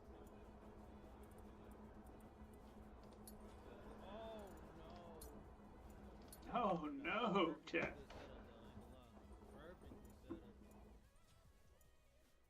There's nothing we can do about that, Mr. Bronx.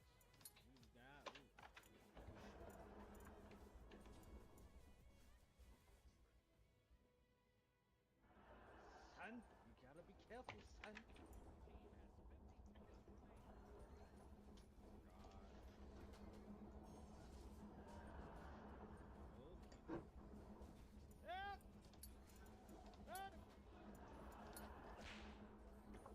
Strudel! Oh my God!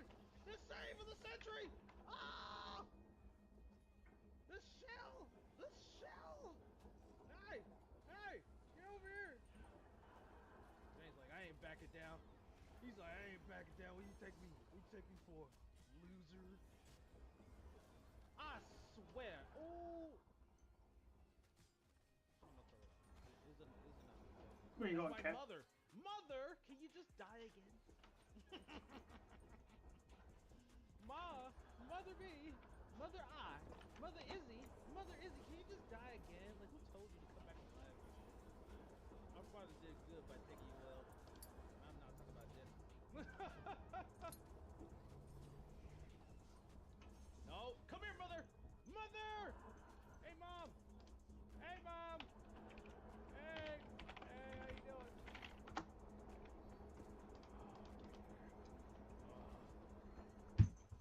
I can't get my own mother.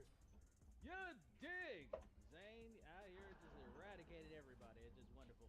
I love it here. Mr. Zim, what's happening, man? I don't got my sound effect, but we gotta do what we gotta do. You dig? I'm gonna improvise. I'm a hype man. I'm a hype man.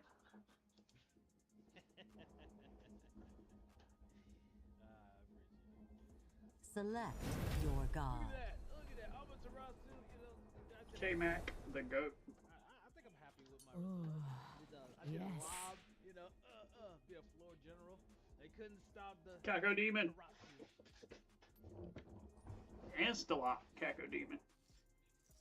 You know how Zane is. Zane is like straightforward. He's like, I don't care. I'm gonna take the body with me at all costs. Like, he don't even care about me. He's like, yo, I did my job. Front line. But yeah, we only got like 10 minutes left here on this fight. Like I said, that's not. You smoking rocks. Absolutely not.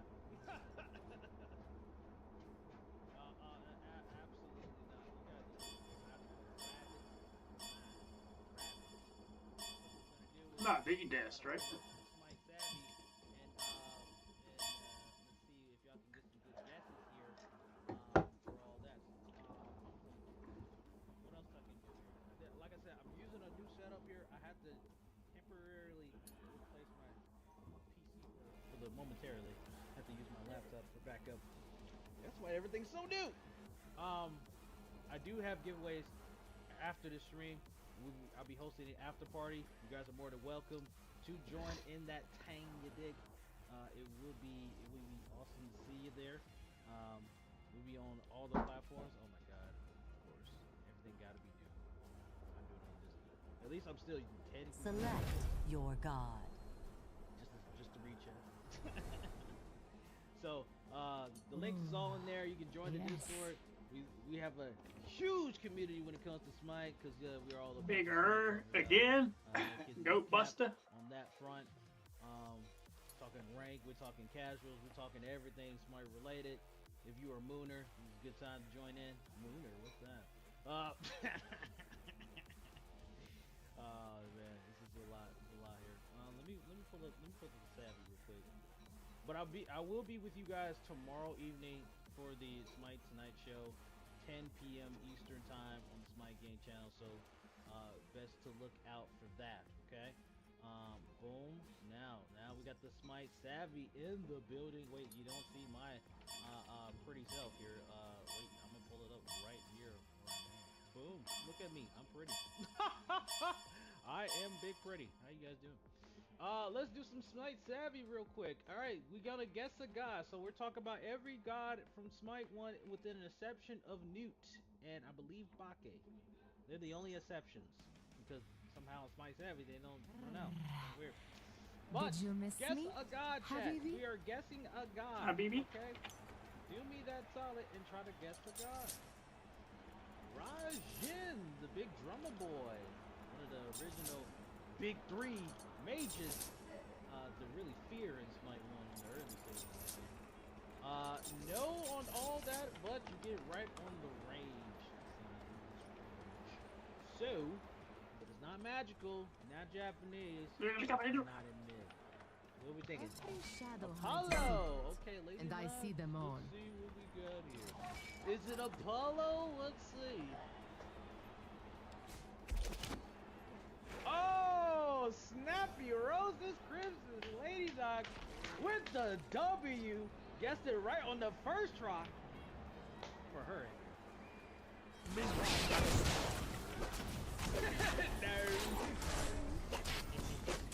Give her. Oh, okay. You just like I lob the assist. Me like that, Dave. I gave her the lob. Okay, I gave her the alley. All right. So now, chat, we gotta guess the quote.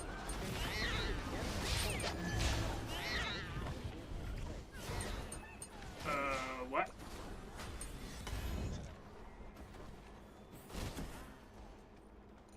All right. So.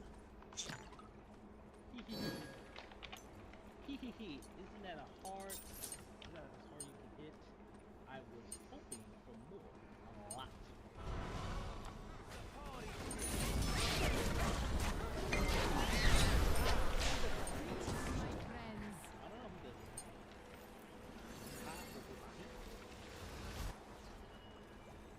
Zilla, yes.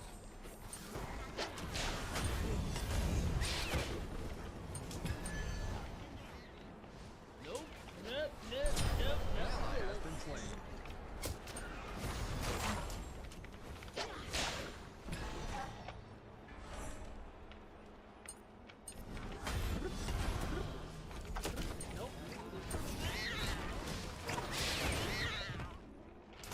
No Athena. No. No Greeks. No Greeks. An enemy has been slain. Gotta be in the same pantheon.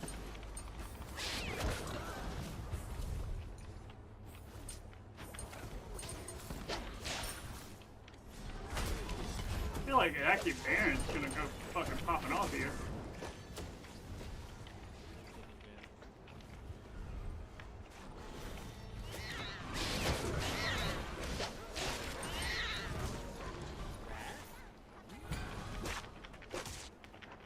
Nope. Right that far.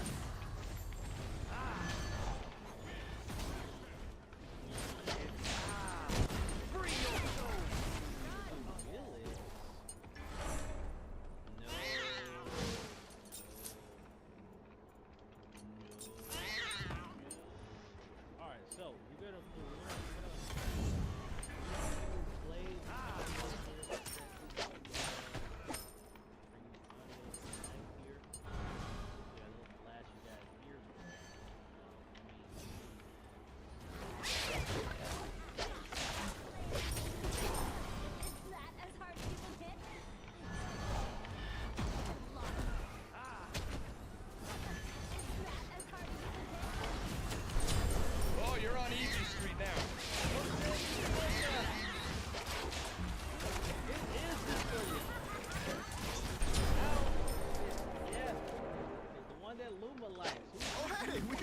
this time.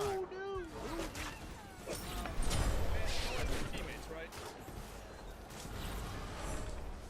Alright, alright. Don't get through the village. We're gonna do Devon 505.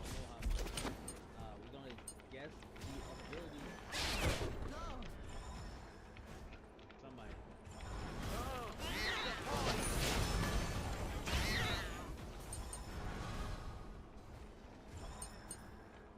You did.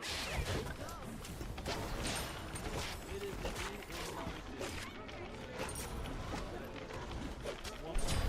Oh, you're on easy street now. Oh,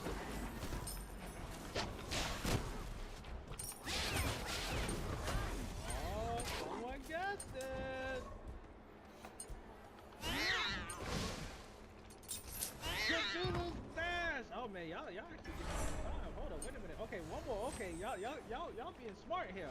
We got some smite heads up in here. Okay. What about this one?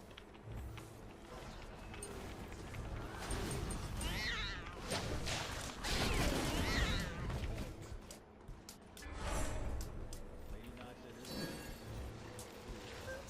I'm sorry. It's alright. We're gonna take a guess from the chat first. A new toy. So is An enemy has been slain. correct. Could be a long game. My head. Oh my god. Oh man. All right. You guys get this one.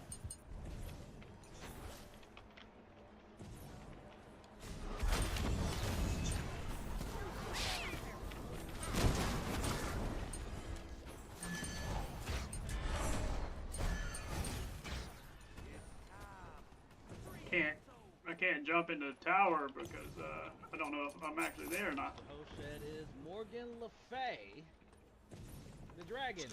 No, it is not. It is not. What we thinking, Chad? Last guess. Oh, hey, we got a team this time. What are we thinking?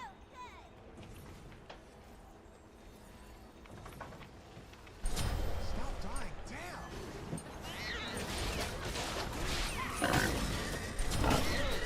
Could be a long game. Oh shit! Ah, it was Baba Yaga.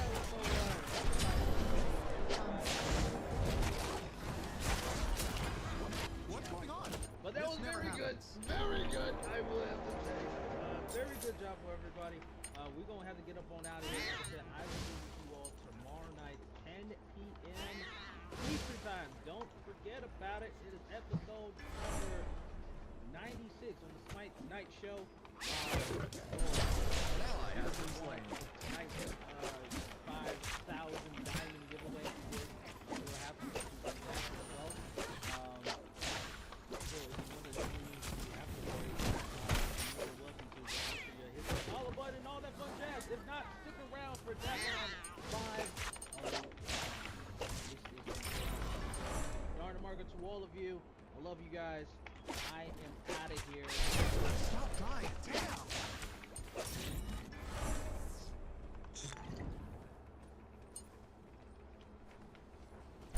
Alright, you're nuts. Killing spree. Peace, my friend. I don't even know what the fuck's going on right now, man.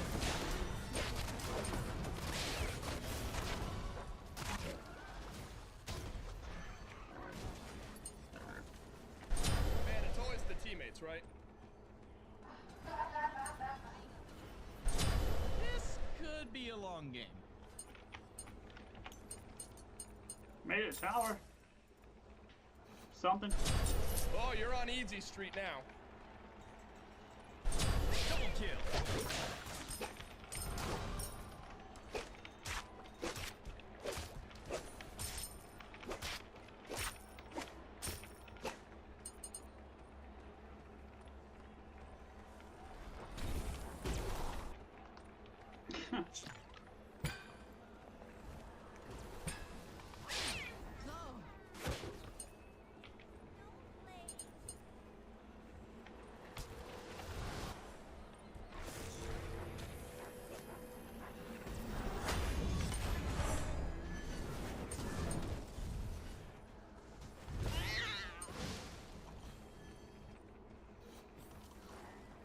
Am I dead? I mean, An ally has been slain. An enemy has been slain.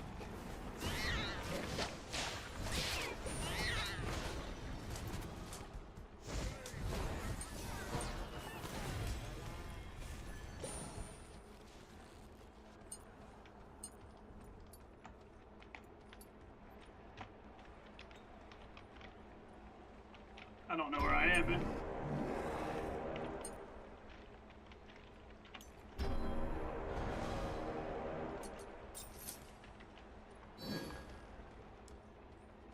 Nice.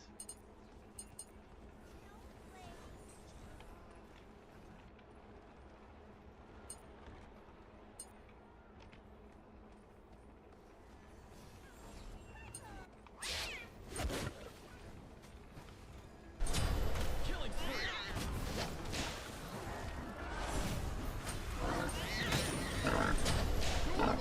Alright, you're not. Stop dying. Damn.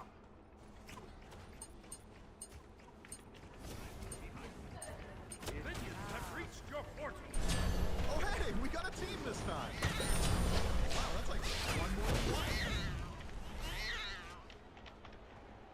What? What just happened, man?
Can't play, man.